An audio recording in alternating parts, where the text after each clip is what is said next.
but he's going to have to punch this in.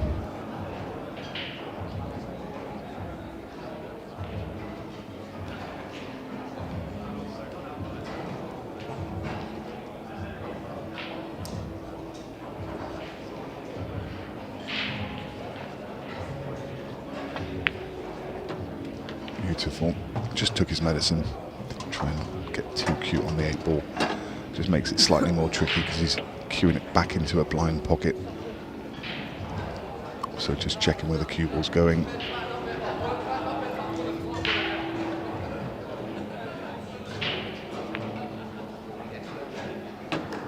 Very nice. That's a really good opening frame from Luke McAvoy. Navigated that superbly well.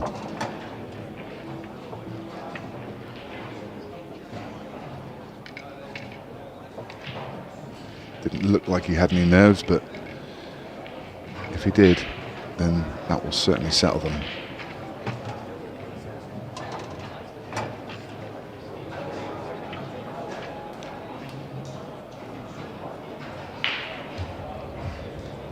Opening frame obviously always very important.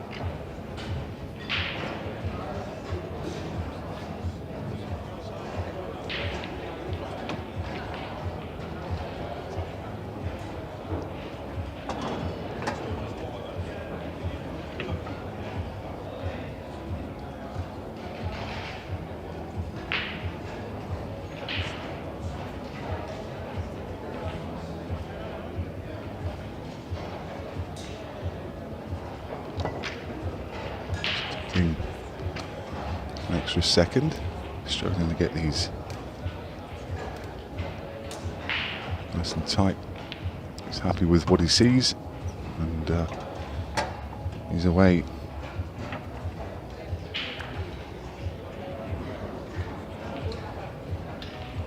Get that score updated for you very shortly. Obviously 1-0 to Luke at the moment.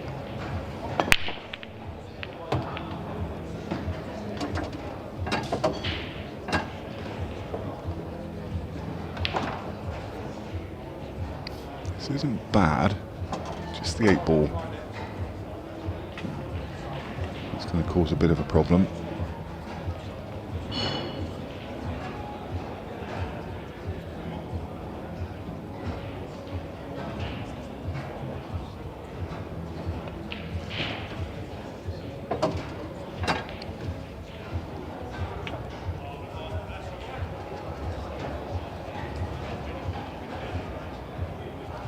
Just looking now at punching that 8 ball out.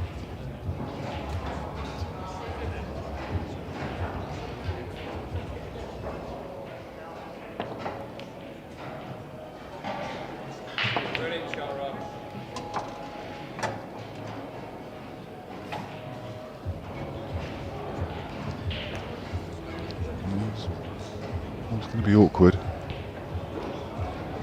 Thin angle.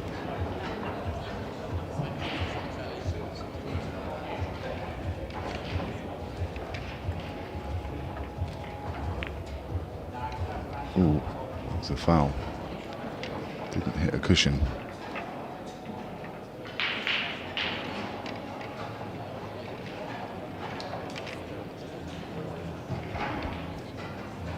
Little bit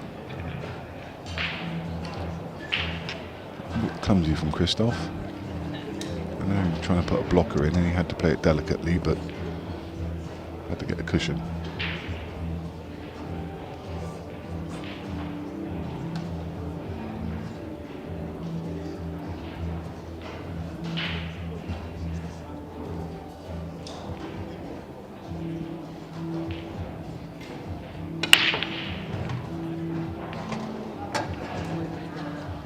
It's left it awkward though.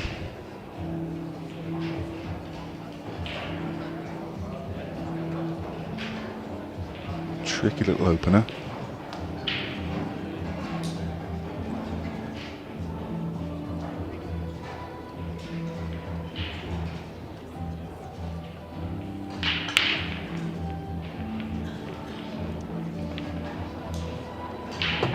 I didn't realise he could get through to the yellow to middle.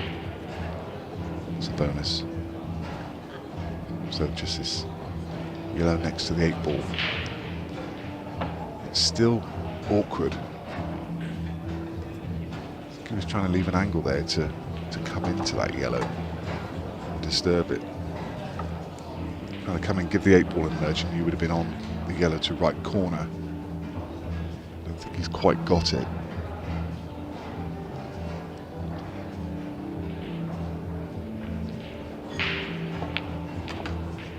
Oh, he could just get past. Well, that's a delightful nudge, but you could tell by his body language there, yellow quite goes still. But what an effort that was. What a fabulous shot. Very unlucky. So I think the 8 ball goes now through the gap of the 2 reds. Most executed to perfection. If the yellow goes to bottom right. If he's got an angle here, just drift across to the left-hand side of the table. I'm pretty sure that yellow goes. Oh, he's looking now, does it? Just past the red.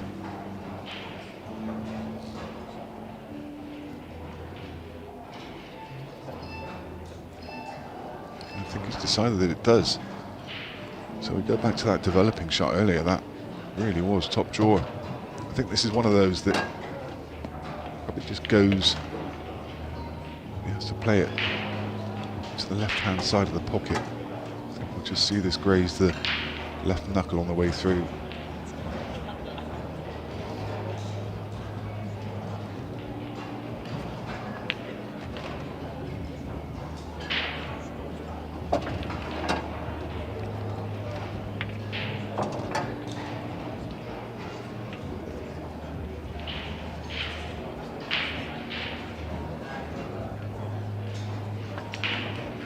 What a start from Luke McAvoy. Fabulous.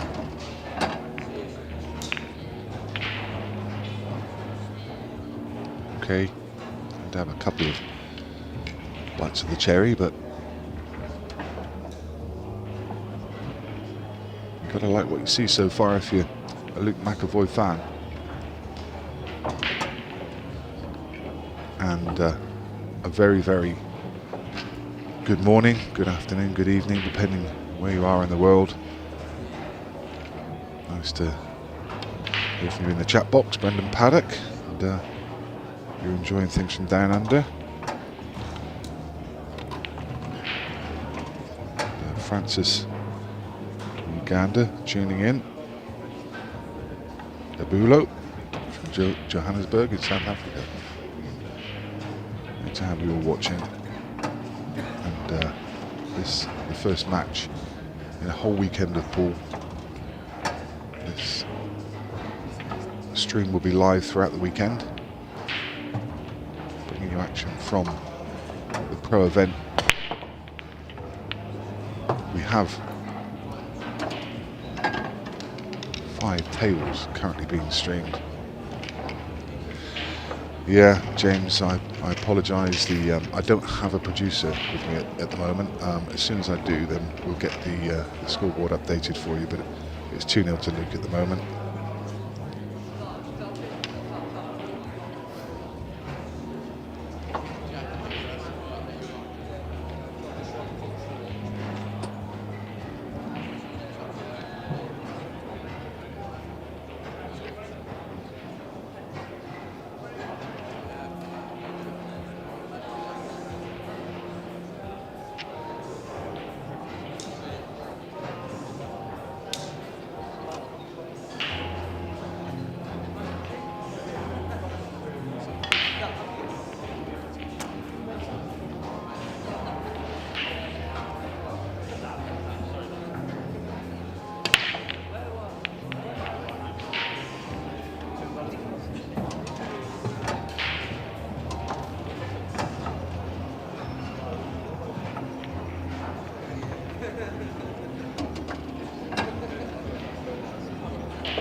Afternoon, Gary.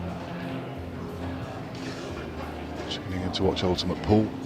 So yes, we're at Bolton Wanderers Football Club this weekend. Incredible venue. There's some images been posted on social media of the venue.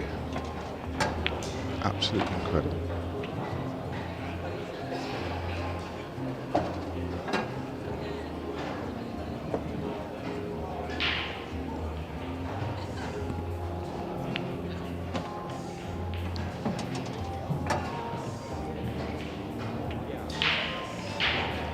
Yeah, again, apologies. A bit of a lag on the scoreboard. We'll get that sorted very shortly. Just a reminder that it's 2 frames played, both gone in favour of Luke McAvoy.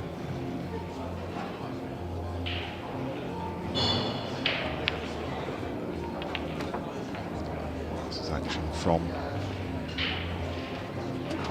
co-event first round matches.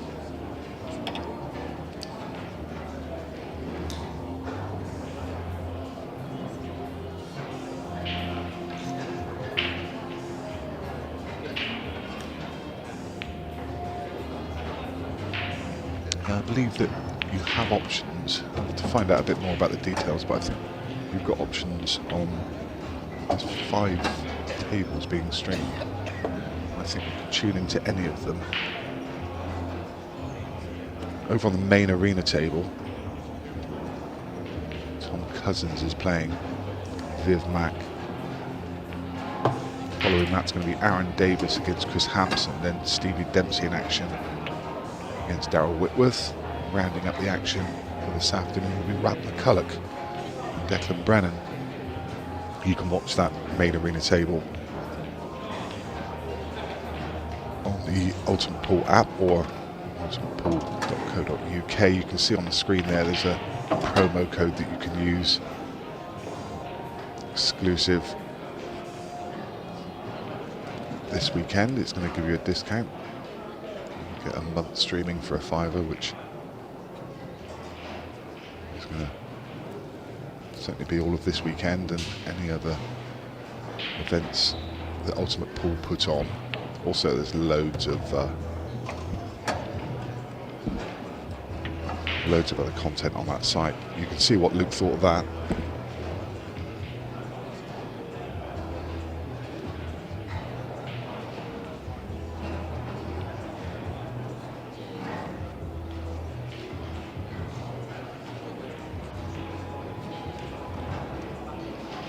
He obviously felt that there was a roll-off there. Sorry, I just looked away for a second. I was just checking out the game, so I didn't actually see the shot.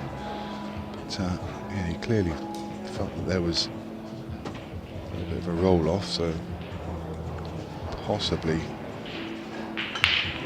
see the table technicians having a look at this table.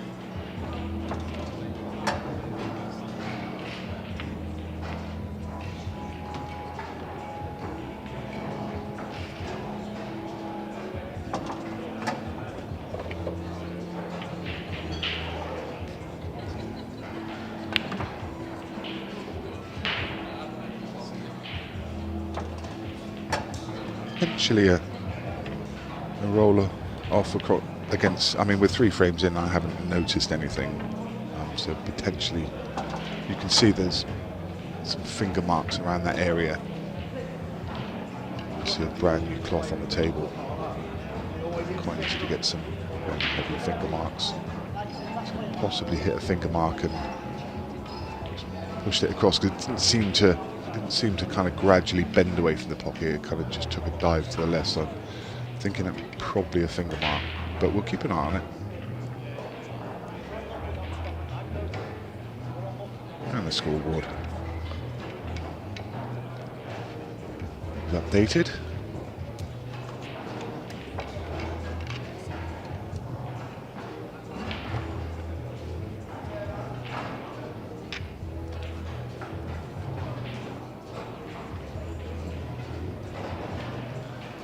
Tricky here, because even if he finds a way to get out of the snooker, then very unlikely to get onto the 8-ball. Ooh, wow. Missed that by a whisker. Interesting to see what Christoph does here. Obviously, he can pick the ball up and have ball in hand. Yeah, I did wonder if he would play the loss of turn shot, so it's going to be yellow onto red. Drop the red in and leave Luke tucked in behind these two yellows and get a really nasty little snooker this one. I mean, how do you get out of this? Good luck.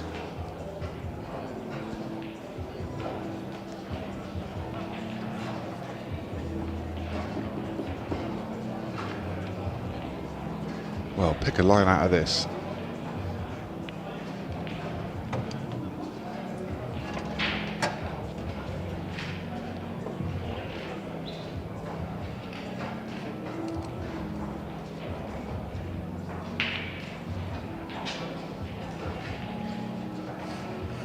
It's going top rail, lots of side. Yeah, I mean, you're never going to get close there. That was really good shot by Christoph, just locked that cue ball in. Really nice. And well, Christoph chooses his path around this table. Pleasure to be joined by Simon Webb on comms. Nick, yeah, thanks everybody. Great to be here. It's the start of another very big weekend, isn't it? And if you haven't seen it already, the staging, the setup here at Bolton's Footy Stadium is absolutely fantastic. This is the biggest event in the UK I've ever had a pleasure of being a part of, either as a player or a commentator. I would urge anybody that lives close enough to travel down, come on down and enjoy the experience. Bring a queue as well. We've got mini tournaments running all weekend up in our sports bar. But there are also an awful lot of action out on the table, with the pros treating us throughout the weekend. Yeah, 3 floors in this building, and I think there's 44 tables on this floor. The next floor up, I think there's 34. And as you mentioned, there's a sports bar on the top floor, which has got 8 tables, which are running mini comps all weekend. I actually think it's got 8 tables in the mini comp, and then there's 2 other tables up there if you just fancy a knockabout with some mates. It's fantastic, honestly. It's a great setup. Brilliant. Yeah, I think those players, you come to these tournaments and it doesn't go your way on the main stage, then you go and have some fun with some friends. That's what these weekends are about for the majority, is the social. Obviously, we've got, professional players. Christophe Lambert's a full-time player. Tom Cousins, who's playing on the main table right now. We're talking about full-time players. This is their bread and butter. But for the majority of what have we got, 700 or 800 players here? It is, this is very much a social event with some serious stuff on the side. So you feel this was very much needed by Christoph. Not really had a chance to get his hand on the table yet in the match until this frame. And it really was a frame that should have gone the way of Luke McAvoy. He's still giving that end of the table a quizzical look. That ball he missed. Yeah, still a mystery. I haven't seen him kind of smooth down that area of the table. So if there were any finger marks there, you'd think he'd be the first person to run his hand across them. This is what's happening over on the main table right now. Vivek Mat just going in off. Tom Cousins, he's under pressure for the first time in a long time. His #1 status is very much under threat from Declan Brennan. And actually, I think Declan may well, without doing the full maths on it, may well be favourite for being the #1 come the end of the weekend, simply because he's got the Champions League final coming up as well. As we return to our game, Champions League final on Monday night, or semi-final and finals night. So he's got a lot of ranking points to add there, plus whatever he wins here. And he's under 3,000 points behind right now, and 6,000 points for a win. So he's in, essentially, they're neck and neck. Really nicely timed break by Luke. Just catches that front ball, the cue ball tracks straight up the middle of the table. He deserved the ball, and it didn't look for a second he was going to get one. One just finds its way into the middle. Just taking a look at the layout of the table, the red to the right of the 8 ball causes a real problem for reds, and because of that, mean, that cluster, whether you go reds or yellows, it's a problem. How much have you seen of Luke McElroy, Nick? I think he's a player I've been very impressed with. I think he's going to have a big future in the game as he transitions or continues his transition across from snooker. Yeah, I agree. I mean, what I saw of him in the opening couple of events, he played really well that weekend. Took some pretty big scalps as well, didn't he? He did. How about that for a commentator's curse? As he misses a regulation pot. Quite right, he sits down in anger. That is not what we've come to expect from Luke.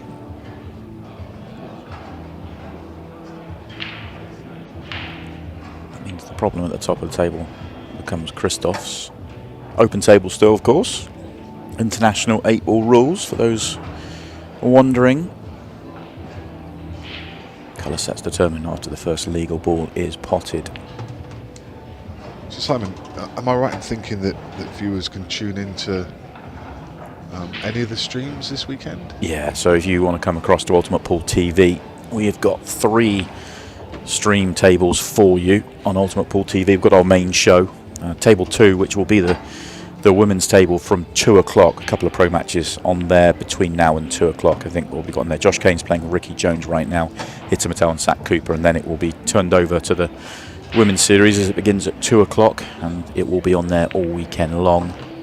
You'll see the women's finals on the main show, but they have their own stream all weekend long, which is absolutely fantastic as Ultimate Pool continue to invest in the women's game. There's some real eye-catching games in yes. on that table this afternoon, isn't there? Kirsty Lee Davis, Colette Henriksen, and Marion Jude playing Vicky Lomax, champs against Sarah Waite. Some really good games coming up. That's well worth a watch. Yeah, first round match, Kirsty Lee Davies, the #1 player, taking on Colette Henriksen, a new player this year. But those that aren't aware, Colette Henriksen is the real deal. If she commits and plays the full season, a bit like Marion Jude when she first came over, she was an outlier because she wasn't a top-seeded player, but she was a top-seeded player, if that makes it, or a top-level player. So it becomes the dangerous player in the field. No one is going to want to draw Colette Henriksen this year, and that is as big as it gets. Getting the #1 in round 1.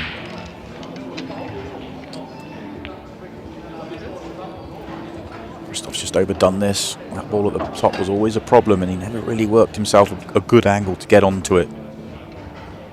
He's too close to take it anywhere, I don't think. Difficult to see from this view, but you don't feel that that's cuttable to the middle.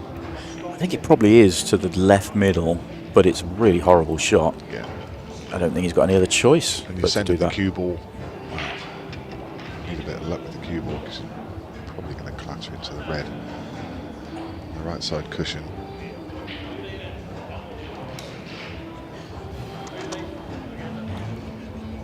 We'll see. I mean, he does have a box of tricks like no other. What has he got for us?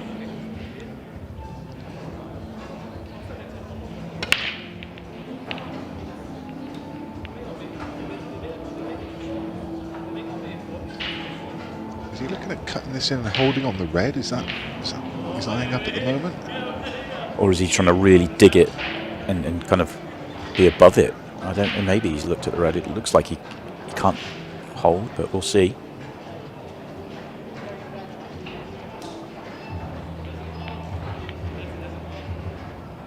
Yeah, he did dig it, but misses the pot on the thick side. Disappointment for the Frenchman. He could play that a lot more delicately than I think he could. It's a controlled shot, but he hands over the table to Luke, and yeah, Luke needs to resettle. Just seems a little unsettled after that missed ball in the previous frame. Whether it rolled off, whether it hit the finger mark, we're not sure, but he just needs to resettle after that, because that's a couple of balls he's missed into that pocket now, and he didn't really look like missing in the opening couple frames.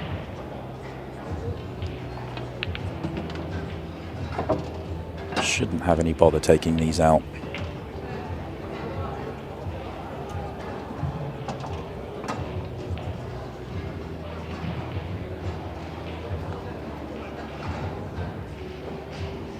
he's got the perfect angle here just to cushion first, just nudge that red out really delicately, just bump it into play. That's lovely. Really well controlled. It just makes life so much easier because he's now got the ball in bulk that he can use. That red right centre is now a really nice link ball to the two below. Would have been a problem getting on it, and a tricky little pot. Delicate touch just makes life so much easier. I think he probably wanted another roll out of that. You could see just stopping his tracks. A little bit more angle than he would have liked. Play a little controlled stun across. But, I think that's out of the question now. He may just be looking just to hold on the yellows, perhaps. Through the gap. It's really nice. Looks like a good angle. Just enough, isn't it?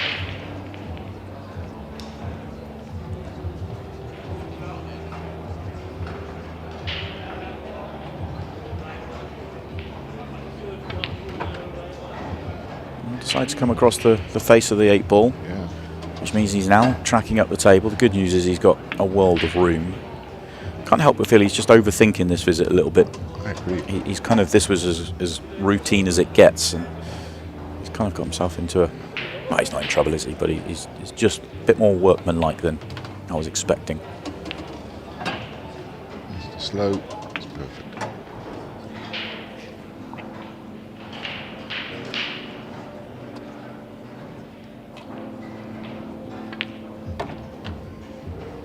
Took no chances with that. 8 ball punched it into that pocket.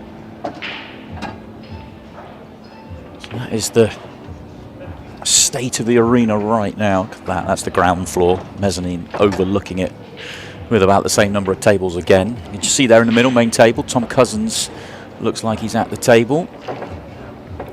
And we're on the table that you can see just to the right of the main arena there. You can see. Yeah, all the pro tables are in a line. I think there's 9 of them, or is there 8 of them in a line? I think it's 9. A couple more that you can't quite see on the angle there. Yeah, a big screen for everyone in the building to see Tom at the table as well. It really is a beautiful setup here. It is fantastic seeing the Rasson Apollo in full flow. Players enjoying the game. You see the bar in the background, and the mezzanine is just above that bar. Mezzanine at either end.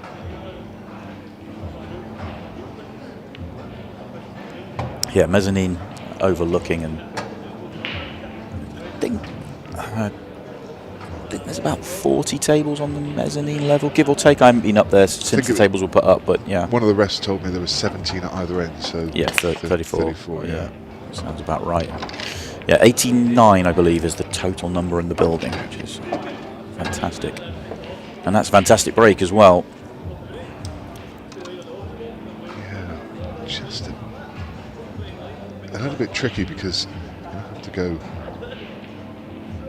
for the yellows, the red on the right hand side, on the left hand side with the 8 ball. It's a major problem. But yellows aren't that easy either. The red closest to the bottom right corner pocket. As we look at the table, obviously guarding all the yellows into that pocket. So you have to think about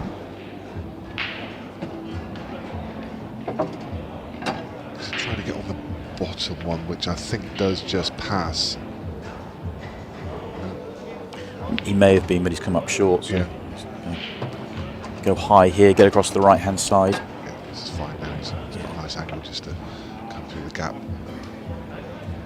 I really love the pace that Christoph now plays at. Yeah. When he first came across, it was on the slower side, and really changed his game over here with the way he goes about finishes. When there is no match clock or shot clock on the outside tables, and yet he still motors along.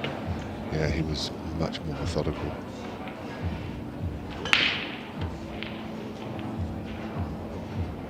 That's the thing in this game. When you get yourself in perfect position, there is no need to. I mean, you don't have to quite go as quick as Christoph's just gone over the last 3-4 there, but there is no real reason for slowing it down. He's a man in a hurry. He's a man. He's 3-1 down. He's now 3-2 down. That's a classy clearance. Yeah. That wasn't by any means straightforward. Just needed really good intricate positional play. Keep that to perfection. Really good standard of pool so far between these two. 5 frames played. Luke with that break of serve, if you will. Yeah, Vivek at the table this time on our main feature table.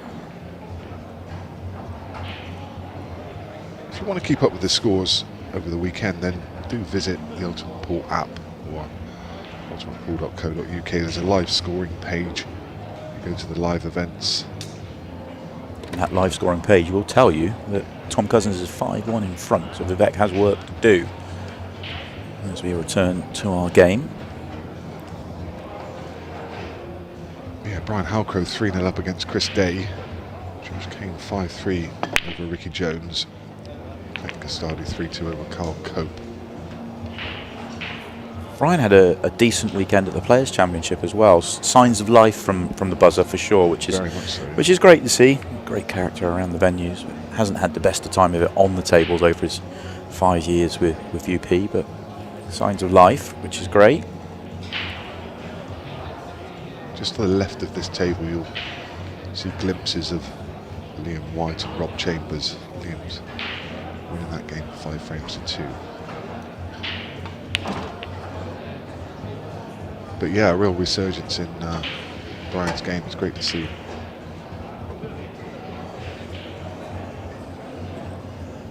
Really nice, affable guy.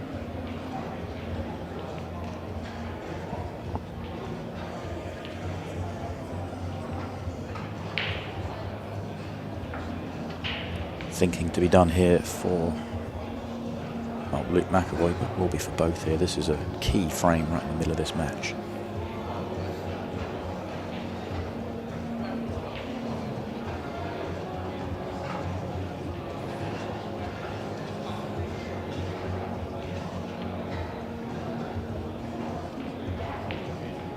Cue ball. Did that hit the top cushion? I guess it must have done. Both players are happy. No, Yeah.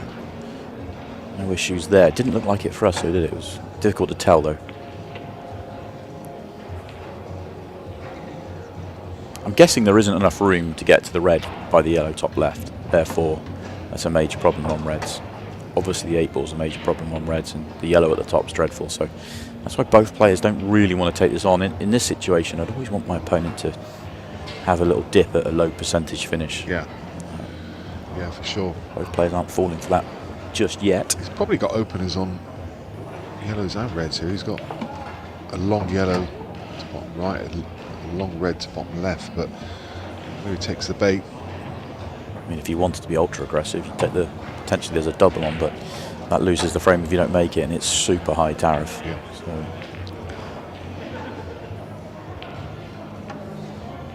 looks like he is going to take the yellow on though. Pot. I don't mind this, as in taking your set, but you've got to. I wouldn't be going for a finish. Is what I'm getting at. Yeah. It looks like he is. Looks like he's going to try and open up the 8 ball here, which is dangerous. No, just playing under for the snooker then. Yeah. The problem with that is ball in hand doesn't necessarily solve your issues. So if you do lay the snooker and you do get the foul, you've still got to solve your problem at the top, and there's still a problem at the bottom. And you've opened up one of your opponent's balls. So I wouldn't be too disheartened if I was Christophe Lambert here. He needed the cue ball to be touching the 8 to take away the 1 cushion escape. Not sure it's quite there. He's still got the 2 cushion escape anyway, which cushions there.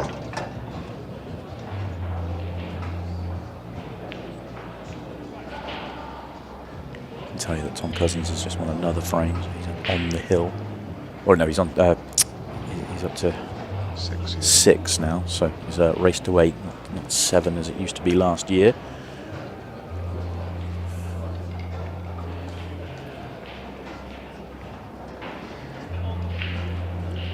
Tap on the table from Luke.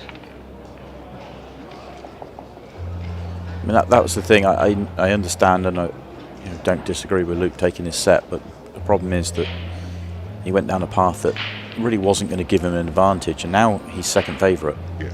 He's got 2 less balls on the table. He's certainly behind in this tactical exchange.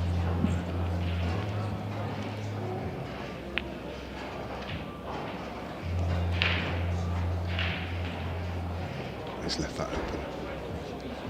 Wanted 2 or 3 rolls on that cue ball, so it was under hit by some weight. He's left the red to the middle. Again, it just depends on whether Christoph wants to take the bait. If he can see, in fact, is he through the gap to the red to middle? That would be a bonus. Would be a huge bonus. Even if not, does that red go bottom right? Because if that red goes bottom right, it's a lot easier to get onto. True. And the one at the top, the one top left, isn't a problem really. There's a couple of really good balls to deal with that ball. So I think Christoph's very, very tempted here.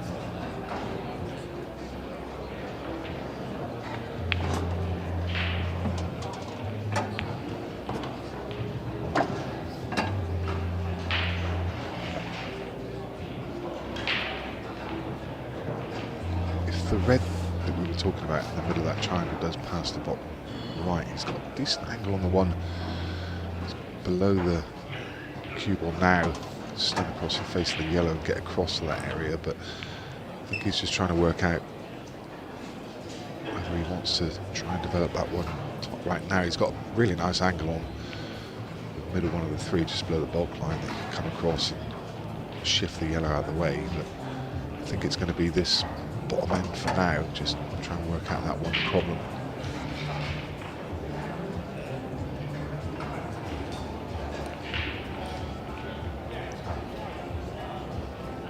Line up here. So some kind of loss of turn. Thought so. He can take a liberty with yellow being up at the top left. It really is an insurance policy. Yeah, I'm guessing that red is a major problem then, because if it went bottom right, you wouldn't even be thinking about this. So it does look like it goes though. He obviously doesn't like it. I mean, it definitely goes to left centre. It's just finding and he could drop on it. Yeah. It's just he might not leave a good angle to get back onto the next ball afterwards, and then all of a sudden you kind of are going down a path where you might not get the angle you need to play the breakout at the top. You can understand why he's giving it some time. Yeah, this is right in the balance of. I don't think the defensive shot's a great one, so I think it's his time to go and be aggressive. He's literally weighed up everything, because I think he was looking at maybe glancing off the red and bringing the cue to the bottom of the table, trying to get him behind the 8 ball. But I wonder. I don't mind the stunning into the yellow. So play the red bottom right, stun into the yellow, yet let the yellow maybe go and move the red. So play it quite firm. If you get that really solid contact, and he's very good at that, you are going to leave an angle on the one to left centre that you might be able to play the breakout, because it would be thin. It would take a lot of side. But you're resetting the table then, and then you've got maybe reset your options. See what he does. And he tries to play on it, and he has. That's beautiful. That was a good shot.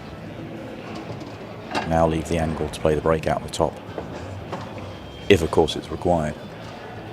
Playing more to his strengths there. I think other players may have played that slightly differently, but Christoph's got a really great touch.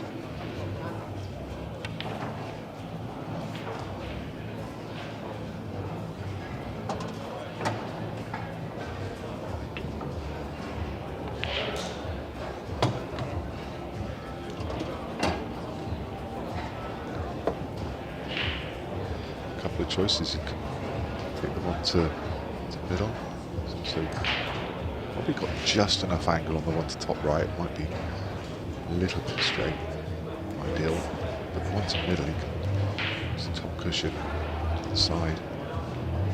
My worry with the one to the left centre is you could miss to the yellow.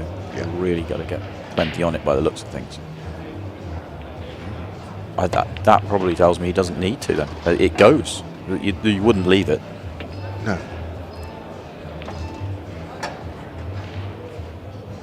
He's on it now. There you go. Completely fooled by the camera angle. Christophe Lambert is on this one. for a second that he could have landed on that. I thought the yellow was in the way for sure. He just quit on that shot though. Yeah. May have made the ball, but it's a disaster. Yeah, big deceleration there.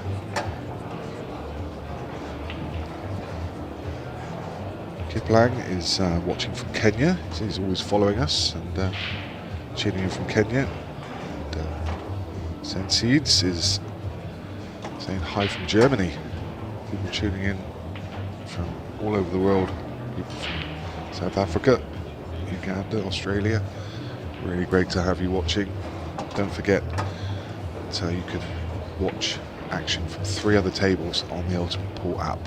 And, if you want to sign up this weekend, it will cost you £5, I think $4.99 with using the discount code that's at the top of your screen now. UP YouTube Bolton.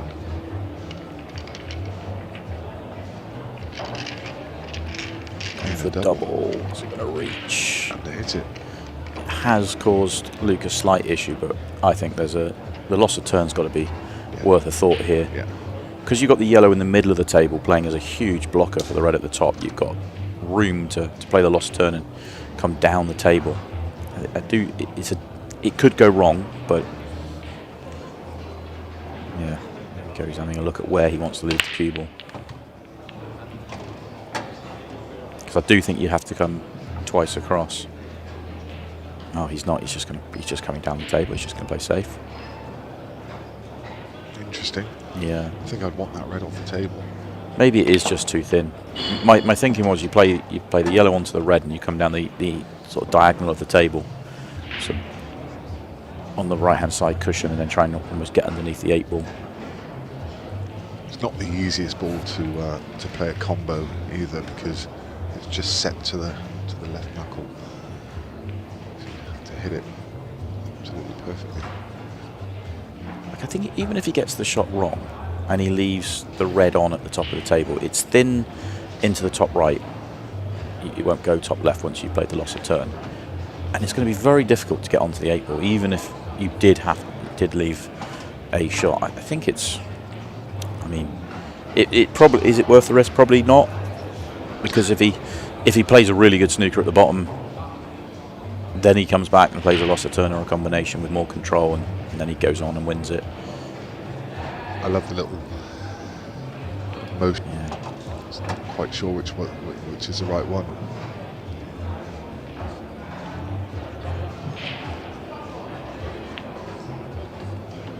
Oh, not sure about that. I mean, if he gets any fuller contact on the 8 ball, he snookers himself.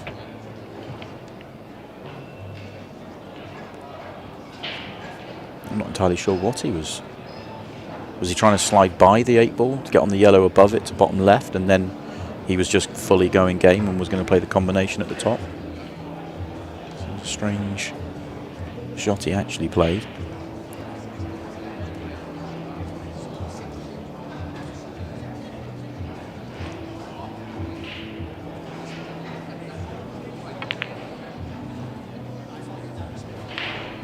That's a nice little snooker. Judged it well, but it is one cushion escape, and he's pushed another yellow. He's also opened up the 8 ball. So even if Christoph does get out of this, he's knocked a couple more yellows more awkward and opened up the 8. I think he's worse off for this visit than he was when he first came to the table, but he is still in command of the frame. Let's be honest about that.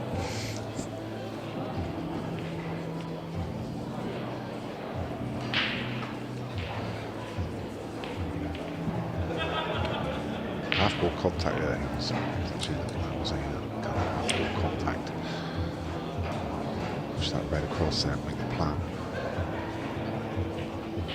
Pushed another yellow on top, and I'm now fairly certain that you can see that this is on the shoulder.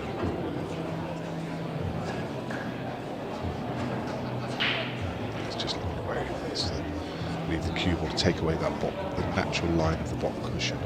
Get that 8 ball in the way of that line.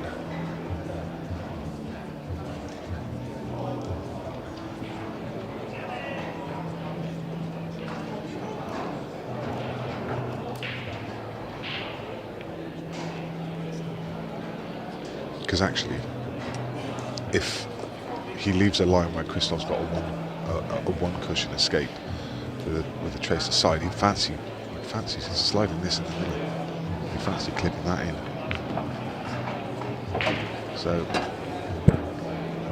pick his line. I think that's pretty good actually. Unless, surely not. He's not left a line through to it, has he? He has. If he has, though, it's got to be in off. Yeah. Pretty clumsy to even leave that. Wow.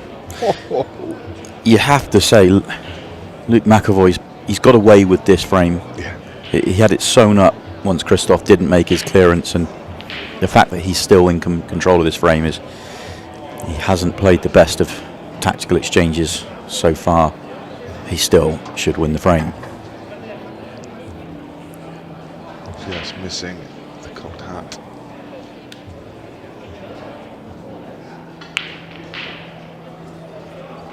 Key frame this one, goes without saying. Yeah.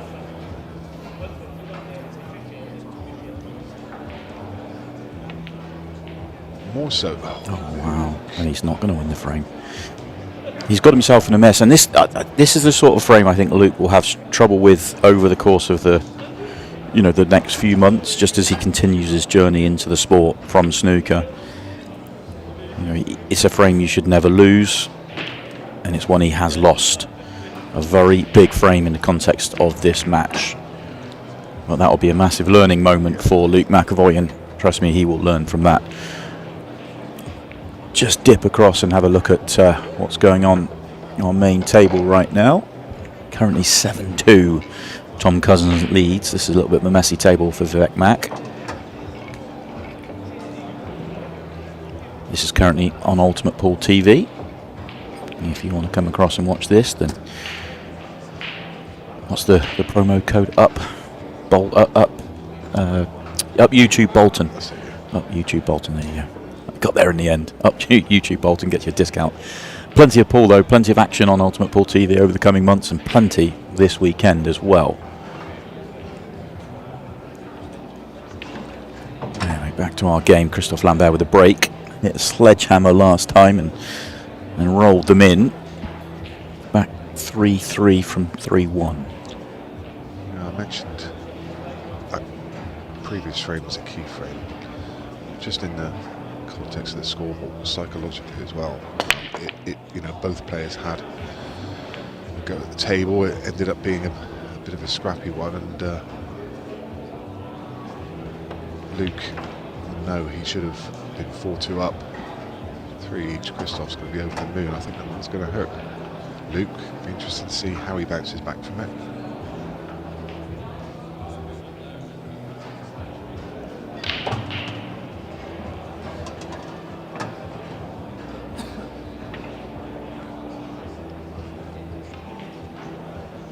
IOM 777 is watching from the Isle of Man. Let us know where you're watching from and give yourself a shout out.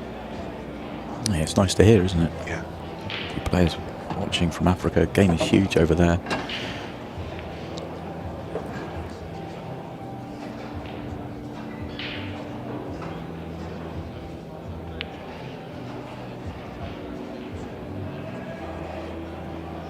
I just still feel that Luke's struggling for rhythm out there at the moment. Almost trying to be too careful.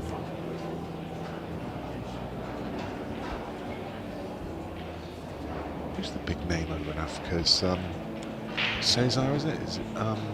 They call him the Scorpion?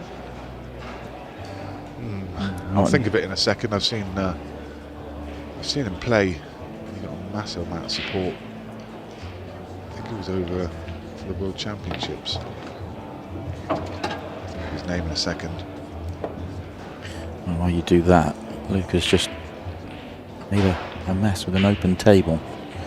That red is now a problem ball, and he's thin on his next ball. Probably end up going into that red again.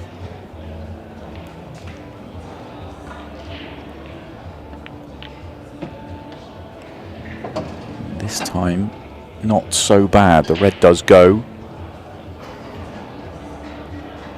And he's on one to right centre.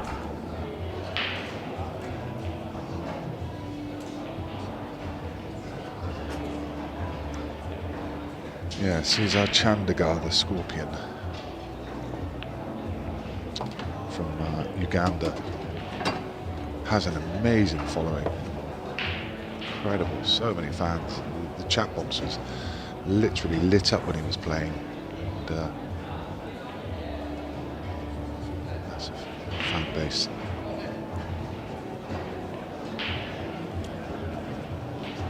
It'd be great to see him come across and play some ultimate pool at some point. Even better, it'd be great for us to travel out there. They can have an event out there. Yeah.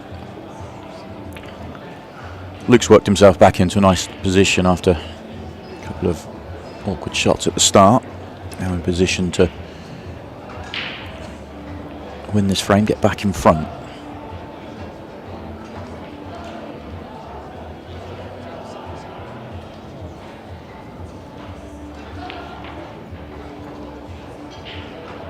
I think he's perfect here, but just taking a few seconds.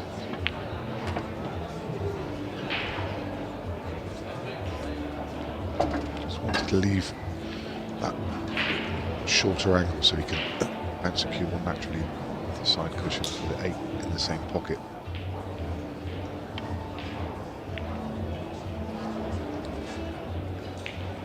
If he lands straight on the 8 ball there, difficult to get to. Sorry, if he landed straight on the red, it would be difficult to get on the 8. So. Yeah, he's done well. Yeah. Done well to find that after losing the last frame when he probably should have won it. Yep. Back in front. I think he'll feel that he could easily be 3 frames ahead with the missed opportunities. Quite easily 3, possibly 4 frames ahead. Interesting moments over on the main TV table. You see the balls are being racked up right now. Vivek has not won that frame. Tom Cousins is still on the hill. He missed a regulation 8 ball to win. And Vivek went for the counter clearance and ended up having to leave a ball on top of the 8 ball for the re-rack. Amazing, oh, wow. Amazing frame there. As we can come back to our game. Yeah, don't see many of those. No. It was 8 ball was left in the pocket, and Vivek tried to develop his ball next to it and knocked it next to it, and then ended up having to. Is that the full re-rack? Full re-rack, or the yeah. 10 ball re-rack? No, full re-rack, yeah. Yeah. Full one. So Vivek's got that one going as Luke gets us going here. Just to explain a bit about what I was saying there, there's 2 options, isn't there? There's the full re-rack and the 10 ball re-rack, and it's dependent on. Sorry. I think my understanding now is, and I'd have to clarify this with a referee, but a re-rack now in international 8 ball rules is always a full re-rack, okay. I believe. Yeah, but yeah, you're right. You know, we've had, I think it's 9 ball re-racks, not 4 of each set and the 8 ball. So yeah. nine ball re-racks were a thing for a while, and I don't think they are at the moment. It comes up so rarely. Yeah. Something I should know, but I don't know. I'd have to check, and I always do that. I'm going to check with the referee as soon as I can on that. And the difference being is whether you sort of played into it. Yeah, whether you forced that situation yourself, or whether it just landed that way by chance. Well, in the situation we've just had, Vivek did play for that. The shot he was left with was very much trying to do that. So, and they're playing a full ball re-rack.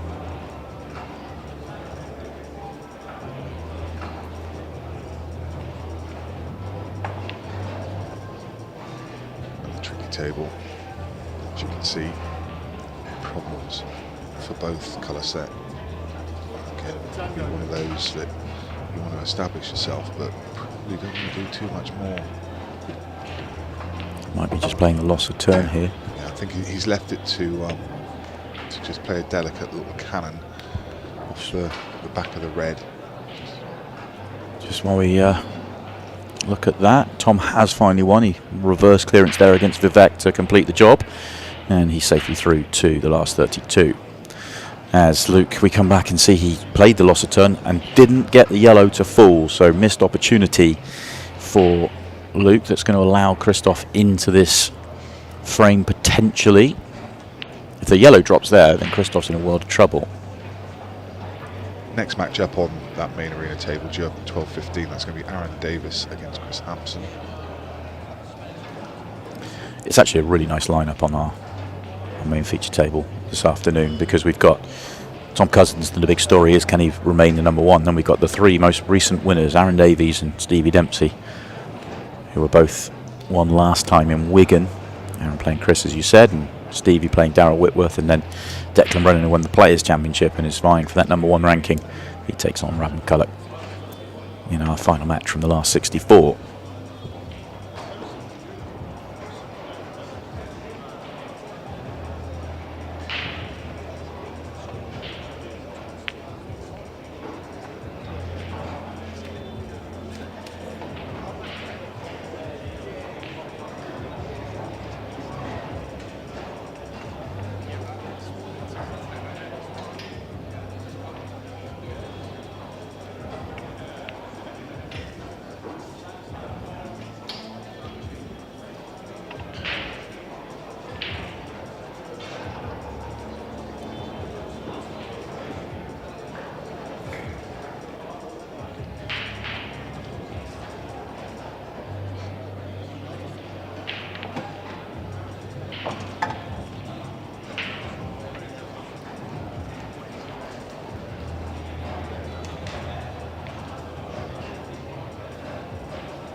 Another go now. Well, Subturn gets it this time, knowing that he's got Christoph in a spot of bother with his yellow at the bottom of the table. Happily see Christoph have a go at these.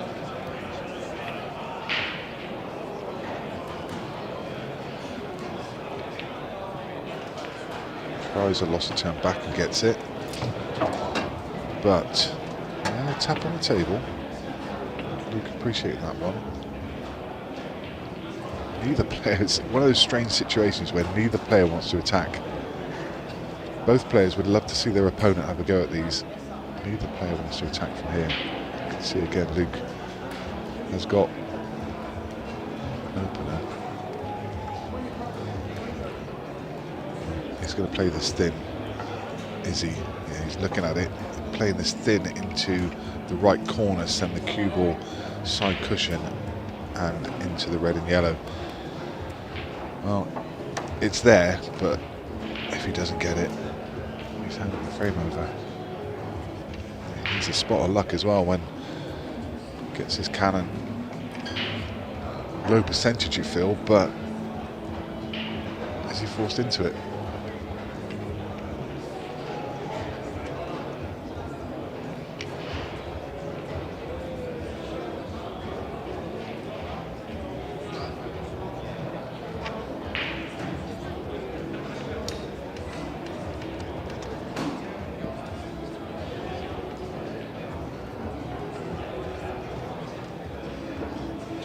Look at possibly just glancing off and playing it dead weight. He is, yeah, just to come and nestle onto the red and yellow, but I think he may have left something through the gap here. He wanted to get bottom cushion and into the back of that red just to try and release it and leave Christoph on nothing, but may have just left the gap here. Christoph has the gap to the one to the middle. Have a go. He's obviously still got a problem yellow. There are a couple of balls there that he could use to try and dislodge. The problem is he's running out of options in terms of safety. He is a very good tactical player. And I think of the two players, he'd probably come out on top on the tactical side of the game because of Luke's experience, but well, how's this landed? He doesn't like it. You see the look on his face. I think he's just stuck on top of his yellow. If he could see through to the yellow, the right of the triangle, he had a nice angle to power into the other ones, but the body language suggests that he's just stuck on top of the yellow. Possibly can't get through the potting angle. Game's just not coming easy for either player at the moment. Tough kind of middle of the match moments, isn't it? Yeah. keep feeling like every time we get into this sort of battle, it's a big moment. And probably just all piling up on top of each other.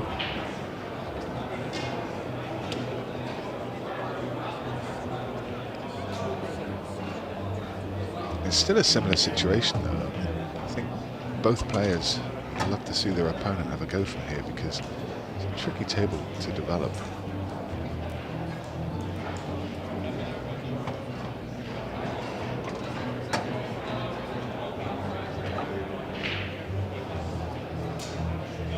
You've got to say he's very lucky to get stuck on that yellow.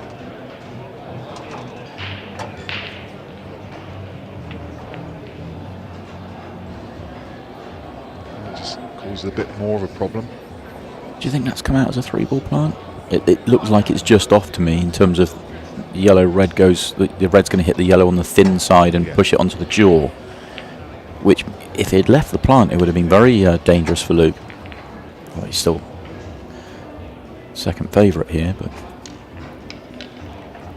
I think that's what he's looking at now, is whether he could play it as a loss of turn shot, flick the red on the way through and do it. I don't think he can. I think you'd be getting it way too thin. Could you just play the straight loss of turn? Does the red just go onto the one on the cushion, on the pocket?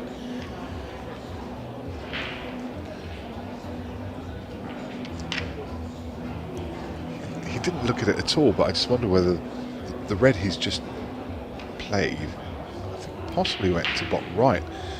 Could he have played the one to middle and just landed on it? Gone really aggressive. Yeah, landed high and then come into the pack to develop. Risky, but you know someone's going to have to pull the trigger at some point in this frame, and I don't ever see it being anyone coming to the table with kind of a 90% advantage. You know, you're never going to be nailed in. You're always going to have to do something. Agreed.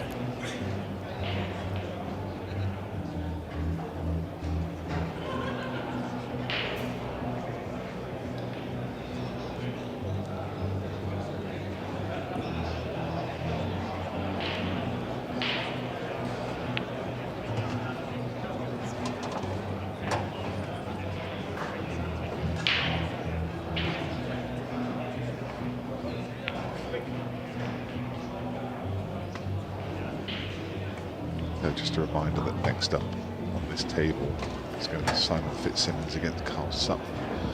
It's another really good matchup.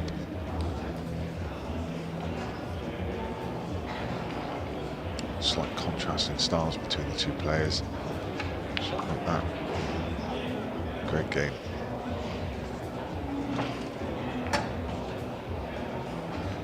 Double kiss gets over the pocket, but should be an easy loss of turn, this one. This is the moment for me. Luke takes control if he can play it. Yeah.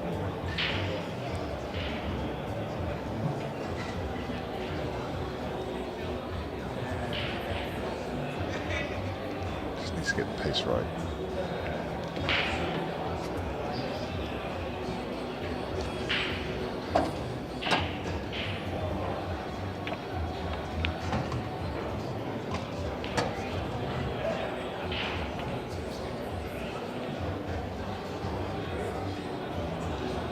See the shake of the head first off. He's got a choice of 2 yellows, but it's just a highly attack from him. But you feel he's forced to. And the yellow that he's looking at now, is he thinking about a double perhaps? Double back into the yellow, and no, that doesn't work either. Yeah, it's too risky. Yeah, of course. Because you could just pop the red over the pocket and it's frame over. Much more than that. It's actually fairly clever. Put the yellow in the way, block the path to the middle pocket.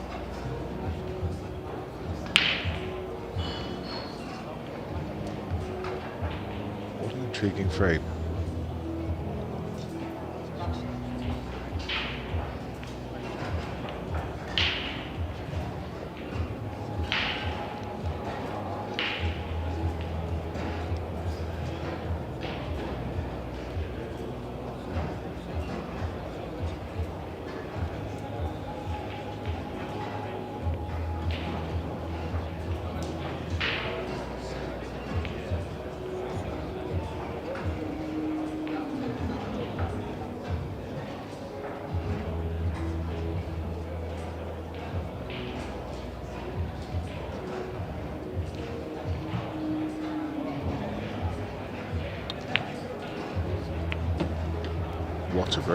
What a great loss of turn. What an attempt that was. Well, if that cue ball gets in behind the yellow, then I think you can just close the book on the shot of the tournament. Fabulous. Even as it is, it causes Luke all kinds of problems. That ball at the top of the table was a great ball to transition to a place where he could develop his difficult red. Christoph takes that option away. Really good shot.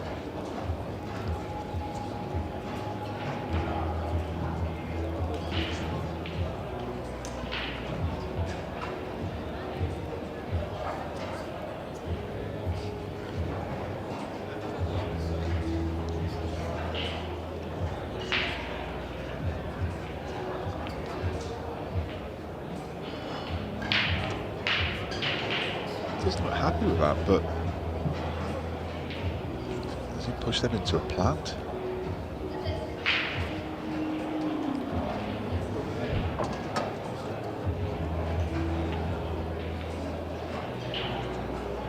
Be a bonus if he had.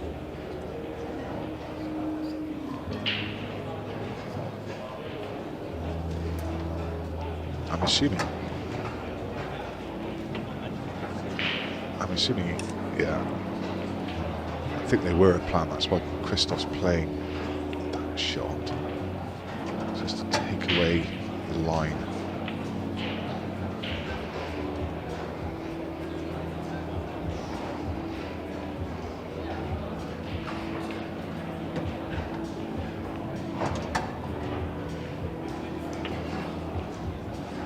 Often we see these tactical battles. They're really interesting. Yeah. This one's gone on for a while, isn't it? It's really dragged out. We talk about ultimate pool, fast-paced, a new brand of pool, but we're very much in a blast from the past here. Yeah, very unusual to get these situations, which is why it's quite refreshing. Now and again when you do, it's another good tactical battle. Some of the rule sets just take it a bit too far, and you end up with too many. But this one. Yeah, you're right. It's nice when this is the outlier. Yeah. When this is happening every other frame, you're getting a little frustrated with it. Yeah.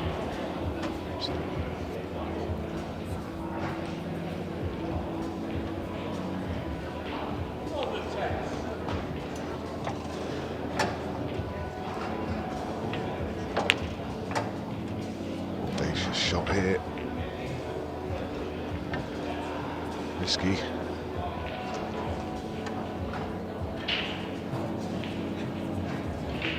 Really risky. He may have opened the door here. I think there really is an opening for Christoph. I'm wondering whether the yellow in the middle of the table will squeeze in off both reds, popping it open. Yeah. Take the one top right and then play that shot. I mean, you're a long way behind in the tactical exchange, so in this situation you are either looking to cling on or you're looking for that, fraction of a chance that you can steal it. Yeah, it's one of those, if you can find the gap or even just a slight glance off the ball to the right. Just enough to get it off the cushion and open up the other yellow. Yeah.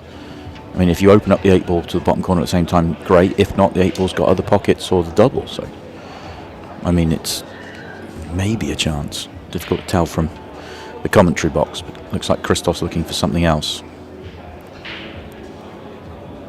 Maybe getting this yellow in the mix as well. Or playing our shot from here. Of course, we can't quite see it on the angle he had. He might have been playing that shot using the top cushion, where good things can happen.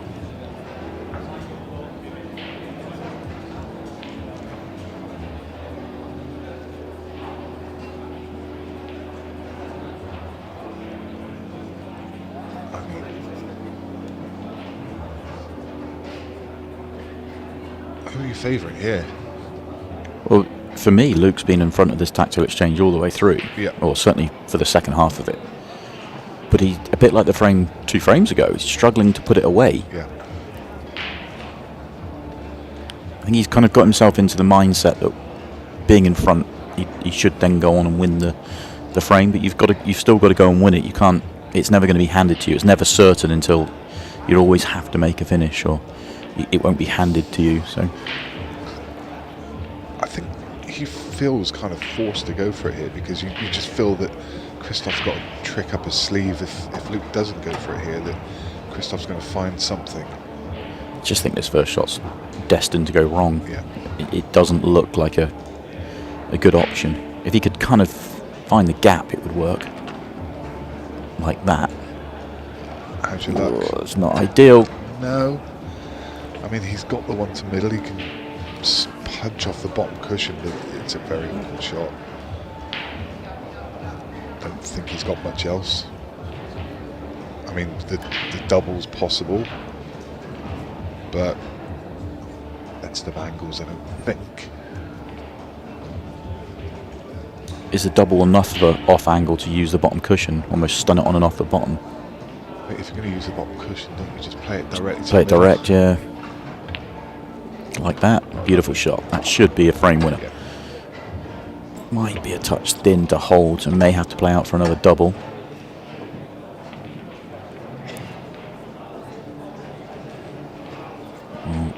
Maybe playing into it the way he was looking at that. Knocking it up the table. Risky. Yeah.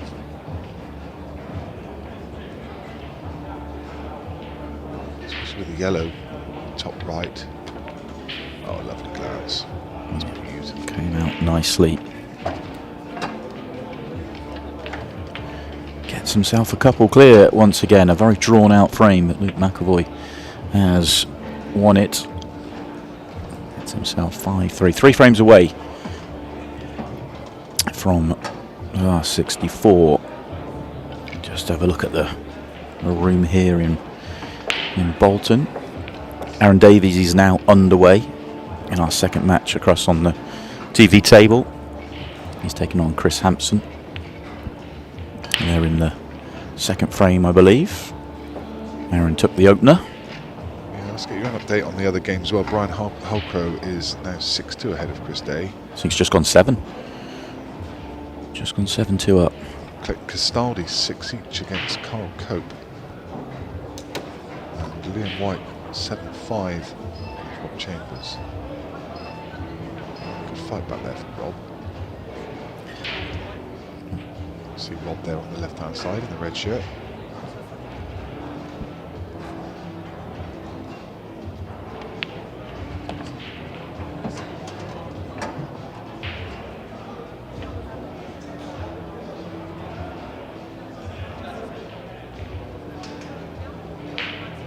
Luke's just stepped out for a quick bathroom break.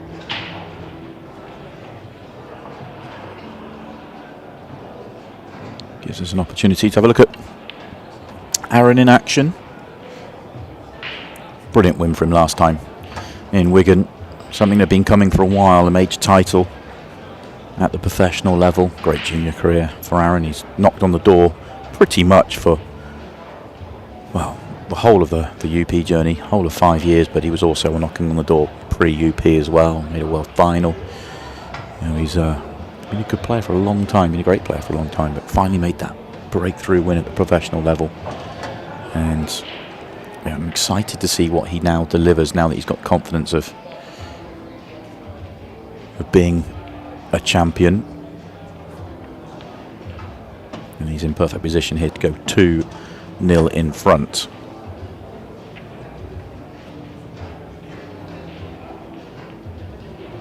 If you want to watch this match or any of the others over on the TV table, there are 3 matches available for you. Then Ultimate Pool TV, the promo code up, YouTube Bolton. Get a discount on your first order.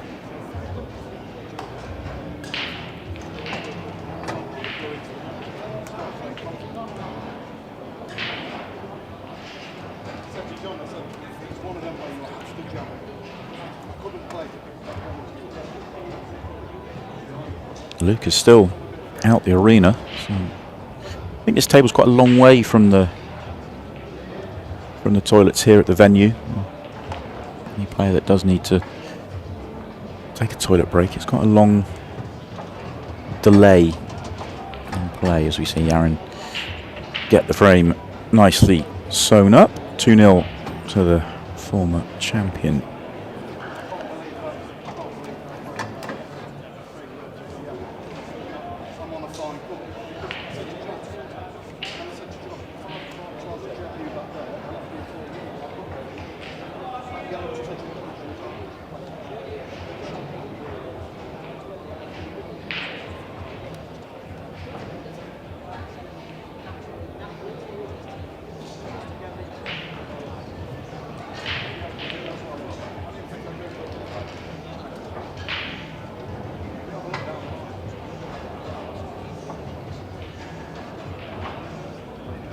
Okay, we're just about ready to go. You can just see Christoph getting himself ready to break there in the right-hand side of the screen. And we can get back into the match. Currently finds himself 5-3 behind. Ignore the score that you see on the screen there. 5-3 it is. Race to 8 here. Christoph's breaking with power. A couple of messy frames off his breaks and a couple of really good layouts. He was counter or reversed on the last break clearance before that, but this one's gone a bit awkward. Got a few of these in the match, that's why he's made this match a fairly drawn out affair so far.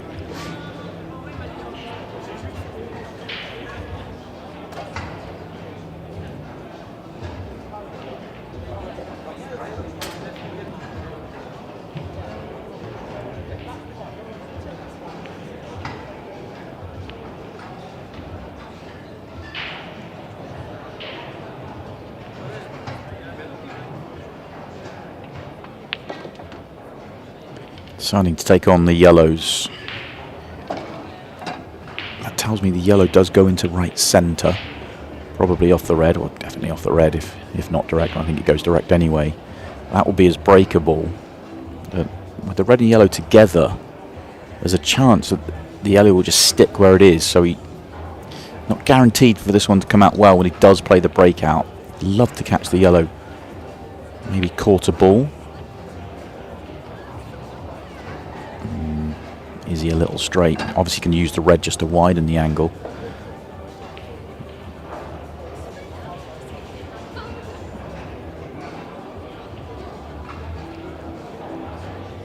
Nice to hit it with decent pace though, just to get that yellow. Yeah, that's always going to be the problem. Yeah, just looked likely from the start. Yeah.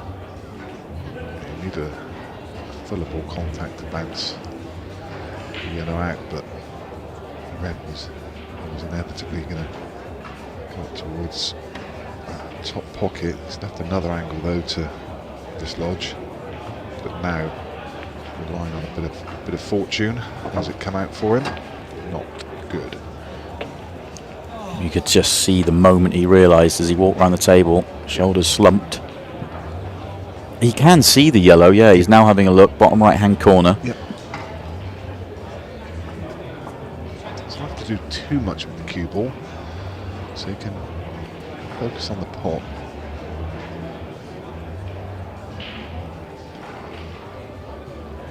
Just trace a side on it, but I don't think so. Got a natural line to come across the table. Give the pot 100%. Fancy to go really close. It's a tough pot.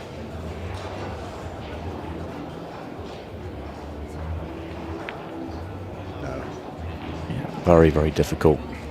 Another one gets away for Christophe Lambert.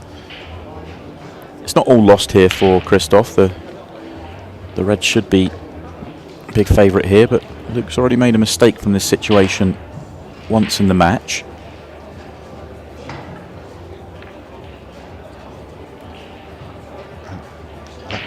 If you could move that yellow, it would make this clearance so much easier. He's just looking now to see whether the red just squeezes it. Does it just go directly? I think he'd love to just nudge that yellow out of the way. It's a risky shot. But if he gets it, the frame's there.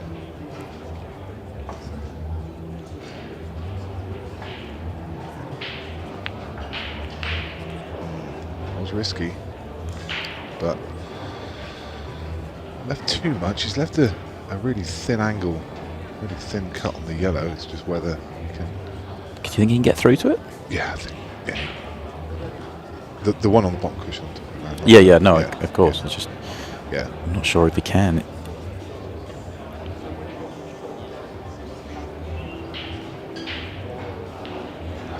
I think he can feather it. I maybe won't. It was Cushion first. a well calculated shot from Luke. He knew what he was doing cue ball wise. Can't get it. You can see the line. Really thin. This is tougher than the last one he played. Yeah, you were right. He missed it on the thick side. Definitely could see enough, but that was very, very difficult. And now wide open. Should not be making mistakes. A much easier clearance at 5-3 up. Be a 5-3 down. Yeah, I'd like to see him try and find some rhythm now. Yeah. You know, these are there. It's not one that you really need to overthink. Red in the middle of the table. Can't land on that one. Everything else is pretty much there. So you've got your starter bottom right, which is the one you'd want to get rid of as well. I agree with you. He does seem that he's created a few problems for himself by overthinking things, and even this, he's gone around the table several times to look at it. I mean, for all intents and purposes, yes. I mean, he needs to think of the order he's going to take them in, but it's a fairly elementary clearance. Just really that ball he was just pointing out there. That's the key. If he can land on that to top left, everything's wide open.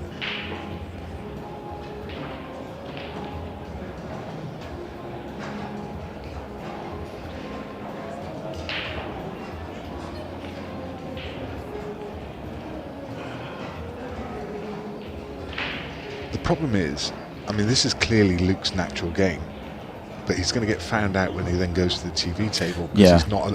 I mean, and you mentioned it earlier. Christoph has adapted his game because he knows he has to. He has to have that ability to play on a 15-second clock. So he's adapted his game, and now his natural game, his natural tendency is to play faster. Luke's natural tendency is to take, walk around the table 3 times and double check everything, and when he then transitions to the TV table, it's just totally unnatural to him. I think for all players that are on the slower side, I think it's important to try and He's just trying to be too precise. He's just thought himself out of it. There's no getting around it. You could tell from the start of the visit and the way the match has gone. We can't be too critical. He's winning this match 5-3, but he should be out of sight by now. Yeah, absolutely. He's given away 1. This could be another, so it could be 5-4. And it could easily be, what's that be, 7-2? Christoph's giving this a right look, so I don't think that goes anywhere. Yeah. I mean, he should be happy just to get to the table here. But it is strange. I've seen Luke play some really good stuff, and as I mentioned, I think he's going to be a very good player as he continues this journey over from snooker, but just feel like he's overthinking it in this match for sure.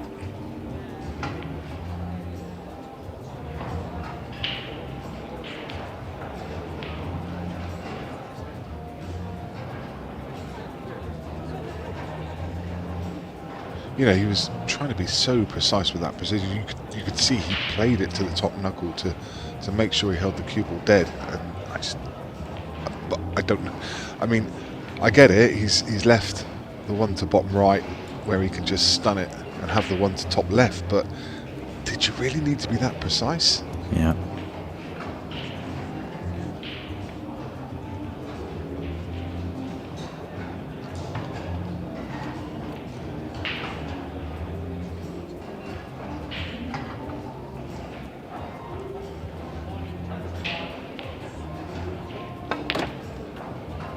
What an effort. Oh, does it squeeze off the top knuckle past that red? Don't think it does, but does it double? I mean, it will double top right. Top right. Will it double to the centre? Looks like he's going just for the pot. I think it squeezes. Yeah. I think it may just drop off the knuckle. Oh, flew in. Flew in. So that was an excellent shot from Christophe Lampert to leave that. Brilliant stuff from him. And this is another steal, his second of the match.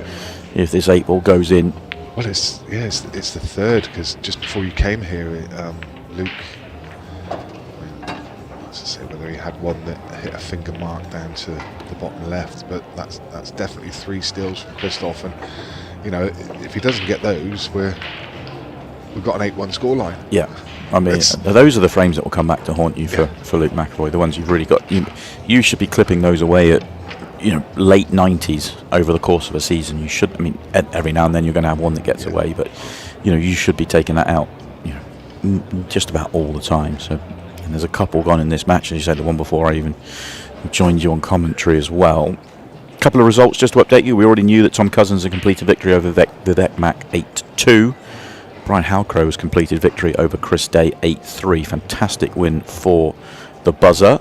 Josh Kane has an 8-4 victory over Ricky Jones. And you may notice that table to our left that we've been focusing on, it is now, you can see on the right hand side, it is now empty. That is because Liam White has completed victory over Rob Chambers.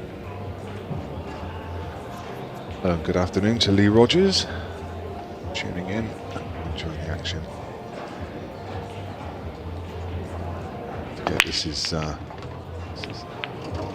one of 4 tables currently being streamed. The other 3 you'll find on the Ultimate Pool app, ultimatepool.co.uk. So if you go to the site, you'll also find all the live scores from every event. Challenger matches up and running, you see from that overhead. 44 of these tables currently in action.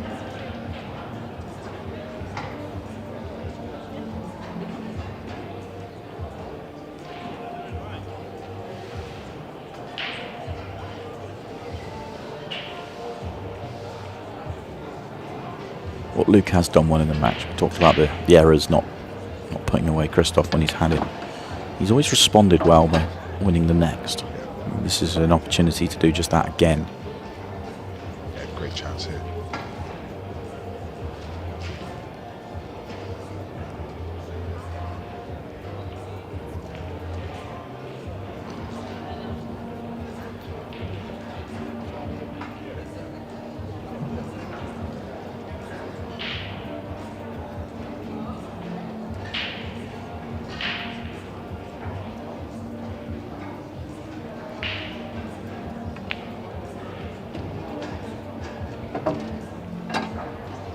This one's not really one to overthink at all, because there's about as natural a layout as you could ever get. Connects around pretty routinely.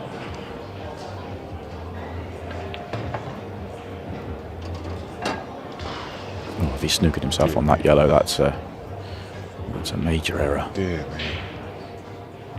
I think he's still on it, but he's lucky.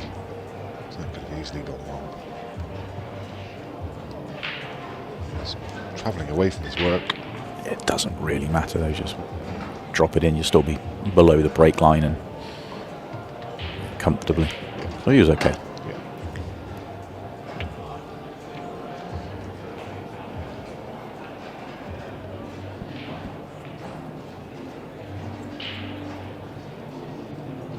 Sean Easton said he's coming tomorrow to watch for the rest of the weekend. He's from Rutland, so great to see you here, Sean. Certainly will. Oh, this is a terrible shot. Look what. Holy moly. What has happened here? 2 shots ago, he could not be in better position, and every shot was a drop in or a stun shot, and all of a sudden he's managed to get himself into this mess. Quite incredible.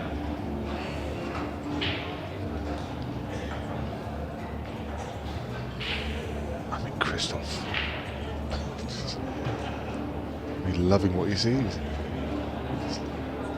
Keeps getting chances he shouldn't have.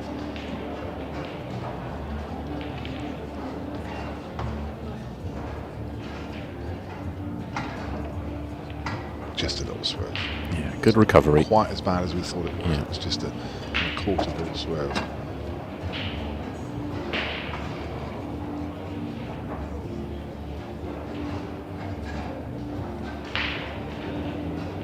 there, Sean. I think you'll enjoy what you see as well. It's an incredible venue.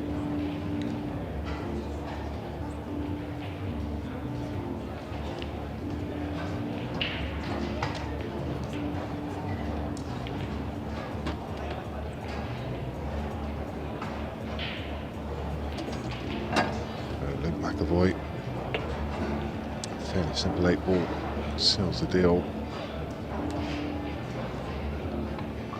Oh my word! You just sensed that one was coming. I mean, it's a hard to explain the visit we've just seen. Really, he got himself in perfect position, and then has somehow, on 3 occasions, been borderline in a world of trouble. And a little swerve got himself out of trouble, and then he goes and misses the 8-ball like that. I mean, I know he was slightly thin on it, but I thought it was a gimme ball, to be honest. I mean, quarter ball cut back. Probably thinner. It was thinner than that. Slightly thinner, yeah. But I mean, for me, the 8-ball's not the bad. I know the 8-ball's a bad shot, but that wasn't a bad shot. He just got himself in a mess with his. Somehow let the cue ball just start running in a weird way. They were drop-ins. They really were at professional level. I'm a big fan of Luke and his game, but doesn't look on it today. Yet he is winning.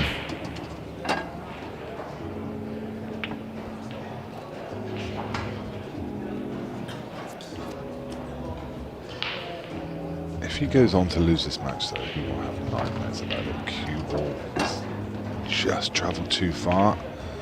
That makes things awkward. That looks edgy from Christoph as well. He didn't want to be on that ball when he played the cannon at the bottom of the table.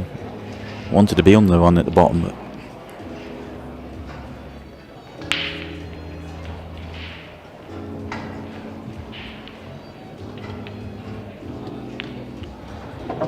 he's a very lucky boy. Both players are at it out there right now. They really are. Could have gone wrong. Sean saying he's coming up here to celebrate his 50th birthday. Well, happy birthday. Yeah, indeed. The bar awaits you, Sean.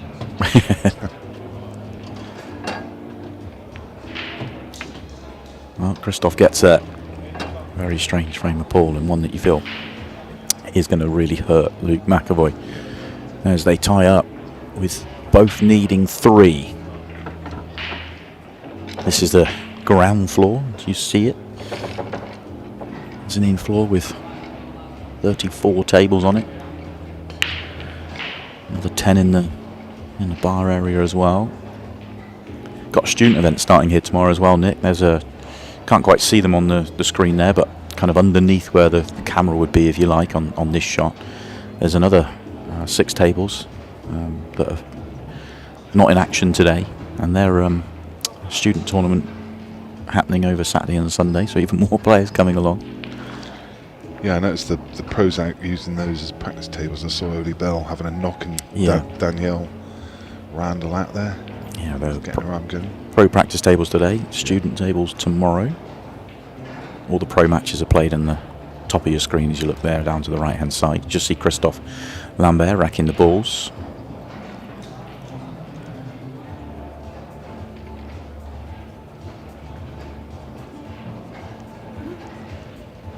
Aaron Davies currently at the table on our main feature table there, right in the middle with all the lights. Quite a fun 3-man event been added this weekend as well, isn't there? There has, yeah. Really looking forward to that event. So Christoph comes to get us underway again. Yeah, the beauty of the 3-man event, and we've added a seniors event as well, is that it's more for everybody here to enjoy and play in. So the ability to play in multiple sections.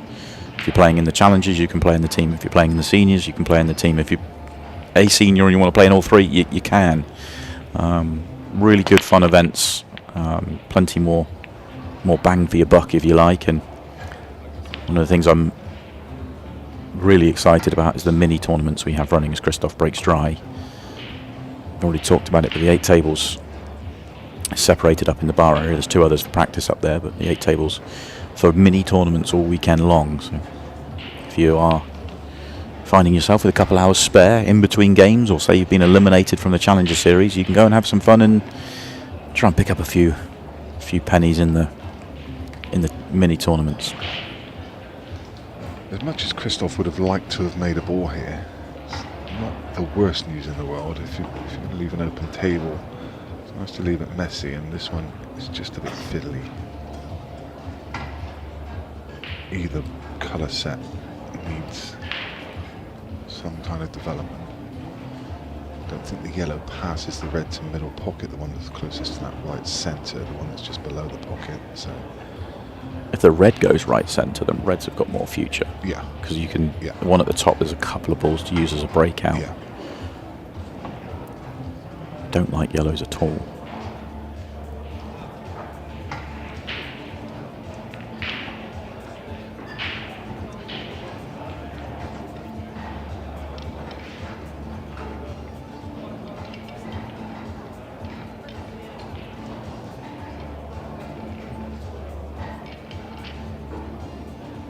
Now to see whether he can play the red on the top cushion, maybe just glance the yellow all the way through.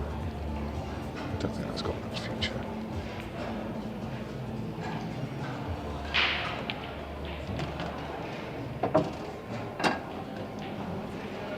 Quite come far enough. Saw the reaction. It's one of those, if you are going to play that and glance off the yellow, you want to be right behind it.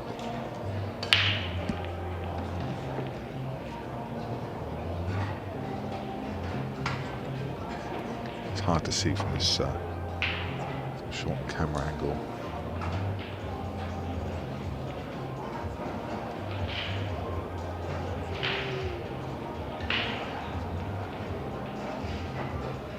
Still got the red to right centre.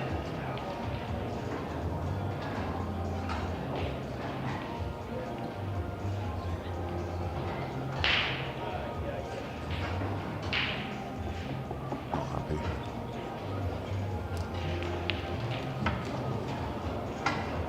Still feel he has to play that shot, but he's seen something else, just a little containing shot. Lots of sorry, just a safety.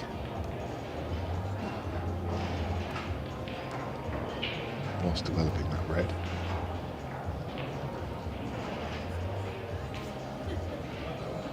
Christoph can just see the edge of the yellow that's just above the middle pocket. I think he was looking then to see whether he could glance it and just catch the red on the way through, pop the yellow, and it would also open up the other yellow, but again I think he's decided that shot's not quite there. It would be very attacking because he's still got a problem with the yellow on the right hand side in bulk.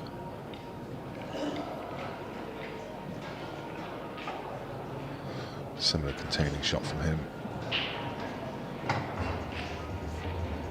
Pushes the yellow into a position where he's blocking the red as well, so again that will tap on the table from Luke.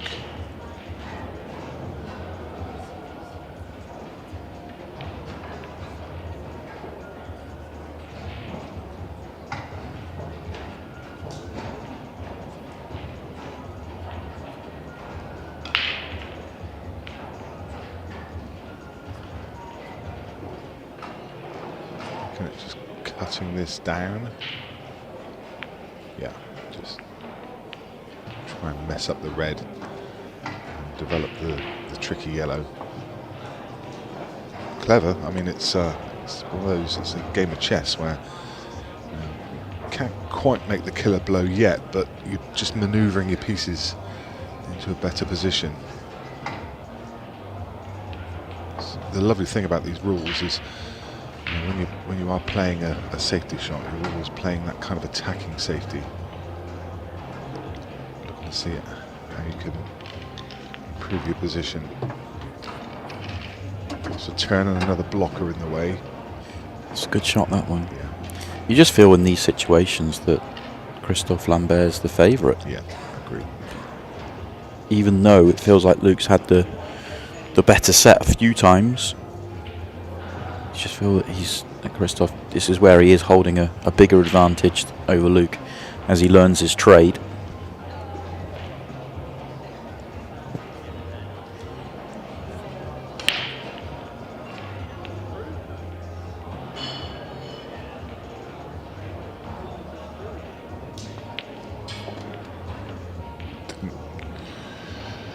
Yeah, wanted to probably a fuller contact on that red.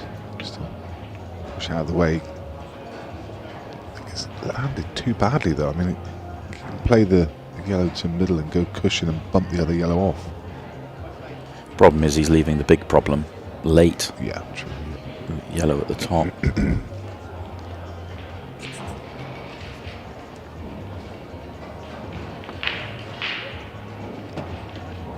I think he thinks this yellow will squeeze up, maybe up past the yellow top right off the red. Is that why he's tried to get across here? I mean, it's an excellent double. I think so, yeah. Or is he just believing he can work the finish? He's got a plan. To be this aggressive at the bottom of the table early, he's got a plan to the top right, for sure.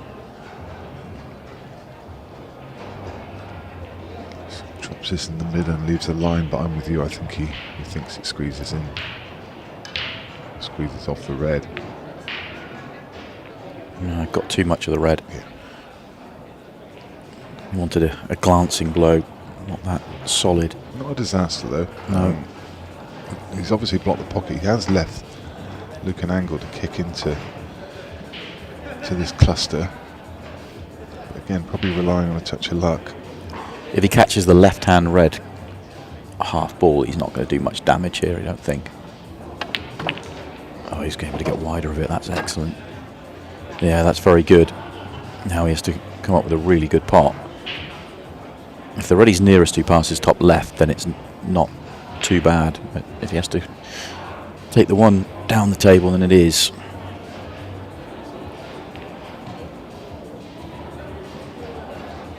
I think he's looking at this red to middle, is he?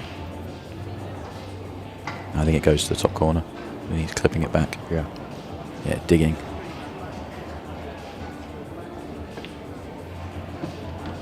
Yeah, now in prime position.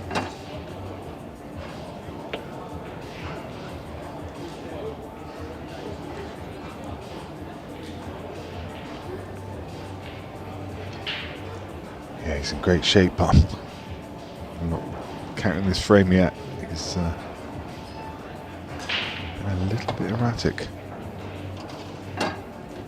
Some of the finishes. He's a little short here. The plan was straight in top left. Then you got the drop into the centre and the one at the bottom of the table connects to the 8 ball. Now if he comes down, he could be thin into the left centre and therefore getting onto the last red, not guaranteed. He's able just to hold it enough. Trace aside and killed it in.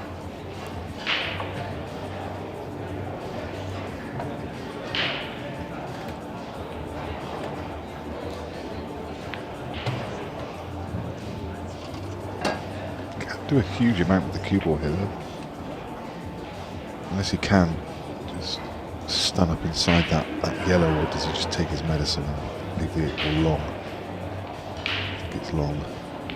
This is just playing to top through, no, on or off. It's okay. Yeah, it's been a bit more like it and a little bit more purpose about it as well in terms of it wasn't. It's not like he's flying around the table, but he hasn't overthought this visit. He's just flowed a little bit more and gets himself back in front. Bounce back well again though, hasn't he? Yeah, bounce back from two errors this time round. Yeah.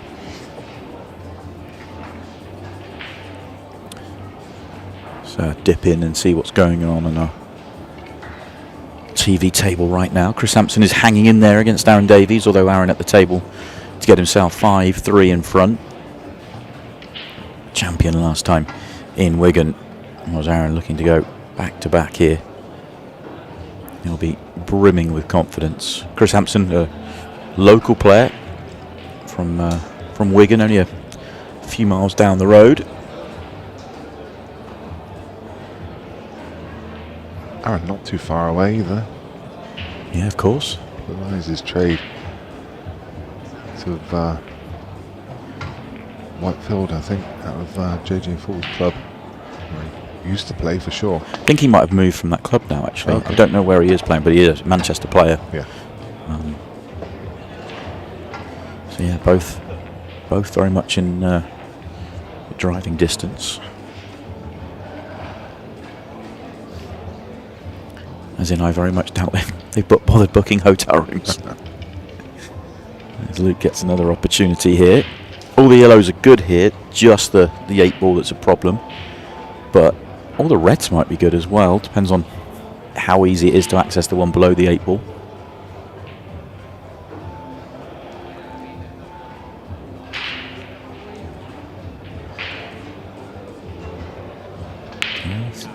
He's going red, so I'd want to get on that one below the 8-ball pretty early. Oh, he may have played for it there and come too far, is he? Or is he on it? He's okay, he's held up. He's just okay. Yeah. And the yellow is there as a guide as well, which is going to help him.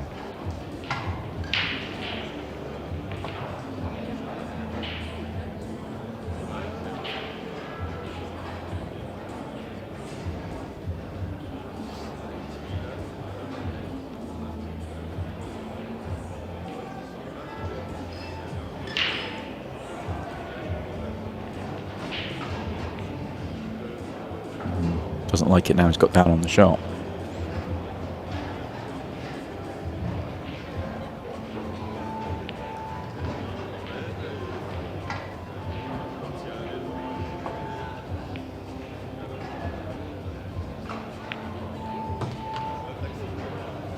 Problem with taking that one off the table is this now doesn't connect particularly well to anything. So I'm just point as cue. Leave the thin angle on the one to left centre, and then your thin going up the table, control it. If you land perfect here, it's good, but less margin for error. And he has landed well. Nice shot. Use the yellow just to help control the cue ball.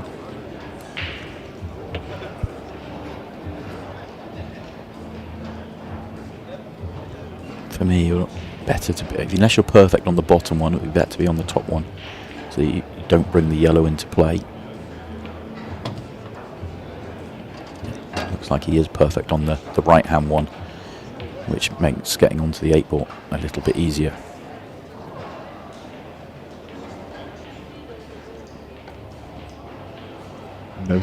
Noticeably playing quicker as he gets up the table, obviously, and yeah. has another look at it, but yeah, noticeably playing quicker.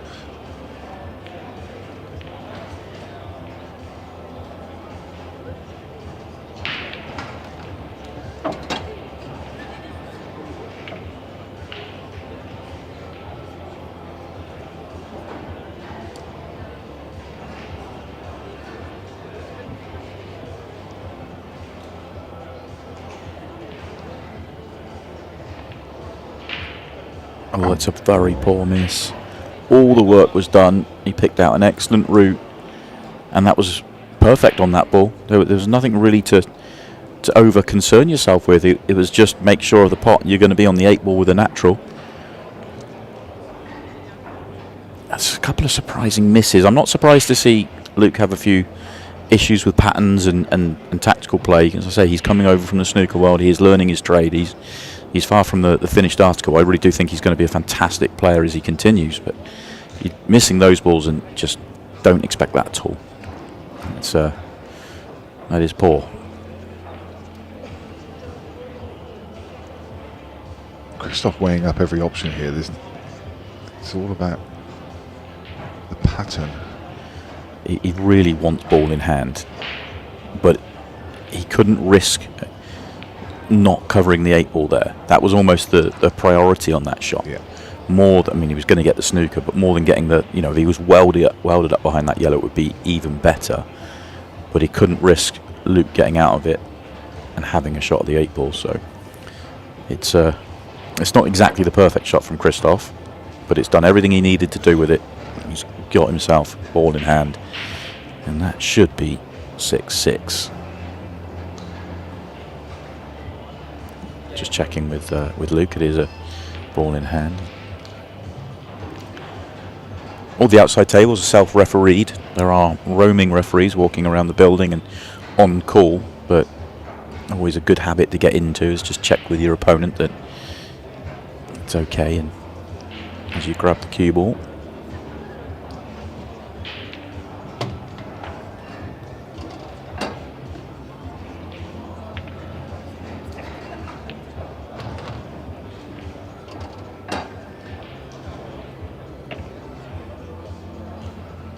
Quite amazing, Nick. We've ticked into the 3rd hour of this match. 2 hours and 2 minutes in. So only 11 frames played. It sort of shows you how this match has been.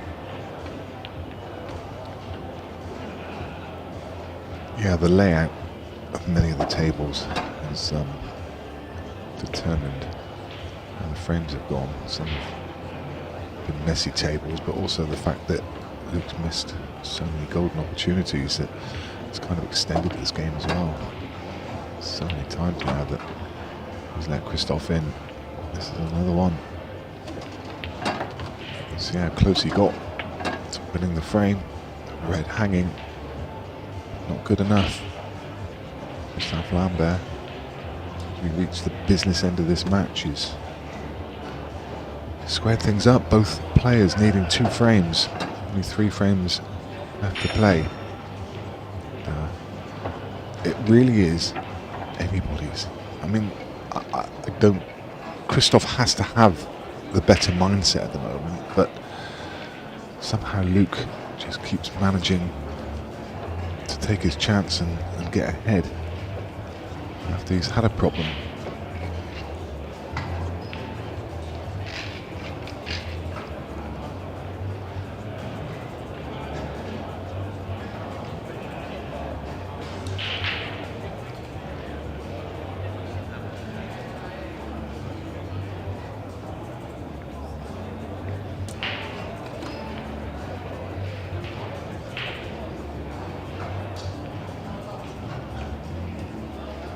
Given the way the match has gone, Christoph will be over the moon.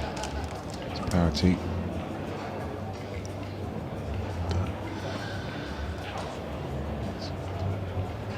Ready to break off frame number 13.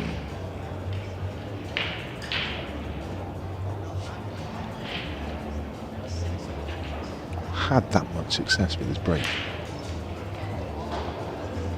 He's a good one here.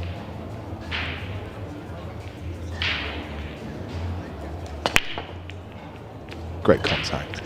Yeah, he's hit the break so solid every time, but not always had the best of outcomes. And once again, this is not a fun, inviting layout. Remove the red top left, you're over the moon. Yeah. That red top left, all of a sudden, it dramatically changes things here. He hasn't got an opener on red either, I don't think, is he? Unless it's the one that he's closest to, he can clip up the rail, but then you've got the 2 reds tied up at this end of the table. Yeah. The yellows have a problem. There's 2 in the bulk area. Yeah, this is tricky. Do you take yellows and just play the loss of turns? Take the yellow bottom right and play the loss of turn, get the cue ball on height on the top cushion, and yellows are then favourite for the frame? Yeah, quite possibly. I mean, if you're really brave. The 2 reds that are sat on top of that yellow, the left of the 2 does go to bottom left, but I think that's far too risky, especially with hand queuing. I mean, that would open the frame because you cannon the other one out at the same time. But as I say, I think it's way too risky.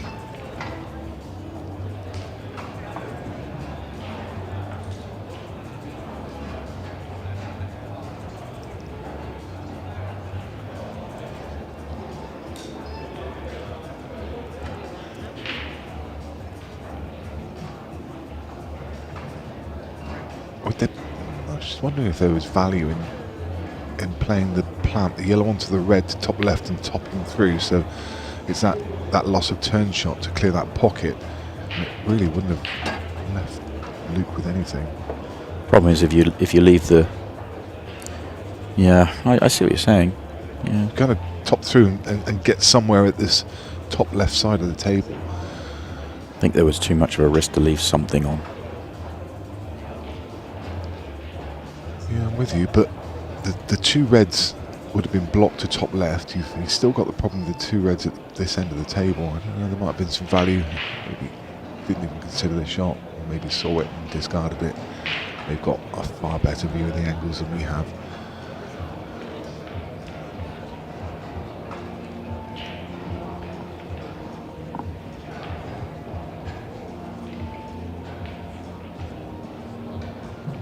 Key shot coming up right now. Wonder if this might squeeze off the top jaw. That's maybe what he was thinking at the start of the visit. No, just the... Oh, how good is that? How good is that? That was a long way from the pocket. Calm as you like. Rolls it in. That was beautiful. That's so tough. That's such a hard shot. It's one of the best matches we've seen. One of the best shots we've seen in this match. Yeah. I mean, line that up on a club table and try and play it. It's such a hard shot. That amount of distance between the two balls. Got to hit it absolutely perfect.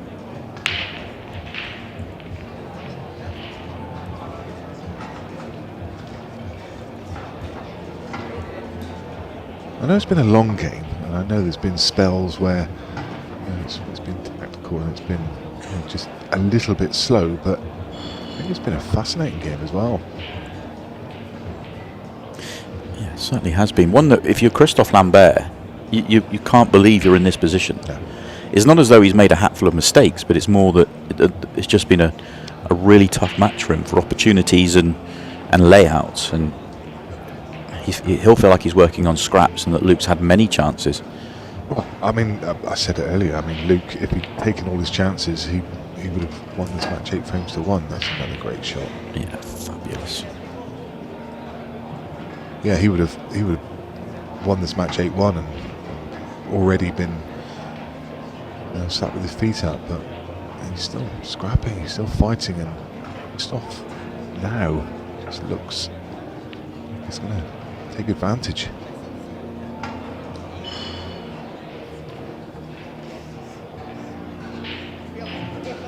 That had to be absolutely pinpoint, that last shot. He's played 2 or 3. I mean, remember the screw back off one cushion into the ball, and earlier on, what was that, 3-4 frames ago, that shot, a couple of shots in this visit, he's played some really good stuff. It's just, it feels like he's working on scraps and trying to make the most of it. Perfect angle here. Run the cue ball through. Looked like he wanted to hold on the straight. I thought he might go past it, yeah, purposely, and use the left hand and go through the reds perhaps, or just come down the left hand side.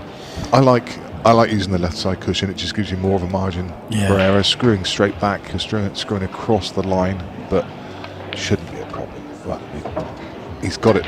It's not the way he played it. I think he quit on that a little bit. It did look like it. Yeah, it did. I think he was. Well, maybe he did. Maybe I'm doing him a disservice because he's landed on it perfectly to his bottom left. So maybe he did. Benefit of the doubt. And Christophe Lambert goes ahead for the first time in the match. And what a crucial time to go ahead, because he's on the hill as well. I can tell you that Aaron Davies has completed victory. It all happened very quickly out there. 8-3. Last time we checked in, he was clearing up to go 5-3. He's already finished, and you can see Stephen Jameson is walking out there to go and interview Aaron Davies. So that one's flown along. They're on to match number 3 already over on our main table. You can watch that on Ultimate Pool TV. Stevie Dempsey won event 2 in Wigan. Takes on Darren Whitworth next.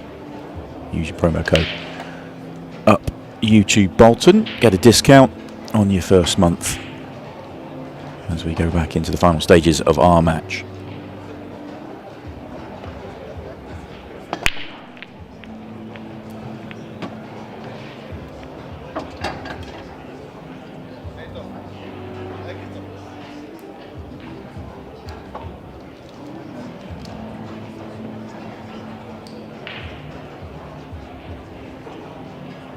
So,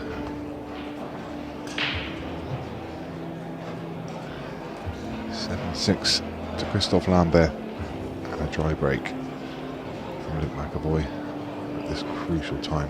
It's actually ball in hand as well, which helps.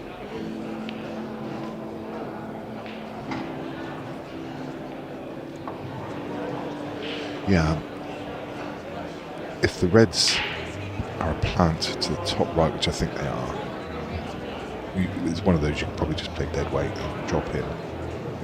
It's just set to the left knuckle. Yeah, I think he's thinking about the bottom end of the table. He could go yellows here, but the yellow nearest the bottom right corner is a problem, whereas the red that's the left of it isn't, because you play the red off the yellow. Yeah. But the cluster around the 8 ball, that's your issue. And that's what I was going to say. If this is a plan, which it clearly is, I think was there not value? Okay, I mean, he's going to play the shot I was just about to mention anyway. To play this outside one and punch into the other red and just develop it. I like the way he's done it. I mean, I think there was possibly some merit to play it as a first shot, but he's just got himself a slightly closer, I guess. Okay. Yeah, be over the moon with that. It's come out nice. Yeah. One more shot to open the table, and then they're all there for him for the victory. Yeah, it's not absolutely plain sailing. He needs to just think about where the yellow's going. Doesn't want to leave that in there as a blocker. So he can't just feather it off the yellow and kind of move it on and off the cushion a ball, because it's going to block something. He just needs to hit this with a little bit of extra pace to make sure that yellow clears.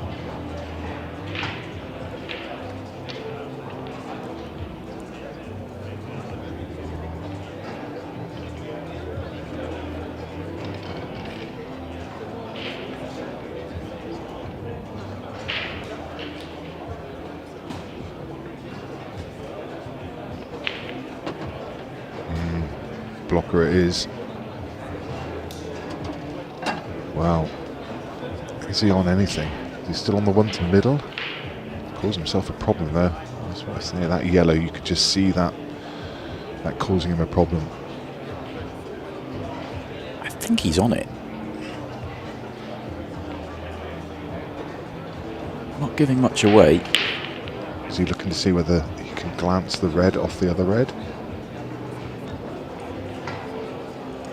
As his next shot, you know, that middle next and then red off red. Because otherwise, how do you? I mean, yeah, it goes top left. You could land on it. It's difficult to see without knowing exactly what angles he's got out there. He's certainly looking at the top area of the table. What would he have from there? And I think the right red off red would do the job. Now he's looking at just dropping it in. And he's got options. He's definitely on this ball. Yeah.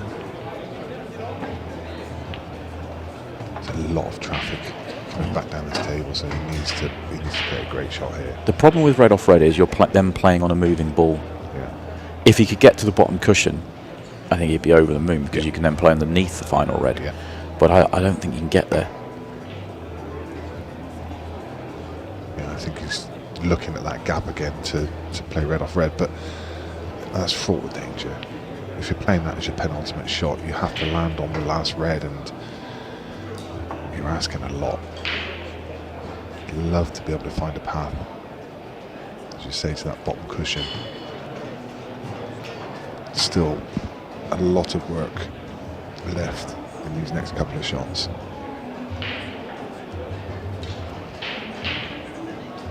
I think he's odds against, personally. Too many variables. He's a great shot here. Needs to be pinpoint. It's okay, but he, as I say, this is fraught with danger. You have to land on the last red, and you're not guaranteed to. Playing position on a moving ball, very difficult. Yeah.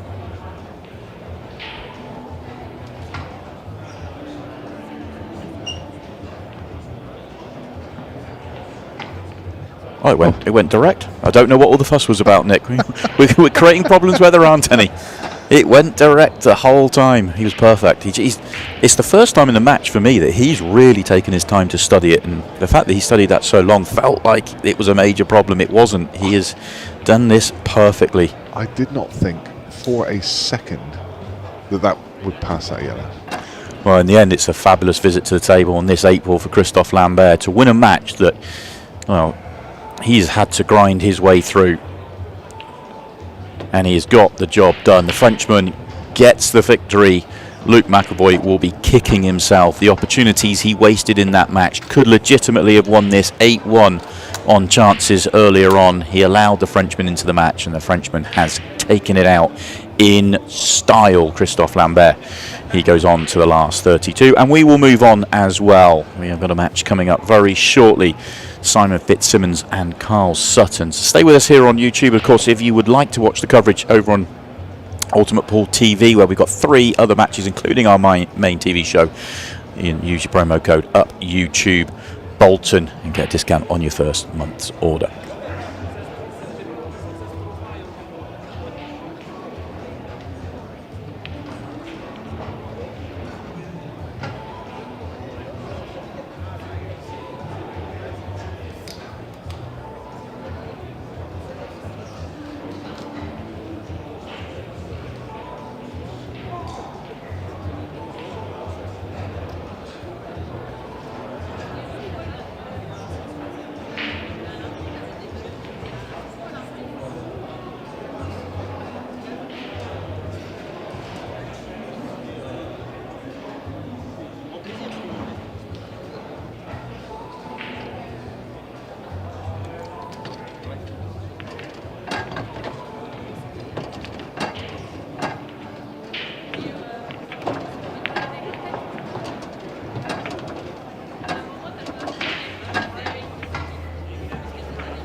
Welcome back, everybody. We are ready to go with another match from the last 64 at Pro Series 3. The bouncer, Simon Fitzsimmons, gets us underway with a, well, not the break he was looking for. Didn't quite catch it clean, but kicked into the right centre pocket. So it will be Carl Sutton who will have the first opportunity here. Race to 8.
Very nicely worked to lay out this from Carl Sutton. Looking to get us underway with a reverse clearance.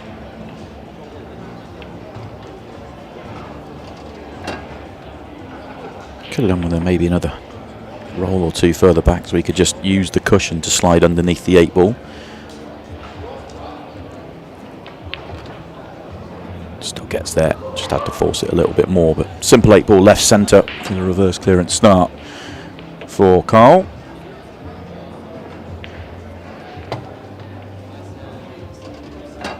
And in it goes. Former champion Carl Sutton. Had plenty of success over the last couple of years, certainly in and around the international scene as well. Made another world final where he played brilliantly, losing out to Ronnie McCarthy last year. European title, Pro Series title. Player that just always seems to play at an elite level.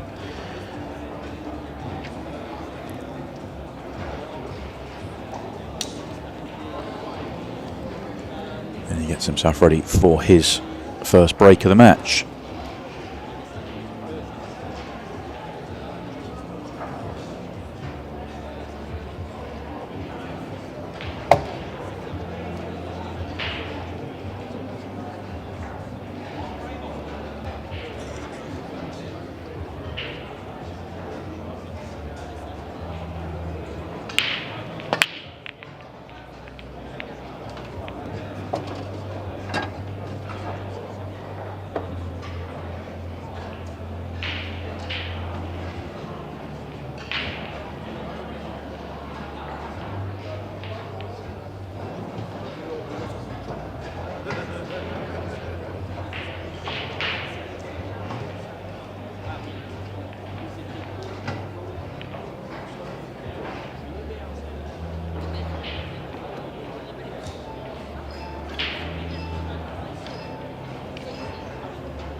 Good layout again for Carl to go back-to-back to start this match.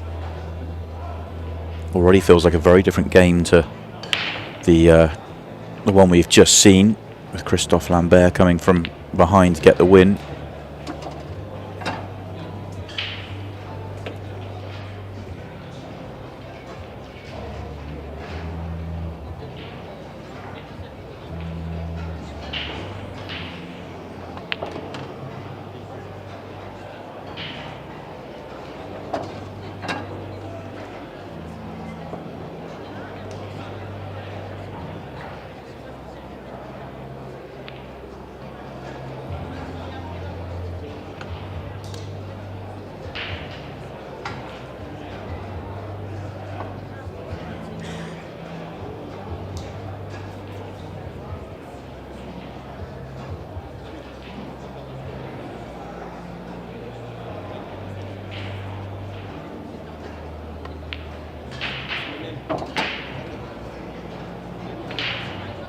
Oh, very lucky boy.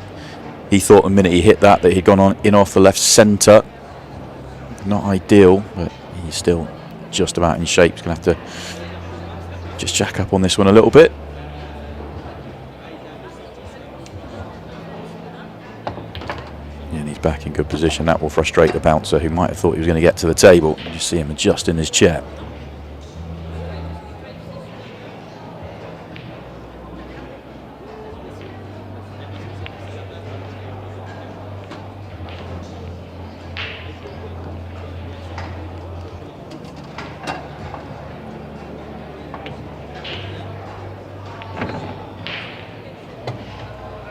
And 2-0. Reverse clearance, break clearance. Good start for Carlos. Simon has only played the one shot so far.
touch of fortune there for Carlos.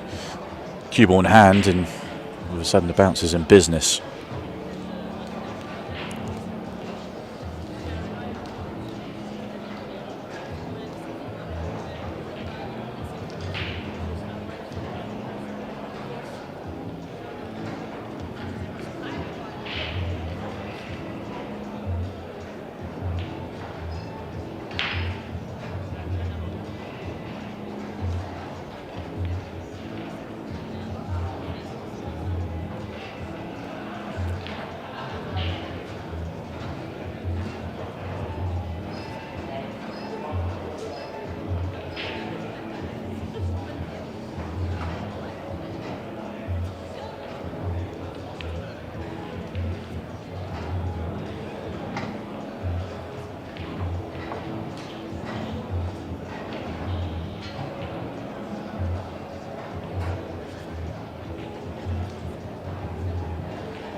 Would have been frame over if he could have found it, but the frame continues. Red at the top is a major problem here for Simon.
Simon's gone up for the double. He's not happy. Body language tells us he's not happy with what he's left. It looks a fairly good one, but he's very, very good at the doubles. One of the better players on tour.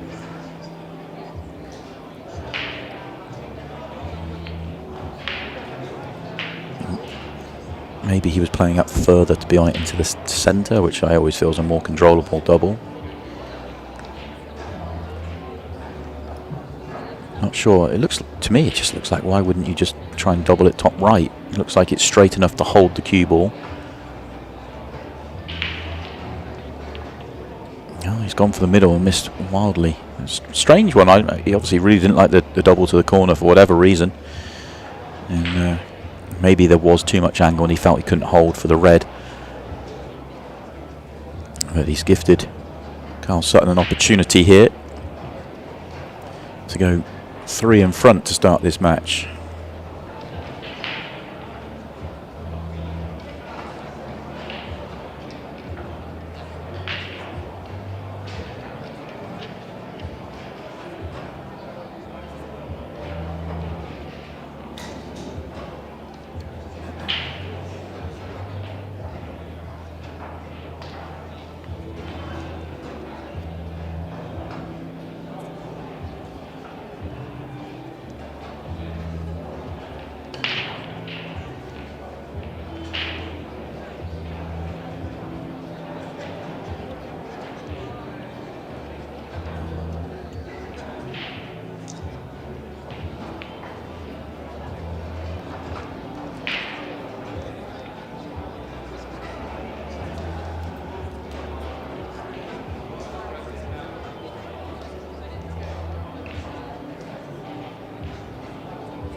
I decided he didn't like the thin clip on the yellow.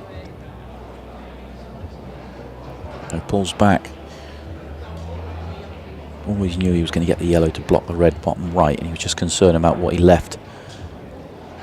Bottom left. Worried about the cushion first. Clip in off the red. If he's left too much of the cushion here, the shot's actually very much controllable.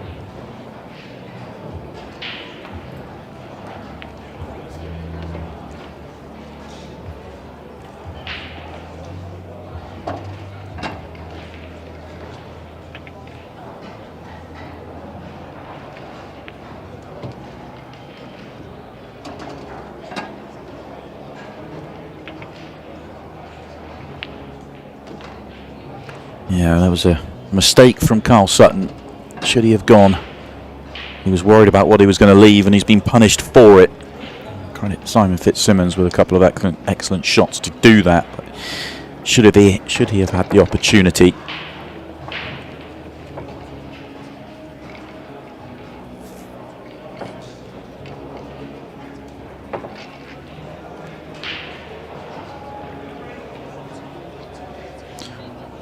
over on our main table right now.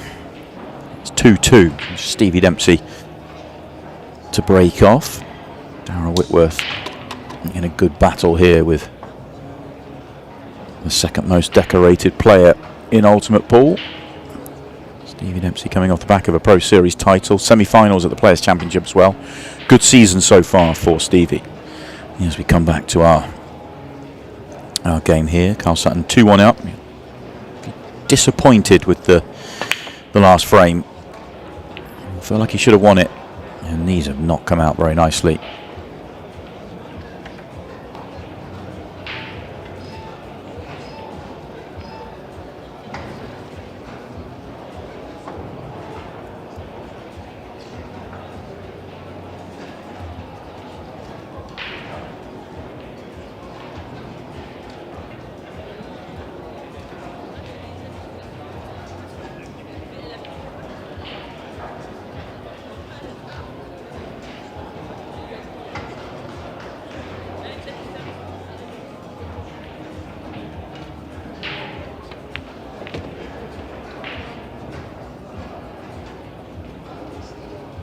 Good, very good first shot from Simon.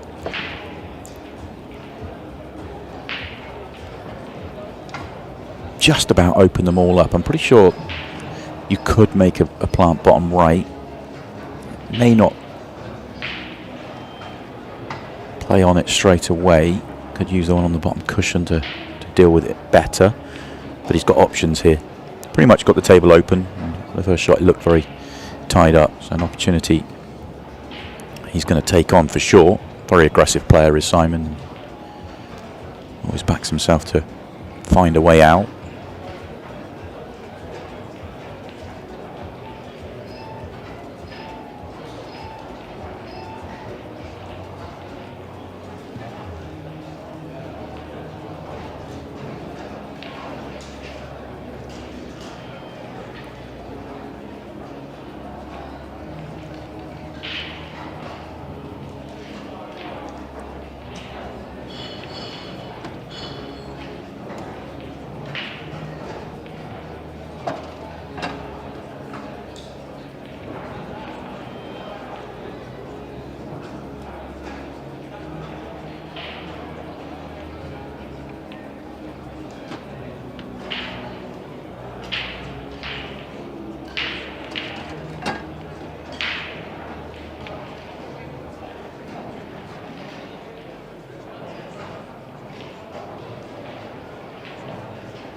He's a very good potter. He's going to need it. He's been digging a hole through this visit. Never really quite where he wanted to be, pretty much from ball 1. But he's still on this 8 ball, but it's a big one.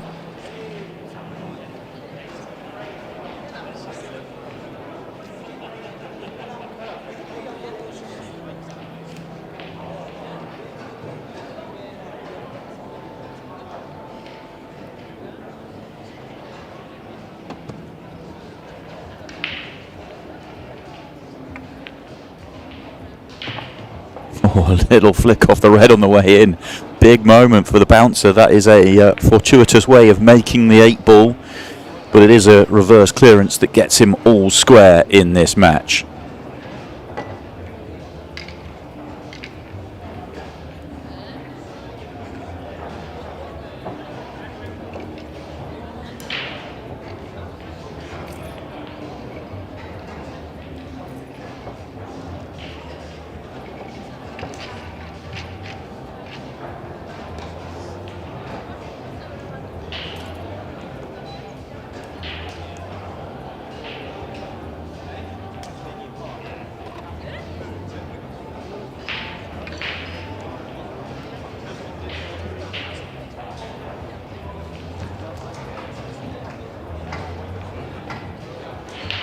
Not happy with how he's hit the break so far, is Simon, so looking for something better here.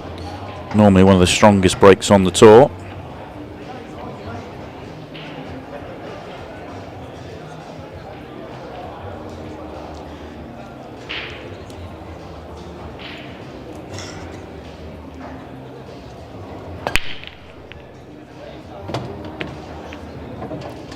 And he won't be happy again.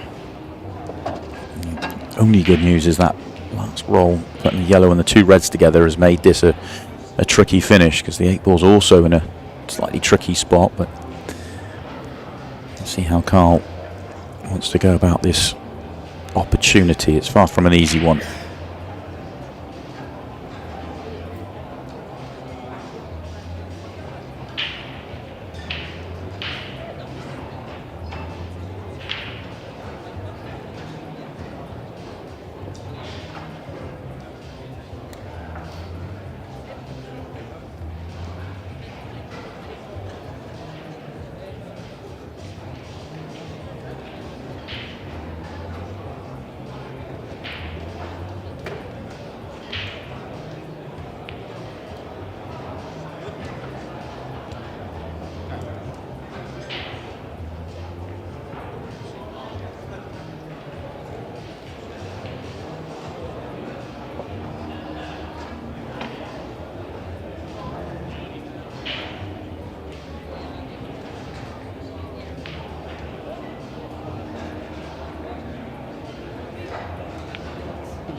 Didn't work out, so pulls back, puts Simon in trouble.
He wanted to move that red to try and pop it into play while keeping it tight.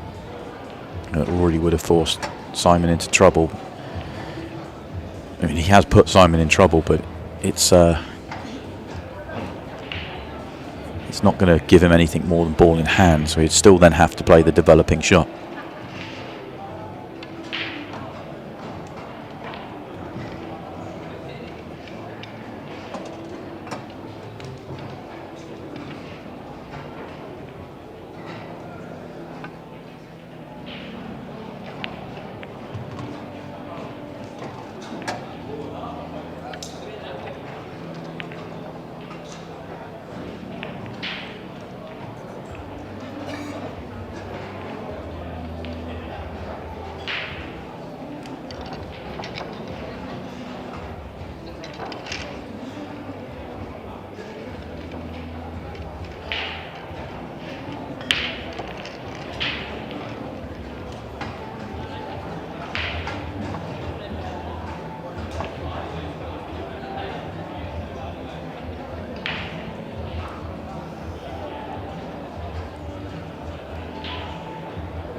Simon immediately knew whether that turned off a finger mark or rolled off or just a poor execution of shot.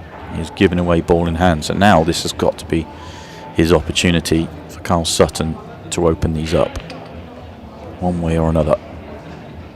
If these are a set plant, then you can play a 3-ball plant onto it with ball in hand.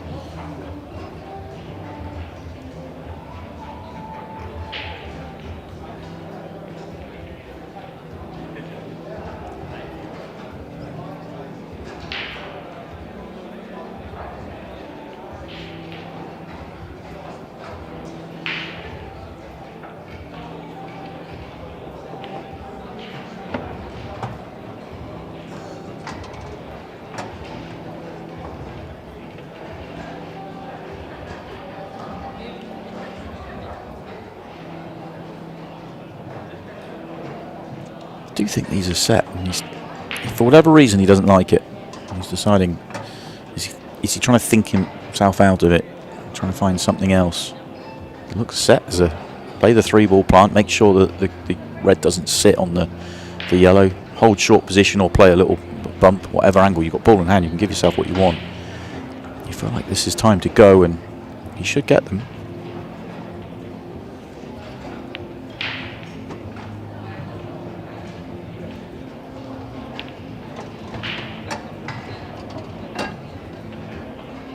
He obviously really didn't like the plant. It looked set before and now it isn't. So he's created a problem for himself here.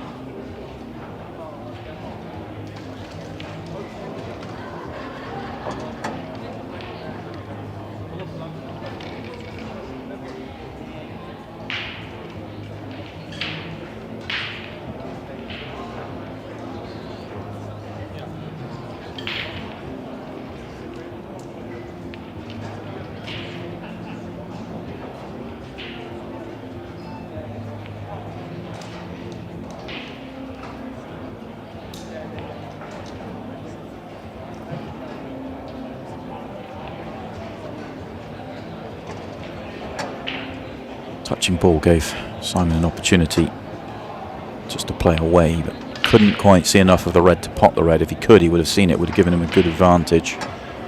I really do feel like Carl's missed an opportunity here. He had a really good chance to win this frame and probably overthought it. Looked on.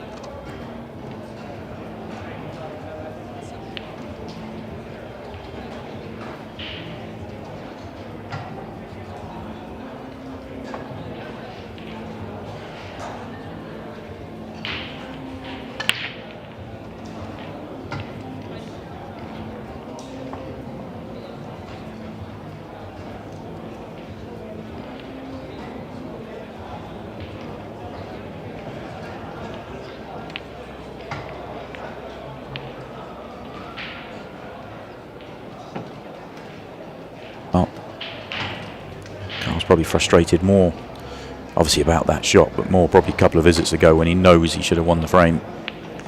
And now he's in danger of losing it. Okay, the 8 ball's a problem for Simon, but the yellows are now all on. Don't know whether he can get into this enough to come across and develop the 8 ball. It would be a risk if he could anyway, but may have to accept it as a double.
See him pointing his cue, so he's looking at the high angle, which would suggest he is thinking about playing into the 8 ball.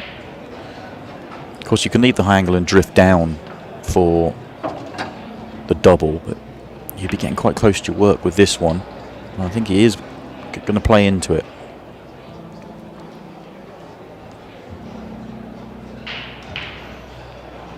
Now he's looking at direct.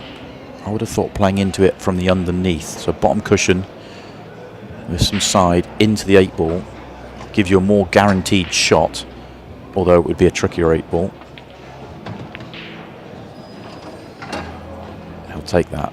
Would have loved it to stop a roll short or gone a roll more. He's at one of those funny angles now. Cue ball, well, he'll know if it's close or not. If he's playing it natural, then it's not. It's not. So excellent visit from Simon Fitzsimmons. Decides to go into it direct, and that worked out well. Gets himself in front. 3 straight frames for the bouncer, and you have to say that is one that's got away for Carl Sutton. He will feel that he should have won that frame. Had a really good opportunity. Didn't take it.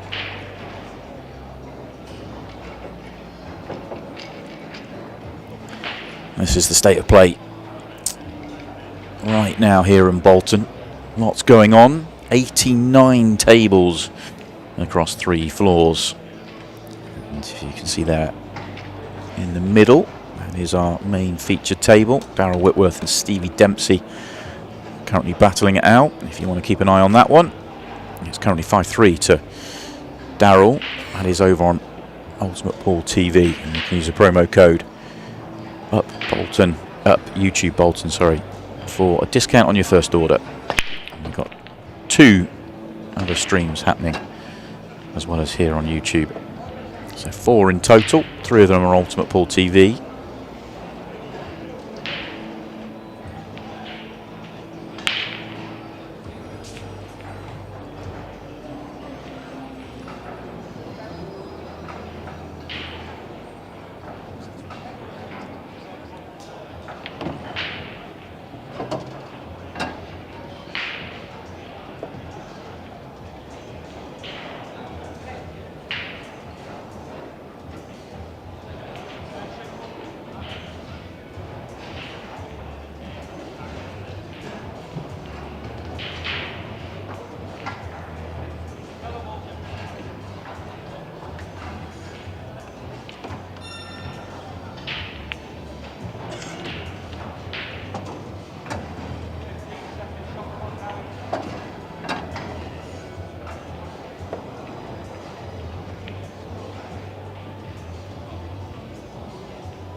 Wants to be careful not to leave himself a poor angle coming down the table.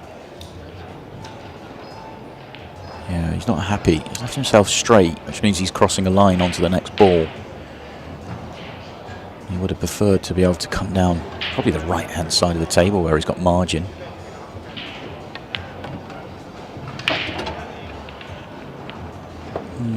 Now he's got... If he goes centre first, he's off angle, going up the table. And coming across to see what margin he's got. He has to use the top cushion, get some right-hand side on and come back down. He could take the one at the bottom, but it's quite thin. That's not putting him in a good line either. So being straight at the top is just causing a few headaches here.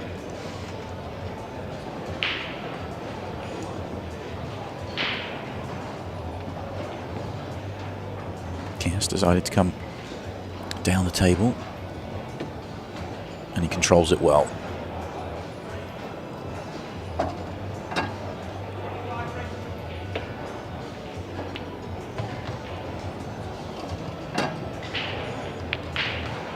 And that completes the break clearance.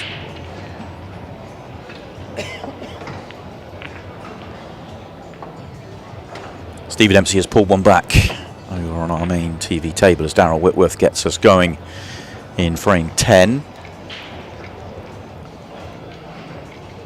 Darryl in his first year as a Ultimate Pool Pro. Very capable player. Commentator's curse there as he misses a bad ball and allows Stevie Dempsey back to the table. All this is over on Ultimate Pool TV.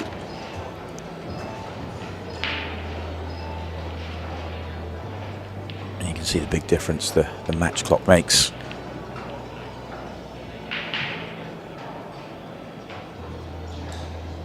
Back to our game where it's 3-3. A little bit more breathing room for the players as Simon goes in off again. Struggling to keep that cue ball on the table.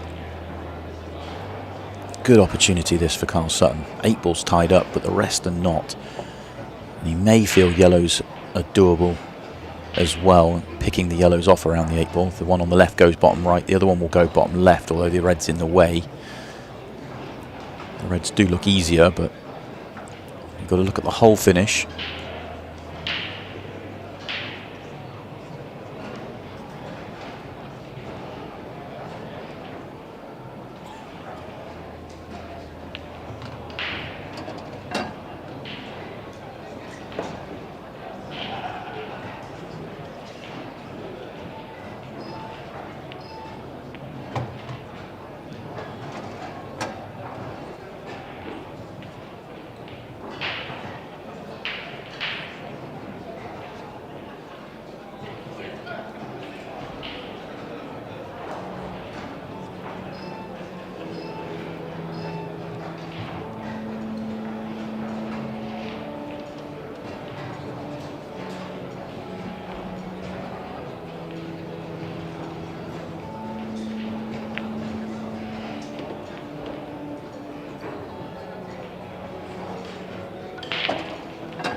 Be good to watch how Carl's picked these apart. Beautiful couple of shots in and around the 8 ball. Good use of the red just to hold the cue ball. And should be a very good reverse clearance.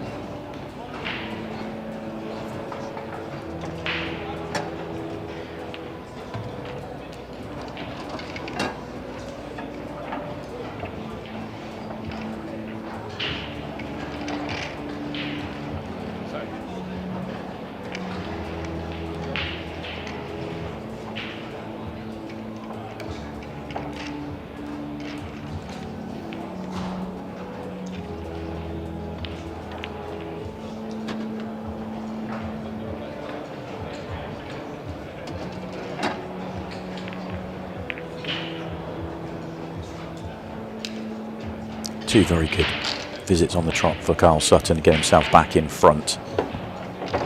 He certainly had the lion's share of the opportunities.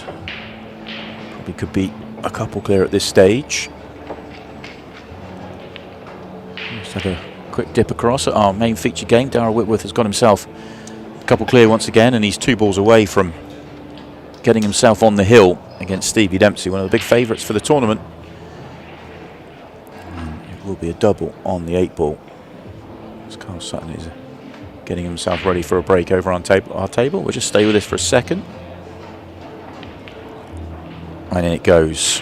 Darrell Whitworth, 7 on the board. He is 1 away. Stevie Dempsey needs to win the next 4. And the power is there for Carl Sutton. The control is not. And Simon Fitzsimmons has a wide open chance here.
Huge error from Simon. That really was a poor one.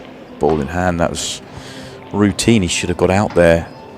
And that's, you know, it's been tough going for him in the match, and turned it around from 2-0 down to get back in front 3-2 with a little bit of help from Carl, it has to be said. But that is just going to be music to Carl's ears seeing that. He'll be very buoyed up. Opportunity for him to go too clear himself.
Another big error, this time from Carl Sutton. Middle of the match, both players starting to feel it a little bit. Huge moments.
More rolls would have been nice. He is off angle.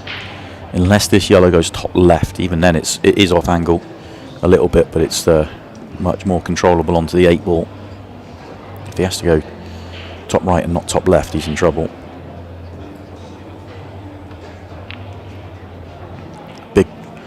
Big shot. Context of this match. This is 4-4 or 5-3, you feel. Excellent. Good 8 ball required though, not an absolute sitter.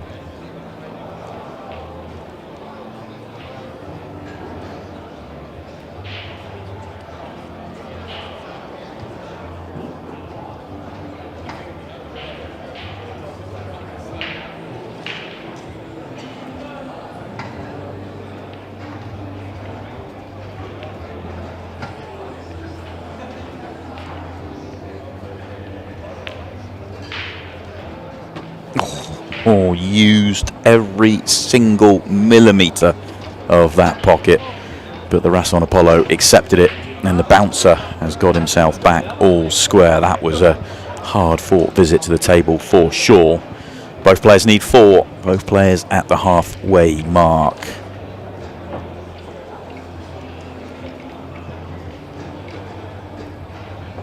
See there, those eagle-eyed amongst you, that Stephen Jameson's currently in the arena with Darryl Whitworth, which means that Darryl Whitworth has completed victory over Stevie Dempsey. Fantastic victory, and our last champion, Stevie, is out at the first hurdle here in event 3, having taken down event 2. He'll be back for event 4 tomorrow. Darryl will be back for the last 32 later on today. That means there is one more match over on our main TV show before we break for an hour or two before we come back at 6 o'clock. Rad McCulloch will take on Declan Brennan. That will be coming up very shortly. If you want to watch that, Ultimate Pool TV. And of course, you know the drill. Use your promo code UP YouTube Bolton. Get a discount on your first order.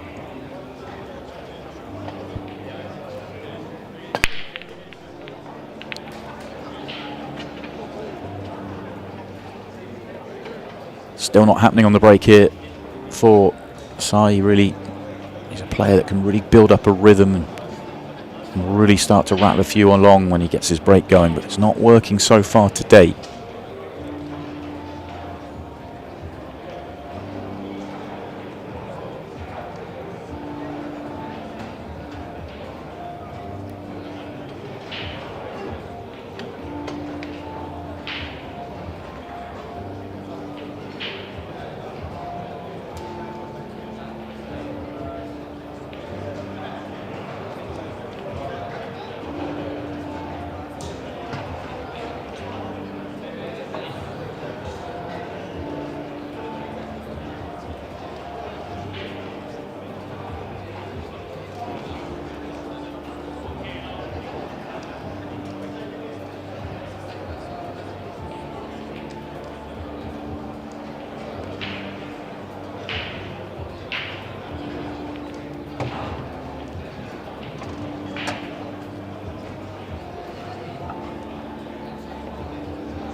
There's some big mistakes coming in. It just felt this match is just going in a bit of an ebb and a flow, really. Carl Sutton starts with clearance, then there's a response from Simon, then Carl makes a mistake and gives away a frame, and then he responds with a couple of good ones. Simon tries to give away one, and then the last 2 visits to the table for Carl Sutton have been complete disasters. And from 3-2 up, feel like he should have done more.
Cue ball. Mistake.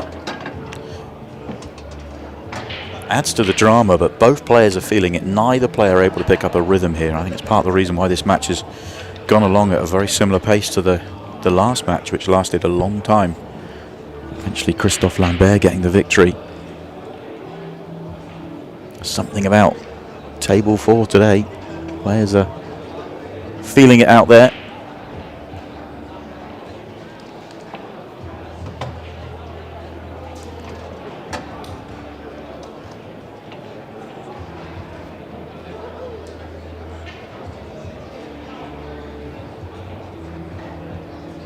Every other match in this section of the draw is completed, and that includes an 8-6 Hitton Patel over Zach Cooper and an 8-7 Greg Batten over Ryan Pisani. I appreciate this match started late, but that's 2 sessions back to back, and this table is half a session behind. Now this table has just played so far today. Maybe the next couple of players coming up will have something to try and change the momentum. Matt Cook and Cole Bedford, one of the quicker players is Cole. Interesting to see how he manages out there.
If he was playing on the bottom yellow, he might have gone a turn too far. He is on the one to left centre, the high one. I think he wanted to get rid of the bottom one first because it blocks the one he's nearest to.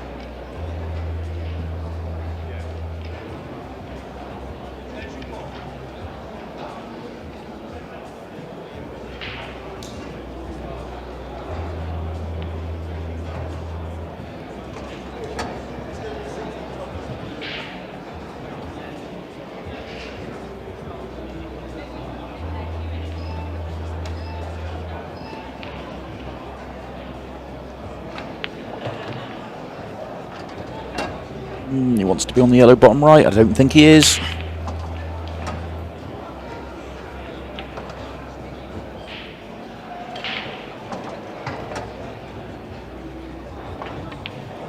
Oh, he is. Well worked out. He's done well.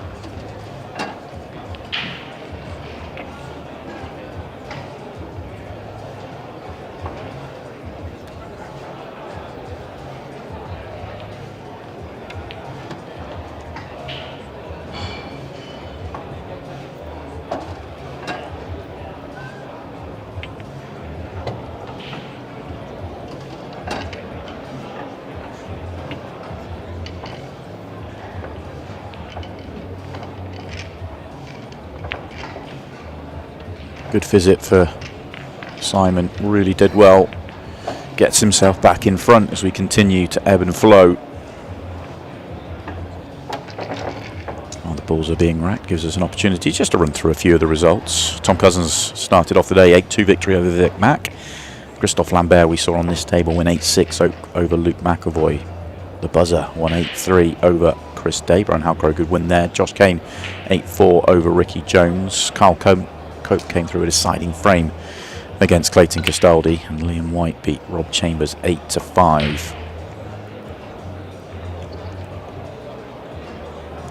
Outside about to get himself ready to break off here in frame 10. Continue. Aaron Davies completed his victory over Chris Hampson 8-3. Carl Morris won 8-2 over Dave Fernandez. Jimmy Croxton won the local battle 8-3. Sorry, Neil Rayburn won the local battle 8-3 over Jimmy Croxton. Greg Batten won 8-7 over Ryan Pisani. Hinton Patel won 8-6 over Zach Cooper in a good victory. And we have talked about already 8-4 for Darryl Whitworth over Stevie Dempsey. They are our results today, all available on Ultimate Pool TV if you want to keep an eye on those.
Looks like we're having another swing back to all square here.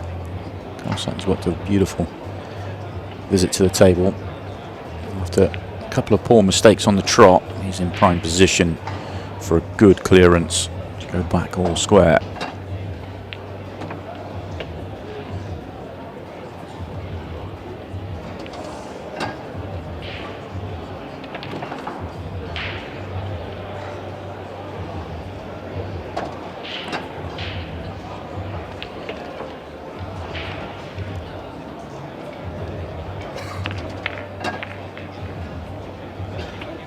It is all square.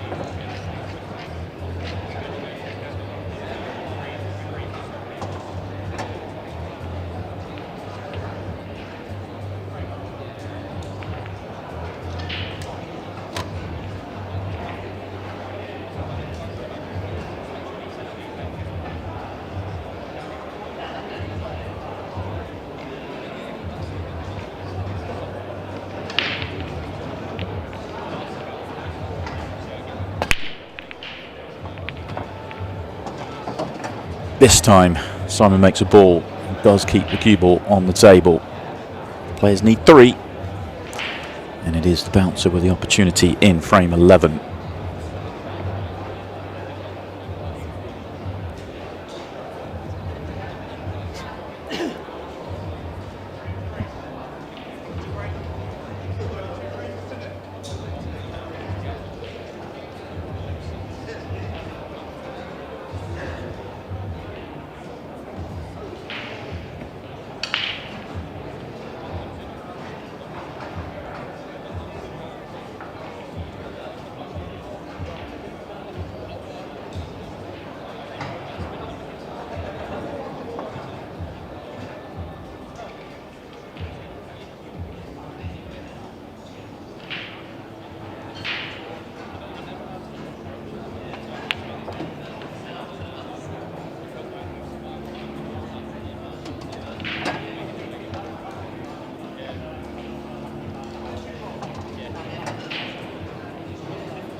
Tricky shot he's got to find here. Got a wall of yellows in the way.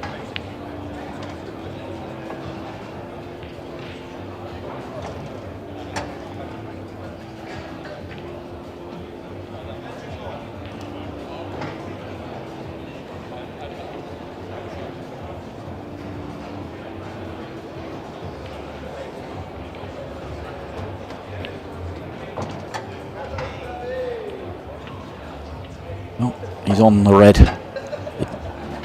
Can take it up to the top left. Looks straight enough just to hold to left centre. Looks like he's played a beautiful shot there. He might have the gap on the red to left centre, so the red he's nearest to, if it comes down to the bottom right, he might go that way around as well. And he's worked this really nicely.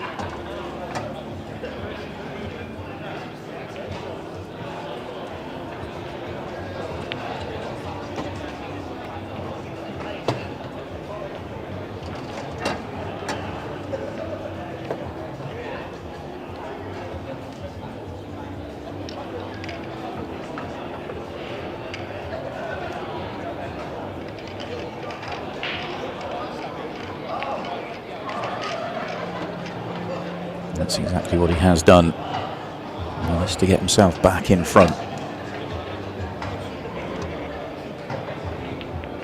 And it goes very good from Simon. He finally gets himself an opportunity off his own break, and he takes it to go back in front and 2 away. Declan Brennan's got off to a fast start over on our TV table. He is 2-0 to the good, and he has these drop-ins on yellows to go 3-0 man in form right now. Opportunity this weekend and into Monday, where he's in the finals night of the Champions League, to get himself to the #1 ranking. Him and Tom Cousins very much in a big battle for that #1 status. Tom won earlier on to get himself into the last 32. Declan off to a strong start here to join him. Go back to our game.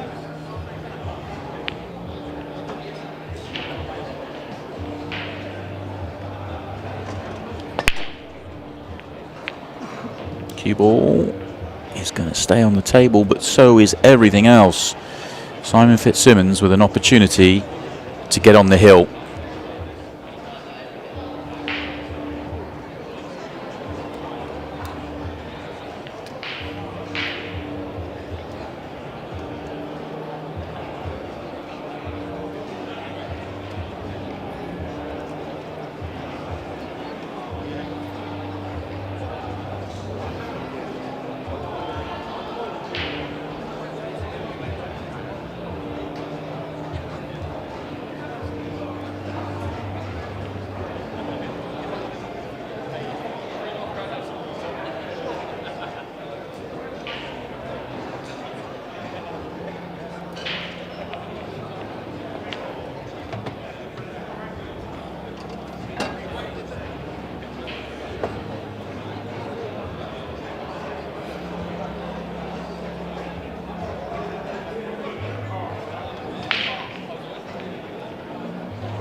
Bit of a stretch this one for Simons. Good job, he's a tall guy. Just gets there.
Wanted to be on the one he's nearest to.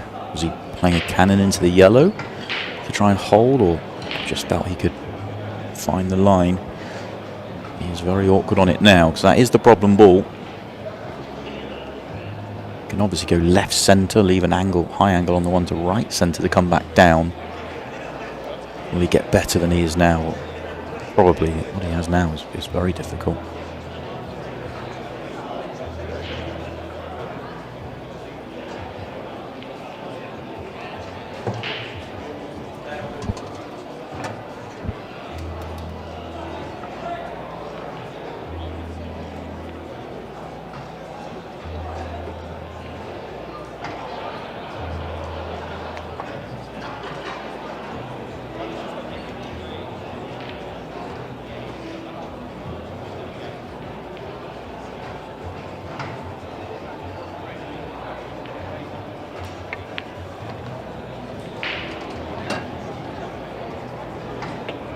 looks straight here. Is he held too well? Wants to be able to screw underneath the red, remember. So.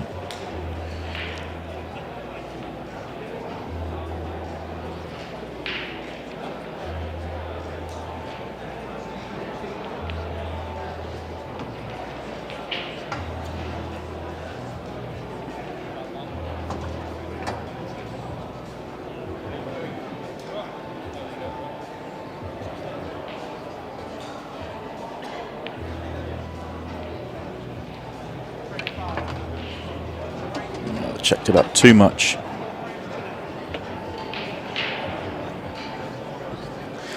Well, the way he played that would tell me that he felt maybe it went bottom right, and that's where he was trying to play to it a couple of shots ago. Didn't think it did. I felt more margin to play underneath it, even if it did from where he was. So perhaps previously he was trying to get straight to be able to screw back for it in that pocket, but yeah, he's got himself in a world of trouble now.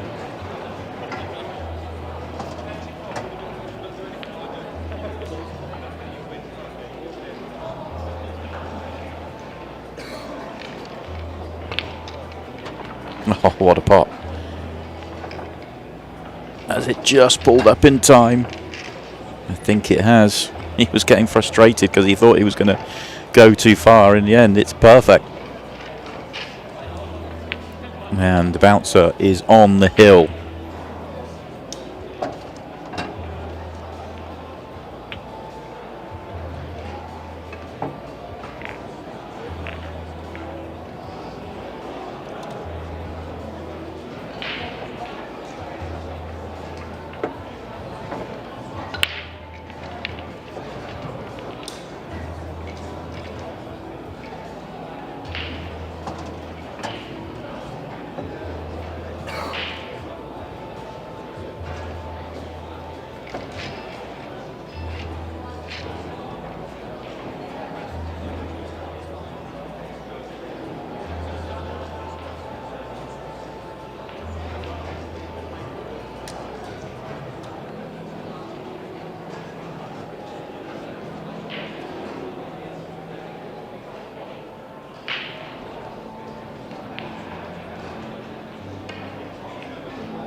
A chance then for Carl to respond. Needs to win 3 straight to save this match.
Wow, what a miss that is from Carl Sutton. Just as I was about to think, wow, we're going deep into this match, and the response was there.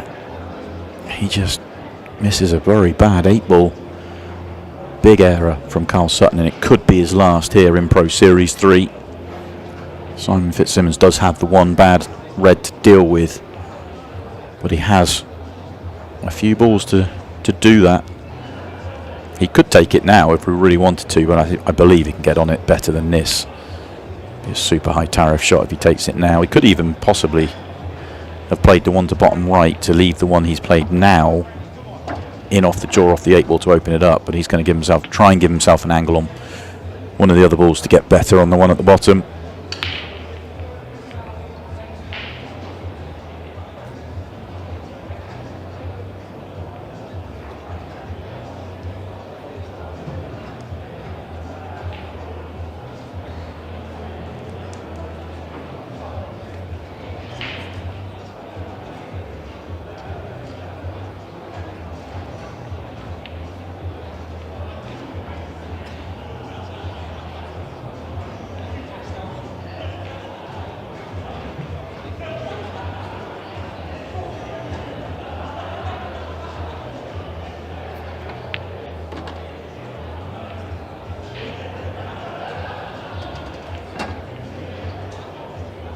You could screw down now, but then you're leaving the one at the top as a bad ball.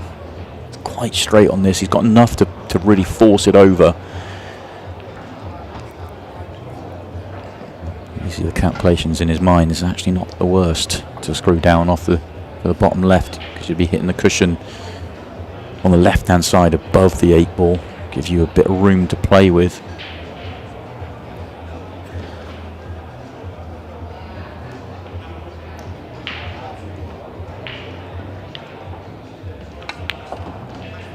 In fact, he was straighter than I thought. He was a lot straighter than I thought he was, unless he potted that in the side of the pocket. Trying to pinch it maybe to hit the gap. I thought he was coming much further to the left-hand side.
An opportunity to win the match is gone for Simon Fitzsimmons. Carl Sutton somehow, even with that bad missed 8-ball, is still in this match.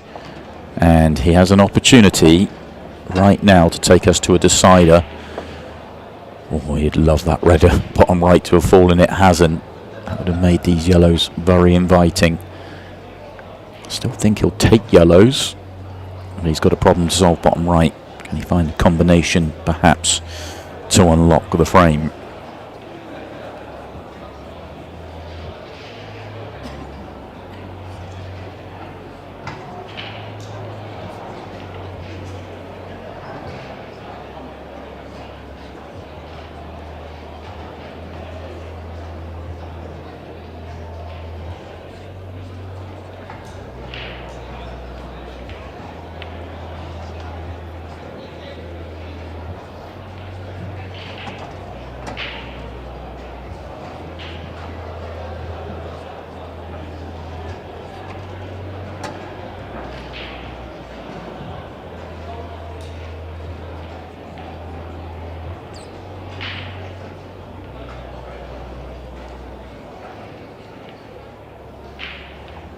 Oh, misses the first ball. And he'll be thankful that the yellow... Well, no, he wouldn't, because of the yellow drops, he's on yellows. But I was about to make the point that reds would be an option here. Well, they are still an option for Simon. But the red at the top of the table makes it one that he won't take on. He'll have to go yellows as well. Been a lot more mistakes in this match than I was expecting from two high-quality players, especially Carl Sutton after starting so well with 2 off the break. He's really dipped in his level.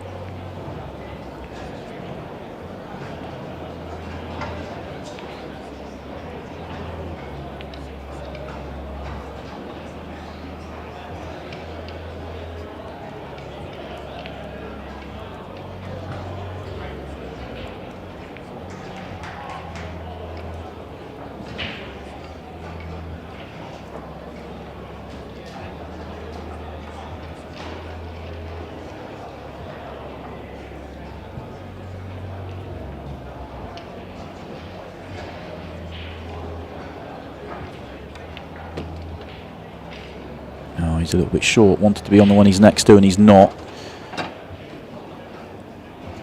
I thought he might try and just come underneath the 8-ball there and try and play the combination early. Get the yellows, then play the combination, and then you're away. Could have just played it as a loss of turn. I mean, he still could. From here, you could just play the loss of turn. You wouldn't leave anything on.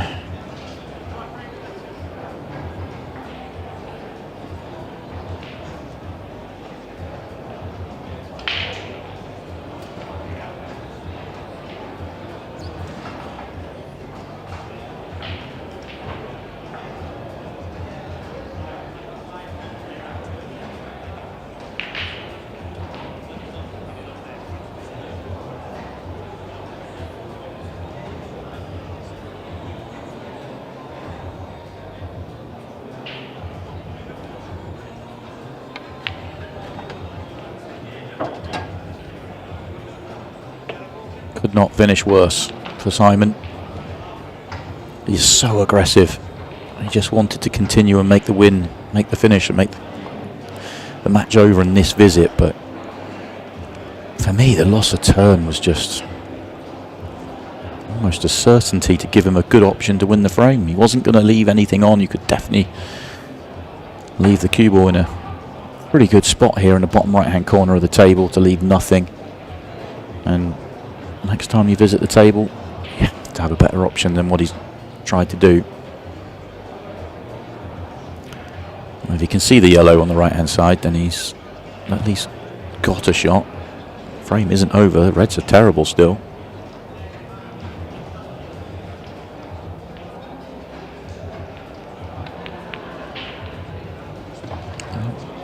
It is a very good double, but he's made the yellow in the bottom right worse.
Very difficult for Carl Sutton from here, but this is his tournament on the line right now. Has to deal with this red at the top of the table. He could play a loss of turn himself, but it would be riskier because he would leave, you'd feel, the yellow on top right. And he won't want to do that with the tournament on the line. It looks like he's left himself just about enough angle to stun this one up and get some movement on the red. And there's no point playing into the yellow and leaving the cue ball where the yellow is, or above the red, because you'd have no shot. You've got to go into the red.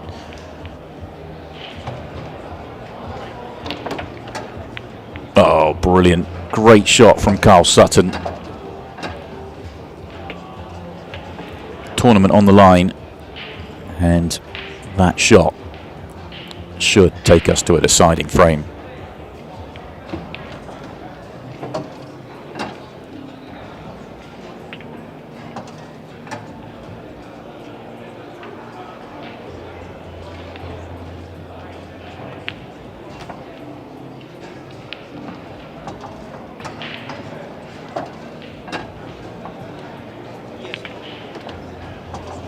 Carl Sutton does take us the distance.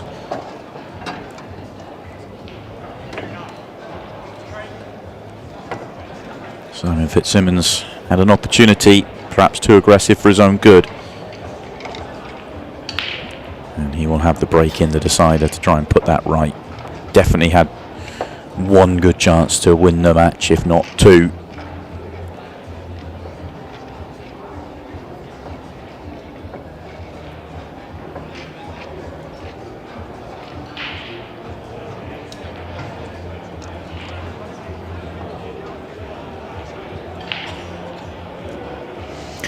A lot going on here. The day builds up. Atmosphere building. Lots of events going on. Challenger Series in full swing.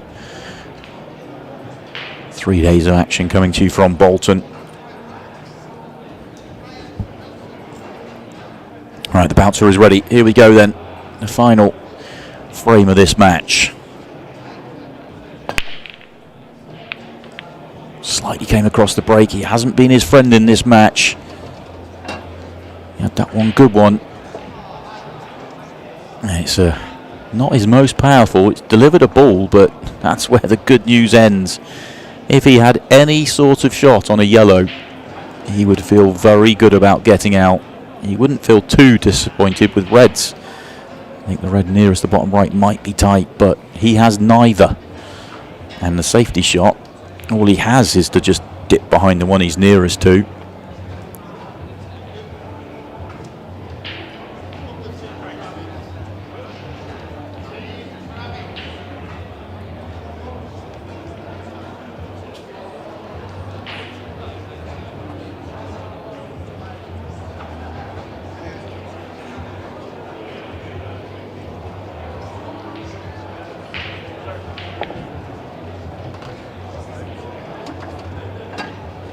What a great shot that is from Simon. Decided to take the ball by the horns.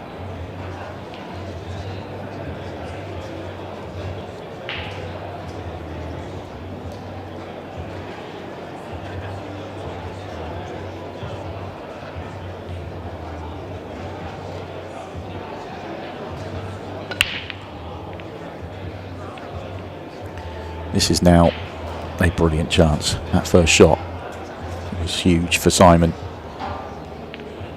Didn't want to get into a containing shot. Wanted to go out on his terms. Now he has the opportunity to do that. Slightly awkward angle here though. Cue ball's tracking on a line he doesn't like.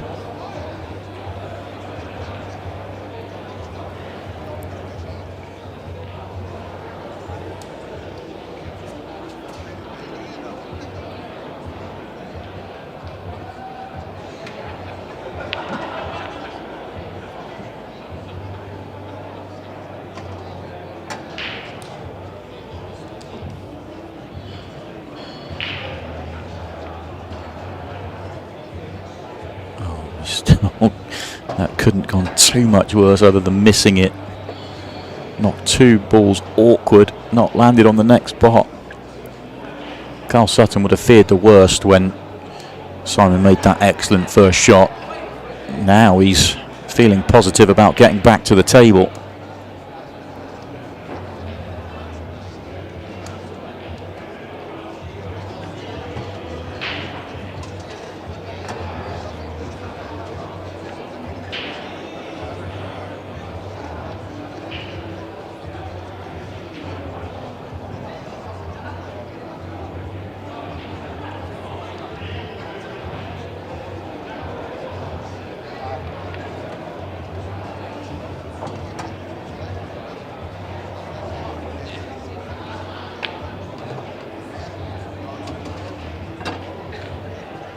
Well, it's step one on the recovery, although in truth he's been trying to recover all the way through. The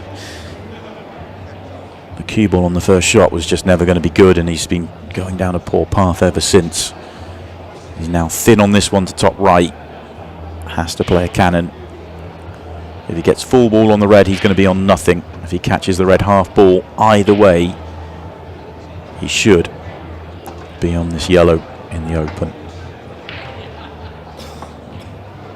Shots keep coming here for the bouncer.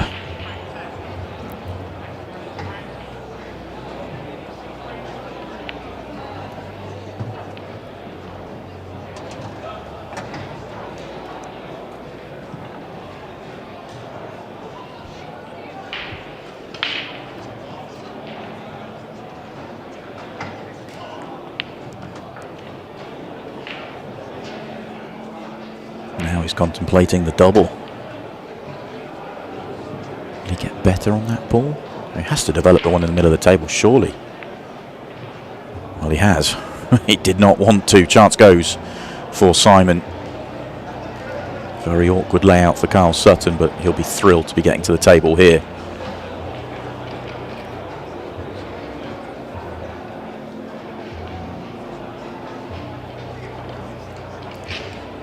Slightly fortunate for Simon when he missed that it has flicked the red to the top cushion, which opens up the yellows, but puts the red in a bad spot at the top of the table. Might be a little bit more inviting for Simon, for Carl, if that red was off the top cushion and he could maybe play that, get on the one on the left-hand side, then come down. But the way it is here, I think he might be looking for a safety option.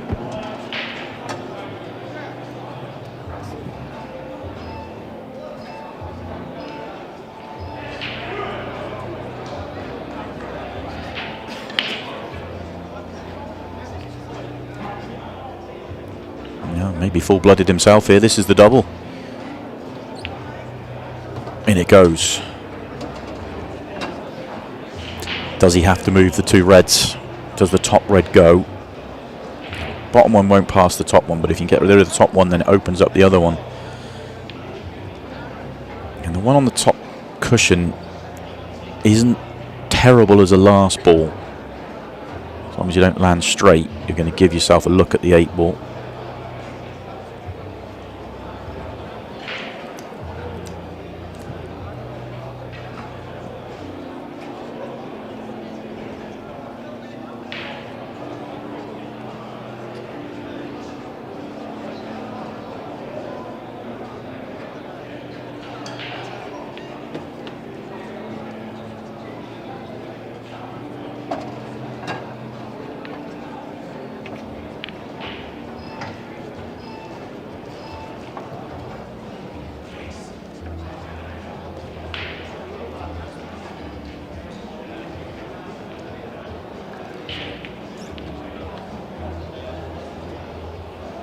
That's come out okay. Straight would have been perfect.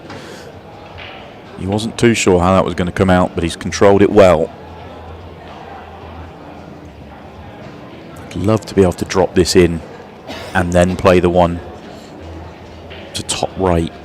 So can he pick a pocket a little bit here and hold the white? He doesn't want to have to go up. And of course, from this angle, he can go up for the one on the top cushion, but then you've got to get back on the other red. It's a trickier way round. Oh, he was perfectly straight enough.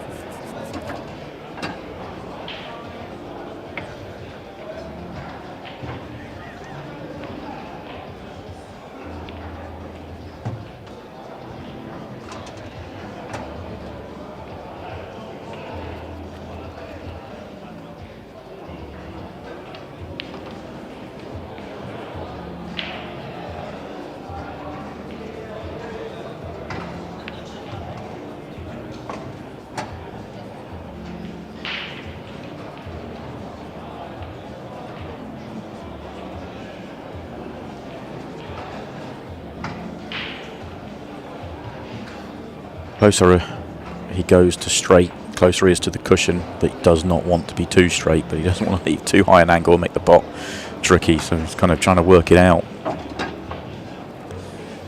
This is as tricky as it could be, really. Off the cushion.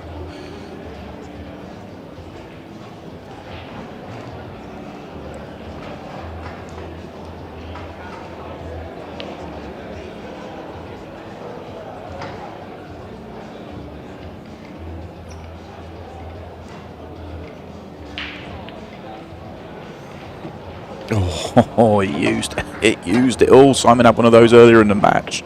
But it falls and it gives Carl Sutton this 8-ball for the match. And those two finishes back to back from behind to win it are absolutely top draw for Carl Sutton. Simon Fitzsimmons had 3 chances to win the match, could not take them, and he bows out at the last 64. Carl Sutton moves on. It won't be a performance he'll be proud of, but the way he finished was very impressive, and Carlos moves on to the last 32. We're going to move on. Our next match, we'll see Chaos Cole Bedford, the British Open champion, in action. He's taking on Matt Cook, and that'll be up in a few minutes' time.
And welcome back to Bolton, the home of Bolton Wanderers Football Club. For the Ultimate Pool Pro Series Event 3. We move to the second round. Tom Cousins versus Christophe Lambert is up. Race to 8. As there is Top Cat racking the balls. I'm Tony Holgate and Nick Finn is about to join me.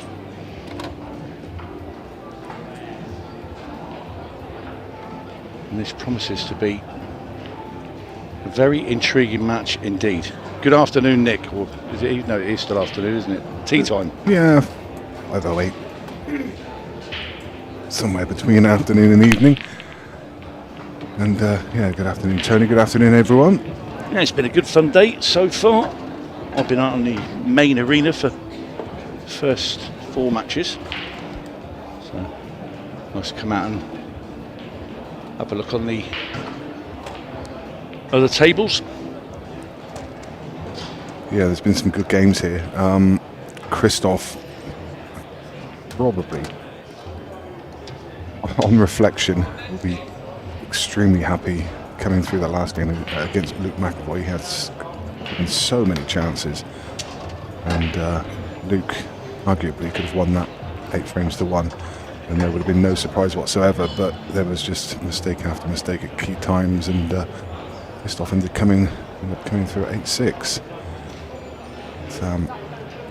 He was never ahead until he went ahead at 7-6 just to get onto the hill. He was always playing catch up. But it was a very good game, intriguing game. It's going to be a different game here, I think. It'll be much more open, it'll be quicker, that's for sure. It was a long old game. And it wasn't Christophe, actually. Christophe was unusually fast. I mean, I'm not saying... I mean, when Christophe first came across to Ultimate Pool, he was measured.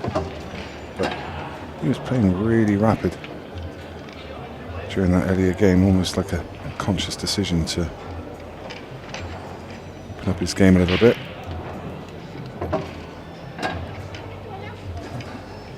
Obviously comes into this game a second favourite on paper, just given it's Tom Cousins.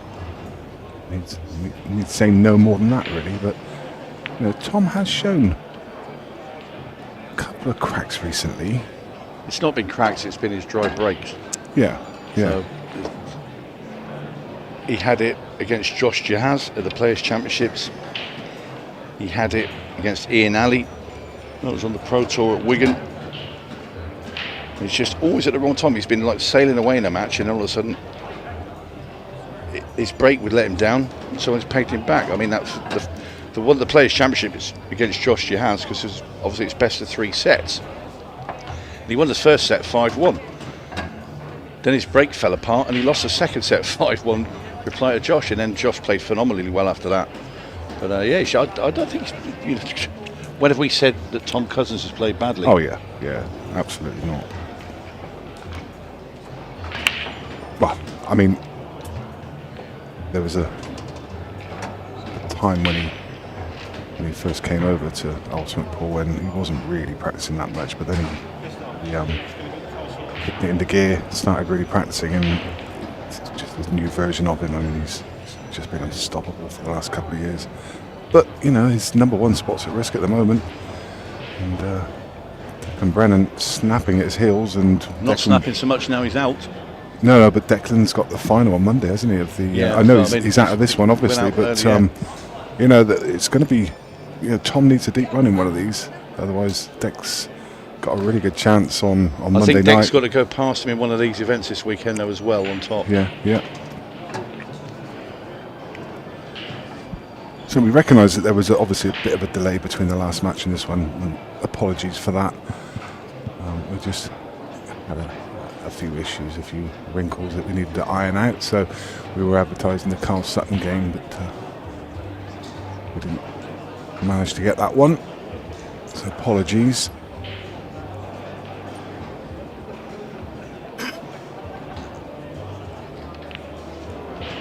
But we're back. We'll be uninterrupted. Well, hopefully uninterrupted for the rest of the day and for the rest of the weekend. We're here until close of play on Sunday. Live action all the way on this YouTube channel and, of course, in the main arena as well.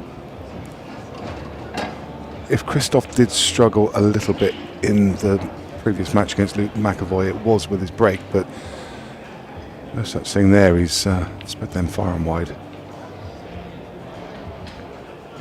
Pretty good leave here as well, Tony. Yeah, be happy with that break.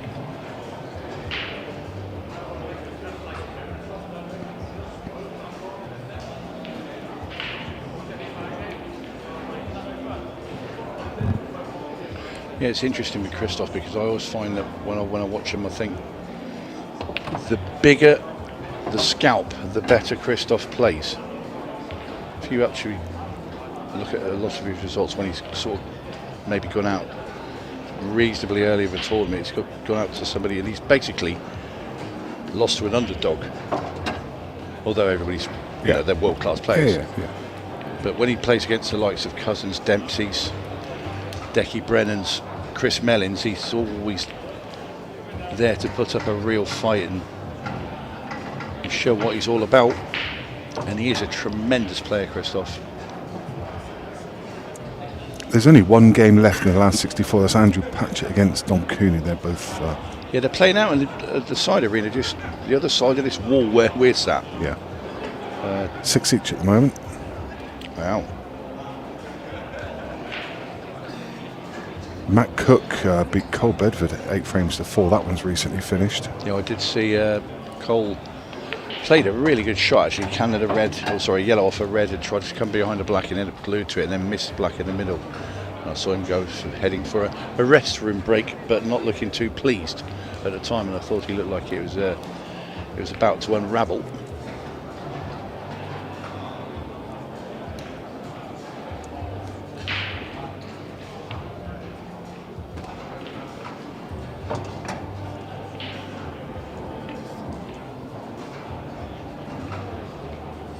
It's a frustrating game out there when it's not going your way.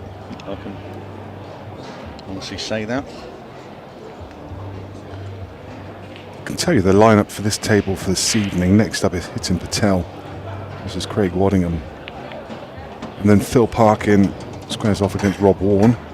And Christy Colefield will round things up against Patchett or Cooney. So the winner of that game we just mentioned. That's a really good lineup. Yeah. And main arena evening action.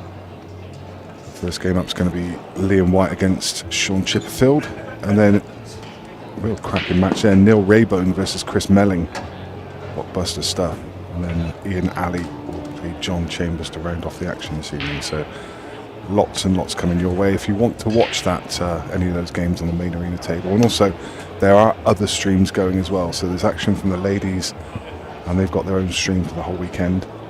There are currently 4 tables, including this one, so 3 other tables. The other 3 are available through the Ultimate Pool app. So go to Ultimate Pool. If you haven't signed up already, then you can sign up using the code at the top of the screen there, up YouTube Bolton.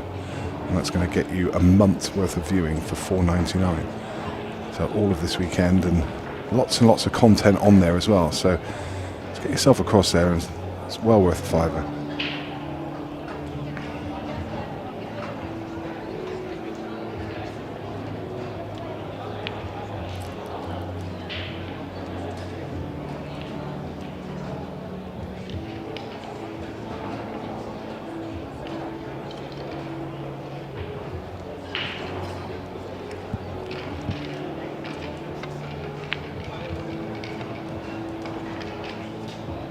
Diving for cover, I think. Oh, he's unintentionally potted that in the middle.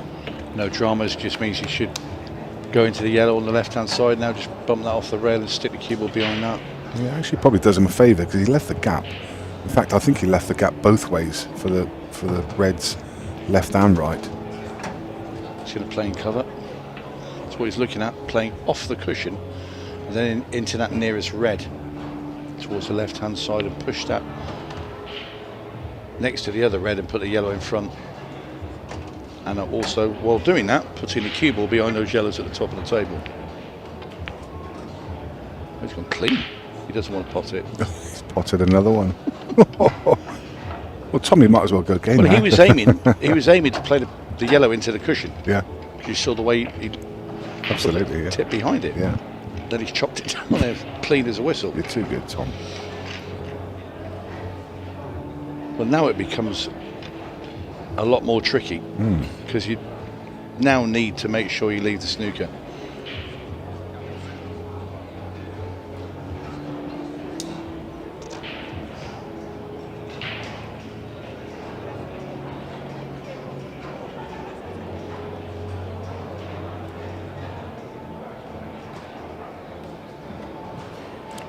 Yeah, there's no really obvious either for the snooker.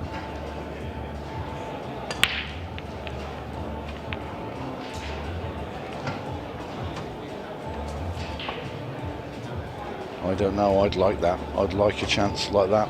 Yeah. If you can cut this red in, don't contact it on the way down the one that's next to it. Cue ball into the bottom round, flick up into it, you hold for that one at the bottom and keep the other one into the open.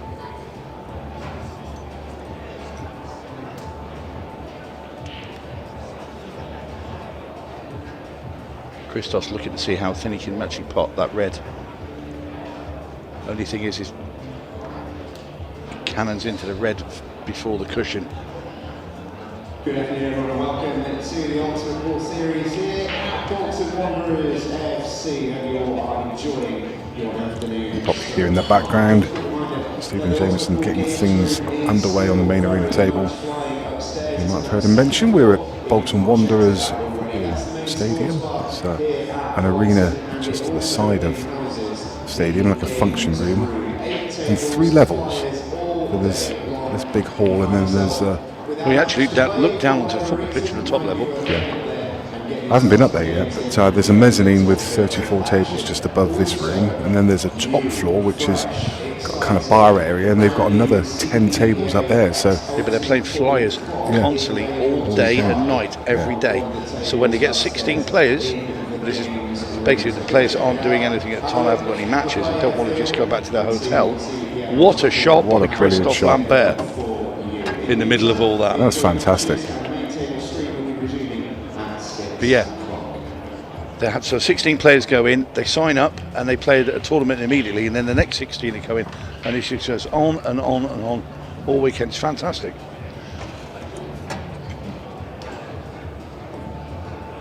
Is it varying entries, 5 or 10 or that kind of thing, is it, do you know? Or I guess there's a mix of different ones? I'm not quite sure. No. I think the general consensus is like tenors, I think. Yeah. But there are obviously some of the players who want to play for a bit more, some want to play for a bit less. Yeah. But what a finish this is from Christophe Lambert. Absolutely is. Squares things up. 1 frame each.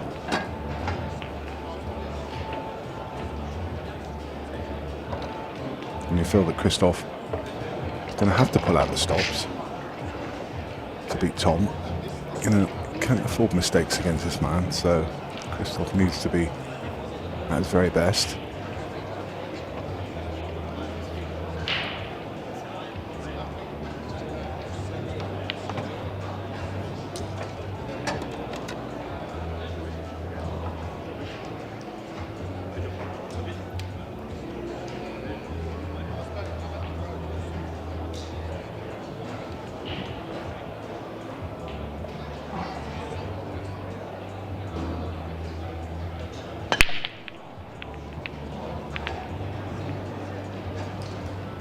Tom crunches one, but it's dry.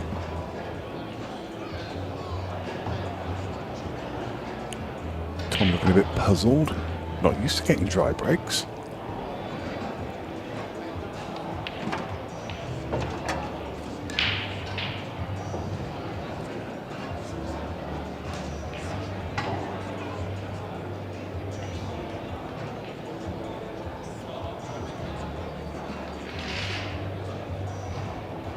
That cluster of balls just below the 8 ball on the right hand side.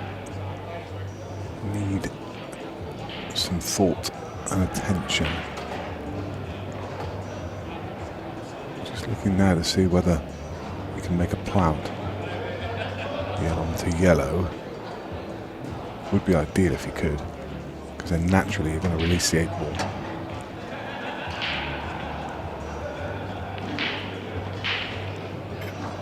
Yellows look good if you can unlock that problem. We're now looking to see if he's got the angle to come down and screw to the 8 ball.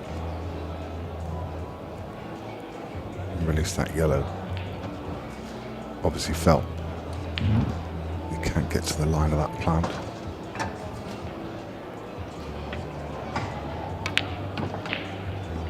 Beautiful. What a great shot. Key to the frame right there. The yellow that he's closest to is the perfect last ball to get onto the 8 as well, but it's not the easiest ball to get on, so I wouldn't be surprised if he takes it now.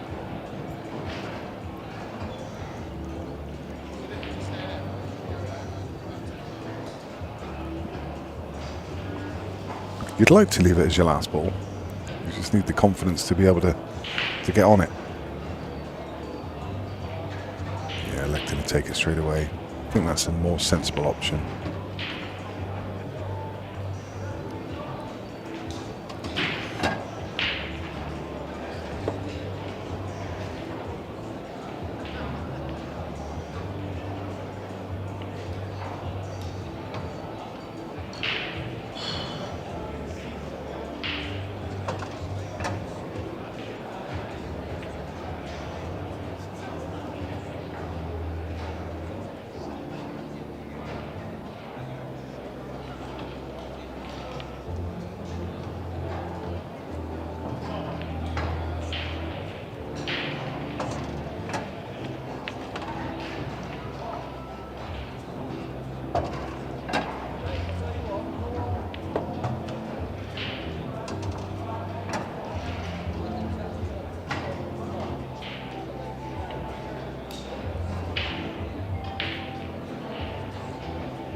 Fancy clearances from Christoph. He just finished the touch straight here though.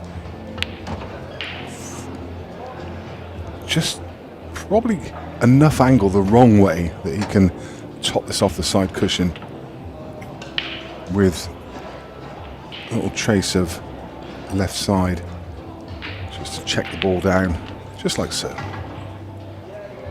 Ooh, has that been cruel? I think it has, you know.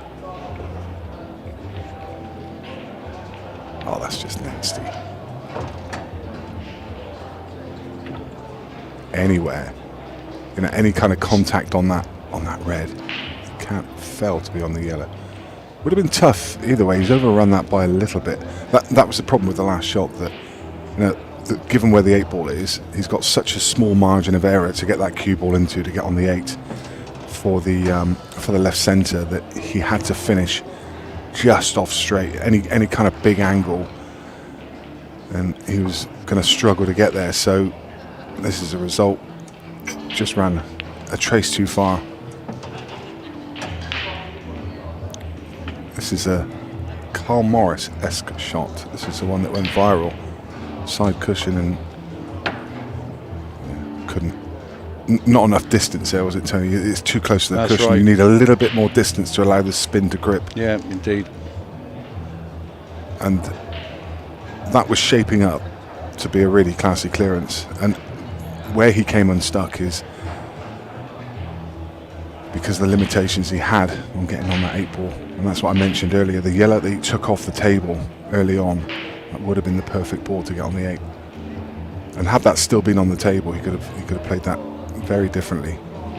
I understand why he took the yellow off, but it's cost him ultimately. Wow. Tom Cousins. Well, that's a rare one. But Christoph's going to have to pull out another one of those doubles, and even if he does, how'd you get on the 8-ball? Well, another double back in the other corner.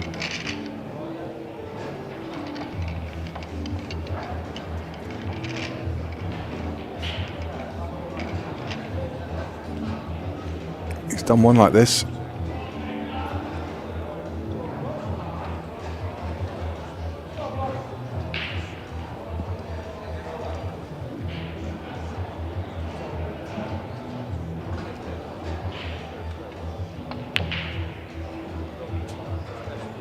There's a fair distance away with that one.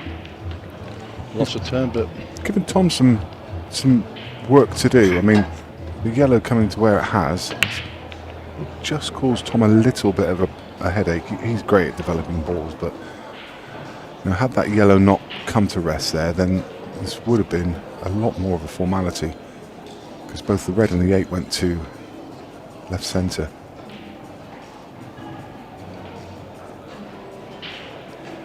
Don't think it'll cause him a problem. I mean, he's got the 2 reds adjacent to the right centre, which are perfect balls to develop that cluster. Could even do it from this ball, but not sure he will. Oh, he did. Landed. well, Beautifully. he's just come back to check. Yeah, he's fine.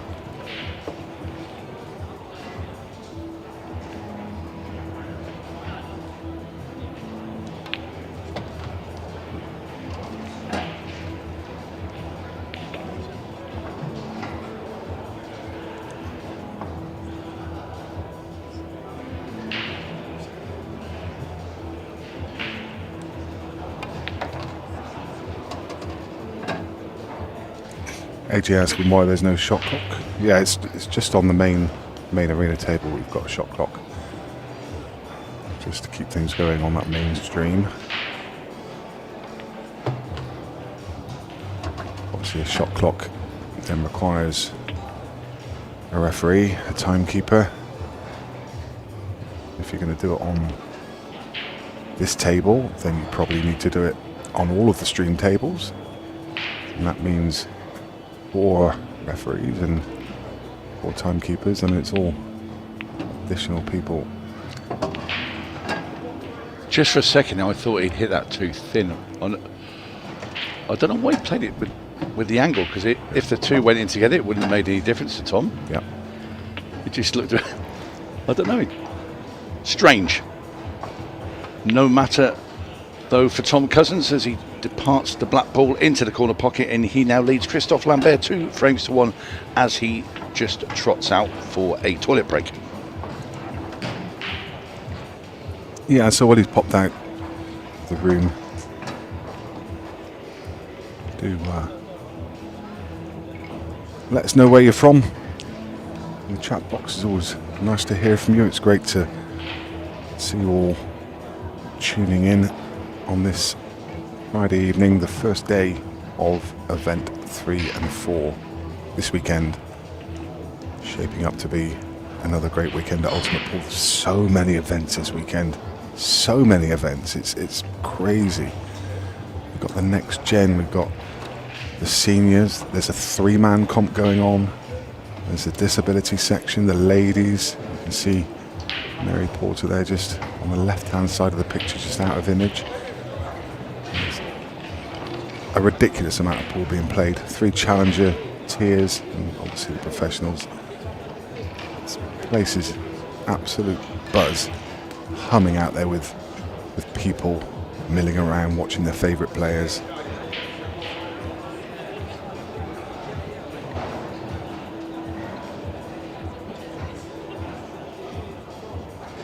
Sahel watching from Morocco.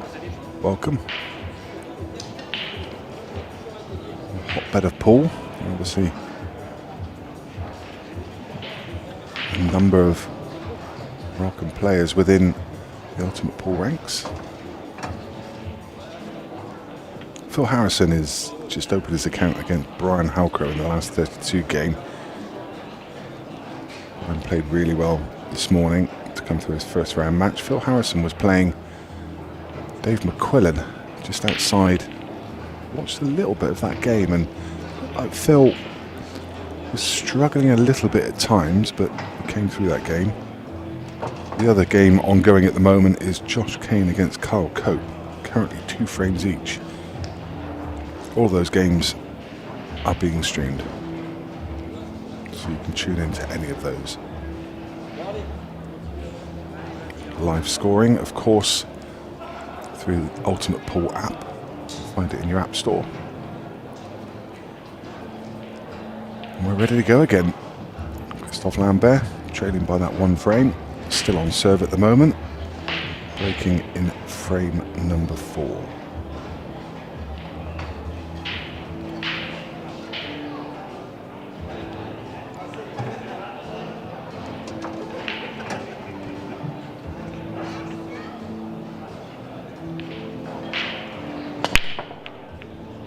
Well timed.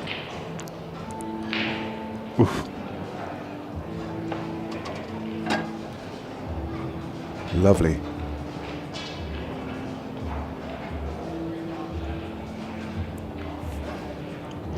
One of those clearances, everything's there, everything's in the open. They all have a pocket. Just about cue ball control. Reds, you would think, would be the choice.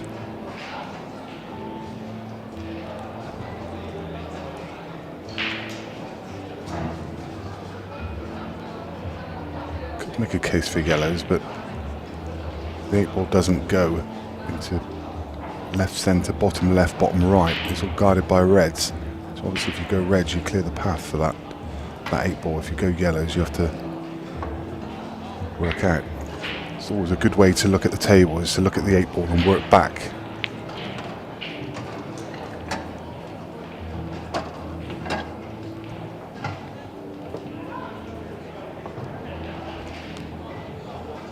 And Christophe, again, with a good chance.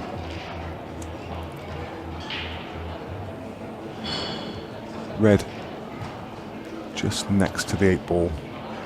He was looking at that a second ago to see if he could pot it, if he could get past the 8 ball to the potting angle.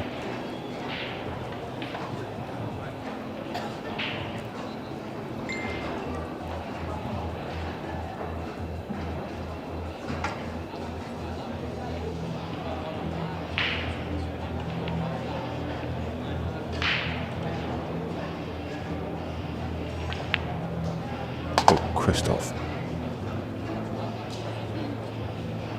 Unforgivable.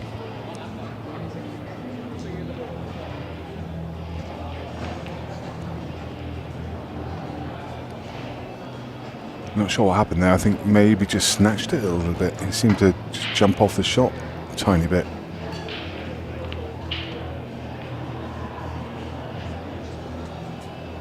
I did say earlier, you have to take all your chances against Tom. Tom's made a couple of mistakes. You have to pounce. You let him back.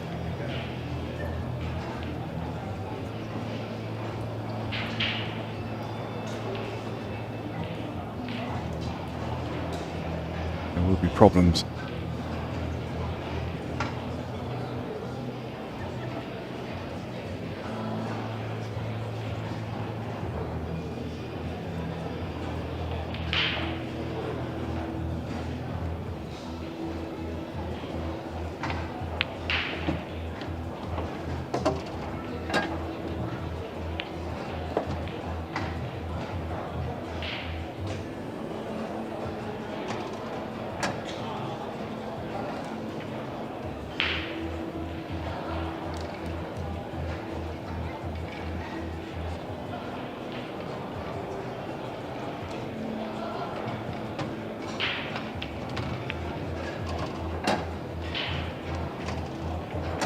That was quite the intent, coming through and running 4 ball into the red, but it definitely works.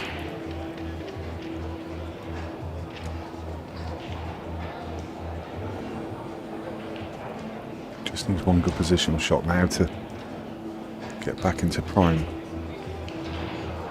Eyeing up this long yellow. It's going to go side cushion and up to the top of the table. Yeah, he's played it nicely. He's got his angle that he wanted on this yellow, and there you see where he wants to be for his next shot.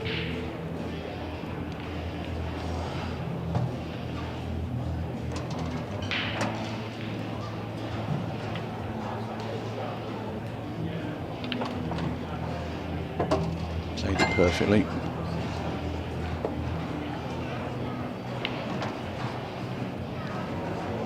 AJ's watching from Cornwall. My neck of the woods. He said he's enjoying listening to the 2 best pool commentators, Basher and Nick. Kind words. Oh, that out, he's drunk. Yeah. He's in that pub that you're always Hello, always AJ. in. Keep watching. Going to see some absolute cracking pool for the rest of the day and night on all the channels. Perfect angle there now for Tom Cousins. Just dribbles this into the middle. And it'll be a nice straightforward black ball into the bottom left hand corner. No, he screwed back. He's not happy with it. I don't know why he just didn't. It's like a little very slow punch and you leave yourself a straight black in the bottom corner. Yeah. Do you know what he was doing? He's trying to save wear and tear on his shoes by not bothering to walk around the table to play in the corner, but he's come back a bit short here. Still should be okay. Cue ball going towards that red over the middle. Yeah, he's clipped it in.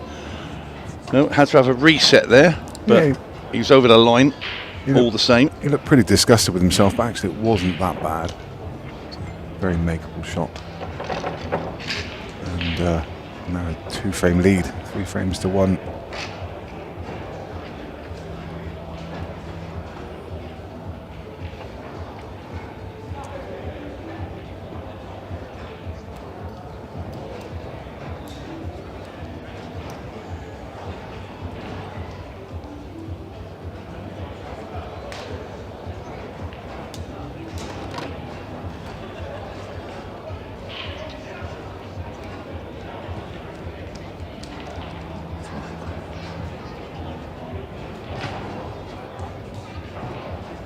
Look back at the chances that Christoph had, and you could make a case for the scoreline being reversed had he taken them.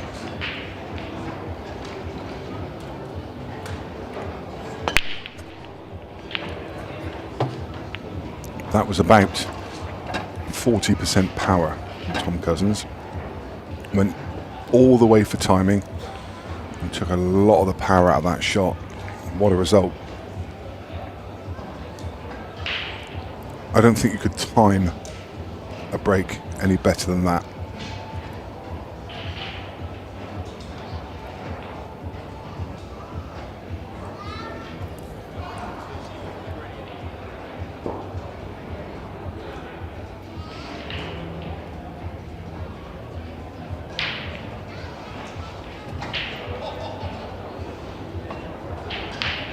I'd say reds would be the choice here. It's very dependent on the red that he's looking at now, whether he can just get past that yellow. Obviously difficult to see from this camera angle. We don't have an overhead view, but I wonder whether that red will go off the top knuckle into the middle pocket.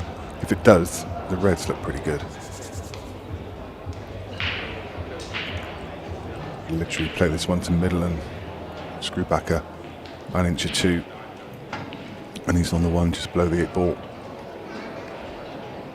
As I say, very dependent on this one. It's a middle.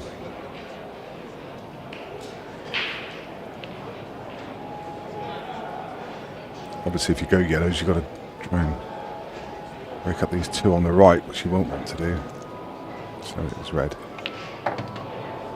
So there you go. That tells you that red doesn't go. He's tried to move it there and then. That's very unusual for Tom. One of the strongest parts of Tom's game is the way he develops a table. Usually absolutely flawless And he's just grazed past that red.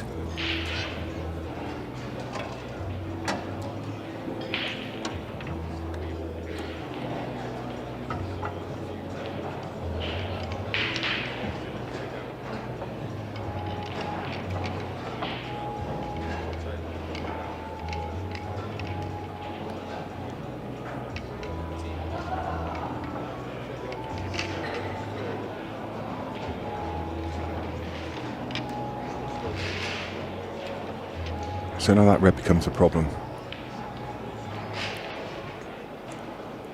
He's got the red at the top of the table he could use to try and develop it. He needs to get an angle.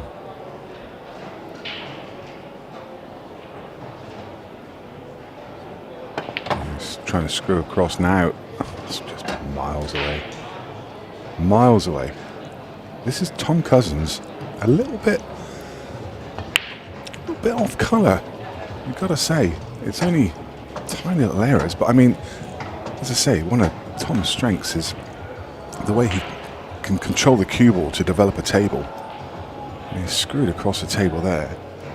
Missed that by a foot.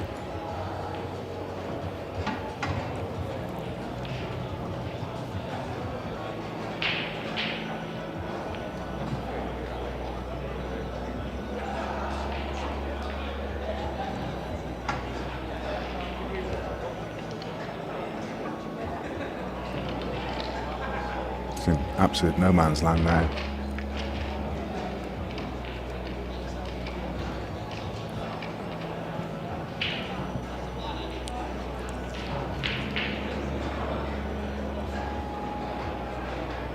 See, this is tricky. It's been a strange opening sort of 15, 20 minutes this match. There's a bit of a, I was going to say more of a slap that Tom's played there, and obviously now Christoph gets a clear view of his yellows. Yeah, he was cushioned first, trying to pot it off the red at the top of the table. It wasn't a million miles away, quite inventive, but it is, you know, it moves a bit of a hooray. He was running out of options a little. Christoph with the ideal ball here to come down, cannon into the yellows. Nope. Both players at it. Both players missing their respective developing shots. That's Tom's had 2, Christoph's had 1.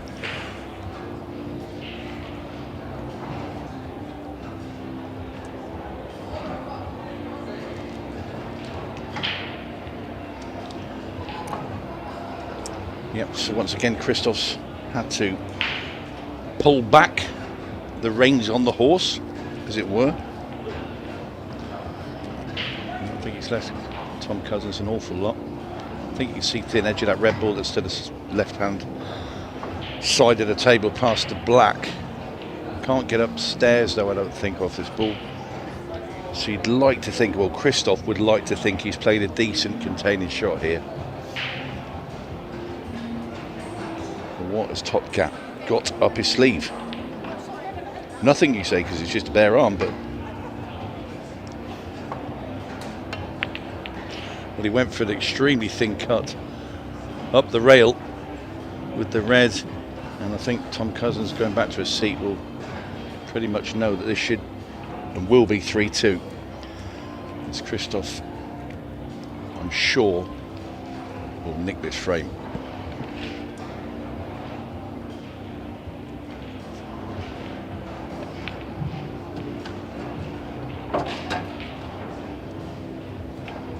Main arena action will get underway at 6 p.m. as Nick said earlier. Like we said, don't forget, we've also got our other streams. Go to Ultimate Pool TV, have a look there. You've got Table 2, we've got dedicated women's pro event. It's taking place at the moment as well. Some fantastic matches there as well. There's the greats in the women's game will go head to head. So Christophe Lambert, simple yellow and a simple black ball into the middle will drag him to within 1 of the number 1. Yeah, I'm not sure if that the table 2, which is the one that's dedicated to the pro ladies, if that's on track, then the current game would be Kirsty Davis versus Colette Henriksen. If it's the previous game overrunning, then it's Rushing Smith versus Chloe Smithies. You right there, mate?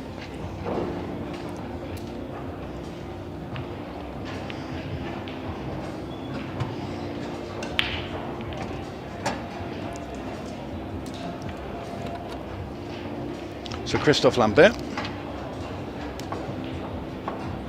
racks the balls. Obviously we don't have a referee out on this table. Temptation to rack the balls when you do it for yourself is to stick them all over the pockets.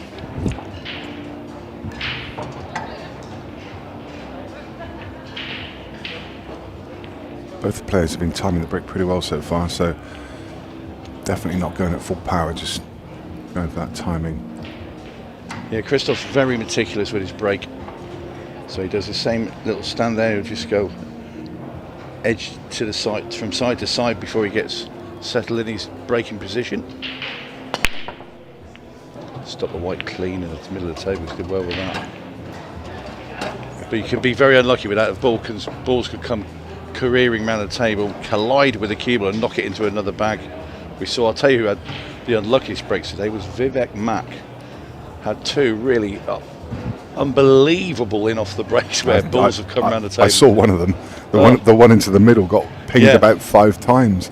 But he pulled one back to the centre of the top cushion with a tiny bit of side in it. Another ball came, then shunted it back down the table, and I think it hit 5 balls before eventually going into the left-hand middle. Ridiculous bad luck. But anyway, that hasn't befallen Christophe Lambert. Yellows, do you think, Tony? I mean, they look pretty good, don't they? There's no... Well, I wanted to take reds. No, I mean... Do you think he's thinking about playing the red onto the yellow and trying to pop both in the same shot? You can't anyway, can you? No. I mean, you can't play that shot. No, you can't, because he's lost a turn. Because he's not on So he's got to take... Well, yellows are easy. That's why I'm wondering what he's thinking about here. I mean...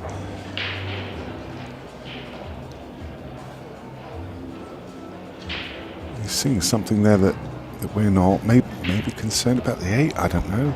Why would you be concerned about the 8? He's got nothing around it. Well, just I guess just because it's guarded by the reds above and doesn't doesn't go to the middles, does it? All I can think of is he's planning his route round the 3 yellows at the bottom. But we can play a 3-ball plant if you want. That bad. I mean, you can't miss that either. Both yellows go into these centre pockets. The yellow on the right hand side is free of that red. It goes straight into the bottom corner. It might even go in the middle. It definitely goes to the top right. The 4 at the bottom go in either pocket, any way you want to choose. Black ball goes in right hand centre and probably bottom left. I don't think it will though, will it? Because isn't the red in the way? I think. Yeah, but you'll move that when you play that yellow down into the corner. True, yeah. Yep. In fact, you can actually pop the first yellow into the middle, bring the cue ball off the cushion, come back to similar where the cue ball is now, then play the other yellow into the middle and kick the black down the bottom of the table with the others. He's looking at the red. Don't quite understand what's going on here.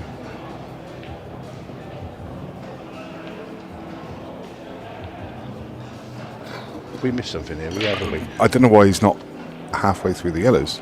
I really don't. And now he's looking at the 3-ball plant with the yellows. This is an amazing amount of time for what? Well, we were saying earlier how quickly he was playing earlier. I mean, it's the longest I've seen him take over any shot for quite some time. And now taking on the hardest one of the lot first.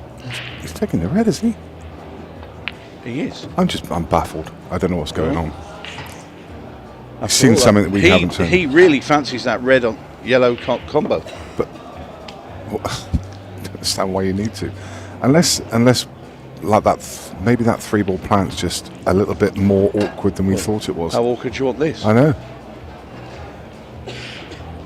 So it took 20 years to decide to go for reds, and then, well, different. If that's in the main arena and he's under the match clock, I'll tell you what, he takes yellows and gets on and probably clears up. Yeah, he's probably through them. I mean, it's a good recovery, but I don't understand the decision making here. I'd love to ask him afterwards because. Right. So where that yellow is now. So if he's going to have to play the combo shot last, he's going to have to play the. Well, he's going to have to screw back. Now you don't want to hit it too hard with a screw shot because you might leave the red dangling over there. Yeah.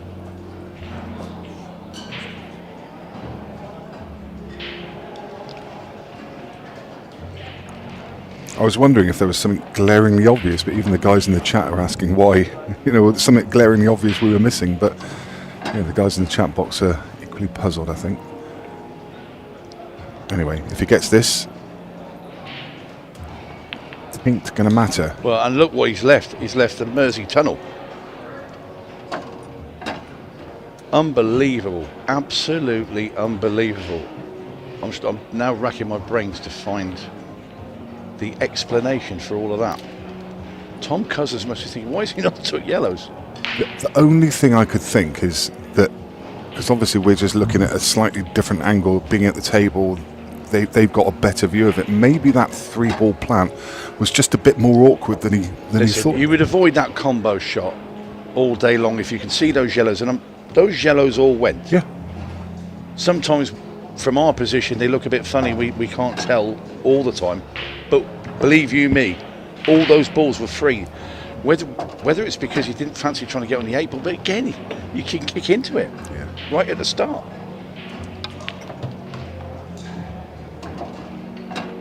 Well, the benefactor of all of that, or the man that's going to benefit, is Tom Cousins. Yeah, and that was a huge frame as well. Christoph to get back to 3 each. I will speak to Tom later, and I shall say, why didn't he take yellows on frame 6? Whether Tom will answer it or not is a completely different question. Of course he'll answer me, mate. I bet he'll be just as baffled. Yeah. I wonder if Christoph sat there thinking, why don't I take yellows? Yeah, I don't understand. Anyway, that's gone now. And Tom Cousins back to 2 frames in front in this race to 8. And it will be Top Cat to break off in frame 7.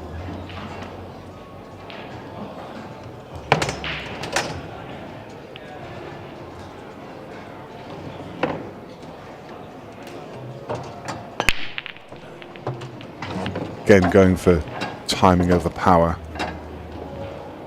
Tom's got one of the biggest breaks in the game. Well, he had one of those breaks this morning. Do you remember when the Cuba used to sail into the air about 3 foot? He had one of those this morning, which is his old sledgehammer break. But I think he knocked it on the head quite early. He's definitely taking the pace off. Yeah. I think the yellows aren't too bad here. The yellow is below the red on the left-hand side cushion, goes off the red to middle. The 8 ball is a bit of an issue. No, it's not. The 8 ball goes straight off that red in the middle back. Yeah, but not that when you shoot. No, but aren't you going to play the aren't you going to play the yellow off that red? No. Yellow at the top of the table, no? I think you can flick the red out of the way with the other yellow and play it up into the corner.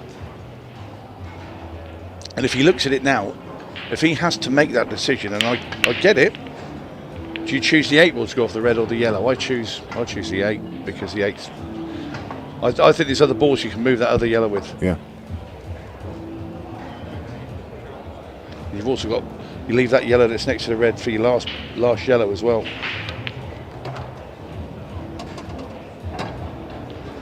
He's got the angle now.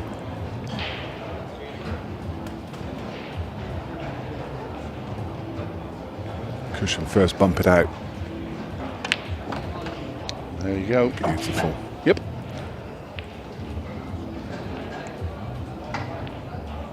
Not sure if that yellow goes past the other one into the corner. I don't know if you've got half a pocket, you might be able to slide it in. If not, you could play a plant. It looks like it's going to be the latter.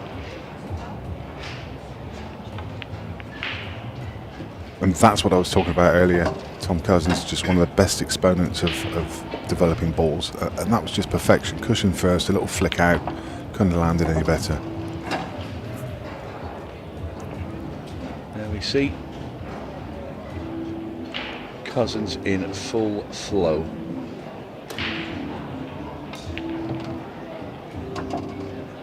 Perfect cue ball all the way through, and his decision making has been A1.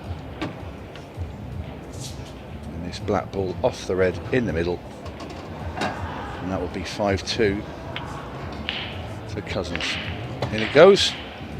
Job done on that frame, so it's like a double whammy for poor old Christophe Lambert.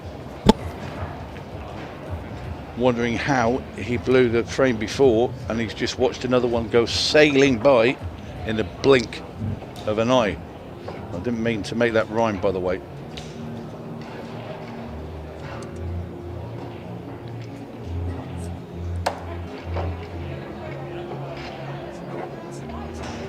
You can't say that Christophe's not had his chances in the match so far. No, he has. There could easily be parity, could easily be 4-3 up. Yep, there was a scrappy part of that match around frames 3 to 5, and it got a little bit, I don't know, tactical, but both of them played a couple of sloppy shots as well, and that's where Christophe needed to capitalise, and he didn't, and now he's paying the price for it because Cousins has suddenly found his gear. And possibly also paying the price for that decision making when he went reds instead of yellows. Yeah, exactly.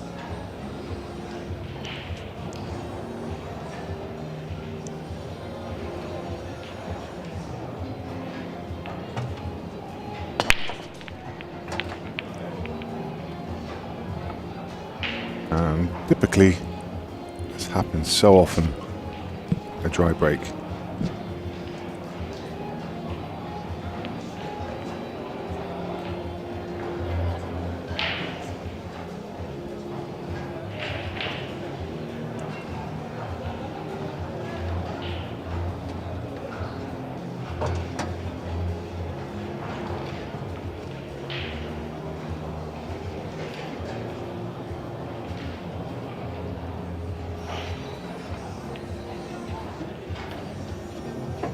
Tom's away again here, all the reds in the open. The red just below the 8-ball passes through the gap of the yellows to bottom right. Everything there. It's just about the order he takes them in. Just needs to think about, because obviously you've got that transition from the ball down the right hand side rail. Very, very difficult to get onto the other two reds from there. So he'd want to take that earlier in the break. In the clearance.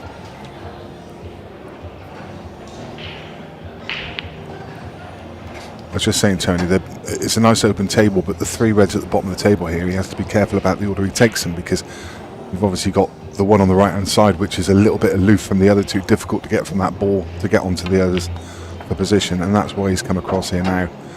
Lovely vision. Saw it immediately.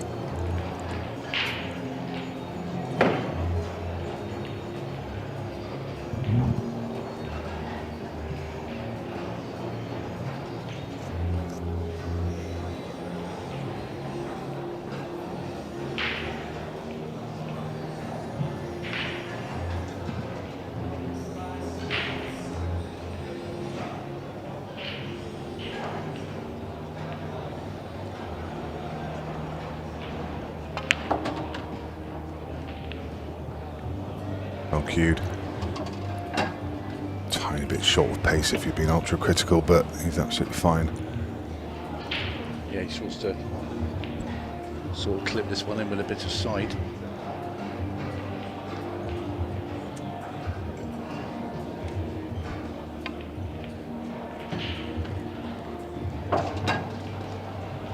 That looks pretty good.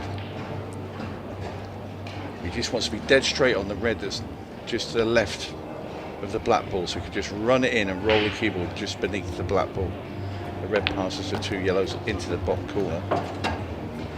Just about perfect. Yeah, a little bit, but 1 inch too far, but it doesn't matter because he can push through and now come off the side cushion. So maybe find a little bit of left hand side. depends where he wants to put the black ball. He's got both middles available. I think he's already made the decision here by the way he walked around the table to check it goes past the yellow into the left-hand middle. Tom's never been a slouch. He's got a nice cadence about him. Just seems to be taking an extra few seconds just to make sure he's got everything clear in his mind. You can't blame him for doing that. Well, you just want to make sure he had a slight angle, not too much, and this is pretty good.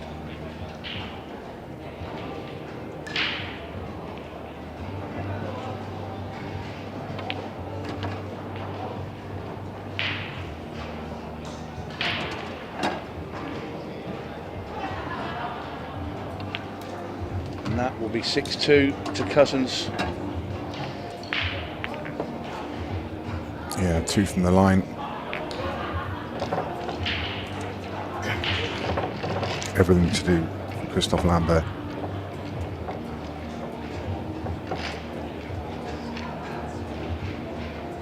Yeah, it's just all gone so horribly wrong ever since that decision was made to take those reds.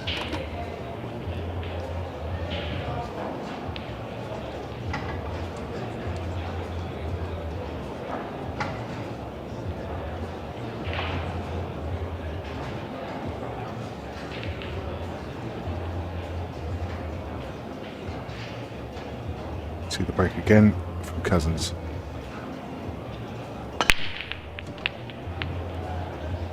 Consistently finding multiple balls.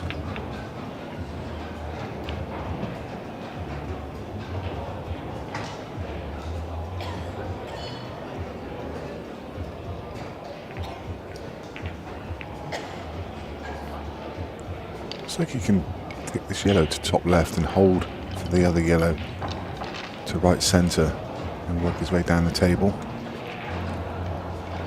Not sure the reason being because he doesn't want to be sat on that red, so he might play it firm. He might play it and try and kick the red away as well, like that, and just maybe he's out of that corner completely. Yeah, true. Yeah. However, that's not ideal. No, it's just the trade-off there was he wasn't guaranteed to be on anything, but well, this is a long. Well, it's either goes off the cushion off the red into the bottom right, or he's going to cut it bottom left. I think you'd choose cutting it back, wouldn't you, rather than take a chance with the red. Backs himself, Nowhere but near. misses it. Yeah, he's quite a way away from that as well for Tom. Left the table wide open. Christophe should be saying thank you very much to that. And the dejected Tom Cousins goes back to sit in his chair.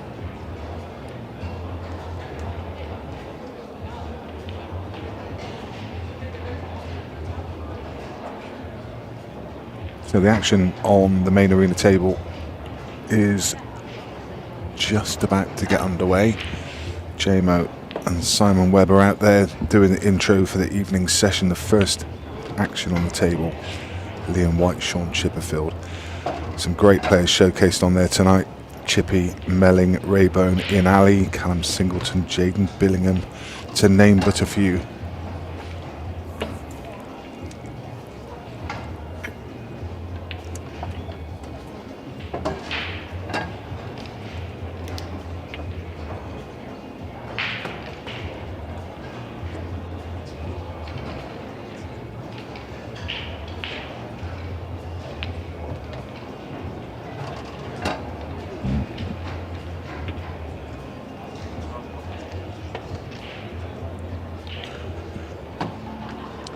Simple 8 ball now to the middle bag, and this will be 6-3. Christophe Lambert hanging on to Tom Cousins' coattails, but how long for? This is the thing. He's got 2 of the next 3 breaks, which is obviously in his favour. He really needs a couple of mistakes now from Tom, and he needs to take every chance that he can. Needs to start here. I mean, that's one of the frames back. He needs a break and clearance here, just to remind Tom that he's still in the game, still fighting. All about scoreboard pressure.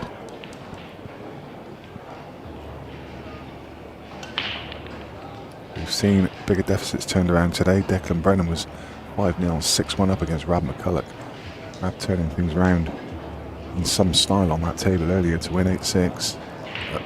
A really nice rivalry between those two as well. They're both Northern Irish and, you know, good friends as well. Really good fun.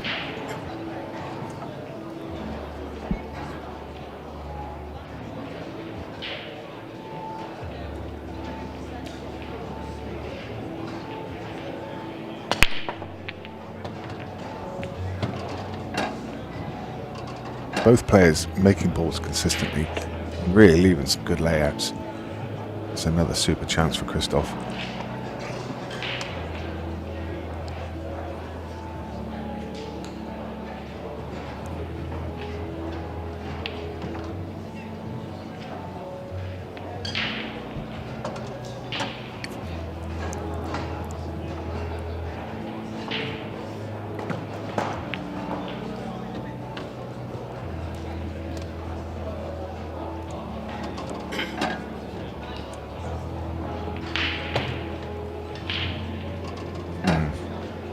You could see with the motion of his hand there that he wasn't particularly happy about that, but he just got down and hit it.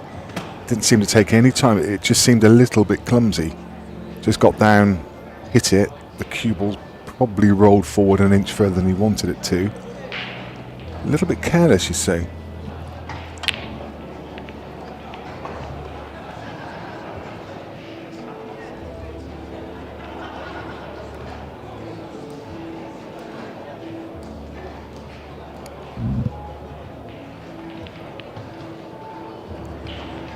Shake of the head tells you what he thinks.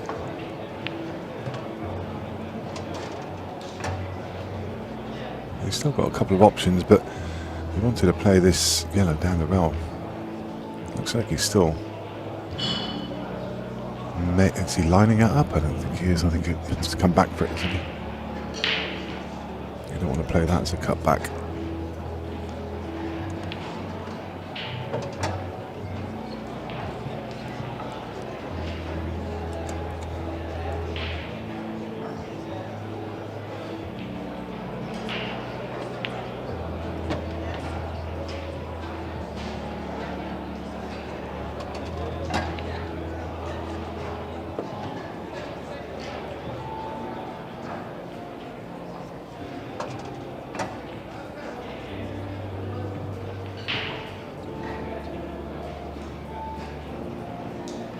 Yeah, so that little touch of clumsiness from Christoph has just caused this issue now, so he has to play a good, has to cue this well and have a really good cue ball to land on that next yellow. He had such a simple positional shot earlier on. Yeah, he's got to pinch this and sort of bring the cue ball back off this rail with right hand side.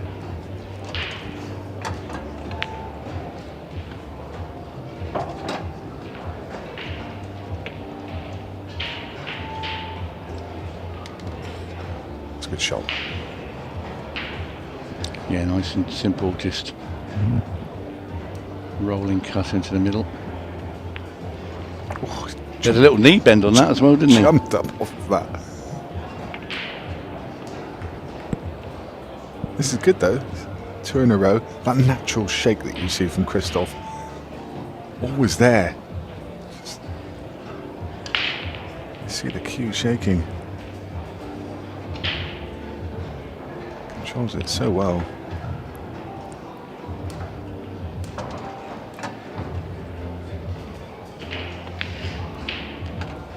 And in goes the black.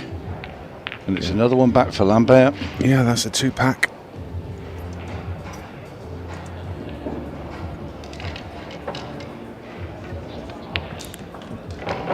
Trails by 2. But it now puts the pressure back on Tom Cousins' break in the next, because if Tom makes any mistake here or goes dry, could he easily be 6 each next time he comes to the table. That's very good from Christoph. Well, it's now becoming a big break all of a sudden. What was looking like a bit of a stroll has now turned into something a bit more serious. And this is what's been happening to Tom this season. And if it repeats it, this will go dry. This is dry. A touch of the Ian Alley's about it. Tom's break went completely dry, and that was the Pro Tour Event 1. And Ian Alley's break exploded. Oh, I remember, yeah. Great game.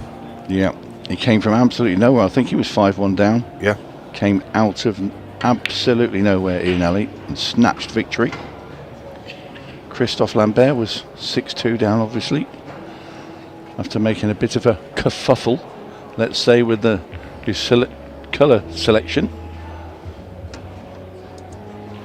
What's your preference here, Tony? Red? Not particularly nice opener on either, is it? Like reds or yellows isn't particularly. Yeah, nice. it's startable. I would go reds, and I'd take the red that's to the left of the centre, to the blue spot, if you like, into the top left-hand corner. I'd attempt that. That would be my shot, and try and screw the cue ball down for the red at the bottom. He's eyed this long one up to the top right a couple of times, and now he's looking at the shot that you mentioned. Yeah, well, it's tricky. You've got a slight bridge over the balls as well. Yeah. But I feel it's worth the risk. Well, he's going yellows. He's made his decision because of the way he stood. Yeah. I think this is a tougher shot than the red up into the top. I've played that really well. Oh, he just wanted a little scrape. I think he's okay though. He'd have liked a little nudge off that yellow in the middle of the table there. Yeah, he's got a couple of options. So he's got the yellow to left centre, the one that he's nearest as well. Also cuts, but it's just about how he feels best and control the cue ball.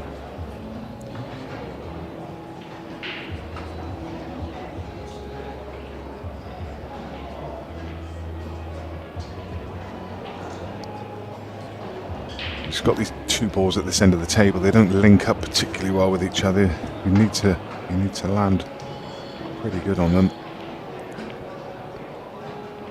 That's a nice flick. Now if he can get past the 8. Yeah, but it's getting from the ball at the bottom. If he goes past to the yellow at the bottom, next to the black ball, he then has to take that one at the bottom of the table. Yeah, and then it's getting back up. Yeah. I think he has to, doesn't he? I mean, what other order can you take them in? Well, you could go up and play the yellow that's just above the cue ball into the top left-hand corner. Use that red to hold the white for the central one into the middle, then again into the middle. And then play these It's last. tricky whichever way you go, but it is, yeah. I think I'd go upstairs still and get rid of those 3. That's what he's looking at. Wouldn't be so bad if you're on that one that's next to the black now, with just that other one at the bottom left, but... Hampered cueing. May make up his mind again. No, I think he's going to go for it. He's just looking at the angle he wants to leave.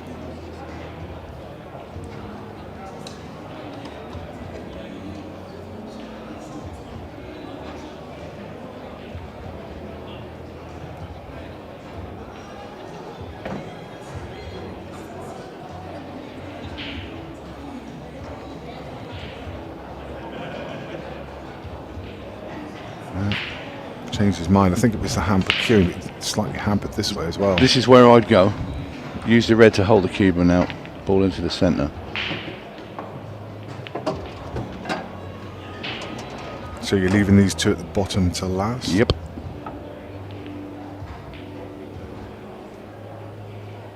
You see, if you can get rid of those 2 yellows in the centre and you get that position where we had before onto that yellow that's next to the black, run the cue ball down. Don't get tight on the bottom row, but just away from it. You pop that along in the ball on the bottom into the bottom left-hand corner. Bottom and left-hand side, you could bring the cue ball up to maybe play it straight into the centre, or even behind the black and come back and have it in this bottom right-hand corner, depending on the angle you leave. Yeah, so now he's looking at the corner because he wants to be able to guarantee getting that cue ball over for the yellow next to the black ball, but I thought he could do it off the ball in the middle. I don't like that way. I think the red's in the way. Whatever he does, if he's over that side, the cue ball surely has to push into that red and it'll slow it down. And that's where he's going. Well, as long as the red doesn't interfere with the cue ball here, he can get over there, no problem. It all depends And because of our angle, we're looking at, as you look at it on TV as well, at that sort of sloped angle rather than over. If I had an overhead now, you could see if he had the room to get past and over. And that's where he wants to be.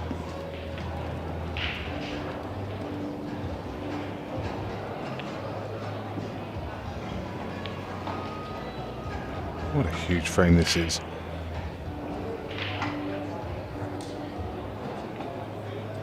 To get back on serve, this one. Christoph breaking in the next. From 6-2 down, he looked pretty well buried. Can't write him off.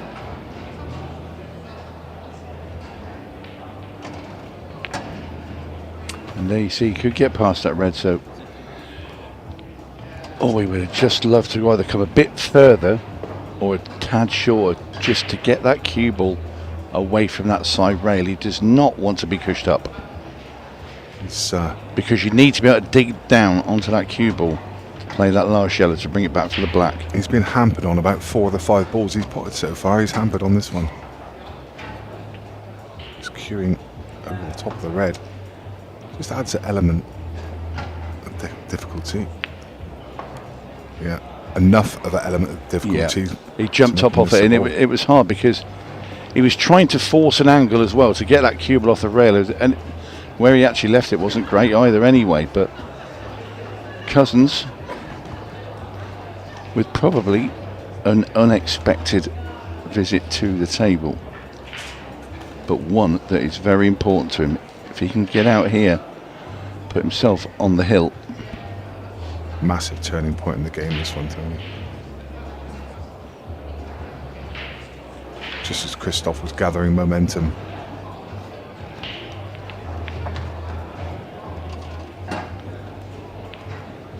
He didn't want to stick it next to that red there either, but there's a loss of turn here. Might even play the combo. Hello. Doesn't need to play it anymore. No, thank you very much. Not often you see that happen. No. Now you see it, now you don't. Now it returns to its, you'd like to think, original position. I love the fact Christoph comes over and has a look just to... Well, to be fair, Tom's asked him to look and put the thumbs up. Is that okay? I mean, you know, they're very sporting out there. There's no one said, no, I don't believe it was there. Yeah. No, just a millimetre to the left. And you see he's knocked them both in. Shot to nothing that. If it didn't go in behind it, he's leaving Christoph absolutely nothing. As it is. Tom can attack. Look at those two reds. It looks like a fairly straight plant into the corner.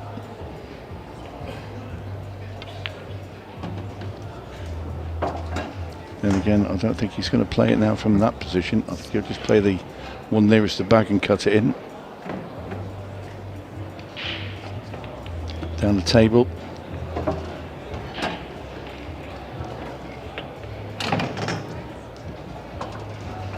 Yeah, fairly natural now. Trace a side on this just to bring it up on.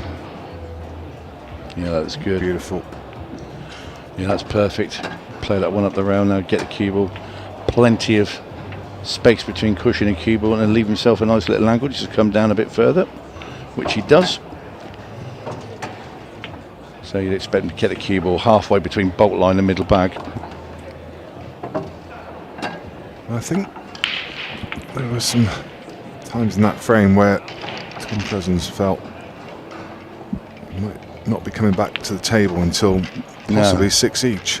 That's huge, because that's 6-5. And if you add that one to Christophe Lambert maybe choosing yellows instead of reds at 3-2 down, was it 3-1 or 3-2 down? It was 3-2, and then you'd be looking at a completely different score. Obviously you'd look at a different scoreline, but we're saying he'd be in front. And it's Christophe now gone. Oh no, he hasn't. Do you know what? I've looked at that there and I thought he was in the arena and I thought that's the referee. I thought Christophe had gone for a toilet break, but no, that is Christophe. I did forget the players are racking their own balls in this, so apologies.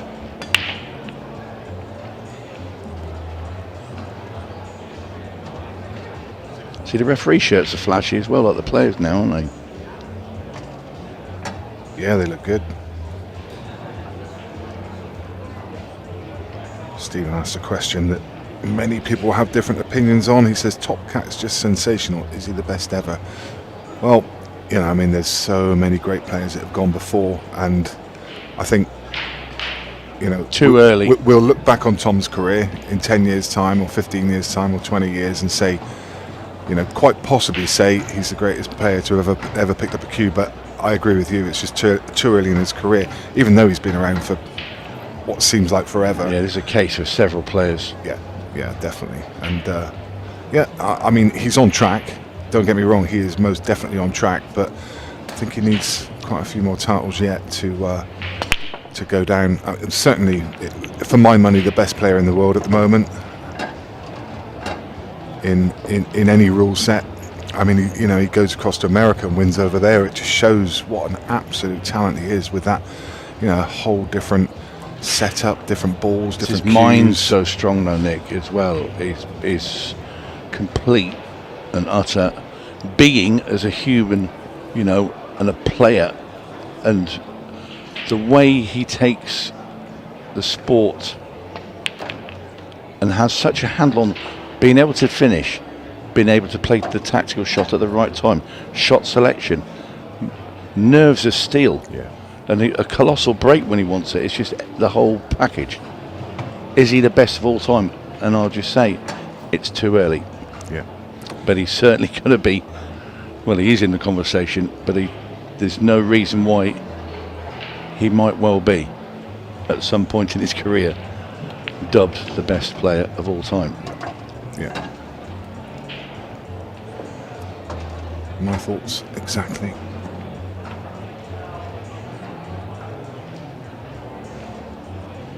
So, everything on this shot. Yeah, 3-ball plant and a kick out. Oh, ugly. Tom's goalkeeper's come into play. Yes. Yeah, and I don't think he's on anything He's either. not. No, look at his face. That tells the story. 7-4 adrift. Cousins on the hill. Played the 3-ball plant. Kick out. Yep, great. But what he did kick out was Tom's red as well, and it's come to save the day for Cousins.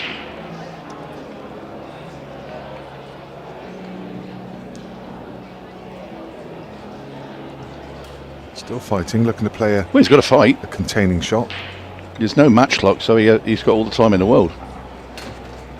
That's just leaped out from behind the yellow. Yeah, it's too heavy. Now, I don't know if Tom can get that red ball, the one nearest the black spot, to play a plant over on the other side. If he can, well, you think Tom might get out here.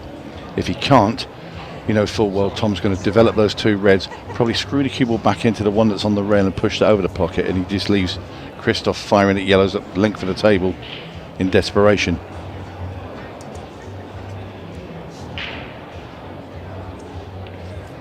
Tom will take his time. He knows how big this shot is. Whatever he does here will probably determine whether he wins or loses this frame. I think he's looking to get there clean into this red.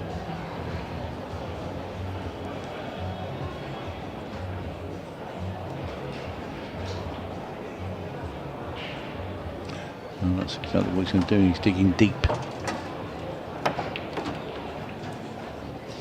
Lovely. Yeah, well, that will give him a very good chance.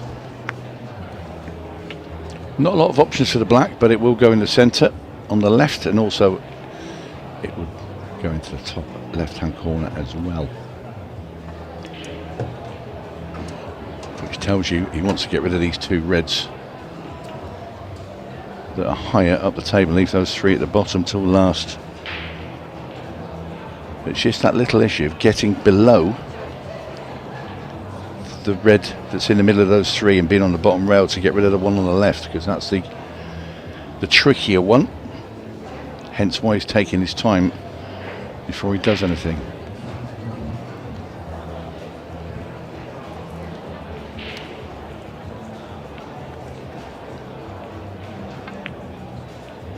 Well, that's a bit different. Yeah.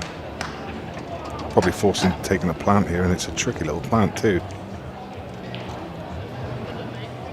The only thing would be handy for Tom is if the yellow and red and cushion are all in contact together, because you can then just push that other red that's next to the black spot into it, and it might even hold it to the rail and hug it to drop it in and make a gap for the second red. If you play the plant and don't get it completely right, the second red could squeeze up behind the yellow.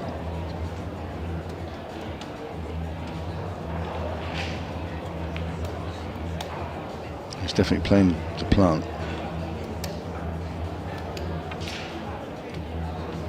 Lovely. Yeah. Played to perfection. The only danger is out the way now, because if it had hit that second yellow thin, it would have gone behind it. But it hasn't. It's managed to push it hard enough out the way, and now you can see clear vision.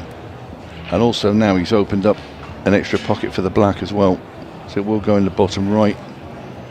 It previously didn't until he cannoned into the yellow that he didn't want to cannon into, by the way, but it has now worked out probably better for him.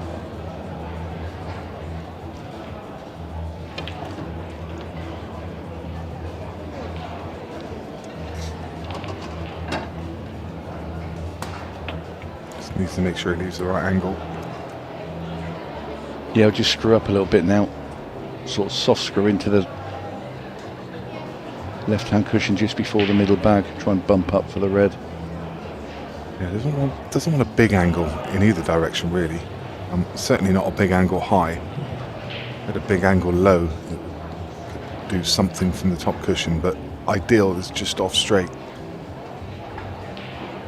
We're just adjacent to the middle pocket, because the red is just below the centre line of the table, so he's adjacent to the middle, then he can just screw across the 8-ball in the bottom right. It's giving it some thought though. Maybe a bigger angle than we think. I mean, it looks fine.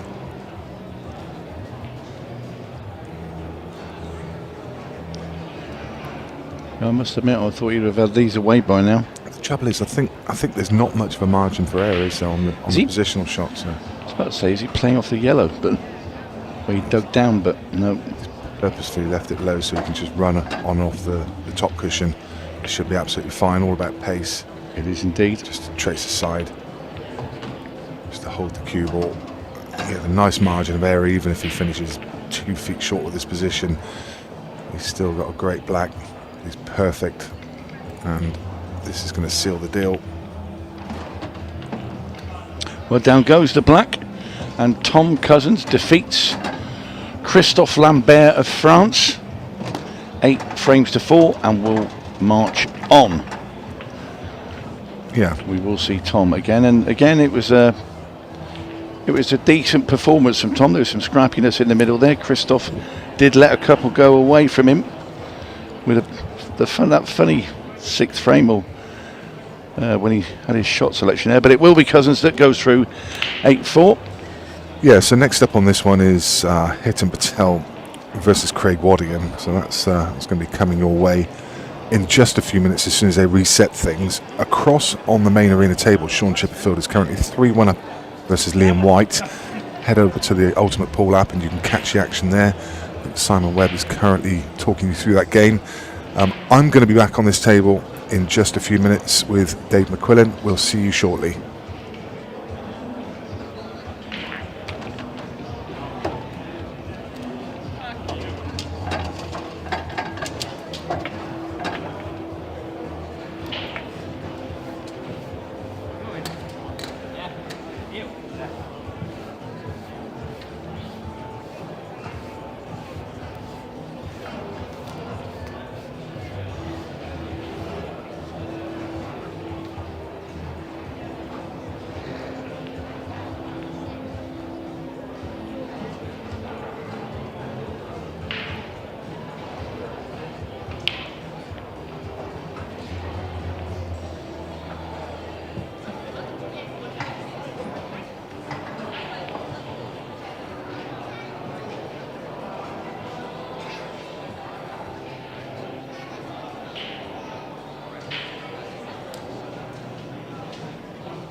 So straight back into the action. Now this is Hitan Patel who's won the lag. He's playing Craig Waddingham.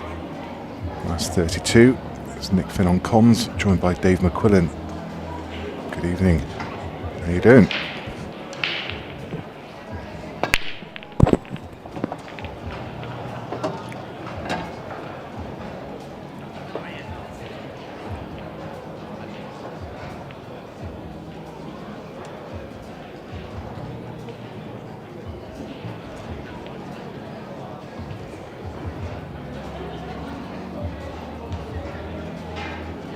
Good evening, Nick.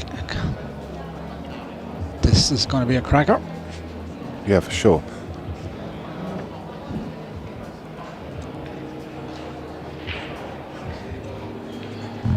Craig would be the on-paper favourite, but Hitan a very experienced player.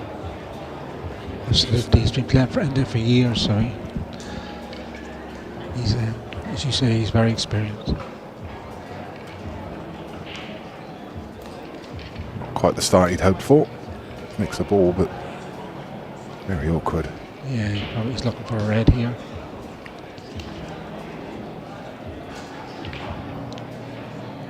It's nothing easy with this one. He's going for the middle one. He wants to watch he can catch this yellow. Good nothing.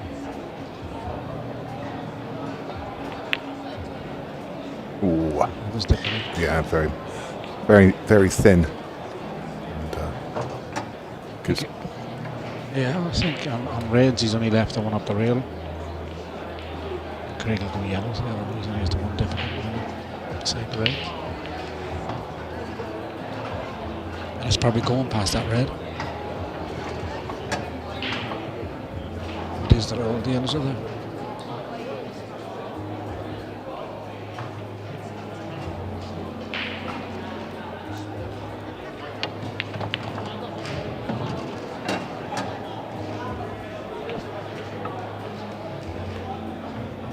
Okay, so all eyes really on the yellow At the top. on the It's tight, isn't it? Whether it goes by it or not. I think it goes top right. We'll find out now after this shot.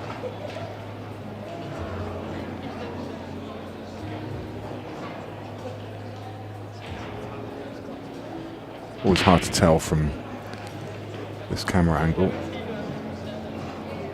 Yeah, it goes. It's run through it. Oh, No, it's gone above it. obviously wasn't going. Couldn't have landed on it much better though. Left it long. So this bottom right pocket. Yeah, he's such confidence in his own body, isn't he? Just fresh off the Players' Championships, getting to the semi-final. Yeah. He's always there or thereabouts, isn't he, at the business end.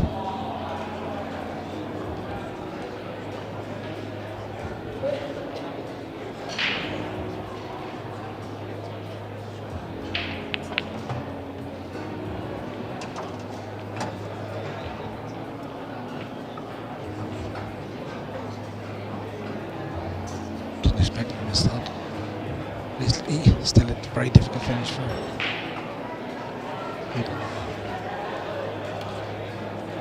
Brian Halcrow 5 each with Phil Harrison over on table 3. You can watch that game on the Ultimate Pool app. Sean Chipperfield on the main arena table. 4-2 up against Liam White, and equally you can watch that game.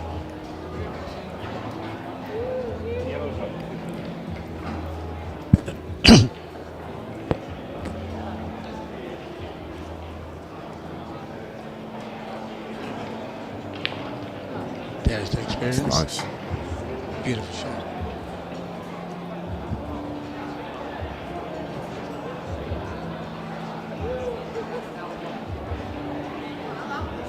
Still nothing easy even after this one. Headman.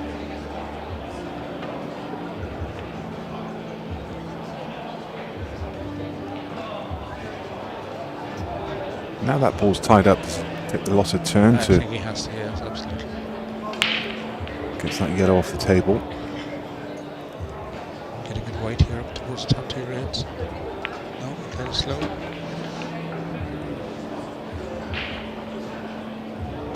Craig's just going to play the same, lost a turn shot.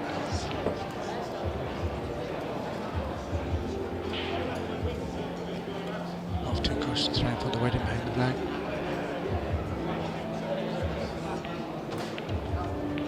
He's looking to attack. Does he feel the yellow's come by the red? There's a bit of a gap in the pocket.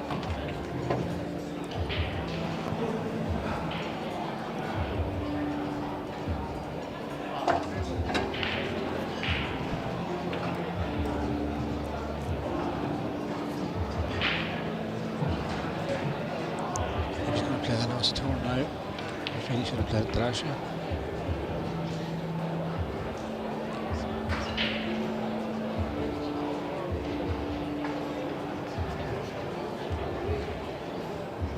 When the red was tied up. Yeah.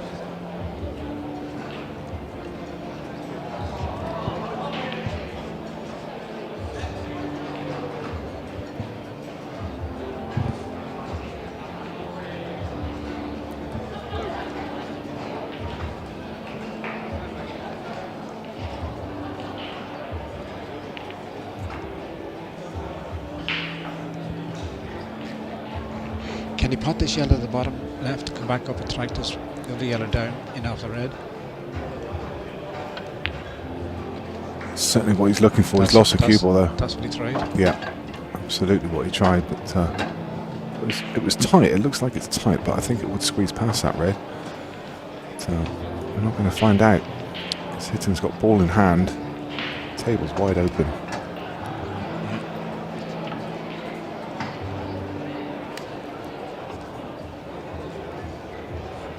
Just a little look at the remaining games.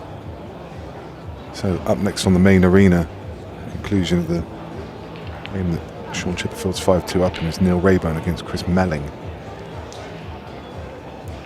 And then it'll be Ian Alley against John Chambers, and rounding off Callum Singleton against Jaden Billingham.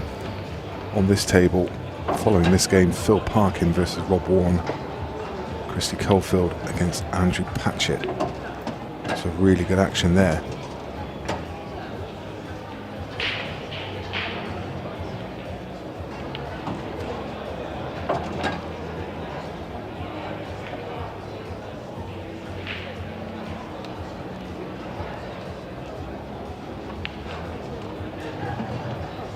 Just really straight in this. Just got enough angle that you can top. Perfect. This will settle him. Get the first frame on the board.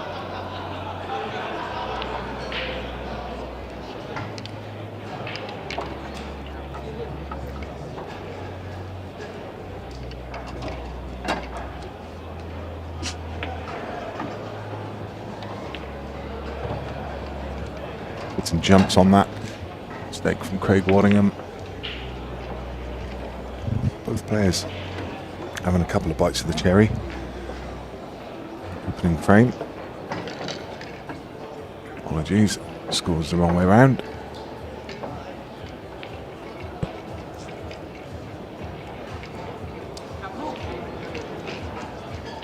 Always nice to get the first frame. Venue, Nick. Unbelievable. Yeah, it's phenomenal. Oh, they've really taken to another level. In the stadium, in Bolton Stadium, in the Football Club Stadium, top floor, you're looking out on the pitch. Middle floor, you're looking down on the arena. And the arena at the bottom floor is just exceptional.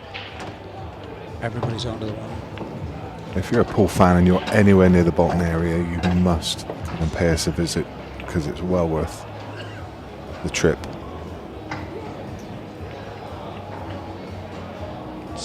Great. Unbelievable, right? Yeah, it's effortless too. You just didn't hit it hard.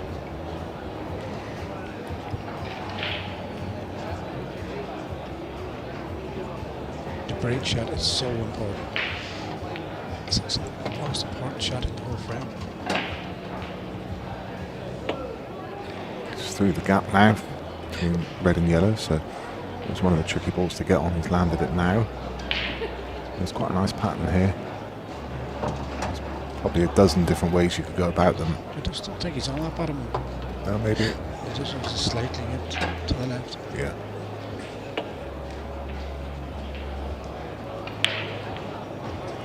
Probably out now.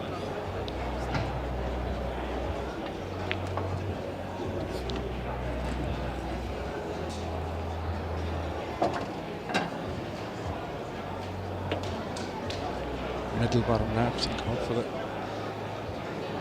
tap red. 1-0.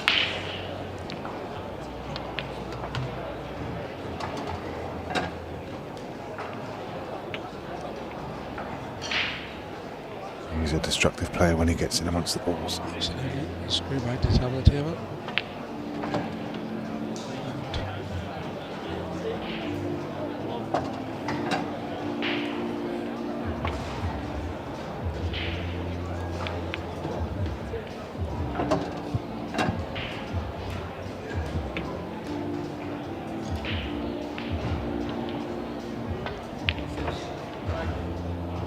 Yes, 1-1. This is why the break is so important.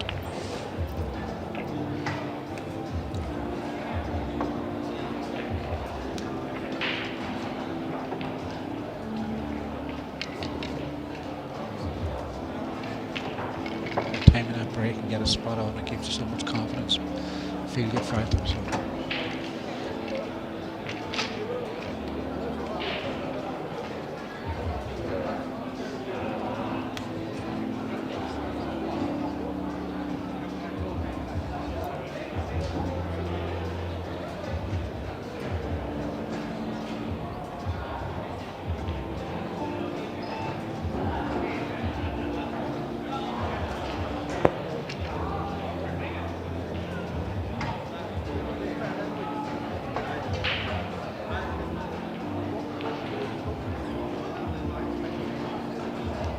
Great to have you all joining us, watching on this YouTube stream.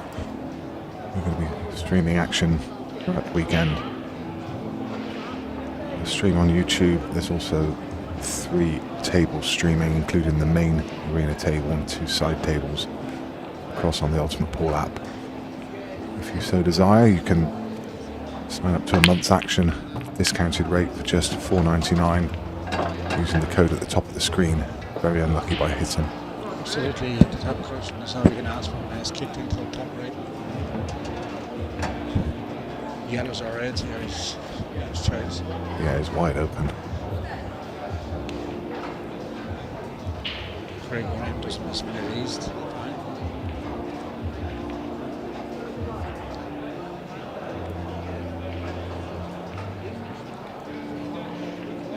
Yeah, you could easily make a case for either, couldn't you? Yes. Pick your favourite colour, really.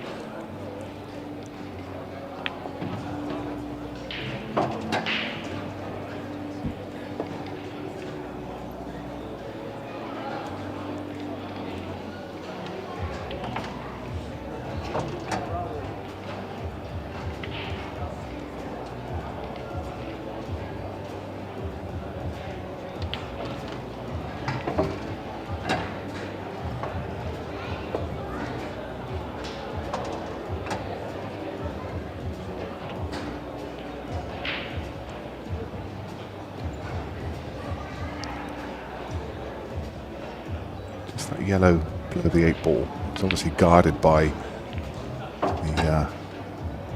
the red and the 8 ball above it, so he needs to pick his line to be able to get onto that. I'm not quite convinced that he played the cannon there, Dave. Oh, yeah. No, I think he was trying to screw past.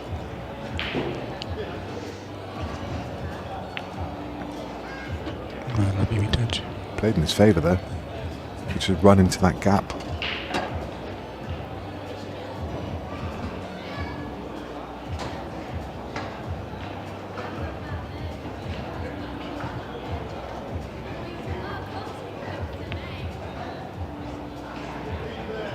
Does it go middle or bottom?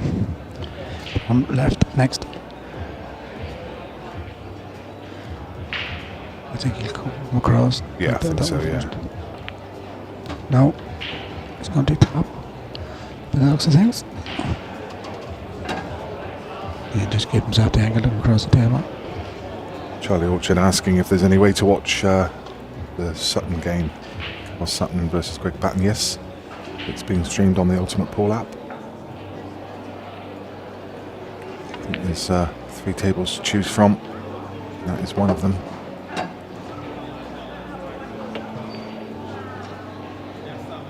I'll just get past the second red. Into the gap. He can afford to go too far.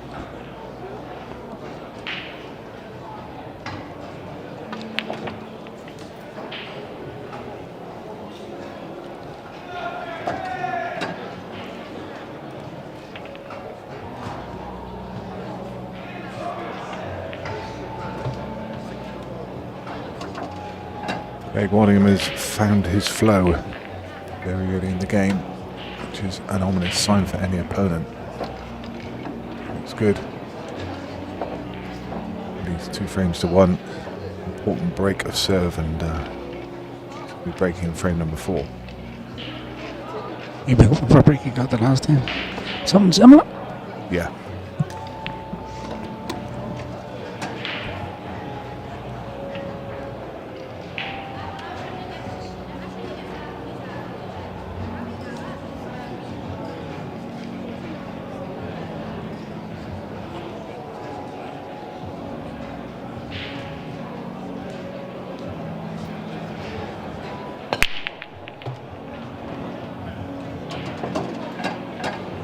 Straight down the middle in time, perfectly.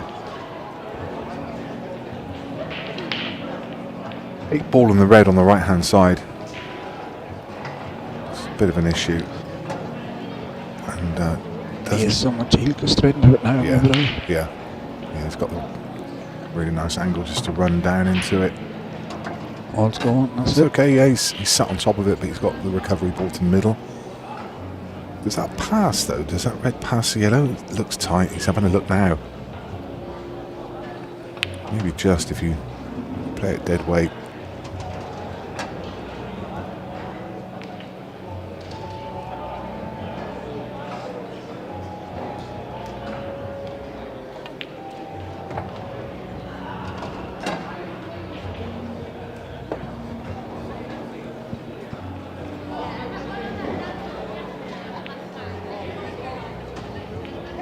Slightly higher. That to have been a touch lower. He'll take the top 2 reds to the top left first, will he? No, he's going to go bottom of the table. Yeah, he's going to use the side cushion. No, he's not. It just stands up. Thought he was going to come a little higher, but just keeping it really simple. I think he must have decided that that red goes.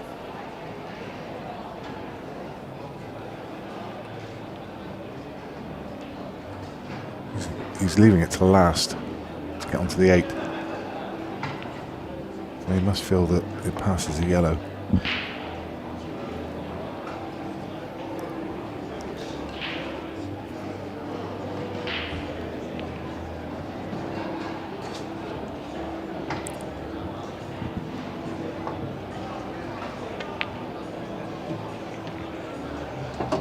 Nice touch.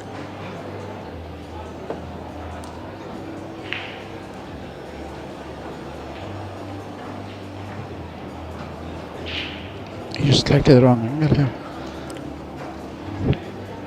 I would have liked another half a roll there, I think. Just to be a tiny bit straighter. Now he's just looking at screwing across the face of that red and leaving it long to bottom left. Needs to leave the right angle. Yeah, I don't think he's going to take this one first because he hasn't got the angle. Yeah. Just drop it in, just drag it in or come up the bottom rail. Bottom rail. Use it to keep rolling. Absolutely plumb. The thing is, he's going to lose some distance. I think he's the slightest angle there. He can post it. He can pick the pocket here. Oh, you're right. He certainly could. Right behind it. This is exactly where you want to play this ball from. Couldn't have landed any better. Yeah, you saw just, It was tight. yeah, Just played at the right pace to Yeah. the drop. gave it every chance. Beautiful. Quick fire, Craig Waddington. Hitman hasn't done a lot wrong here. No. He's running off a second break. That's 3-1 down. Looks like one of those games where he's going to have to take every chance that comes his way. Absolutely. He needs, making clear he doesn't want to let Craig get too much daylight. 3-2, he's very much in this game and keeps the pressure on. But if Craig wins this next frame, 4-1, Craig's going to have all the confidence in the world.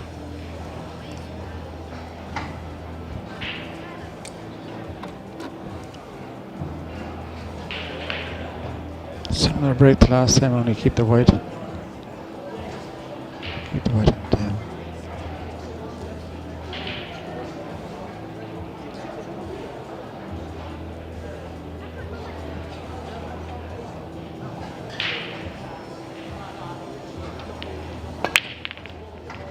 Lost the cue ball. The white nearly again. Yeah.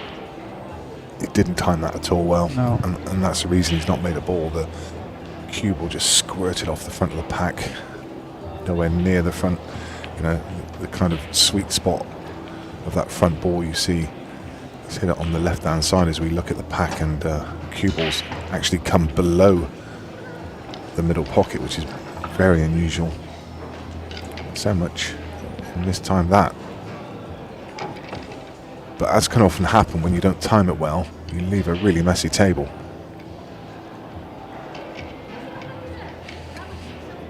Not a particularly nice table to attack, but yellows aren't too bad. I was just about to say, there's that, well, look at that for a shot.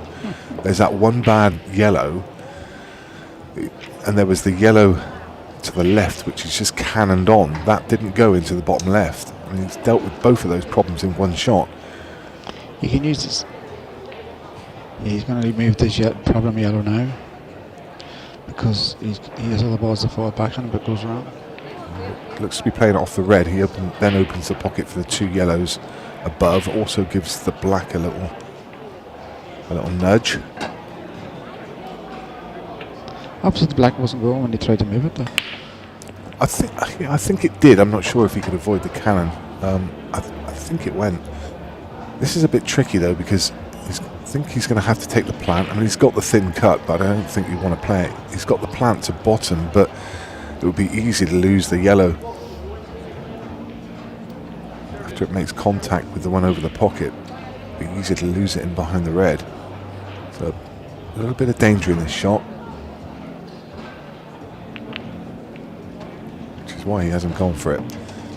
Just pulling back and trying to tie up the 8-ball, but actually he's left a pretty good table here for Hitton. Planting, he's the second red out from the left to go into the black and move it back out again. Yeah.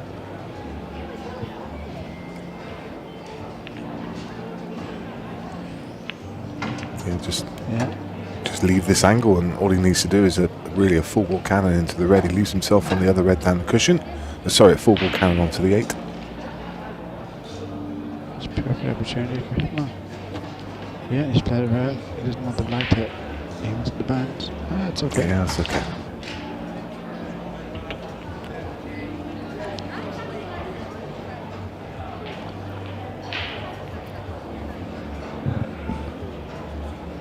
Just needs to deal with the red to the right middle as soon as possible.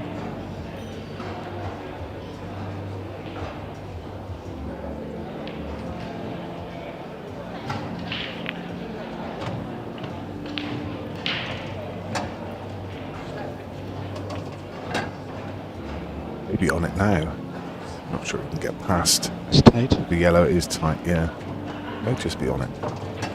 You can put the one over the pocket now and screw straight into that yellow. Just black on the red. Yeah. Or just into the gap.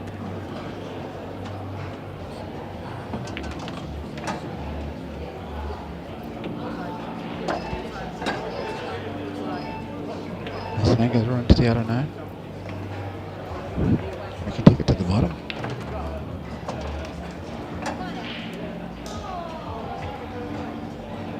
He's got the red long, and the cue ball just naturally runs into the gap of the 3 yellows. Leave himself a kind of half ball cut. It looks like he's going left centre. It's just turning out now a little bit more tricky than it needed to be. You identified that problem quite early, Dave. That red on the right hand side. I think he has a slight angle now to run into that yellow to push it out of the way. It's going this way. Yeah, he feels comfortable with it. I'll do it bottom.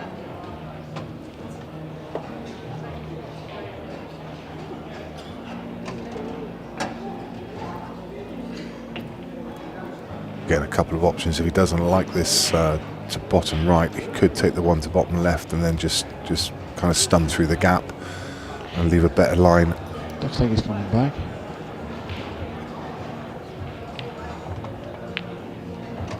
Oh, yeah, perfect. Super shot. Yeah, lovely. He's a pair of angles right behind the black.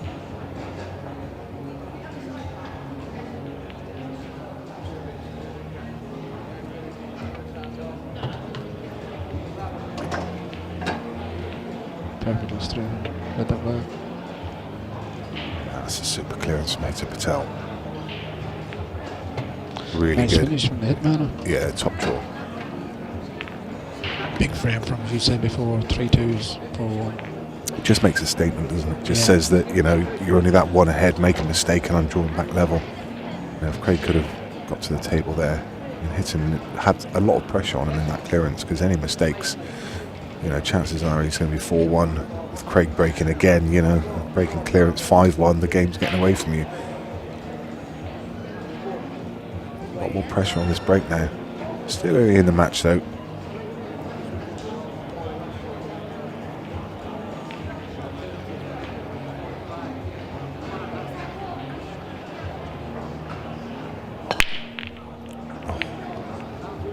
You got a ball. What a split. I mean, those balls just scattered. When you're sitting down, your opponent's breaking it that there and there.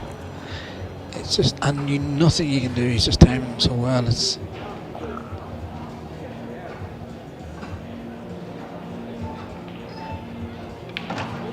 Sure, he's got an opener on yellows.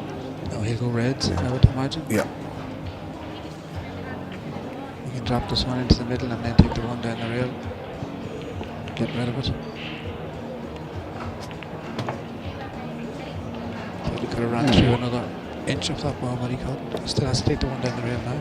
Well, let's just put those reds on top of each other, though. The top one may... well, I don't know. I don't think it does. I don't think either of those go now. He probably I mean, can't take he can play the short Yeah. position there, but not ideal.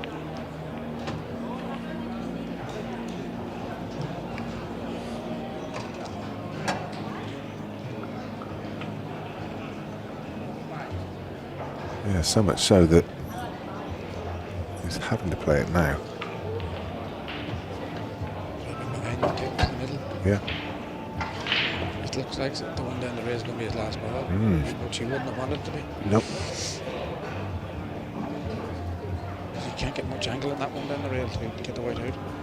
It's the yellow where it is.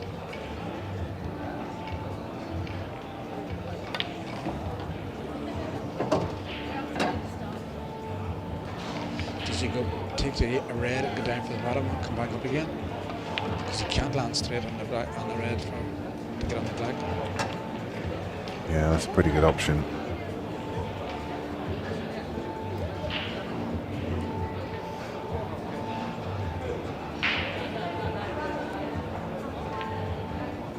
Ooh, looks like they hit that one. He's got to angle to push it over the pocket. Now he has to leave it to last ball. That yellow plays big. Massive. The top of the table, I'm not even sure he can avoid it. I mean, No, he can actually stand up the side cushion and back over to the side rail. But he's getting out for the black because he has to play that pace then to get out. yeah, true. He's it's very grippy cloth, so you're right. Stun straight across and back over. Not only has he missed the pot, he's left himself snookered. He underhit the shot by some margin. Maybe even you feel it. I didn't see it in the shot, but the cue ball's come up so far short. It almost feels like he quit on the shot a little bit. I thought he did quite a little. Just a bit of deceleration. What a chance for Hitton. It's because he had to be so precise to get over the side wall. Yeah. It's a big chance, yeah.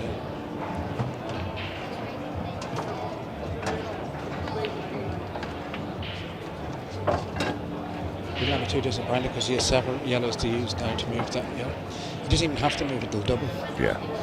He only took it to move it because the angle and he doesn't have to touch it. He's got another angle here. Yeah. Sometimes you just don't hit the balls at all. Nice. That's good. Yeah. Could take it now to middle and come up for the other one at the top of the table. Also for the same pocket. There's a few ways around this pattern now. It's really just a question of personal choice. I mean, he could leave those two until last. Take the one to middle and leave the other yellow to top right to land on the 8. In fact, that's probably a better pattern.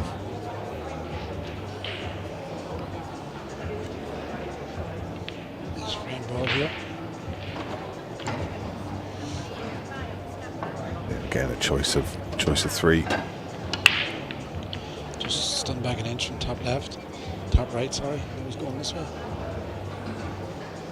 He wants to leave these two to last, doesn't he?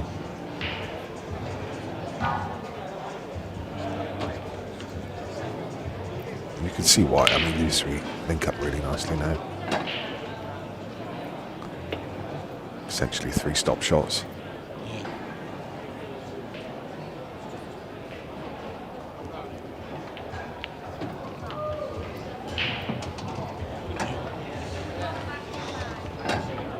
Just drop it in, he can use the rail, he can stab it where he's used the choices.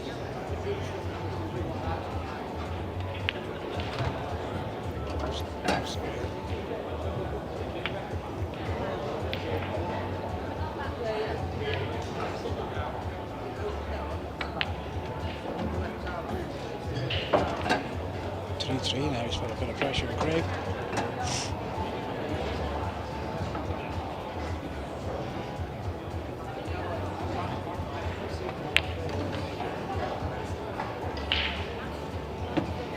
Real quick fire frames. Yeah, really good. Great stuff. There's a question in the chat that you might be able to answer, Dave.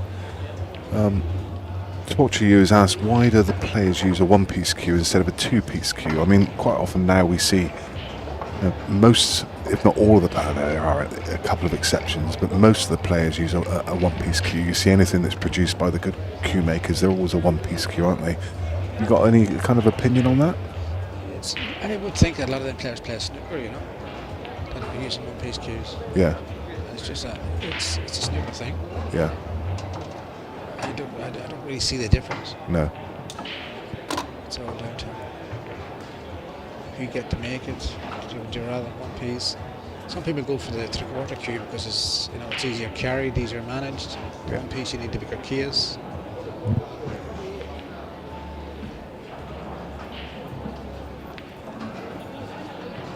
The manufacturers who make the joints now, you wouldn't think it was a joint in the cue.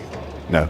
No, I was going to say, I wondered if there was something maybe about like deflection, because obviously, every cue plays differently, and if you've got a ferrule halfway up the cue, does that change the dynamics in any way? The ferrule, the small ferrule, you would imagine that if the ferrule is really thin, that there's a bit more wood contact. Yeah.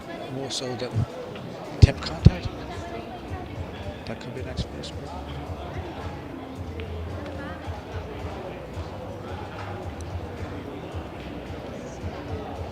You find a lot of the 1-piece cue players, they come from a snooker background. Yeah.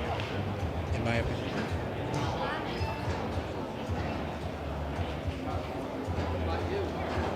This is somewhat similar to the starter that Craig had earlier, with the ball tied up on the right-hand side rail. He's got this one over the corner. He can quite have the angle to be able to top through, so he's just looking at how he can develop that situation.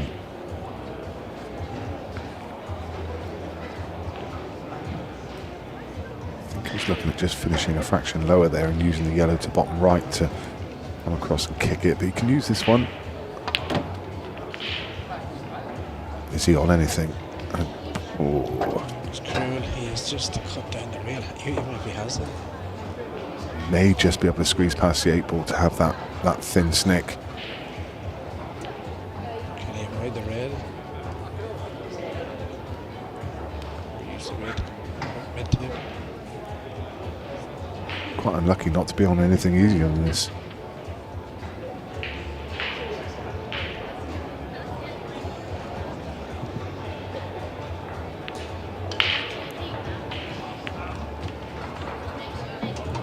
Doesn't want that to drop. Just worked out well now because it hasn't dropped. That drops a big difference. Well, I think their yellow might be actually going to the top to the yellow pocket, is it? It's Not tight. sure. It cuts to middle. I'm not convinced that it goes to top left. I think the red might be in the way of the top left, but it'll definitely go to middle. Kind of cut it back. Yeah, it's hypothetical now because he's just didn't drop.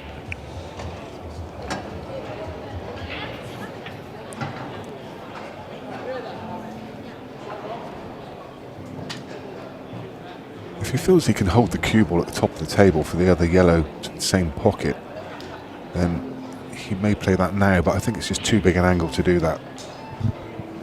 Swing this right hand side and give himself a choice. Yeah. This is the bounce. Now he has a choice. He can run through 7. Who has a problem with this?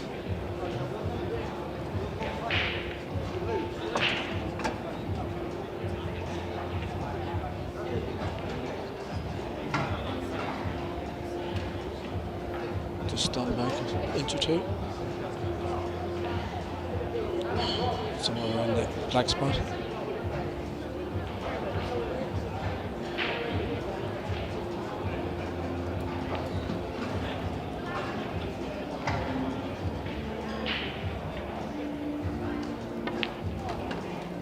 Actually, plumb on the spot. Yeah.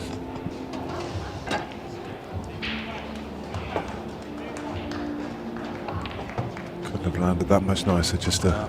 Just run through and try and get straight on the yellow. Yep. But he can run through an inch or 2 up. He's actually got an option here. If the angle's a bit bigger, he can yeah, screw across the face of the red and play this yellow into the same pocket. Yeah. Good call, Nick.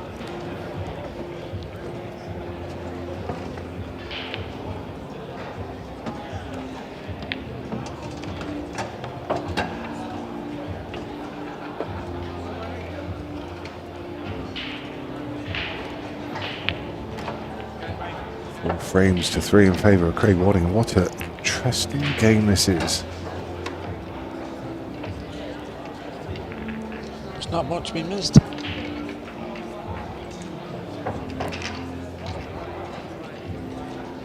Well, Liam White, who was quite some way behind against Sean Chipperfield, has managed to come back and he's won that match 8 frames to 7.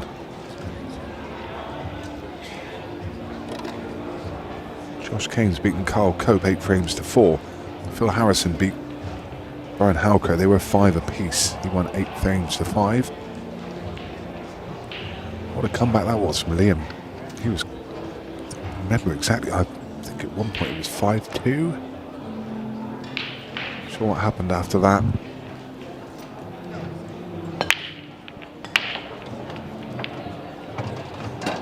Cue ball was travelling. But another very nice result. He's got an opening red. The 2 reds to the right hand side are a plant.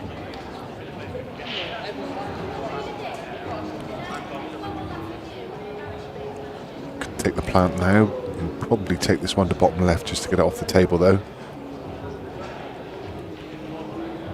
Maybe bottom left and just come across for the plant.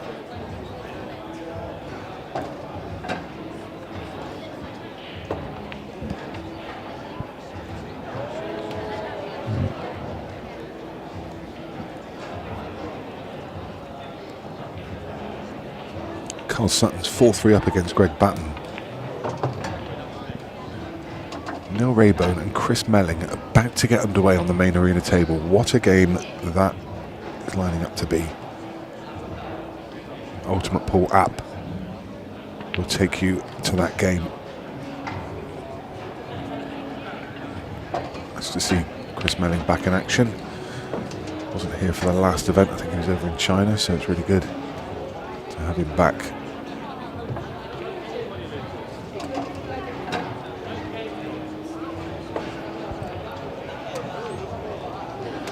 Craig is such a... just bullies the table, doesn't he? Just floats around the table, such a lovely cue action.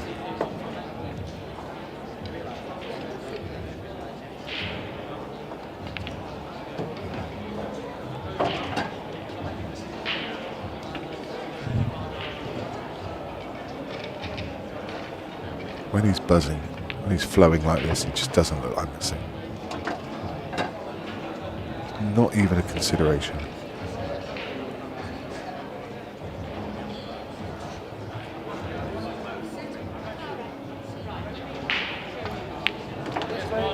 Lovely. Two on the bounce from Wad. Puts them too clear again. Keeping the pressure firmly on to Mattel.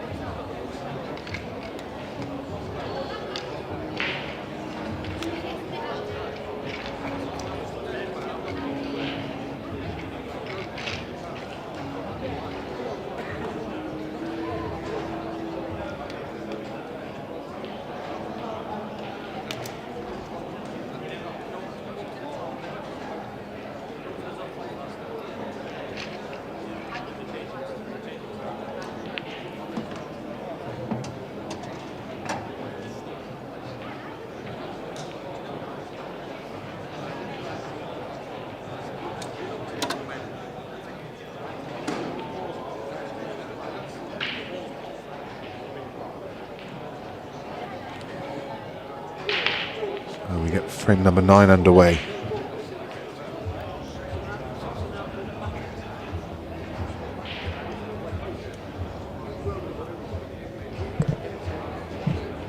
It's a 2-frame gap again.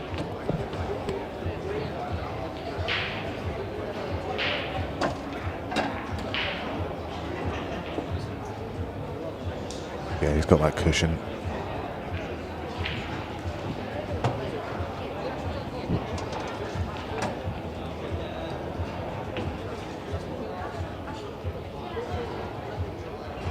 But a super chance here to get it back within 1.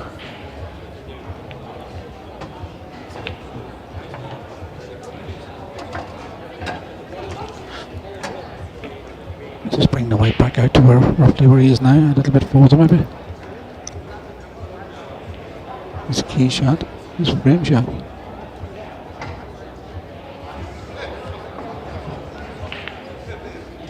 Needs a bounce. Okay, I think. Yeah, he's okay. He can still stun into the one on the side rail now.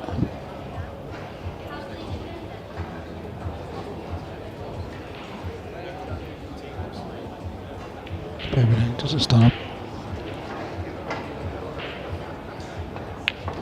Yeah. Just a wee bit hampered now for the queuing.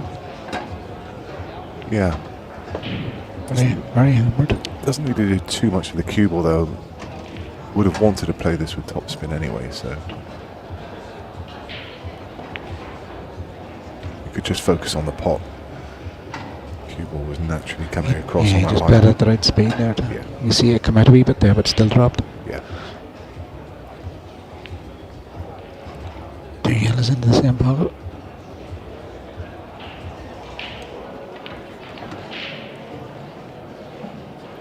Nice, yeah, nice control. Another really good reply here from Hitton. Okay, you know, they were all there, but Time to pot them. yeah, must win frames. Lovely. Back to 1 in it.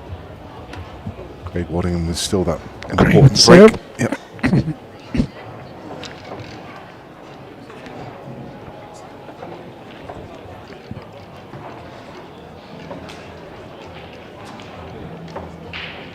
Evening everyone, I hope you're having a good time here at Bolton Wanderers FC. You are part of the Ultimate Pool Man's very Series. tenacious in his approach, isn't he? He just doesn't, he's very determined, he doesn't give up. Friday night, it's been a great table already, and there's still plenty You've Craig to very be methodical around the enjoyed. table. If you are looking for some matches to Yep. play, you're not scheduled Absolutely. off anytime soon. Make sure you head on to the Ultimate Pool Games Room up on floor number 2. You can find our sports bar with plenty of refreshment, and you can find our flyers up there as well, running all night long. Plenty of time That to get some is action in. a dry break. With our match, go Craig doesn't get many of them. No. in the games room. You can also sample for the very first time the new Ultimate Hitting stayed in his seat. I don't think he could believe it was dry. which is our exhibition There's so many balls moving. Nice and Apollo's up in the games room. Do check that out, give yourself a feel of it and see what you think. In the meantime, Ideally he wants reds here, he has only one bad red.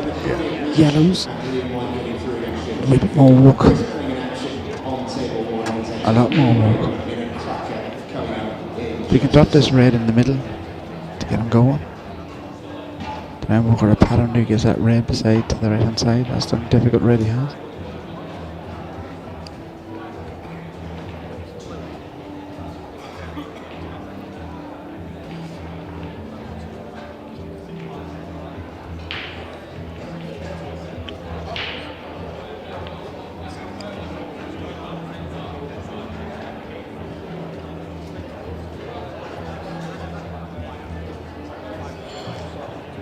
But having moved the 2 yellows beside the green spot, he's going to be playing a lot of luck there. I think he has to be red. Yeah, I think so. Just to have it in and run it towards that yellow that's around the black spot.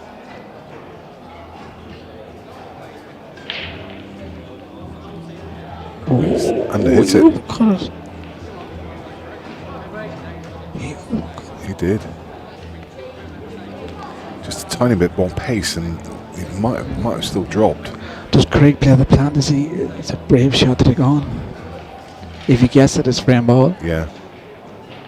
It is a brave shot because it's just slightly low on the red. So Yeah. if you're right behind it, they're not too bad. But playing from here, that's a tough shot. But I agree with you. It's the frame if he gets it, and a key frame too. And he's left-handed, and it suits him.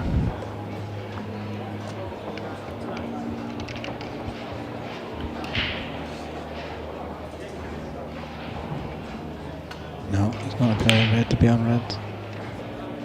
Yeah, probably too much risk in Yeah. that. So let's straight back into it now. Yeah, he's red.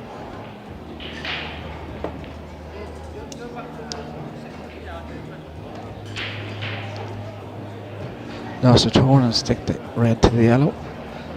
Give him nothing. Give him nothing. I wonder if the red just above the bulk line passes. Does it pass the yellow? I don't think so. I think he's playing lows a turn. Or maybe he'll go in off the yellow, that's the shot. Retain safety.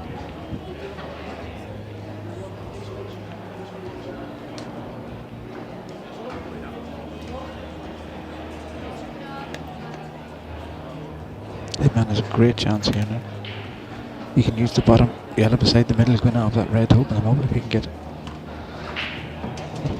at this bottom yellow. Yeah, it's a tough opener, but the rewards are there. Yeah. Really has to go for it. You can put this and sun across the table.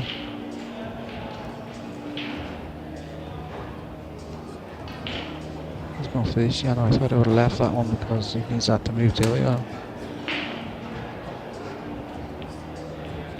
He'll cut it again.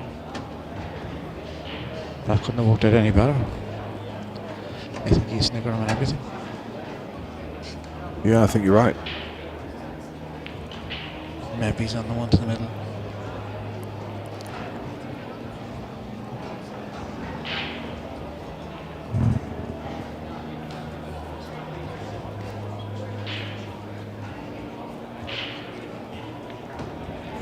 He's eyeing up the table, you think he must be.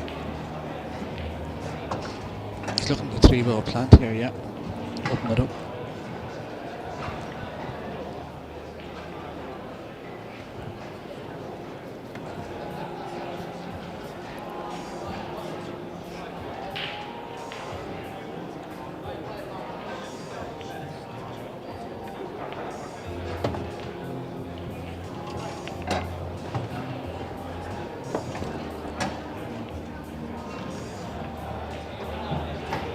Swinging for that red nose up there and come down and kick the yellow out of the way.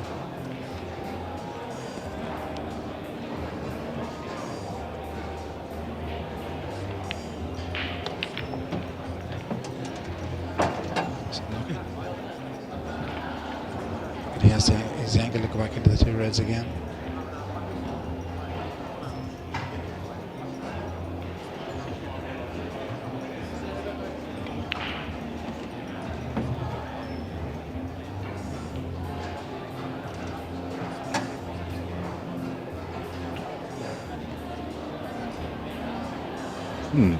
He wants more angle. Yeah, he must think. It's too straight. Because ideally you leave that as a recovery ball, don't you, if you run aground. He gave himself an inch there, didn't he?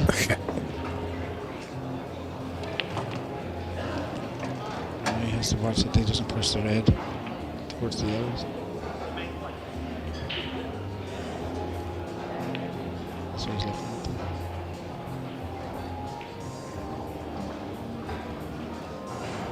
We could come through the gap and cannon the yellow.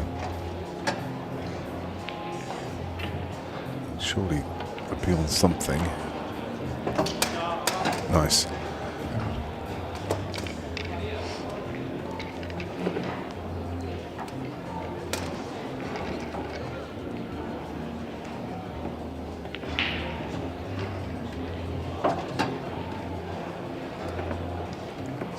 Demoralising to hit him because Yeah, he had a chance. yeah, but every time he fights back, Craig shuts the door.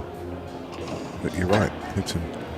He's first to the table after that dry break. The gap's 2 again.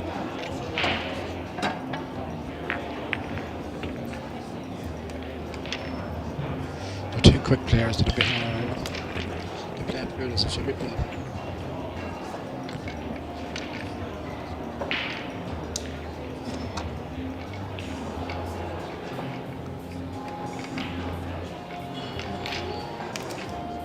Many events on this weekend, like many categories. That's a very good question.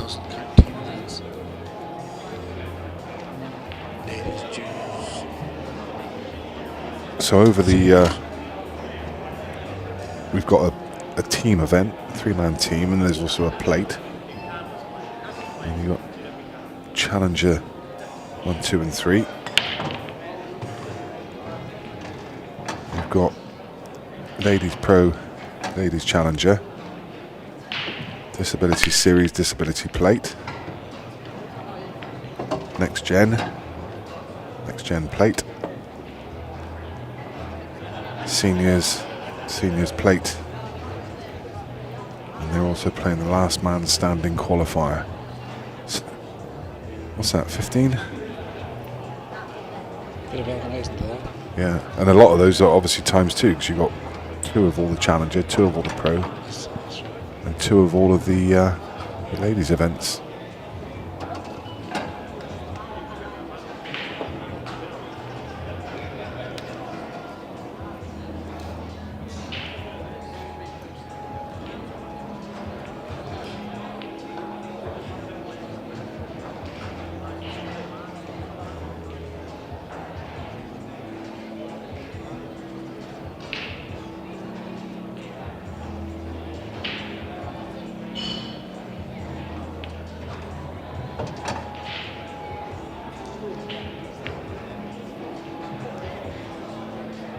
You can just see the momentum just Exactly. take it over the line.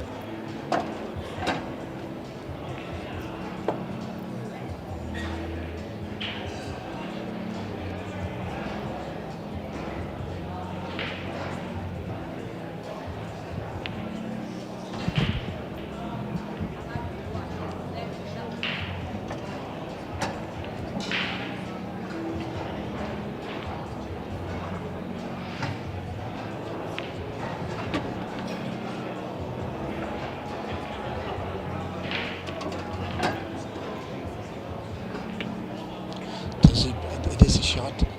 Play the red into the red and black. Open the black. If the black's not going. Does he play it now?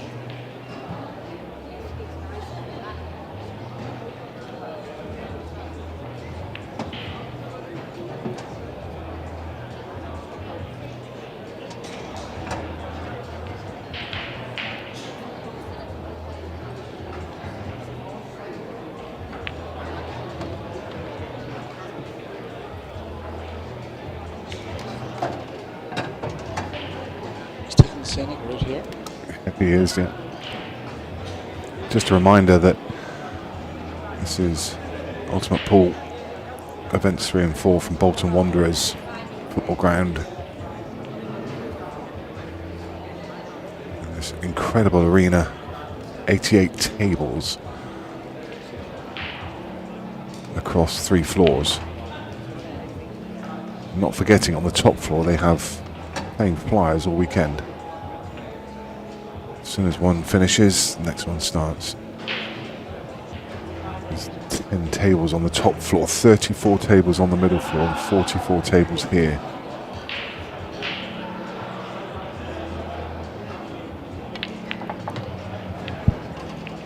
Played that really well. It's a really, really good shot. Just not even a risk of 10 nothing. Black in. Just get the right cross and just right cross. Ooh, hitting. She slid into center. That's a bit of a shot. Well, he just didn't get through it. he's got a treacherous shot here. It doesn't go. The only shot he has is bottom left. Yeah, it doesn't go to bottom right, so pick your line and commit. It's horrible.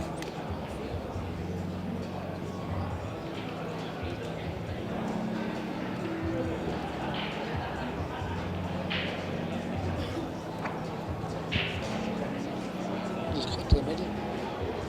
Maybe. Yeah, Maybe it does. he's looking at it. Yeah. And it does. I'd prefer that shot, I'll be honest, than trying to take it long. Going down. Yeah. The only trouble is with that shot, you're almost guaranteed to contact the 8 ball, aren't you, and push it down the cushion. Absolutely. This is a massive shot. Oh, he's got it, you know. Yes. What a pot. Great shot. Top class from Hitan Patel. Under pressure. He cued that. Yeah. Excellent. It's a great track to the top when you get back to the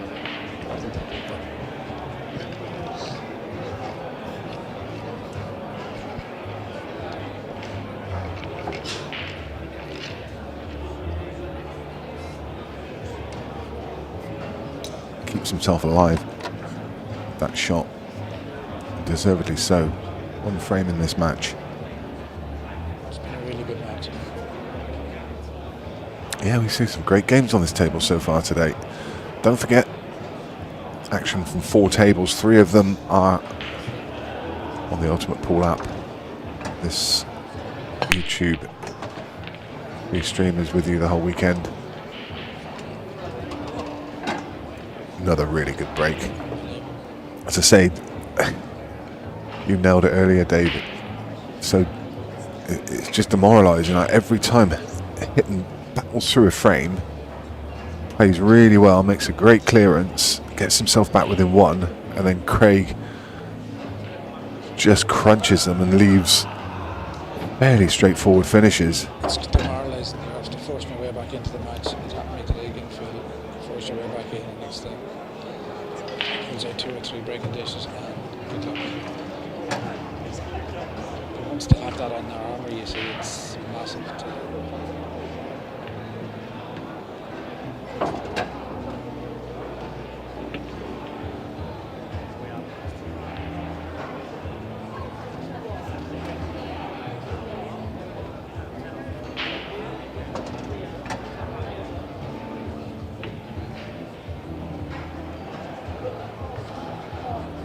Breaks there so effortlessly. Just makes it look so easy, that break.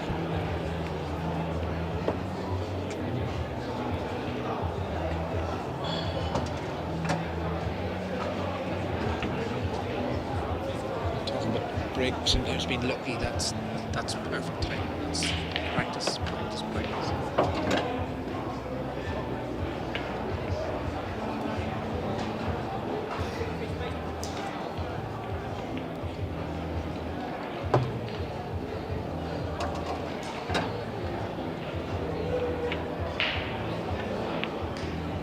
Craig as well as that. It's really going to be a very, very fun.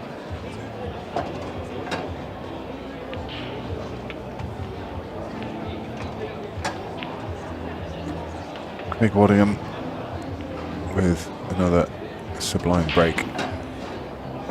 Clinical clearance. Gets himself to the hill. Needs one more. Peter Patel needs all three. And the good news for him is he's got 2 of those 3 breaks. But he needs a chance off of Craig. Maybe just do your job here. Yeah, that's all you can do is do your job, do your work from your break, and see what brings. Just to be fair, he might have to break away out.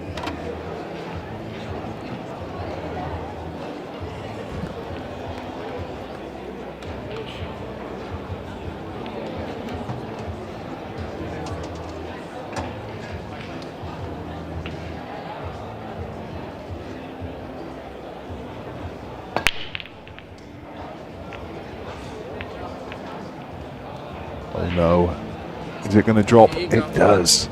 Oh, This could be the difference. the last ball moving. Yeah. The Reds are all there. If he gets his frame 7-6, anything can happen. Every red is a pocket. Just look at his pocket. Stick with it.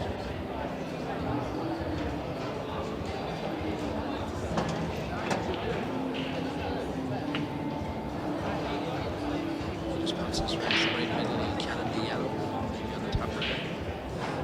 And start with the yellow forward to yellow. That's it.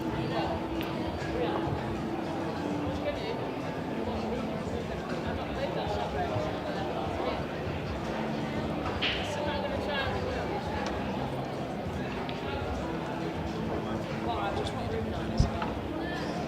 Indeed, no. Start right there.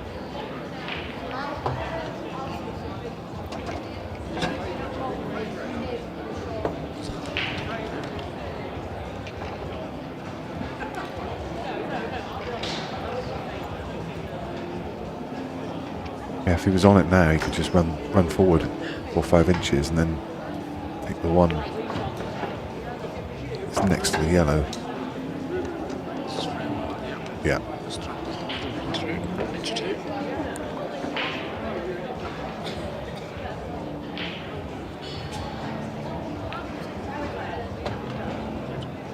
Perfect.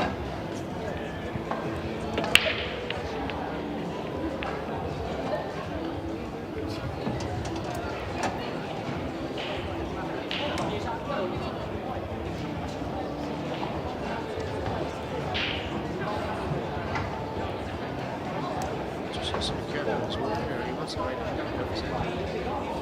Just want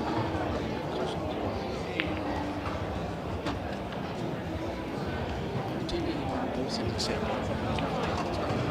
No. It's just moving different. He's still looking at taking the both. He's looking at screwing back and leaving the cut.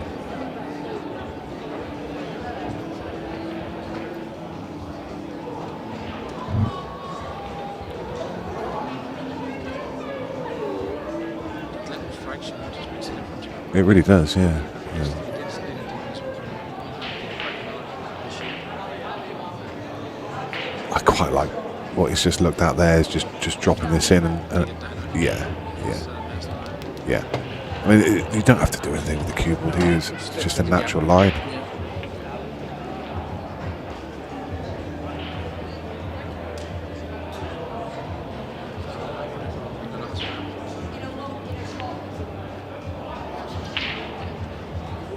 Nice. 6. Come on. He keeps doing it, doesn't he? Just keeps doing his job. Does what he needs to do. Just needs creating his times break now.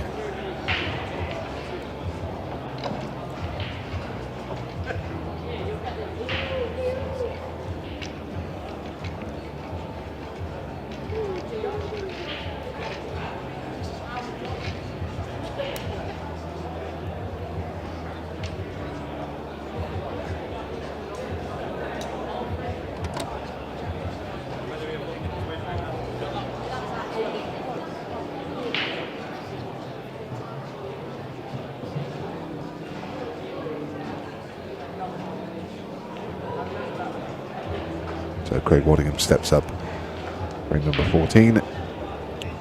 Still got the advantage, which is carried all the way through from the early stages of this match. That break of serve, he's been ahead all the way through, and yet again he finds a ball. Oh, he did, but it's just not as straightforward as other No, one that he had. certainly He has a bit of not. work to do. I think he's forced into reds. He's got the red in the pack. To deal with. Yeah, And he can, yeah, he is kicker beside the other red at the top beside the yellow. yeah. Sarah kicker. It's just this one bit that you say in the pack he has to deal with.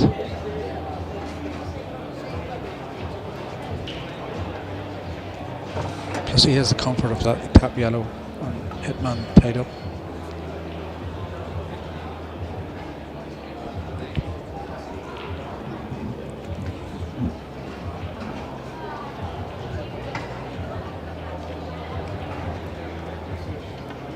So hope for Hitam Patel. He's too straight and has to come in and screw into it, is he? I think so.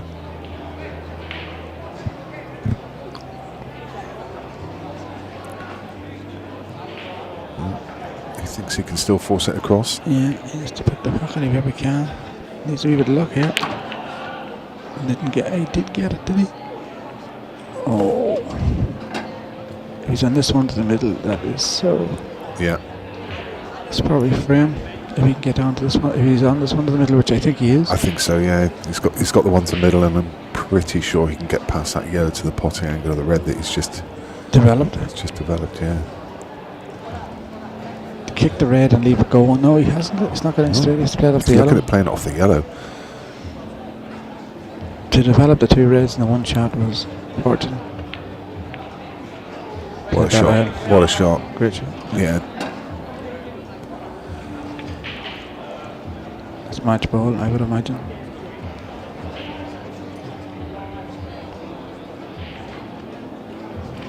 Hitman didn't do a lot wrong. No. I think he might have missed one red to the middle. The whole match.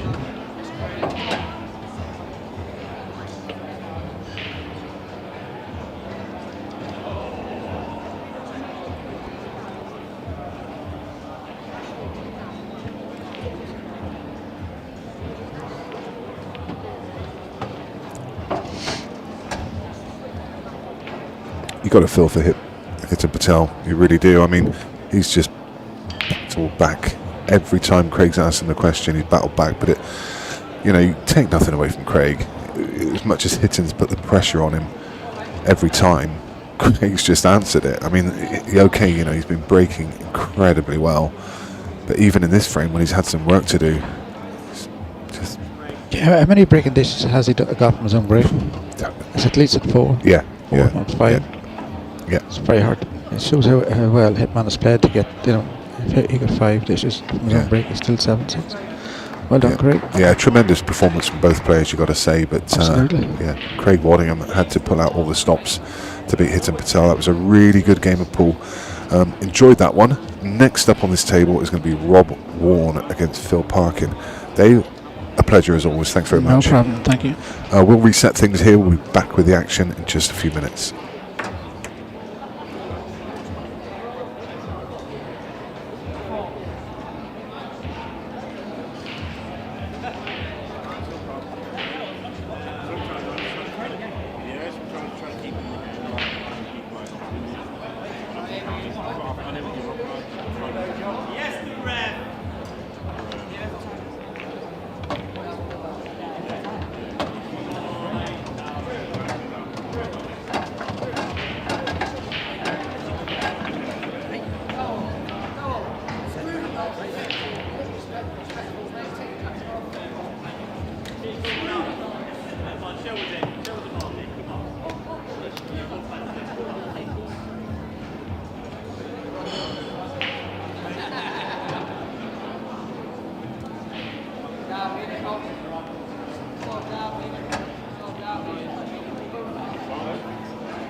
Welcome back, everybody. Great to have you here on YouTube. You are watching Pro Series 3 coming to you live from Bolton Wanderers Stadium in Bolton. We're at the last 32 stage, and this is Phil Parkin taking on Rob the Whacker Warren. And it is Whacker that has hit a very good opening break. And you just know when it comes to Rob Warren, he is going to take him on. Very aggressive player. One ball to solve, and then he'll take them on. This is for a spot in tomorrow's last 16. Two players that have been to the brink of success on the Pro Tour, but yet to make that step over the line. Rob's done it a couple of times. Phil's been into one final now. Two very entertaining players, two fast-paced players. Two players that are capable of clearing from everywhere. And this should be a cracking match.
Very efficient work out there by Rob here. This should settle him in nicely.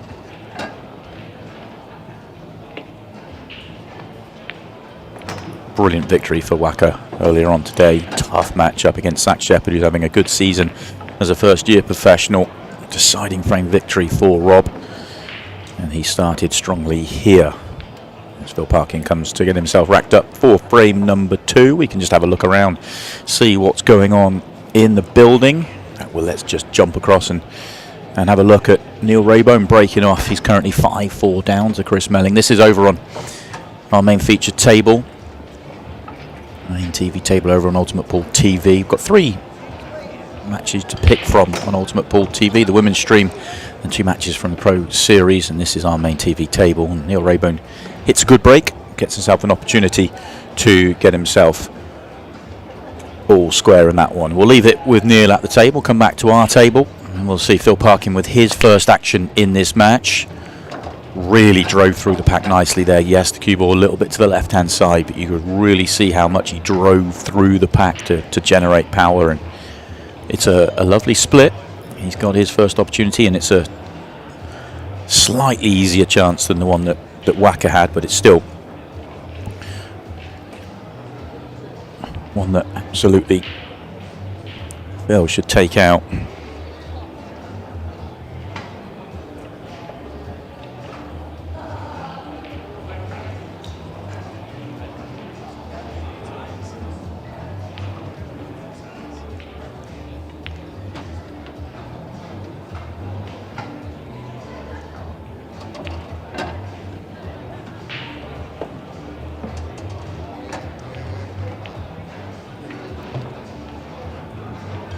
You can already see how quick these two players are. That was a fairly steady and sedate pace around the table for Whacker, and Phil started even brisker out there. We saw a couple of long drawn-out matches earlier on today. Players that like to use the clock when there isn't a clock, as in use the time available. Well, these two don't. They just want to get on with it. They don't see the point in hanging around. Is Phil straight enough just to drop this in dead weight? Yes. Oh, didn't really want both on that occasion. It's a slightly off angle 8-ball here from hampered queuing. Needs to dig it as well. And he was able to play it plain in the end and rolls it in. Excellent visit to the table for Phil Parkin. What a start we've seen to this match. Both players start with a break clearance. Excellent stuff. Ignore the scoreline on the screen there. It is currently 1-1. There we go. Graphics Man has caught up. Gives us an opportunity to just jump across and see this is the women's stream currently out there right now. Marion Jude is winning this one 5-3 over Vicky Lomax, but it is Vicky at the table. Marion, one of the big favourites for the title, as always. Two-time world champion. She's won plenty of Ultimate Pool women's events now. Young woman from France is going to win an awful lot of pool tournaments in her career. She is a phenomenal player that's only going to get better, as we see Chris Melling get himself 2 in front and has a good break there. An opportunity to roll in another one as we are back to our game. And for the first time in the match we will not see a break clearance, but highly likely to see a reverse clearance as Wacker loses control of the cue ball and the power has the opportunity here in frame 3.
First mistake in the match. Phil Parkin misses the one to the corner.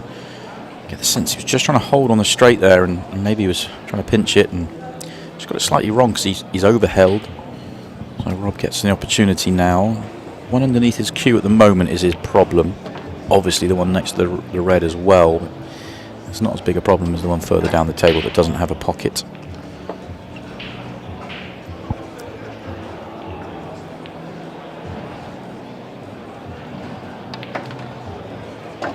Misses his cannon.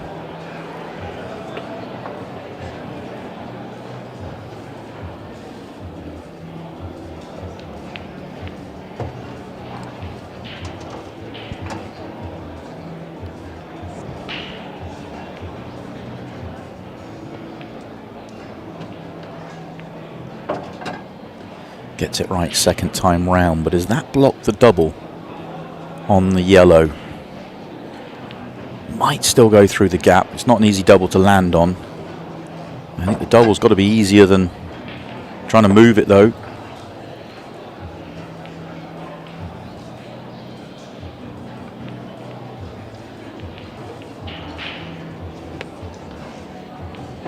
Though it does look like he has the angle to move it if he wants to, or he could play underneath it. Rob's a player that always leans on his potting, so he could, if he wants to, do that. Yeah, he has. He would like to touch more side on that just to get closer to the cushion. If he's one turn off the cushion, you fancy him to make it from here. Odds against. It doesn't stop him rolling it in. Beautiful shot from Wacker. Calm as you like.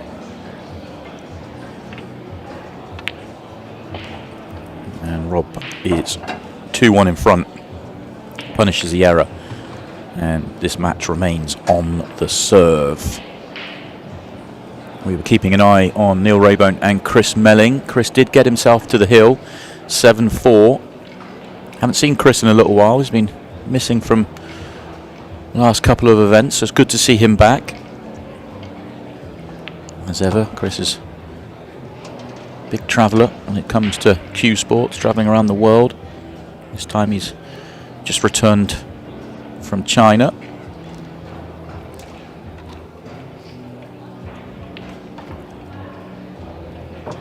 Neil looks good though to get that one back, but he's still in trouble. That's on Ultimate Pool TV if you'd like to keep an eye on that match. And of course, I'm sure you all know it by now, but you can see at the top of your screen, up YouTube Bolton for a discount on your first order. And there are 3 tables for you to enjoy, as well as the one we've got here, so 4 in total. Very busy weekend here in Bolton.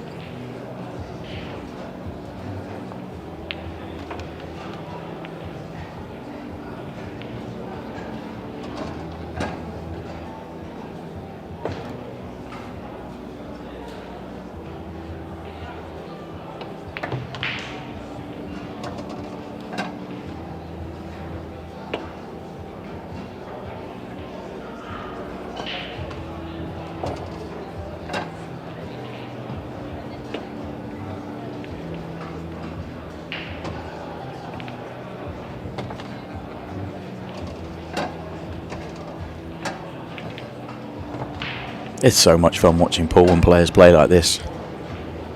Breakneck speed.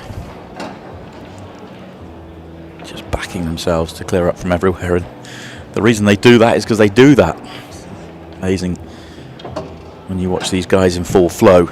And this time it is Phil Parkin that makes no mistake. And makes it 2-2.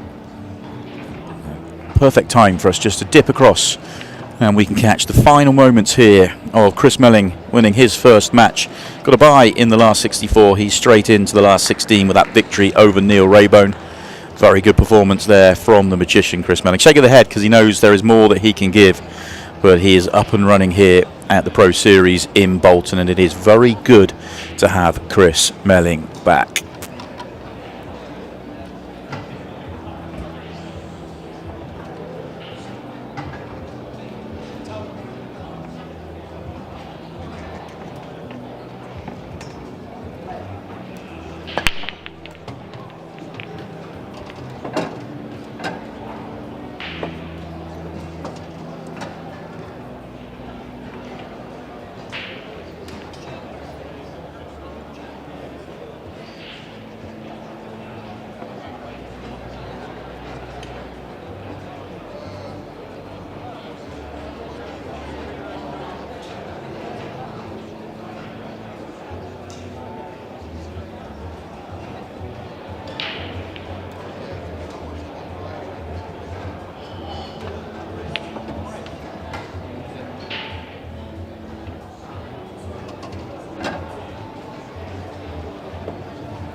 This time it's Rob Bourne with a mistake. An opportunity for Phil Parkin to step in and get himself in front and maybe take one against the breaker for the first time in the match.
That was very good from Phil. Makes it look easy.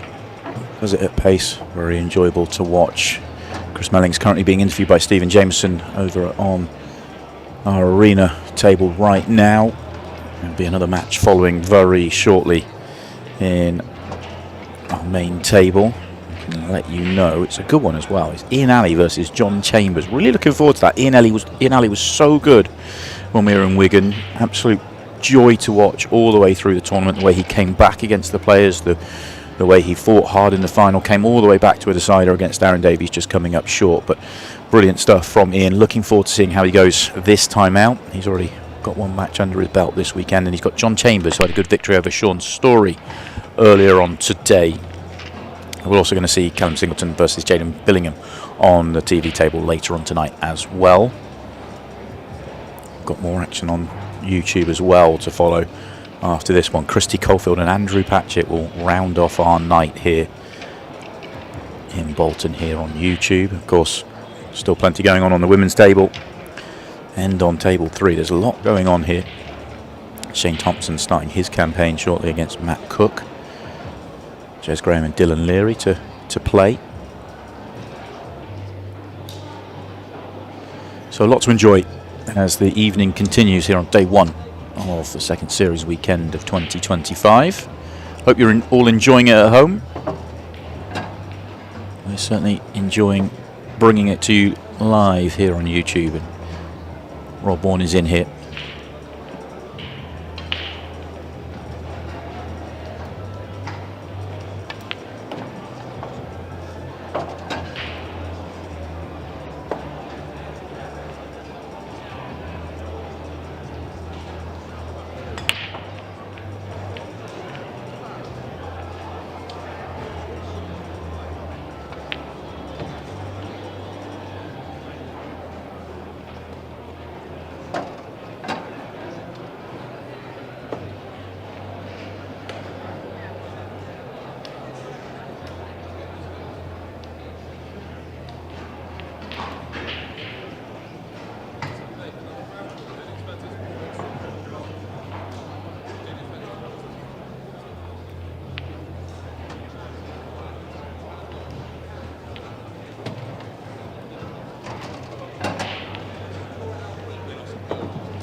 Slightly off angle here.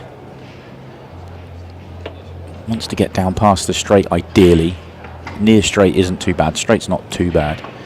It might have to reset and come down the table first because he's off angle going towards the reds. And if he goes top right first, he could snooker himself. If he goes bottom right first, he could leave a very awkward angle to get on the 8 ball. Oh, he's on this yellow. That's fabulous. That really is exactly as played as well. That really is good. He's just waiting for the table next door here. He's not concerned about the angle. It is a little bit thin, but he's happy with this. Tables are relatively close together here. It's more out of common. Oh, he's not okay with it. It's hung. He was waiting for the table next door, but he did not expect that to be any sort of problem. Could be a big moment in the match. An opportunity for Phil Parkin just to create the tiniest bit of daylight. Opportunity for 2 clear.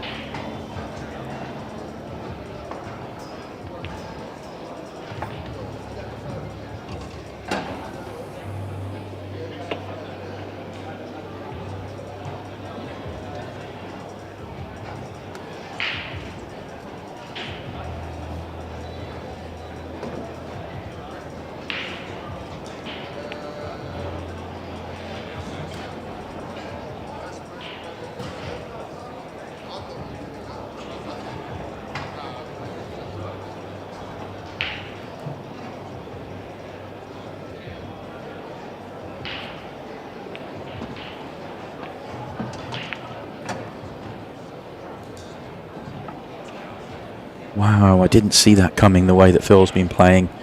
Just thought he was going to find a way. I know there was some work to do in the counter clearance, but there was nothing in the corner by the 8 ball.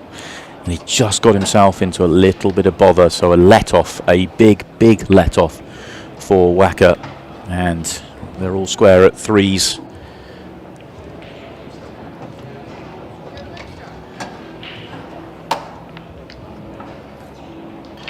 Plenty more action happening though around the room right now. You can just see us. We're in the right hand side there. That's Rob setting up the balls.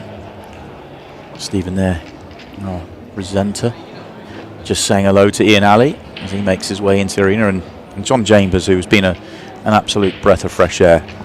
Him and his brother Rob, as they've joined the pro ranks this year.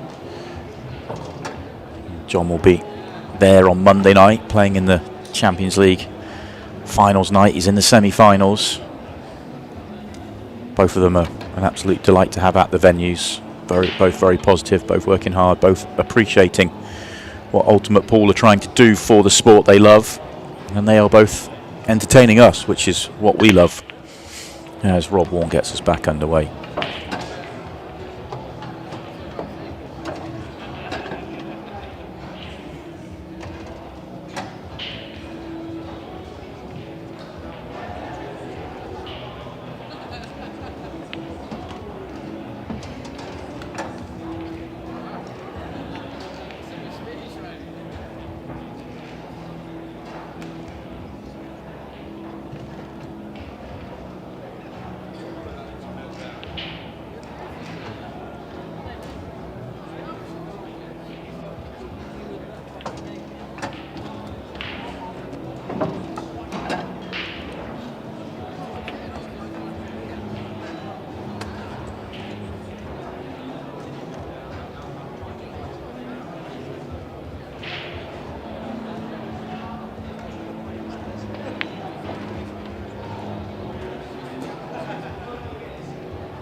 He's just left himself a touch on the straight side, which means he's not going to get great on the 8 ball. I mean, it's fine, but you get a turn of angle there, you make it absolutely 100 out of 100. And instead, he's left 99.5 out of 100. The level that Phil Potts at, but just a bit more tariff on this. And never really in doubt, though. And Phil Parkin gets himself back in front 4-3. He's at the halfway mark.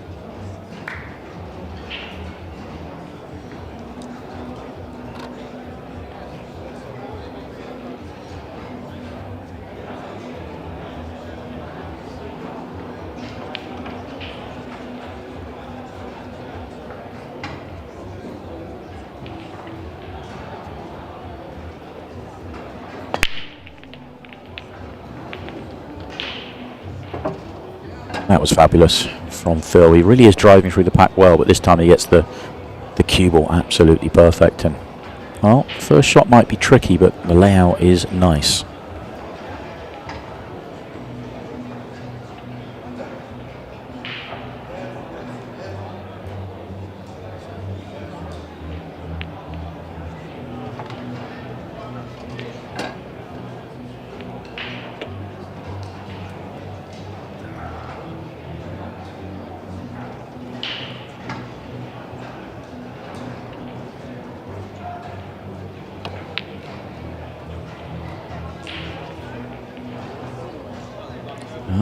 Another opportunity to get 2 clear has gone here for Phil Parkin. He's left a tricky counter for Rob Warren. The red nearest him right now is his major problem. How is he going to go about solving it? Might be able to squeeze one of these reds in the middle of the table off the jaw, off the yellow, open up the pocket. If he can do that, then this is a very good chance.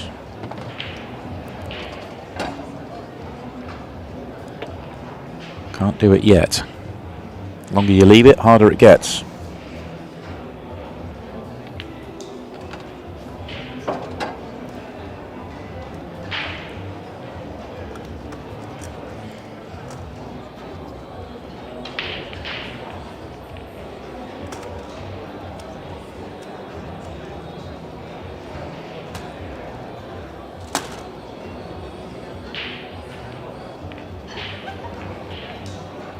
So this is the shot.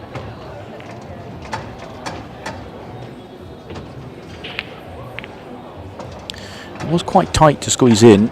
He's had a touch of fortune for the red and yellow to go together and make this tricky for Phil. Mid-match key frame.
Sure, if he can work the angle, he should be able to. Oh, he could. It wasn't natural, but the option was there and he's missed it. He's got a little bit too much into that. Has he finished lucky enough to do it again and going right centre? Which I feel like the natural line might be going a little wide when he plays it with pace.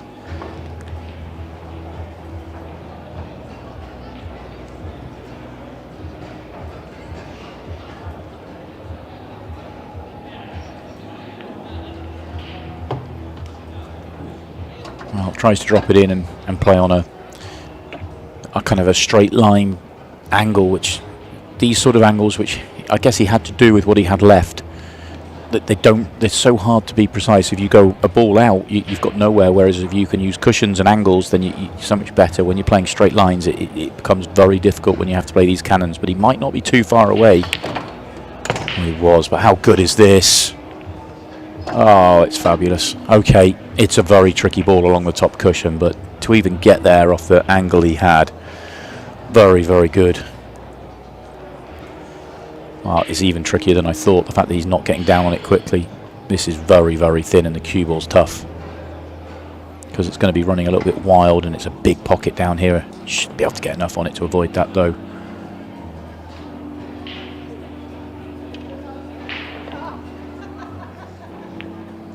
Not to be. Oh, that fabulous shot deserved a little better. And he's left Rob straight away an angle to break out.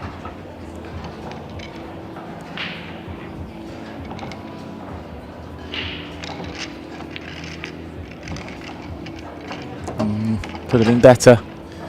He's on the red to top left, but the other red has not been unblocked. It's further away and there's more room, but can't get there on the next shot, so it would have to be his last positional shot.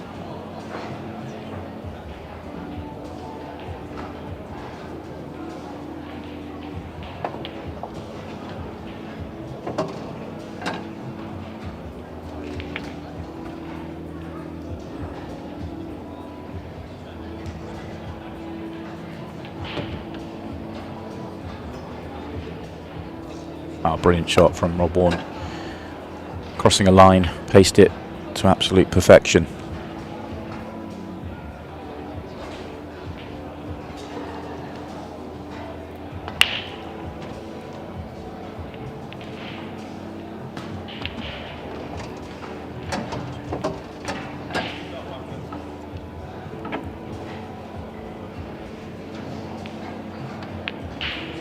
We've had a couple of swing frames in this match so far, but that is the biggest of them all, and it is Rob Warren that gets the win.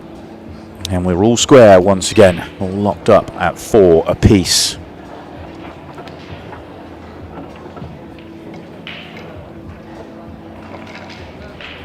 Well, I mentioned that Ian Alley and John Chambers were getting themselves going on our main featured table.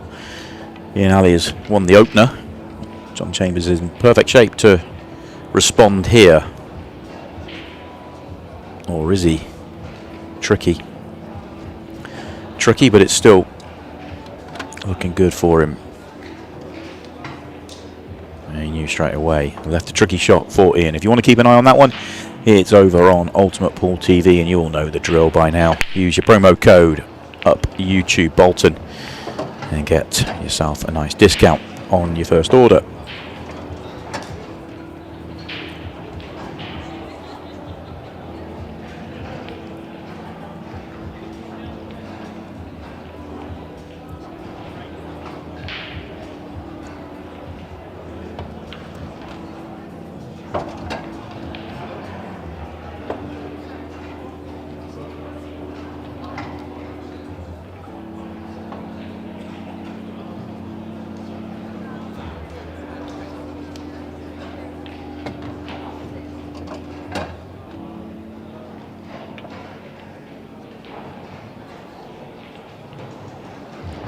Looks fairly natural through the gap.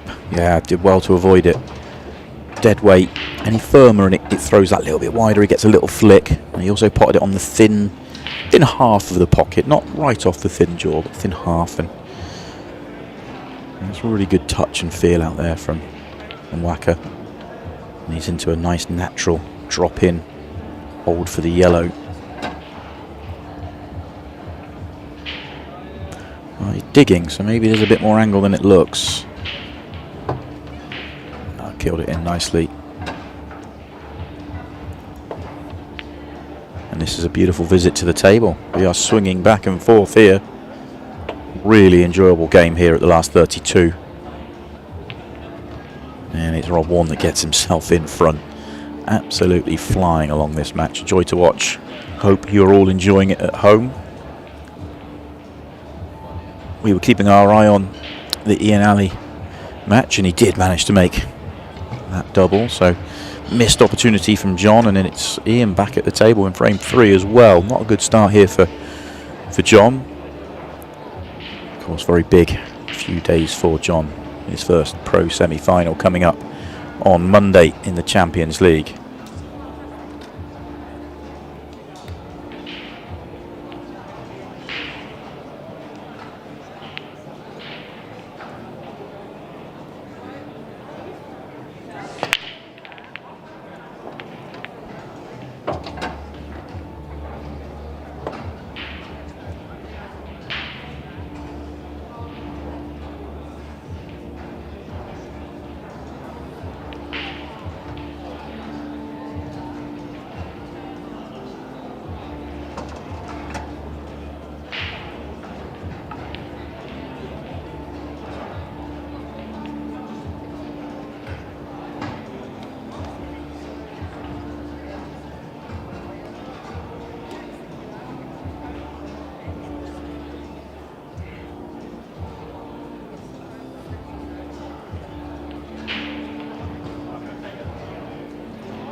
Next shot will be tricky. So shot after next, if you like. It's quite a big angle on this. Able to control it, but now he has to get across to the left-hand side of the table. Can play on a choice of both, but if you get awkward angle on the 1 by the 8 ball, then you've got a problem. So he purposely played further up the table. I think the 1 by the 8 ball goes to bottom left, which helps if it does. If it doesn't, then it's slightly trickier. Yeah, use the red nicely, and it may not have gone to bottom left on further review. So this is a really nice touchy finish. He's, well, 2 balls away from taking out. Let's not give it to him till he's made it, but you just know he's going to.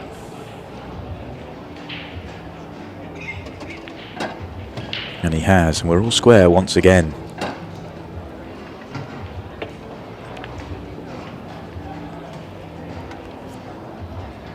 While they're racking up, we can take a little look at some of the other scores going on. Carl Morris and Aaron Davies are in a bit of a bruising battle. It's currently 4-3 to Carl Morris, but that one's been going on a while. So Carl Morris perhaps in full flow, if you know what I mean. He's a player that has a few tricks up his sleeve. And Darryl Whitworth, who had that great victory earlier on today against Stevie Dempsey, he's 4-1 up over Eddie Barker. And we already knew about Ian Alley and Jordan Chambers, although John has won a frame, so it's 2-1 in that match now.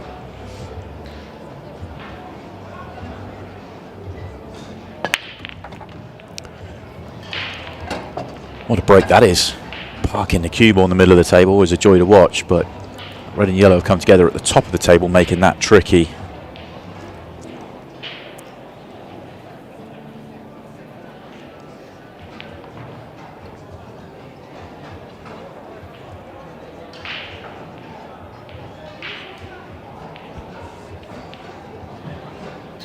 You know he wants to take him on. It's just trying to figure out a way to solve the yellow or red at the top of the table. I'm a little surprised he's gone reds here. I'll be honest. I think the chance to develop the balls at the top of the table, and whichever way you go, you have to develop.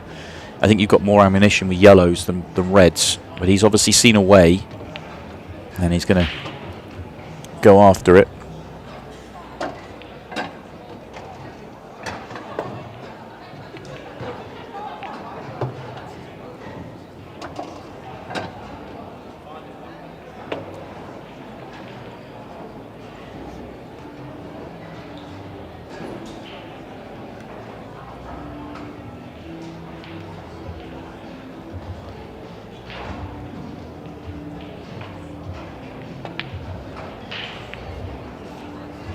Tough. That was always tough because you've got to go into it like he did and then be on it. That's what makes it so tricky. Sometimes, and especially for Rob, the hardest thing to do in the game is to pull back when you know you want to go. I'm not saying that pulling back there at the start of that visit was the right thing to do. He's the player he is because of the way he plays and the aggression he plays with. I don't want to take that away from him, but sometimes better to let your opponent have those less than half chances.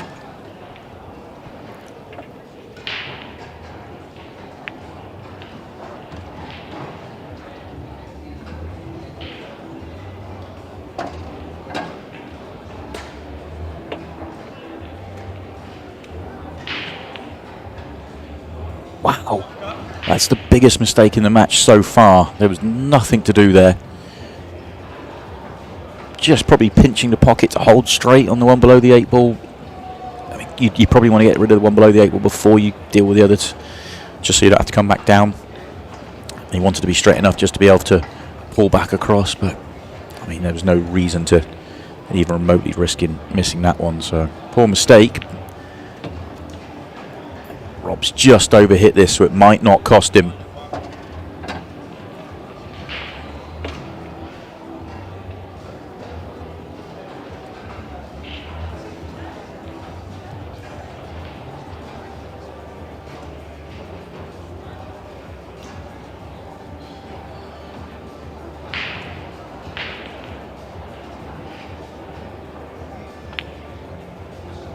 Oh, I thought that was in all the way. I think Rob did. He was halfway round the table. Huge let off for for Phil Parkin this time then. They both let each other off a couple of times now.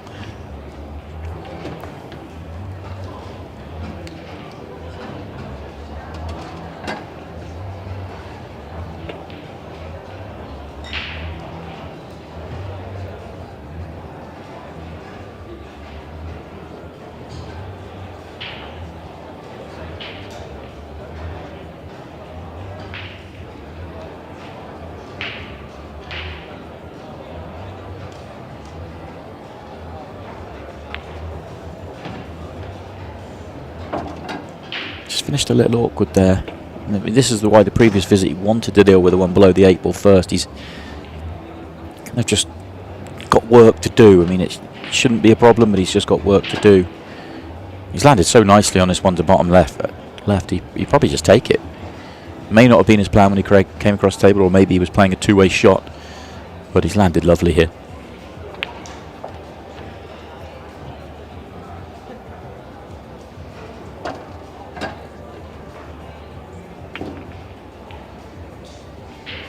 Would rather have not left himself on the cushion though.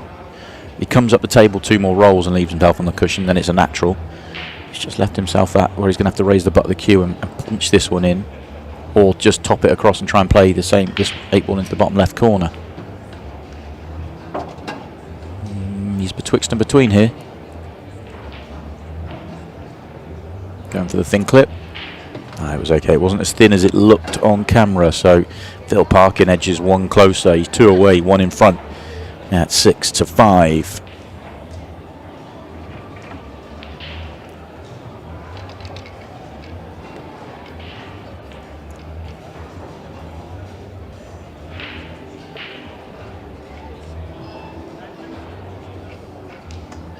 We were keeping an eye on all the matches. Right at the top of your screen there, that's the women's stream table. You can watch that on Ultimate Pool TV. We saw Marion Jude was playing Vicky Lomax. Marion Jude has completed victory 7-3. So job done for her. Emma Parker and Mary Talbot are now playing, and it's currently 2-0 to Mary. 2 good friends in that match, 2 players making their way in the pool world after coming from the snooker world.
Three balls away from all square again.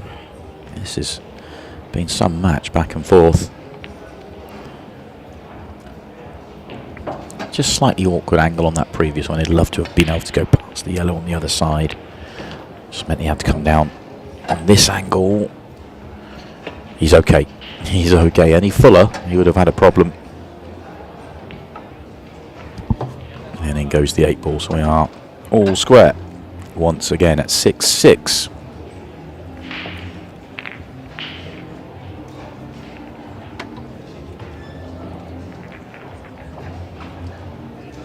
Ian Alley's back at the table. Looks like he's in to restore his lead. 2-0 became 2-2. John Chambers has missed the 8 ball here in frame 3. All this is happening over on Ultimate Pool TV. Plenty to enjoy if you want to come across and enjoy the show. Plenty to enjoy over the course of the next few months as well. Champions League ends on Monday.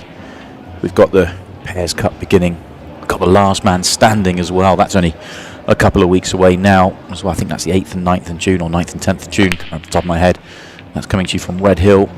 That should be, it's always one of the most exciting events of the year. You get all that in your subscription for Ultimate Pool TV.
Looks like he's going to leave red on the bottom cushion for last ball. There is an argument to leave the one at the top of the table, but the yellow to the right of it just means it potentially leaves an awkward angle. But he is going to leave it up there, which I like. He's seeing the pattern through, which is good. It's just in an ideal world, you get to the right-hand side of the yellow in the triangle area. Get to the right-hand side of that, then you can kind of just come off one cushion at the top.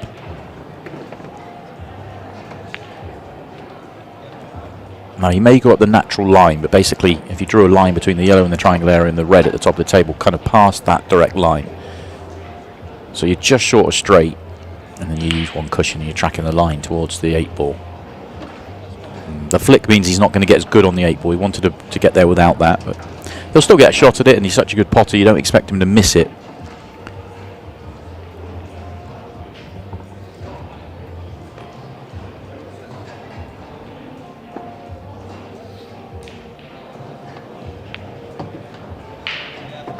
Yeah, just accepted the natural line. Thinner on the 8 ball than he would have wanted.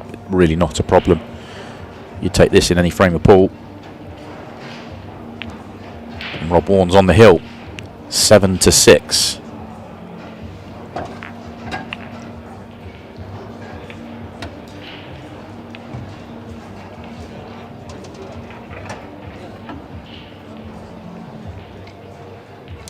We saw that great win for Colette Hendrickson earlier on today against our number 1 player, Kersley Davies. It's now, she's already back in action in the last 16, and it's 2-0 to Glet over Kerry Griffiths. Having a great day so far is our new player, Colette Hendrickson.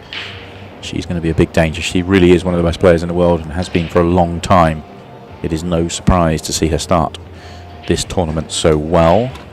Mary Talbot's playing Emma Parker, we know that. It's still 2-0, that's over on the women's stream table on Ultimate Pool TV. As we're about to get underway, Dania Randall has won her first match, but she's 1-0 down to Dawn Wright in her second match.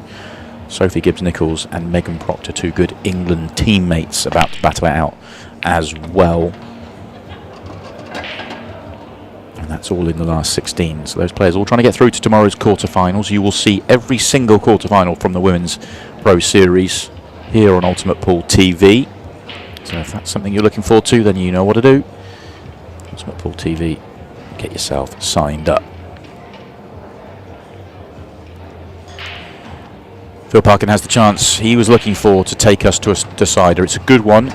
but that doesn't mean it's a guarantee. There's one red and yellow together that are just slightly awkward, but if he can get just past the straight on the one to left centre, you're dropping in behind it with natural positions afterwards. So he may decide to take it into the centre because he's landed 2 straight here. I don't think he can get the angle I was talking about. Yeah, so he's playing for it into the centre pocket. It works just as well. It's a drop in and everything's there for him.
We're going the distance. Brilliant. Phil Parkin responds. He'll fear the worst because that's what the players are playing. The level of the game they're both playing is you fear the person that has the break. There's been a lot of break glitches in this match. And if Rob Warren does it in the decider, then he will be into the next round. Phil Parkin will just be hoping to touch the table. Dry break would be perfect for him, but he'll take any opportunity to get to the table.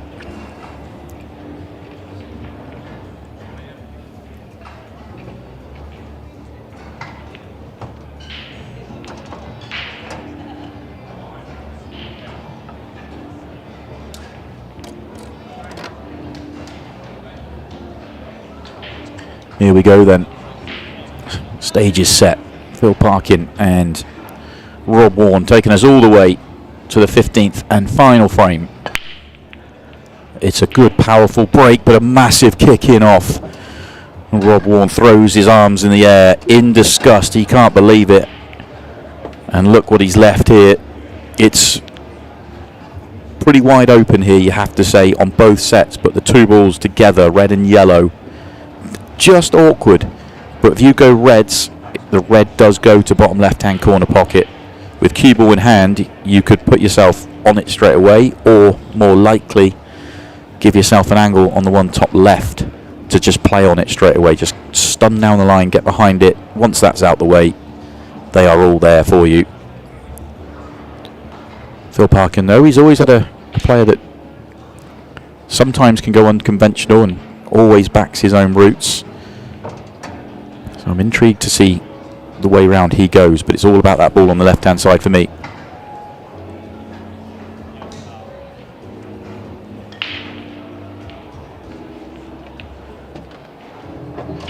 Yeah, he has played the same shot, but used the top cushion rather than stunning towards it, which is a really good option. He'd like 2 more rolls would have been perfection, but he's absolutely fine here. Yeah, knocks it in like it's nothing. And now you'd say the transitional shot's the key, but you've got the ball above the 8 ball to help you transition here.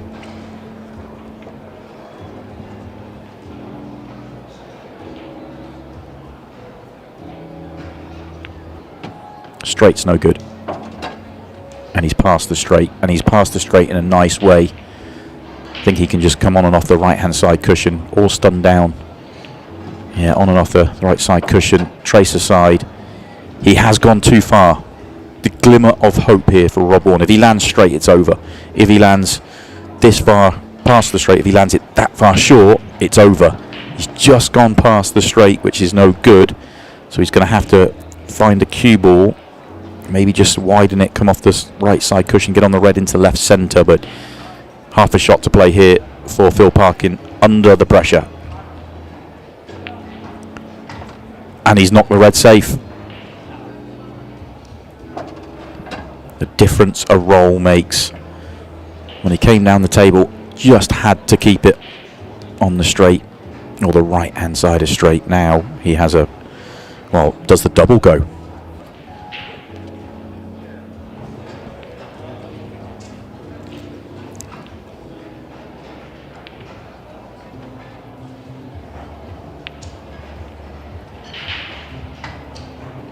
If the double doesn't go, I'm not sure how he can get this going towards a pocket. Do you risk playing the red full in the face, welding the cue ball to the 8 ball?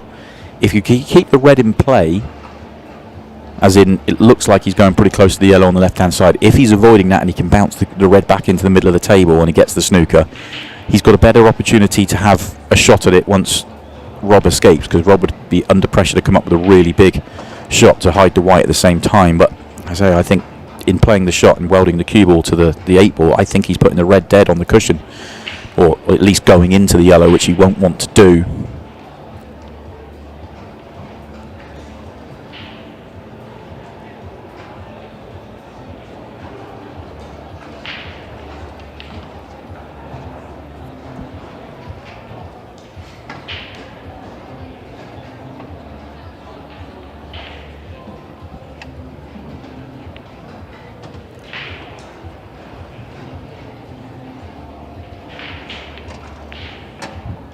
So he has sort of played the shot I was talking about, but knew he couldn't avoid the yellow, so played it firm enough for the red to come off the cushion. But the problem is he hasn't welded the cue ball to the 8 ball. If he's left the yellow to right centre, then it's a poor one. Even if he hasn't, he's left the one on the cushion, which allows some safety options, but he's left this on. So Phil Parkin has had a brilliant opportunity to win this match. Wacker now has his chance.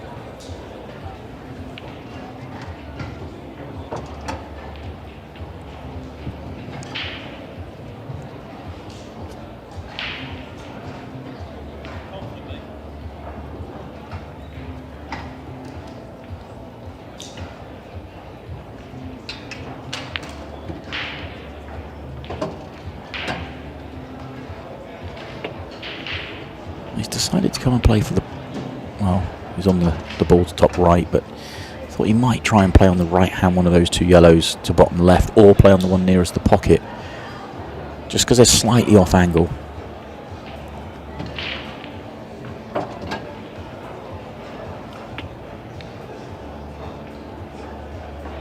Yeah, to me it would have been so much easier if the right hand yellow was out the way, which he could have done.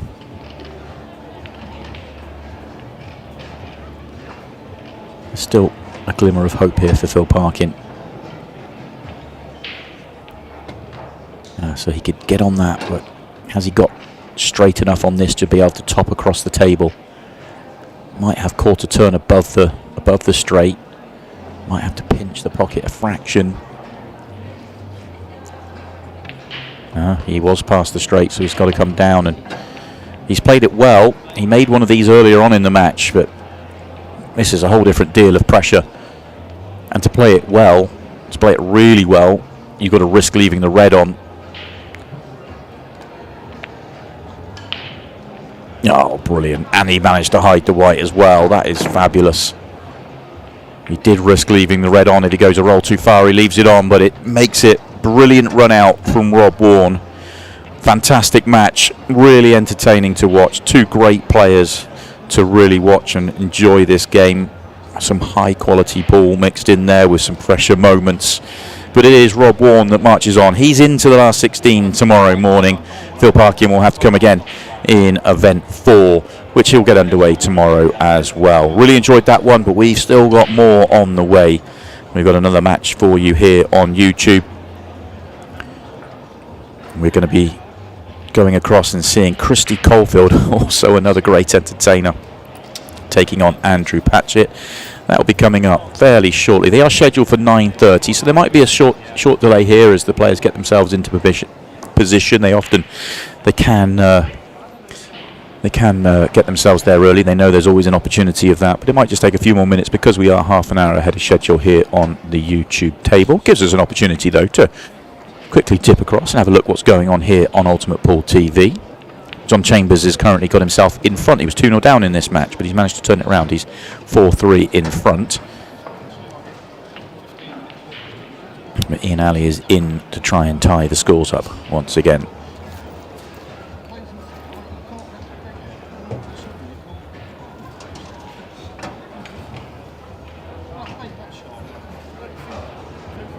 Wow-wee. So while we wait for our match to get going, I'm going to leave you with our commentary team for our main TV match. Remember, if you want to watch this in its entirety, then it's over on Ultimate Ball TV, and we'll get going very shortly with our next match when it is ready here on our YouTube channel. Float here on the shot. Oh, he's not. He had to flush that. Banging full ball, and then he would have left himself straight on the other one in the middle, and he's not done it.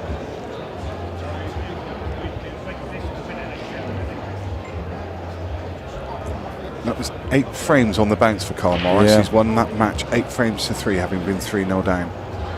Incredible. Absolutely incredible.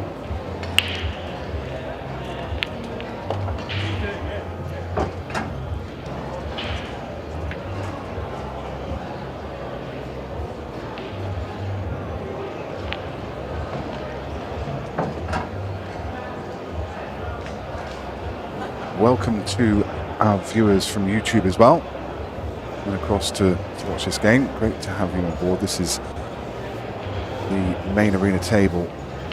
A match, very intriguing match actually, between Ian Alley and John Chambers, strewn with errors, but it's kept it really interesting. Well, he's had 2 goes now to move that yellow off the rail and failed with both of them.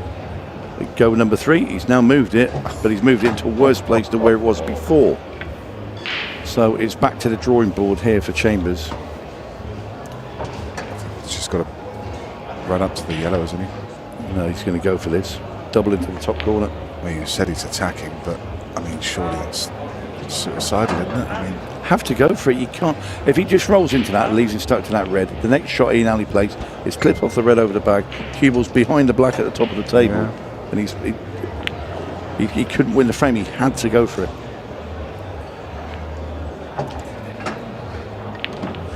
yeah, But it keeps it all that's level a good anyway. point. Yeah, absolutely. Yeah, he tried to cross double it. What happened is the cue ball got in the way of the yellow, so it's almost like, you know, it's double kicked it. But anyway, black's in. Ian Alley back to his chair. It's 4-all.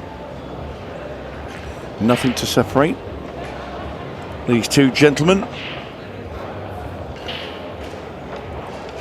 John having a chat with his coach.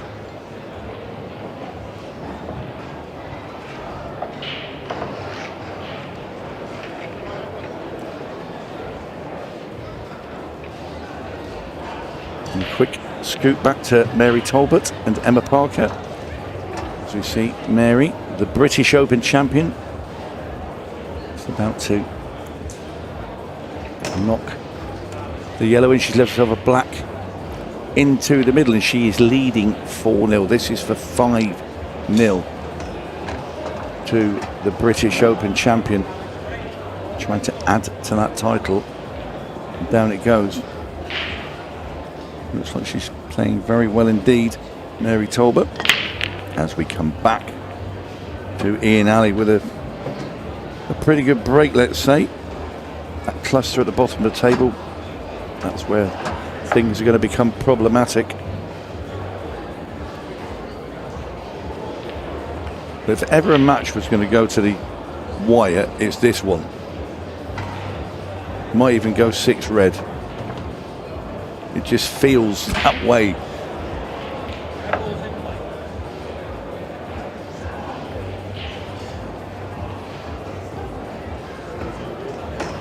About 6 red, and they both have the exact same time.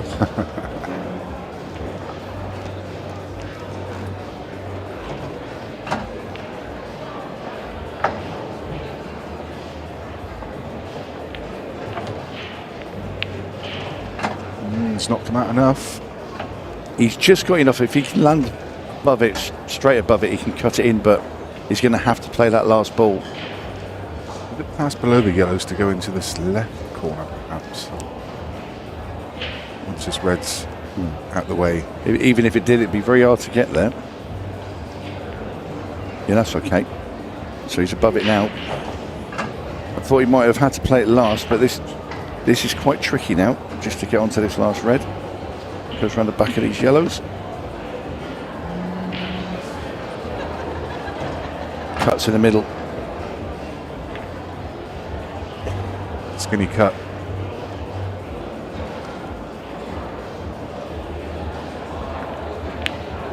Made it. Oh, how's your What's luck? this yellow doing? Oh, No, he's just okay. okay.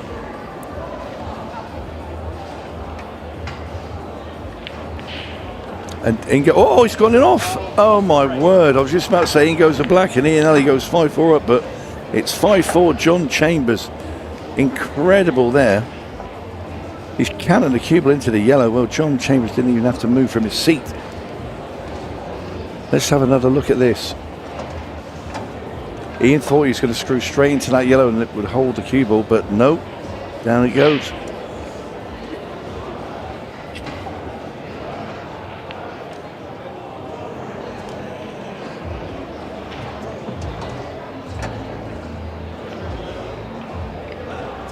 Quite incredible stuff. It's had it all this match.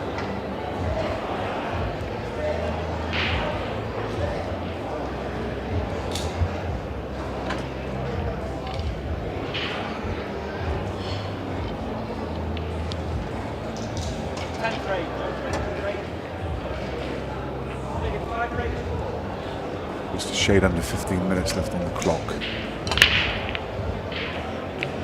Which means in just under 5 minutes, we'll be on the 15-second shot clock.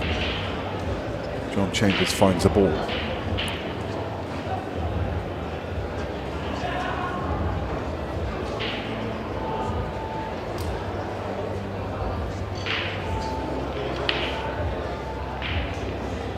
Got an opener on reds, middle. Don't think he's got one on yellow. Well, may have one on yellows, but I think red's the option anyway.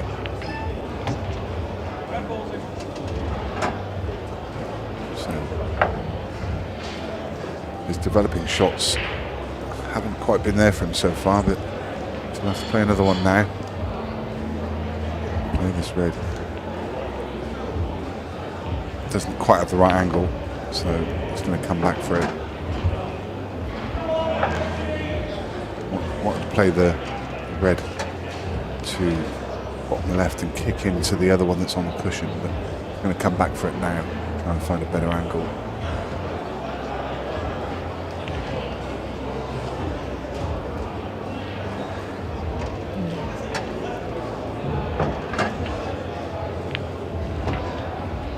What you doing, John?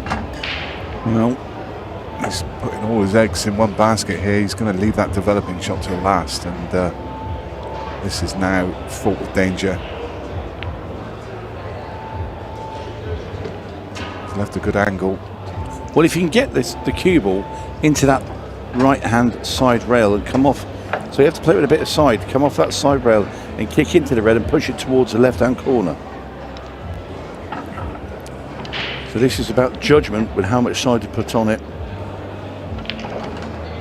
And there you see, caught the red on the way through. Had to get clean past it, off the cushion, and then nudge it towards the bag. And that is, well, Always dangerous, so he'd leave that developing shot so late in the break. I don't think he had any choices the way he went round them, but yeah, it's not ideal. John just, all he could do is knock his red into the open and try and leave it as awkward as he could. For Ian, this is a shot to nothing. He can take this on without any worry of it missing. He's not going to leave anything for John Chambers, which he hasn't. He can get off two cushions here and get into the red. So if he goes off the side cushion, bottom cushion, and I know what John will be thinking. He'll be thinking, can I get there and really skim the top of that red and cut it back into that corner?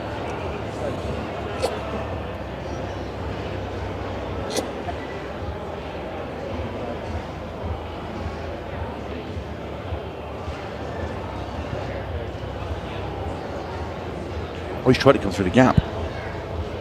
Went through the gap with a bit of side. Well, it's a decent effort. But you never really know what's going to happen with this match. Now, even with finishes like this, you'd say, if this was like for 20 grand and he and Ali's at the table in a money match, this is gone.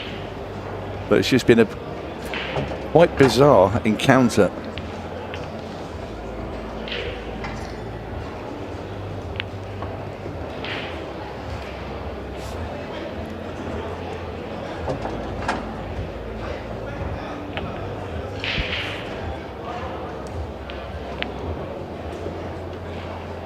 Yeah, that's really nice now. Perfect position. Plays this yellow into the middle, rubs into the other yellow above it, pushes it away from that black ball. And Ian Ali is about to level the match up yet again. We're heading into the last 10 minutes of this match. It's going to be a nail biter. Screwing all the way back up the table. Now then. Is it a slow down? It has done. Oof. It went a roll too far for my liking there. He's got to play the double now in the middle. But it'll screw the cue ball into the side rail and get it back safe. He's not. No, he's not. He's got it too hard. Well, well, well. The last two frames, Ian Ali. It's got to be hurting. They should have been his. We hear the bell. Oh, how's your form? We hear the bell. That signals it's now 15 seconds a shot. John Chambers. Now he's missed at least 2 balls in his bag, but not this time. Yeah, heart of the pocket. Chambers now 6-4 up, moves 2 in front. That's the first time we've had a player more than a frame ahead since Ali led 2-0 at the start. Which takes you back to the last frame where Ian's gone in off the 8 ball. That's and there as yeah, well. Yeah. Landing where he did.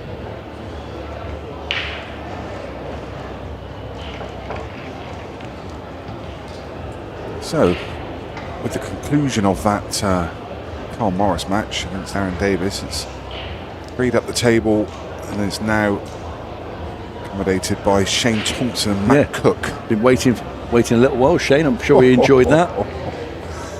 Oh, he was fuming out there when I saw him earlier. It's not like Shane to have a moan there. Very rare. Indeed.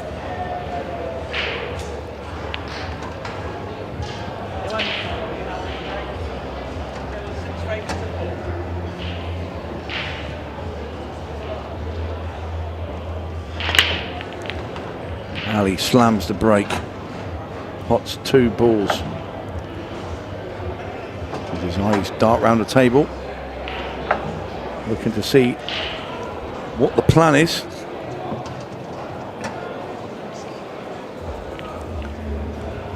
He's had a bit of a rough couple of frames. The last 2.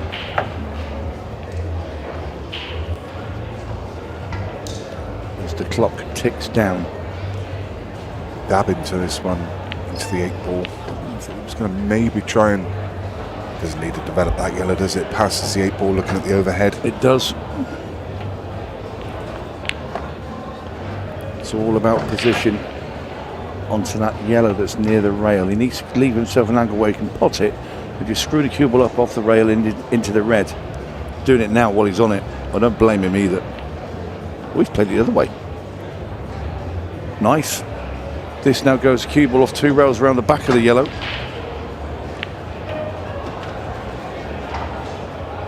When he plays like this, it makes you wonder how he ever misses. It's just brilliant when he's in full flow.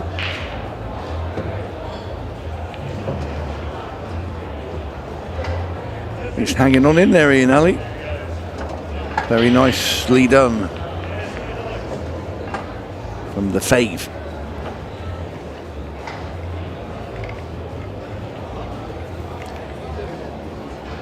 Mary Talbot.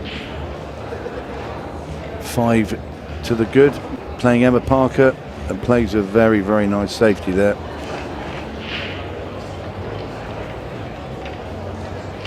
Mary from a snooker background, she's across this season to focus on English 8 ball.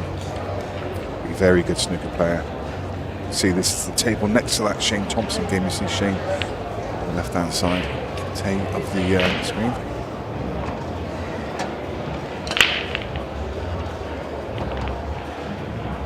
That's going to be ball in hand for Mary. As Emma calls the foul on herself, she said, clip the yellow on the way through. Those ladies' matches, I think, are races to 7. Yeah, they are.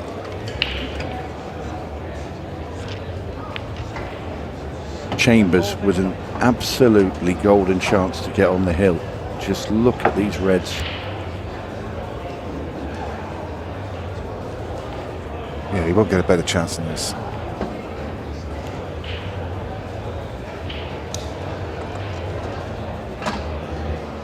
It's one of those sort of finishes you look at and you think, if the referee said you can place the balls where you want with your hands, all 8 of them, where you put them. It literally has nothing to do with the cue ball.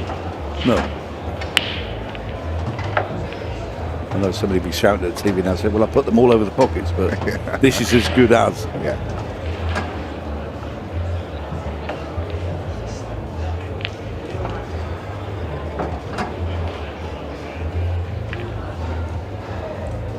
Blue balls for Chambers.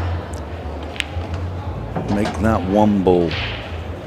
This black for 7-5. He'll be on the hill. Just less than 7 minutes left on the clock. And in it goes. What a great time to get that break, to find that break and that clearance, to open up like that, get on the hill. That was the one. John looking very composed, sat there. And on the other side of the coin, Ian Alley still just a slight shaking head.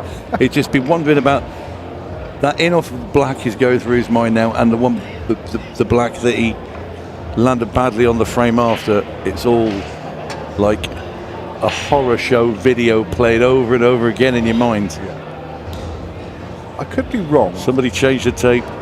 Could be entirely wrong, and I apologise if I am, but I've got a feeling that might be Ian Alley's wife in the background there with the glasses. Oh, I hope you're wrong. Maybe wrong. As I say, it wouldn't be the first time. Definitely looks similar to that. Don't tell me you're going stalking now, trying to find out who it is. Put that phone down. Well, what a break from Ian Alley.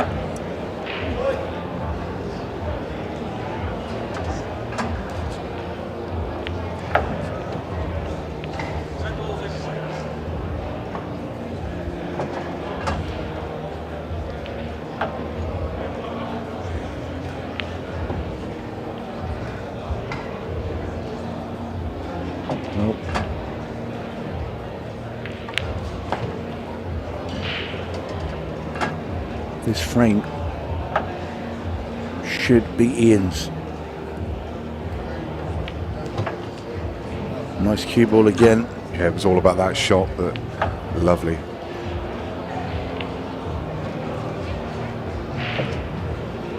Just cruise control. Is it too late? Is it too little too late? No, it's not too late by a long shout. Plenty of time on the clock. These frames at the moment are taking a minute and a bit. Yeah, I don't mean in terms of clock time. I mean, it's all in John Chambers' hands now, isn't it? Yep, but he's put him under pressure. Yep. Ask the question. That's all he could do. What John would give the same break as he had in the last frame. Tear your arm off. Tear your arm off just to make a ball, to be honest. Have the cue ball on the table.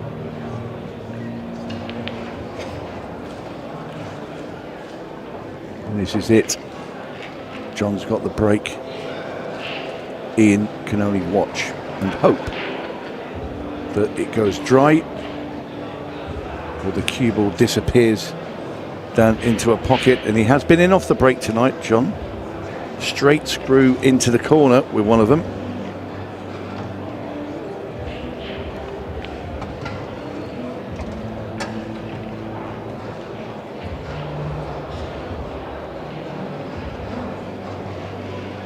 Staring at the pack.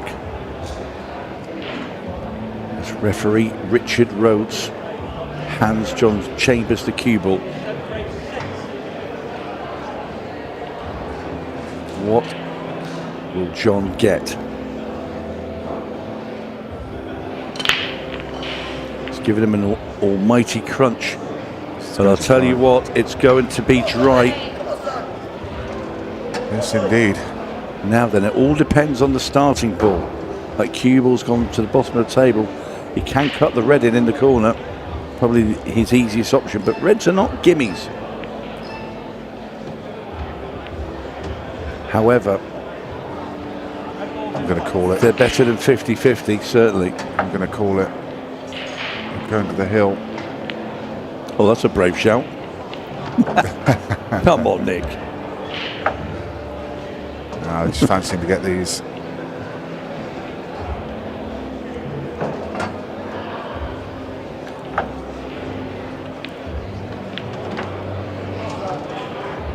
He certainly Just somehow like flicks a switch. I mean, all that mess earlier on, Well, tell you in what, off and everything else, he just flicks a switch. but look at the time. We've got loads of time left. Yeah. So it'd have to be a really bad tactical frame for it to go to 6 red now.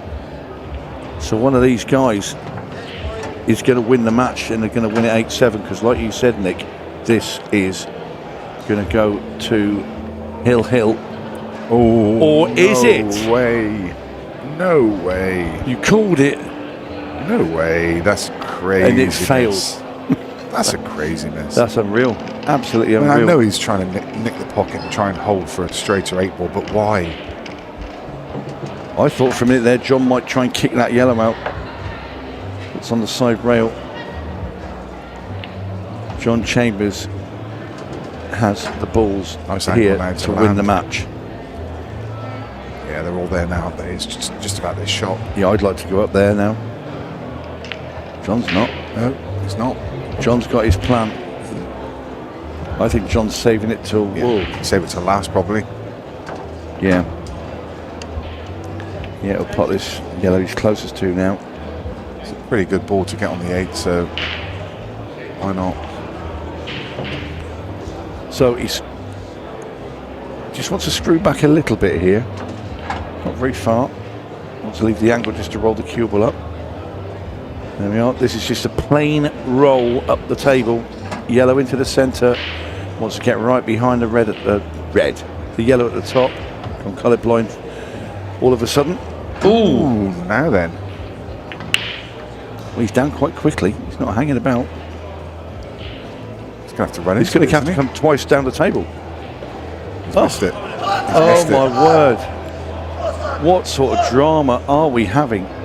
Well, John Chambers Well, won't I'll tell like you, me. that has brought 6 red into the equation because has. how long it's taken to win this frame. Yeah. Crazy, crazy match this has been. John Chambers won't thank me, but as a neutral, I'm glad it's gone to Hill because this game's had everything. It really has. So Well, why well. not? It deserved the decider, didn't it? I think there it's when John could have got up to that yellow at the top earlier. I think he probably now regrets it. But anyway, yeah, we're there.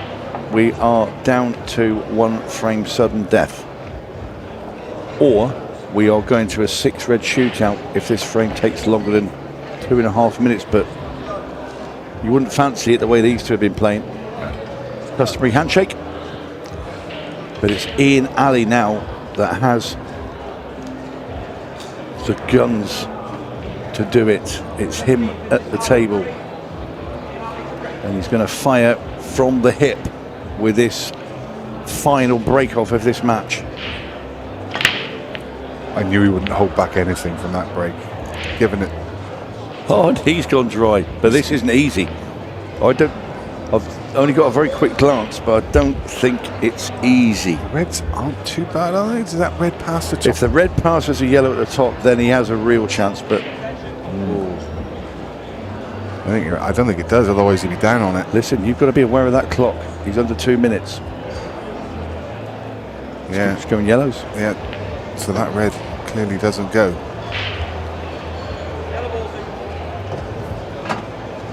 Are we going to see a buzzer beater? Yes, He's not bad for time, but it's all about this shot, isn't it? All about this shot. Pot and develop. Great part. Not developed. It's got to come. Ooh. Come back and flick the red away. He's played it off. Off the yellow. That's okay. He's played that well. It's okay. Chambers now in prime position. Just over a minute left on the clock. 3 balls to knock in, and he does have the time now. This, screw the cue ball back. All the balls in the same pocket.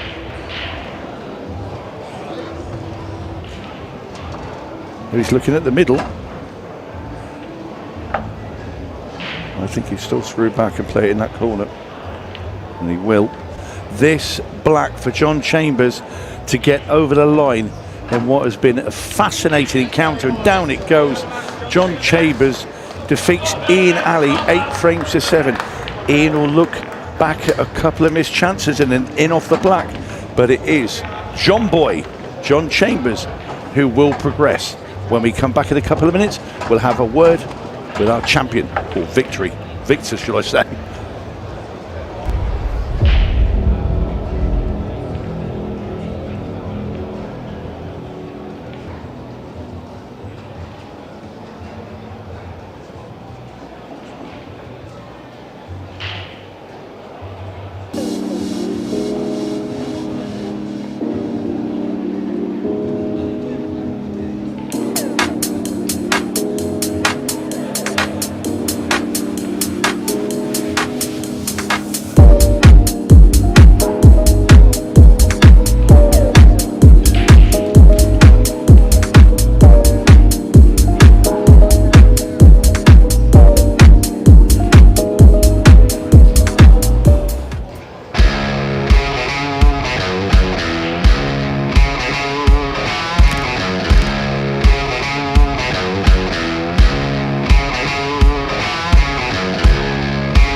You've seen the Ultimate Pool 6 Red Shootout, now it's time to put yourself to the test. Step into the virtual arena with the Ultimate Pool 6 Red Shootout mobile game. Climb the leaderboards and set the standard with this fun and addictive game from Ultimate Pool.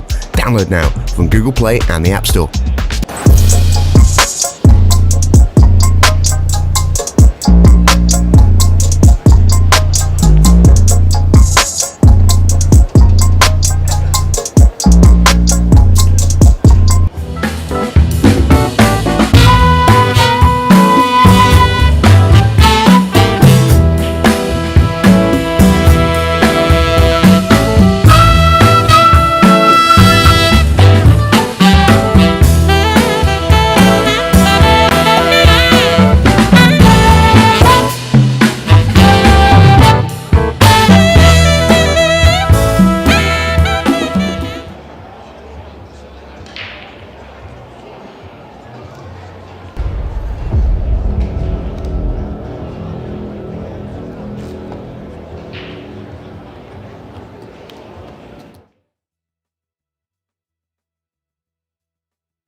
Well, a very warm welcome back, everybody. We are ready to go with our final match of the day here on YouTube. I hope you enjoyed the bonus coverage you had there from the main Ultimate Pool TV show.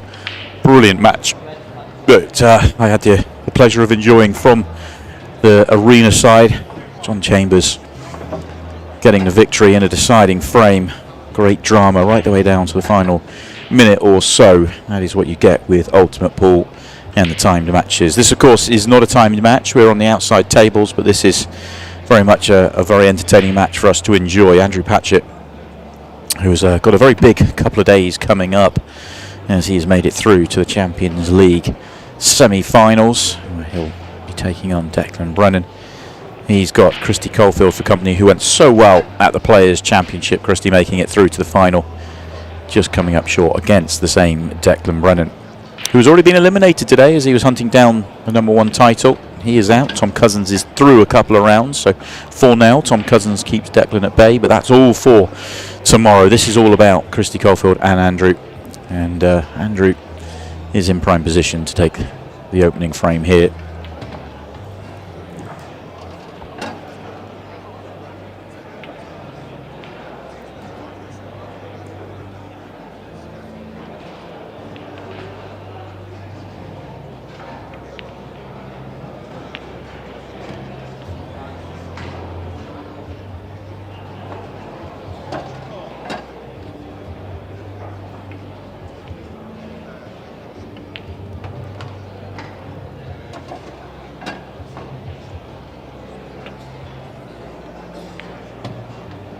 Job done for Andrew. Very nice visit to the table to start this match. It was a dry break, but it was a mistake from Christie that allowed him in with his first shot. So not the start that Christie wanted. He'll get to break off in frame number 2. Race to 8 here. No match clock, as I already mentioned. And this is for a place in the last 16 of Pro Series 3.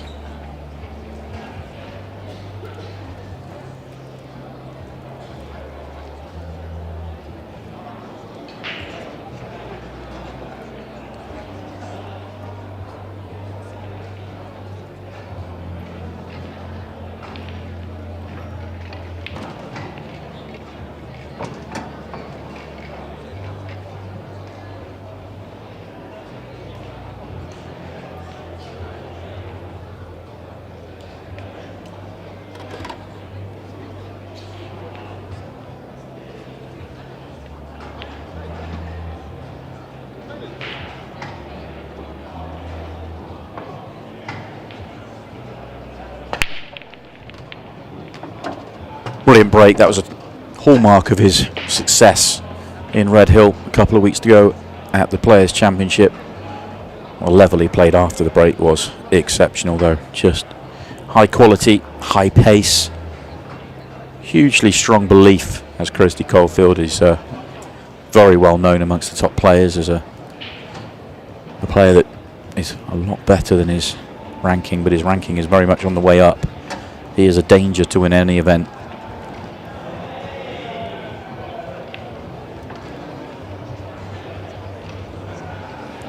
He wants to take the yellows, but he'd be clipping the yellow in thin, going into the other yellow. That could go awkward and make a little bit of a mess. I think that's the fear. So he may go reds because it's cleaner. Reds just have a touch more work. They're still nice though, they're still open.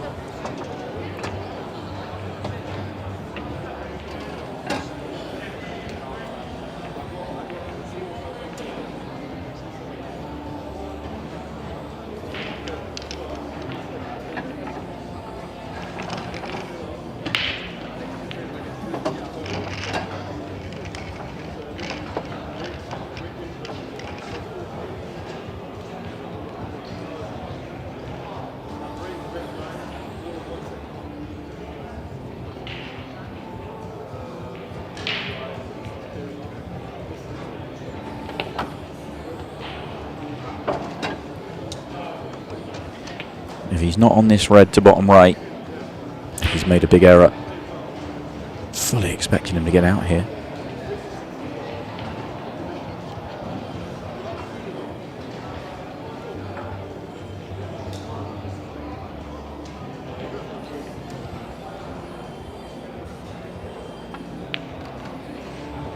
He was on it. Slightly awkward, just had to turn it, but pull it back as well. If he's on this red to left centre, which I believe he is, the way he's looking at his next ball, he must be. That was an exceptional shot from Christie.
Just needed to get a trace lower on the cue ball there, so when he got the yellow just that touch thicker, he holds on the straight on the red, and then you can dink it in and you're okay. Now it's a very, very thin clip here. I don't think he's got any choice but to take it on.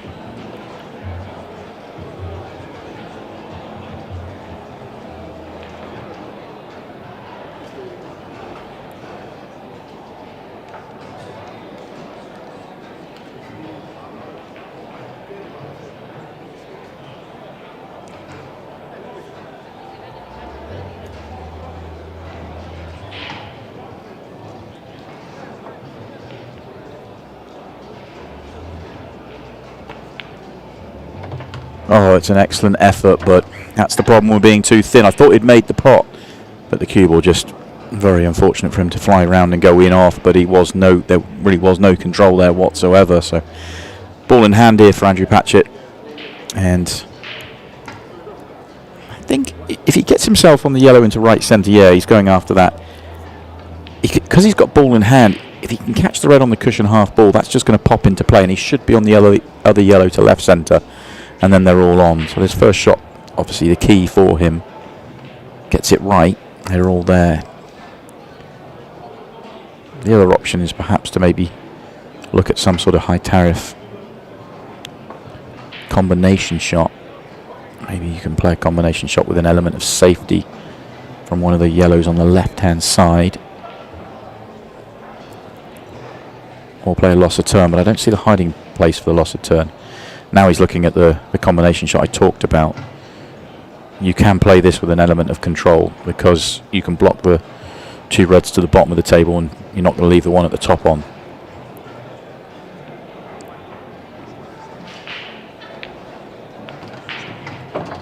was, with ball in hand, a comfortable shot, nicely controlled.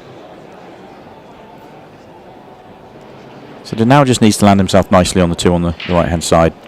Ideally leave one of these 2 yellows down maybe as your connection to the 8 ball, or certainly a ball down the table as a connection. The one he's nearest to wouldn't be terrible, because you'd have plenty of room. Dink this one in, straight enough on the one right centre, and you're away. Yeah, nice. Really impressed with Andrew, the way he played. I mean, we've seen some moments from him, we've seen some solid performances from him, but there was an element that his game was sharp, his control was sharp, his shot making was right on point, but his patterns were what really impressed me. He was making the game look easy when he came through the Champions League. It really was a joy to watch. I'm looking forward to seeing him play in that semi-final if he can continue in that form.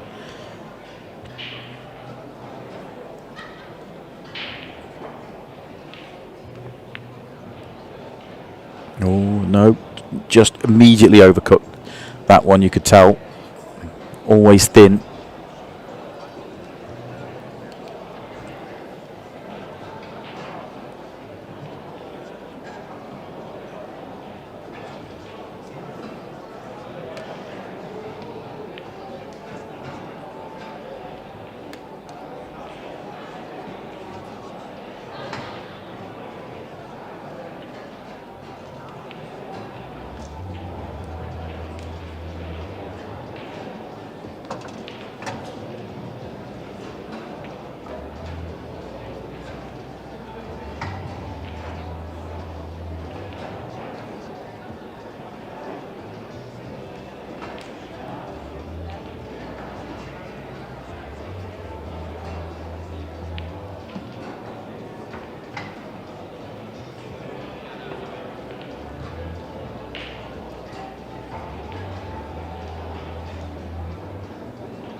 Should end the frame, even though Andrew missed it. Didn't really give Christie much of a look in, and it can be really frustrating frames for you when that happens. Christie will feel frustrated the way the match has gone so far. Important that Andrew does take this one and make sure.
A really disappointing frame, this one, for Andrew.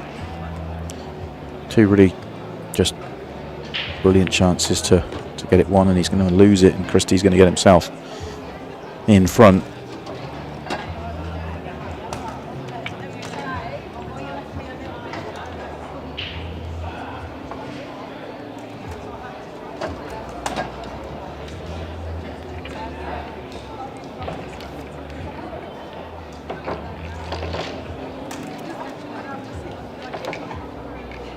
wasn't meant to be, but you probably get more annoyed at yourself when you do something daft like.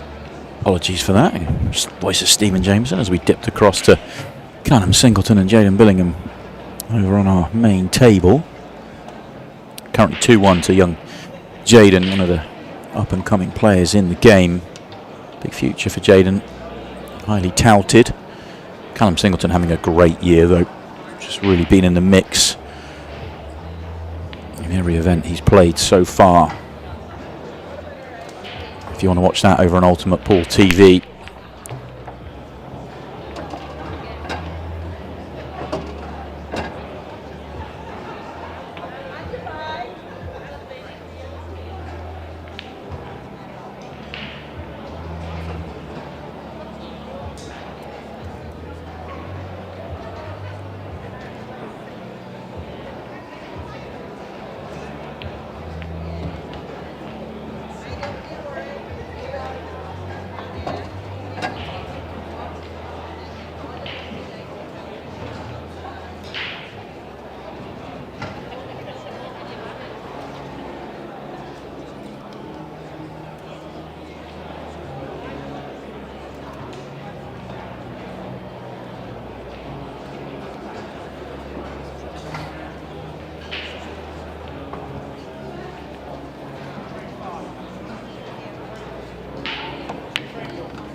Quite a sedate pace for Christie. Obviously far from slow, he's still a very quick player, he's not playing slowly here, but when he's in full flow, it really is rapid out there. We talk about Sean Chipperfield a lot, and Chippy always plays at a really brisk pace. And Christie, when he's on, probably even quicker, but sometimes has matches where he's a little bit further down, but not much.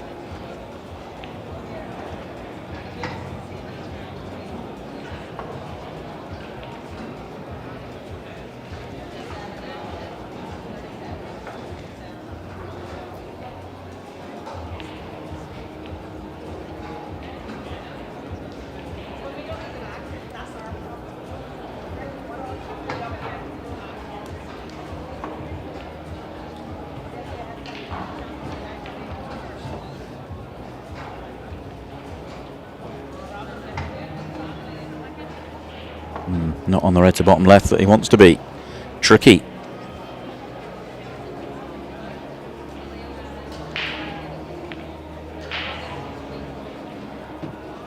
Is he on it this time?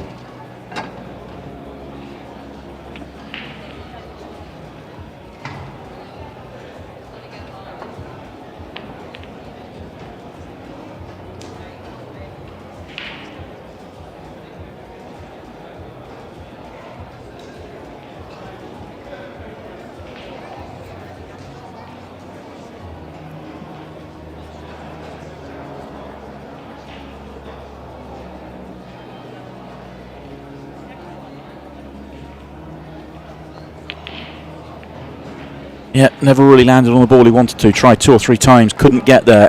Chance goes.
no idea how Christy Caulfield can get on this final red.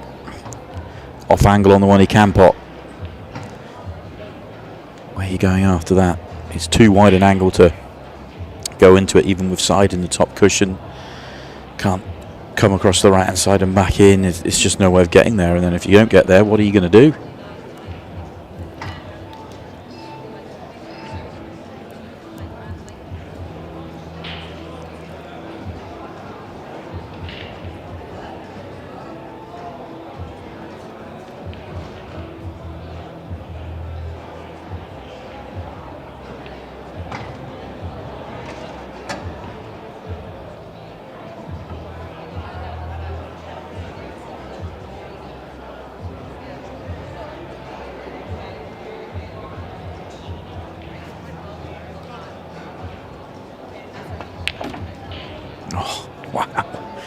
Wow, he even got too much side on in the end. If he flicks the yellow first, then he's got half a chance. That was amazing to get that much purchase on the ball. I think the reason he took so long is he didn't think he could get that much on. Amazing try, but ultimately it's not worked for him.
Wide open then for 2-2. Shouldn't be any reason why Andrew doesn't take these out.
It is. Rather drawn out start to this match, actually. Both players struggling to really find their rhythm, find their flow. Tough opening for them both. I feel that the finishes will start to flow, but at the moment not quite happening.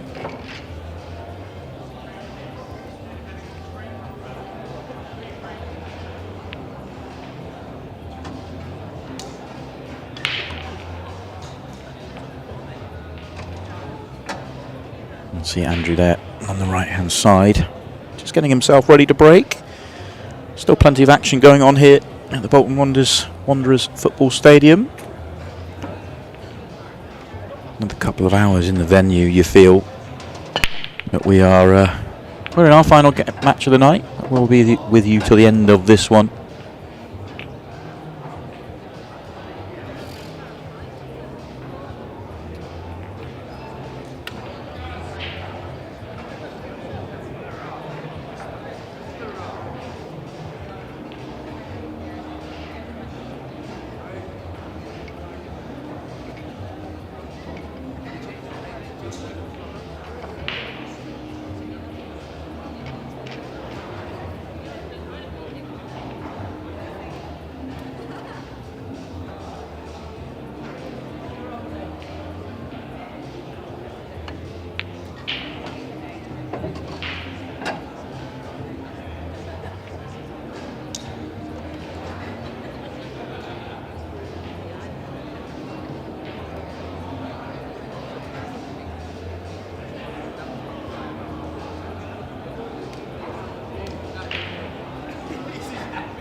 Good finish this one from Andrew. So he was, both players were struggling to find a rhythm. There's the start. It was a good one. And Andrew Patchett gets himself in front. Trading a couple of frames at a time at the moment. Gives us an opportunity just to go and dip into Callum Singleton and Jaden Billingham right now. Kind of a low-key, brilliant match this. Callum is delivering his best season with Ultimate Pool. Knocking on the door tournament after tournament. And Jaden is starting to find his feet as well. Anyway, back to our game. And it's a cracking break from Christie. Whilst the Reds look okay, apart from the one above the left-hand corner pocket, the Yellows are okay. They're better than okay. Just take them out in a nice order, bottom left. Probably leave one down here, then deal with the two at the top. As long as you're near the straight on the yellow to top right, you can get on the other one, no problem whatsoever. So, just a really nice layout. He is going to cause himself a slight issue here, though. Could have done with leaving the one that he's about to play. That was his connection to the 8-ball. That's probably why he's looking up the table now. Might have to play into the yellow here. Yeah, and he gets that slightly wrong. If he can see the one bottom left, he's okay, because the natural line takes him back towards the middle of the table. And then the one at the top gets him on the one at the bottom, which gets him on the 8-ball. That's all dependent on him seeing the one bottom left.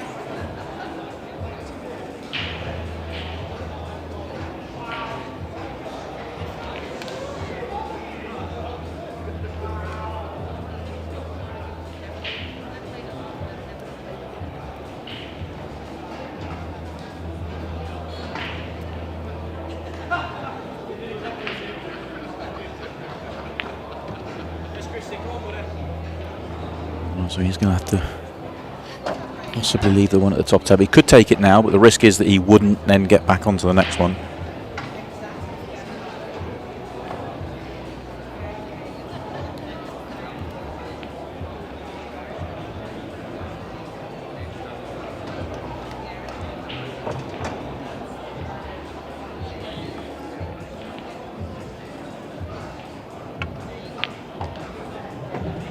Does take the one at the top. Excellent shot. Tap the knee there from Patch.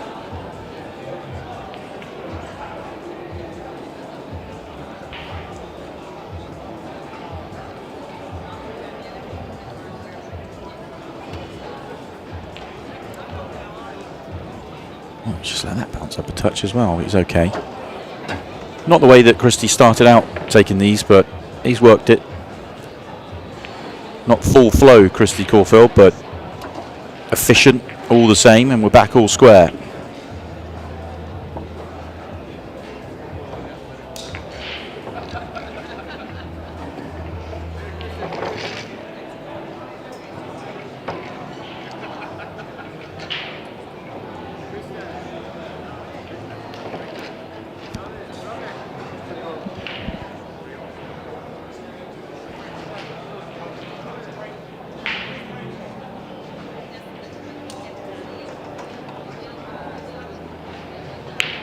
Race to 8, long way to go. Both players need 5. We're edging along nicely though. This one's just bubbling away. Could be an exciting climax to our final match of the night. Crunching break. Just got a little bit of side on there, but still delivered power. And tap of the knee this time from Christie Caulfield. Respect out there from the players. He knows this is a beautiful layout for Patch to stick in another break clearance.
Very nice visit to the table, all built on the back of an excellent break.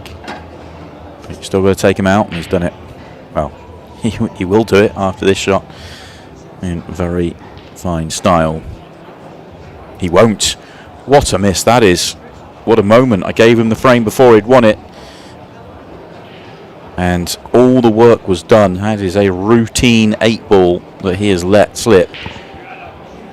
And on matches like this, that could be a huge moment.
Exceptional from Christy Caulfield, it really was.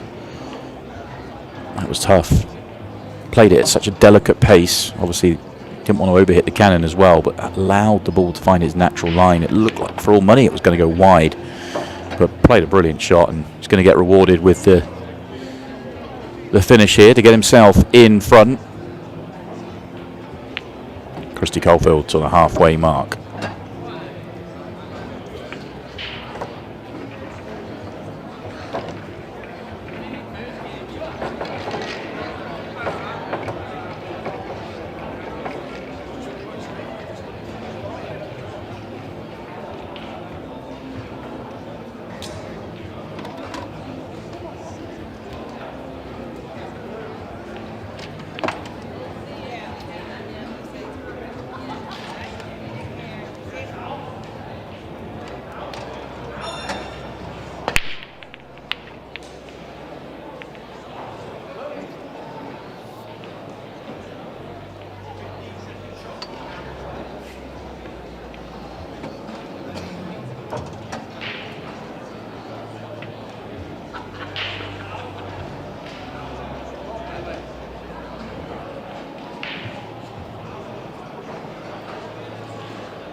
It's gone tricky. He can still dink this in, and if he needs to move the red away from the cushion, he can. Yeah, that little feather. It may have still gone anyway, but that little feather just made sure of it, and he's also opened up the other yellow that was a slight problem.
big shot to play in this visit. Sort of biding his time. Plays it now and doesn't get it. He's okay. He got the cue ball part of it pretty good, but missed his loss of turn, which does change the frame here.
Lost a turn, top of the table from Christie to acknowledge it as well.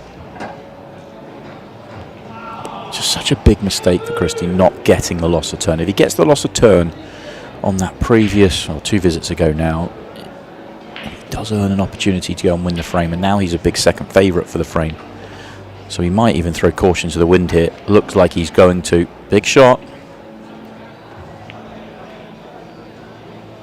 In the end, he didn't play the big shot I thought he was. I thought he was going to try and play the double into right centre. I believe he was just playing the out-and-out safety, which he has played very well. Excellent shot.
Christie knew the minute he hit it, earned himself the opportunity to win the frame with an excellent safety shot, and then makes the mistake with a, by his standards, a regulation ball.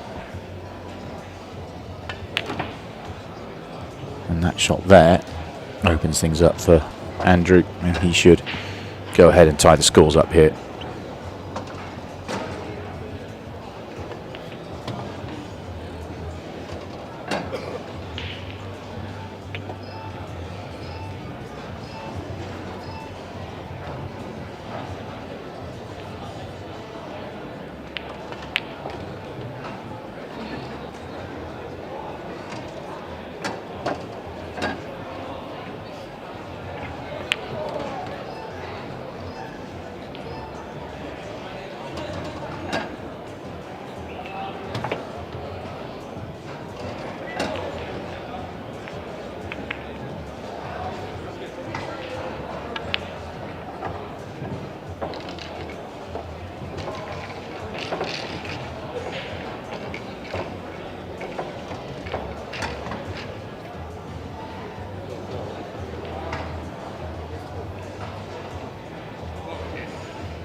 Will this match continue with both players just edging along with some good finishes and some uncharacteristic mistakes along the way? Or one player perhaps just find that little spark and just run a couple? Both players need 4 as we edge towards the conclusion of our coverage here on day 1 in Bolton.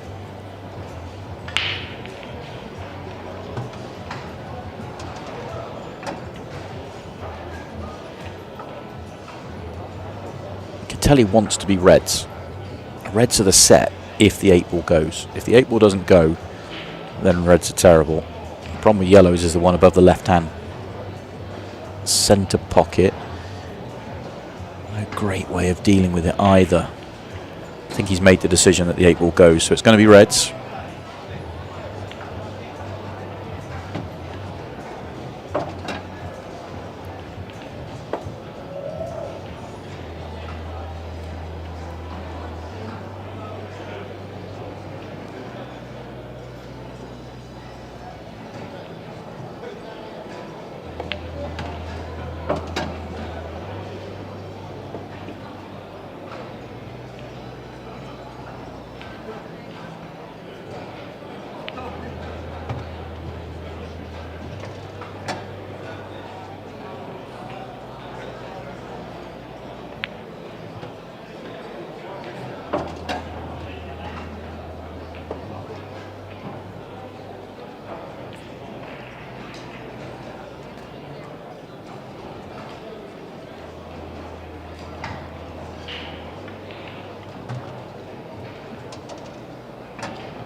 Going about this finish in a nice way. The reds were laid out so well that it was always going to. It is still just coming down to this 8 ball, and from our camera angle it doesn't look good, but if he has to play into it, which he could by the looks of things, then not guaranteed to come out nicely.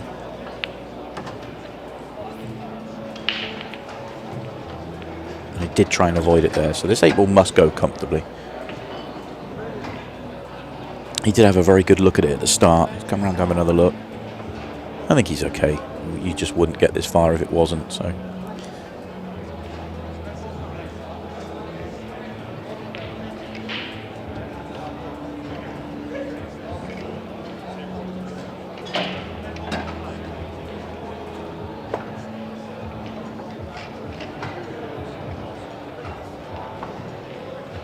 Oh no. It was a lot tighter than, or it was as tight as I was fearing it was at the start of the visit. Now this is going to be an interesting one. We're going to see the referees come over here, but the referee won't have seen the shot. So this is going to be a very interesting situation.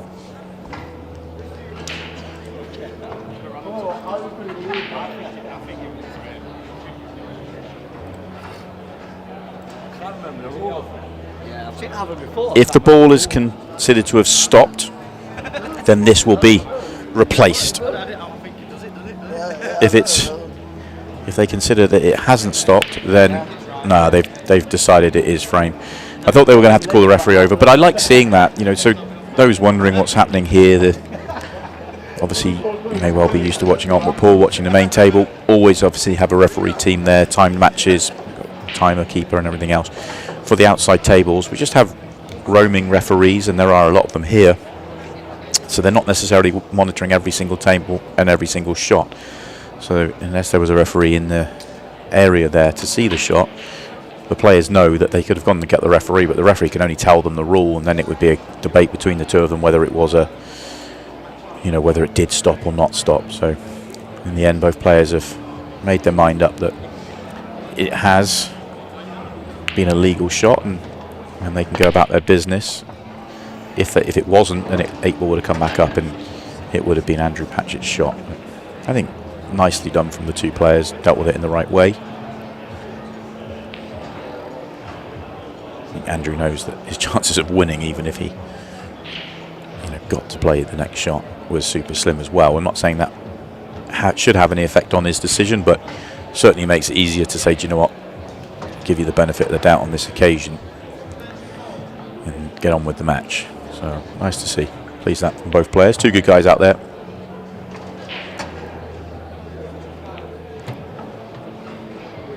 Patch gets a nice layout here to tie us back up once again.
Nice reverse clearance from Andrew. And we're back all square, this time at 5-5. Action has finished over on our main table. If you've been dipping in and out on Ultimate Pool TV, where we were watching Callum Singleton taking on Jaden Billingham. The match now looks like it has concluded. I'm just trying to find out the score to update you all. In the end, it was Jaden Billingham that won it 6-5. So match clock in play for the first time today. Certainly in terms of it was in play earlier on, but the match still finished. This time it hasn't. The match hasn't concluded with a player getting to 8. So a good win that for Jaden. Callum's been going well this year, so he moves on.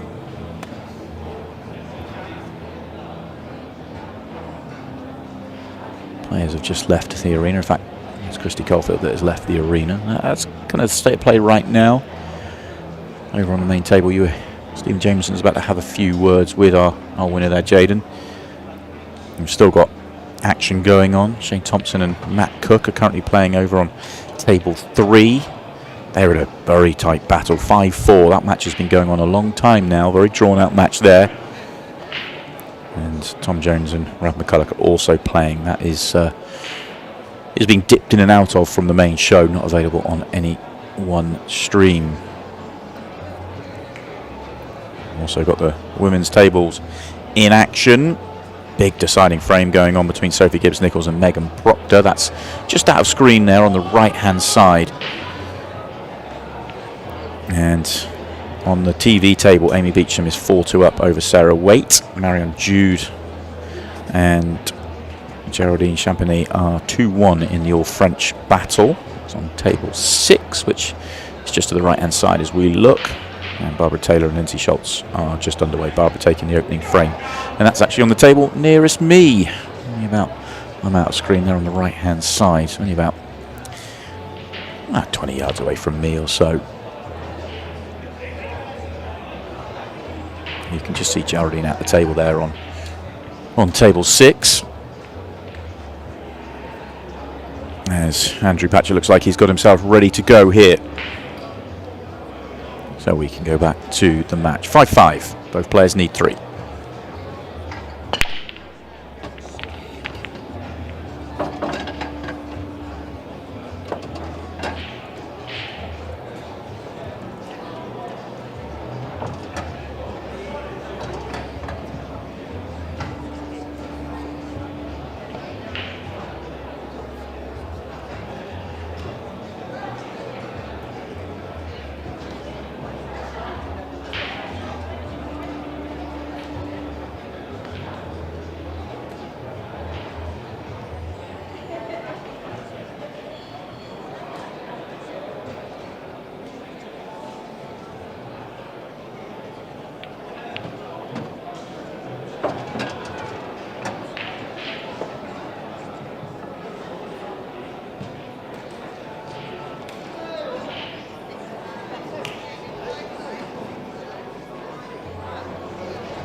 Sure, the red goes bottom left. It's very tight, and the 8 ball in the previous, or 2 frames ago for Christie, was very tight and he hung it.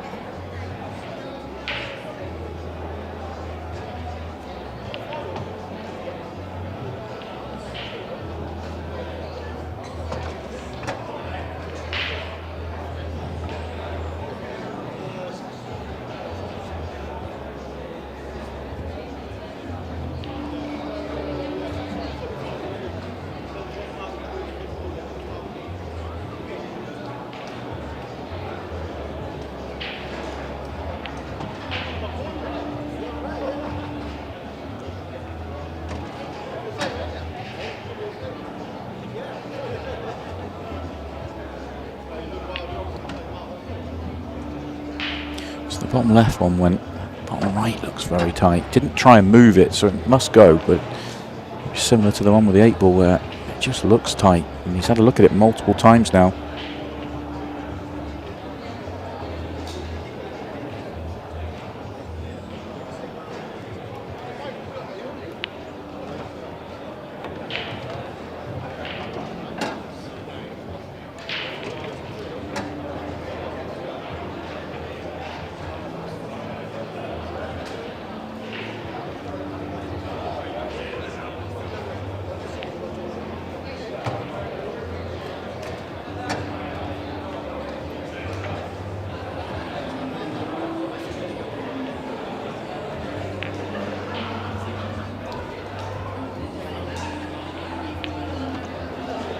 And it goes. Tricky-ish 8 ball. Andrew missed one on this sort of angle a little bit earlier on when he was close to the cushion. Christie can just get to the side of the yellow. It makes a difference. Makes this pretty routine, actually. And then it drops. Apologies, it wasn't Andrew. It was in the previous match that I commentated on, but sort of just popped into my mind. But job done there for Christie. He gets himself 2 away. 6-5 in front.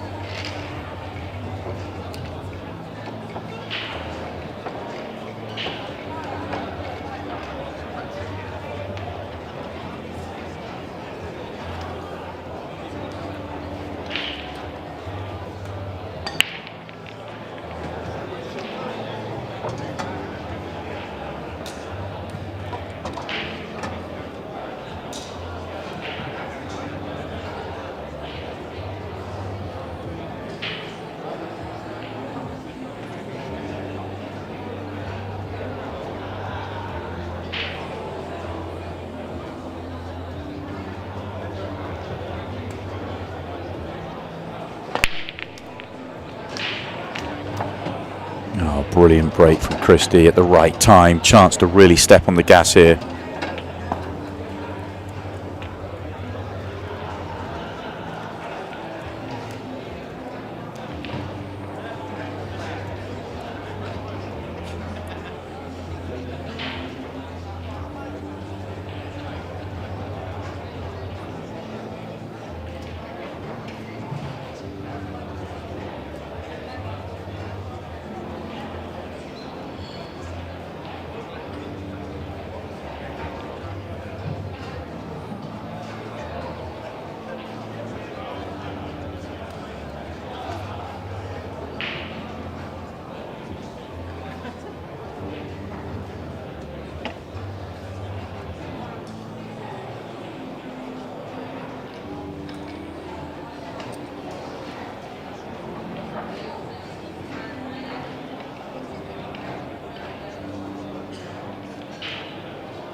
Sure he's on anything.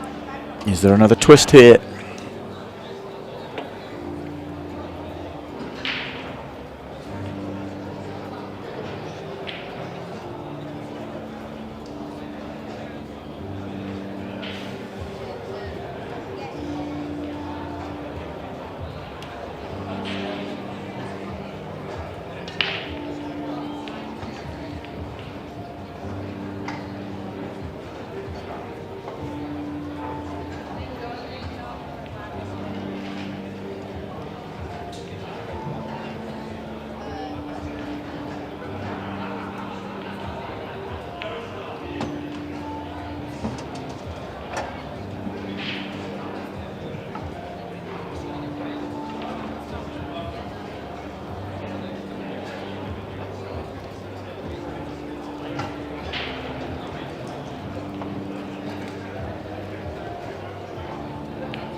just left himself a little bit of an awkward angle. If he stuns it, he's going up towards it, and if he tries to use the cushion, the yellow's in play. Yeah, that was just a touchier shot than it needed to be, but he played it well.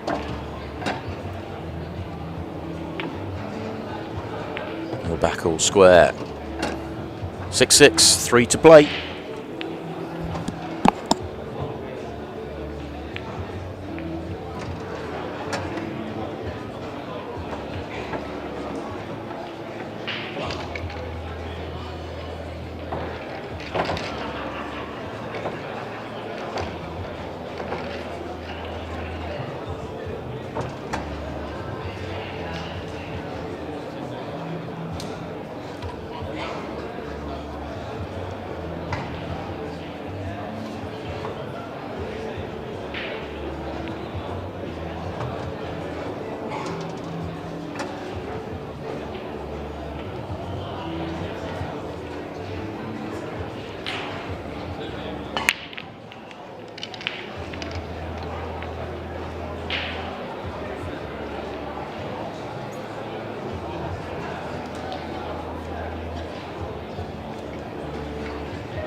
Slight gamble there from Christy Caulfield. He doesn't want to really get drawn into a tactical exchange. He wants to keep it open. But the risk is that Andrew Patchett has got a shot to play here. I don't think Christy plays the shot he played if the red tied up with the yellow does go, and both players are having a look. It's tight. Certainly doesn't go to his obvious pocket. It will go up the table. So there's definitely an out on. It's far from an easy one, and this opening shot is tough. Doing this in a 13th frame of a 15th frame match, that is an excellent shot from Andrew Patchett.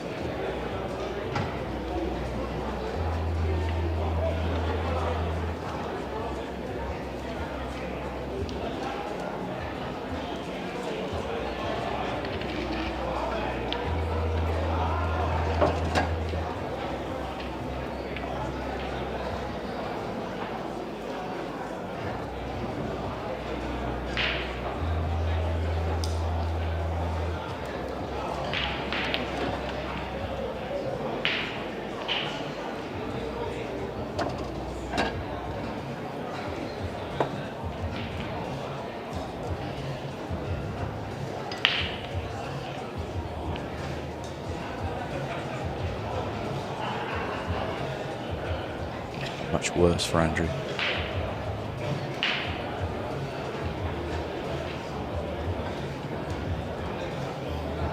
Don't think he can see enough from that red to pot it.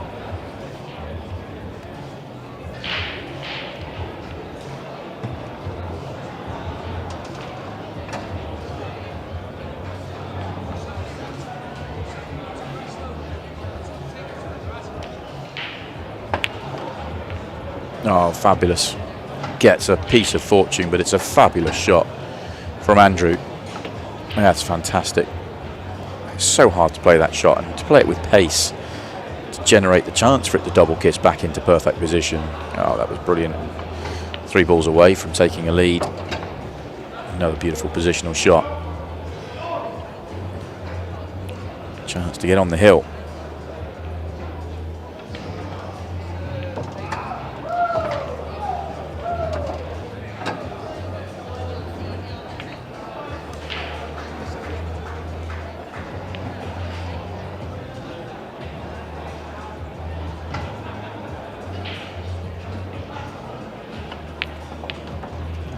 Brilliant out from Andrew. It was a gamble from Christy Caulfield. He didn't want to get drawn into that tactical exchange, decided to play the loss of turn, left a very gettable ball for Andrew, but a very challenging ball for him that if he doesn't get, there's every chance that Christy makes the clearance. He gets it and then deals with the rest in style as well, and he's now on the hill. But it is Christy Caulfield to break. Andrew Patchett knows worst way here. He gets to break in the decider. Christy needs 2, Andrew needs 1. Oh, brilliant break. It's not ideal. I feel like he's hitting the break well. He's just not quite getting the same level of chances as he was getting at the Players' Championships a couple of weekends ago.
Doesn't want to land flat on the cushion, but he's got just a turn of angle and a nice avenue to go down here.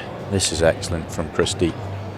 A response to what Andrew did in the previous frame. It is absolutely top draw.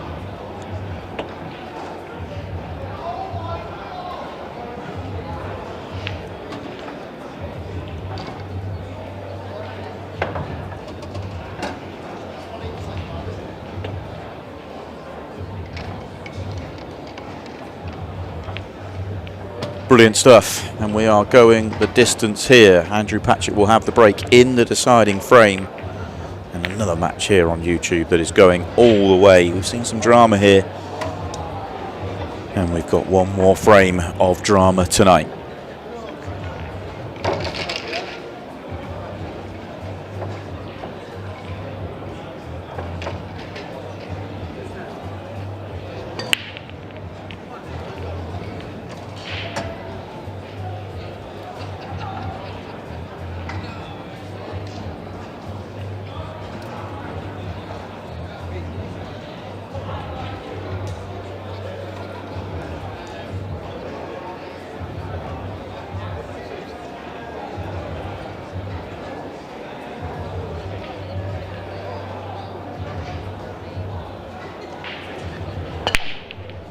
solid. Not the most powerful he's ever hit in his life. And it's dry. So Christy Caulfield gets first look at the table here in the decider. Reds are wide open. Doesn't have an option on yellows, but reds are probably better anyway. It's only the 8-ball. One red that is tied up. You've got the one inside it, which is pretty routine just to pop that one into play, but that could make a bigger mess of the 8-ball. So ideally, he'll want to get there early, get it open, and roll them in.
This looks good.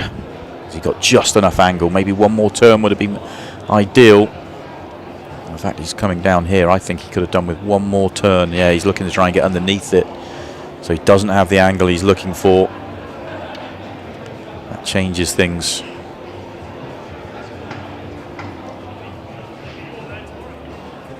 He might have to go top left and have one more go at getting the angle.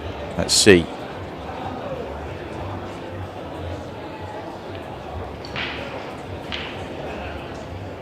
Yeah, he's going to go top left, try and get lower. He wants to get maybe, what, 2-3 balls further down than he is right now. You'd love to clip the yellow quarter ball. Well, he's looking underneath it again. Not sure. Does it go in the centre pocket? Looks very tight. Oh, he can't make his mind up.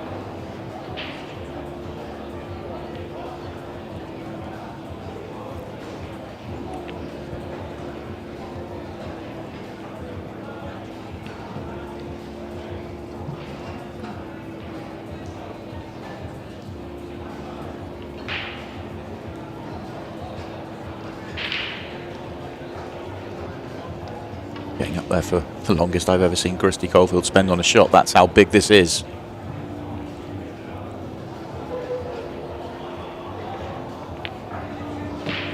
Oh, he used all the pocket on purpose.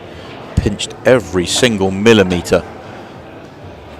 And now he's looking like he's trying to flick the yellow quarter ball to pop the 8-ball open to the bottom left-hand corner pocket and land on the red at the top of the table.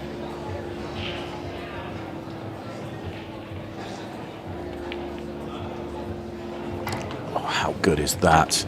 Yes, he needs a great pot, but he's opened up the table. It's one good pot for a chance for the match.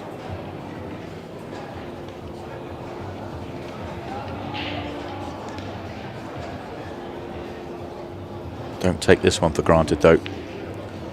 The work is done in terms of opening things up, but this is still a very difficult ball.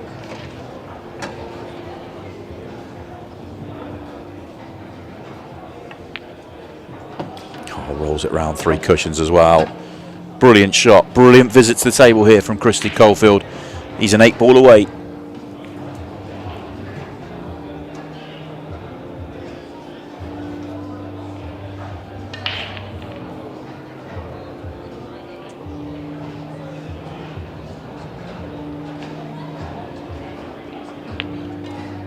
And then just throws one in completely. I'm in shock here in the commentary box. A complete wide from Christy Caulfield. All the work was done, but that is pressure. That is what pressure can do to you.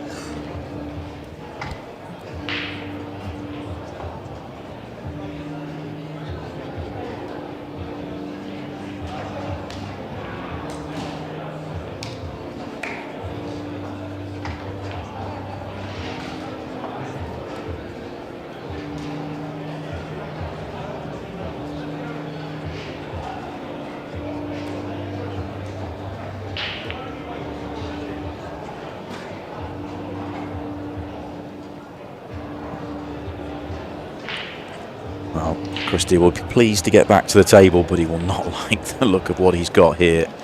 In a world of hurt, and all he can think about is the mistake he has just made.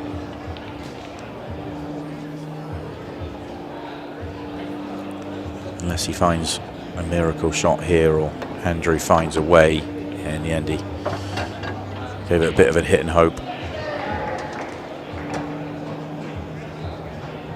Trying to go top cushion, not corner pocket. It looks wild, but if he gets near that corner pocket, comes down, he's looking at top right hand side, left hand side into it.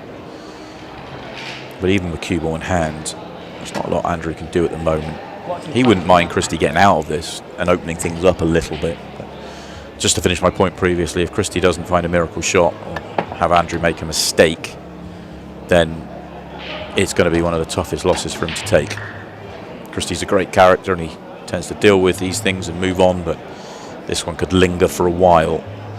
That 8 ball was, well, everything's missable under pressure, but I still just can't believe what we've just seen. And this is Andrew's chance. Pop one yellow, pop the other into play, and they are all there for him. It's mind your work time.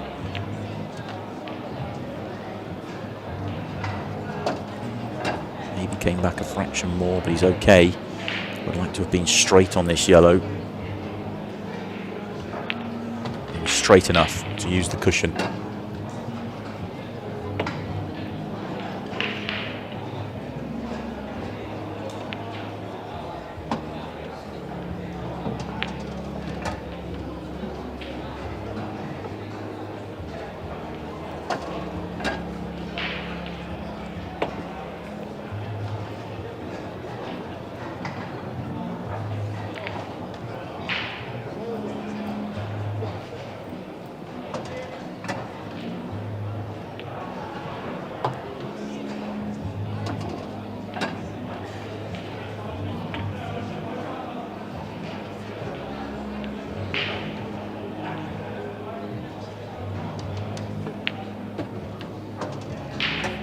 He's worked these well. Christie's got the towel in his hand. I think he knows this one's over, but only a couple of minutes ago, Andrew Patchett was in the same boat that Christy Caulfield was in. It's never over till it's over.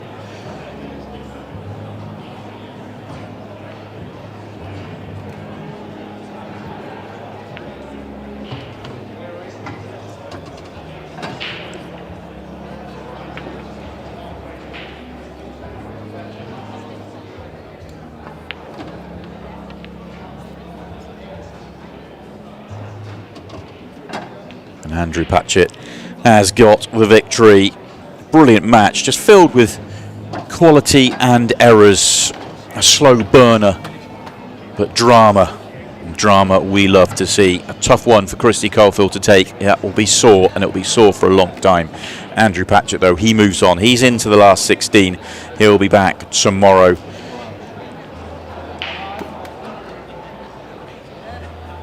He'll be back tomorrow morning with a match in the last 16, and we will also be back tomorrow morning as well. That concludes our coverage here on YouTube. Thank you very much for your company all day. See, there is still action going on around the arena. There's still one more match going on Ultimate Pool TV. If you've still got pool to watch, go across Ultimate Pool TV. Matt Cook is on the hill against Shane Thompson, 7-6. So it could be more late night drama across on Ultimate Pool TV. That is over on Table 2 if you go on to Ultimate Pool TV. And we'll be back tomorrow morning here on YouTube and on the outside tables on Ultimate Pool TV and on our main show at 11 a.m. tomorrow. We very much look forward to your company. Thanks for your company today. We'll see you tomorrow.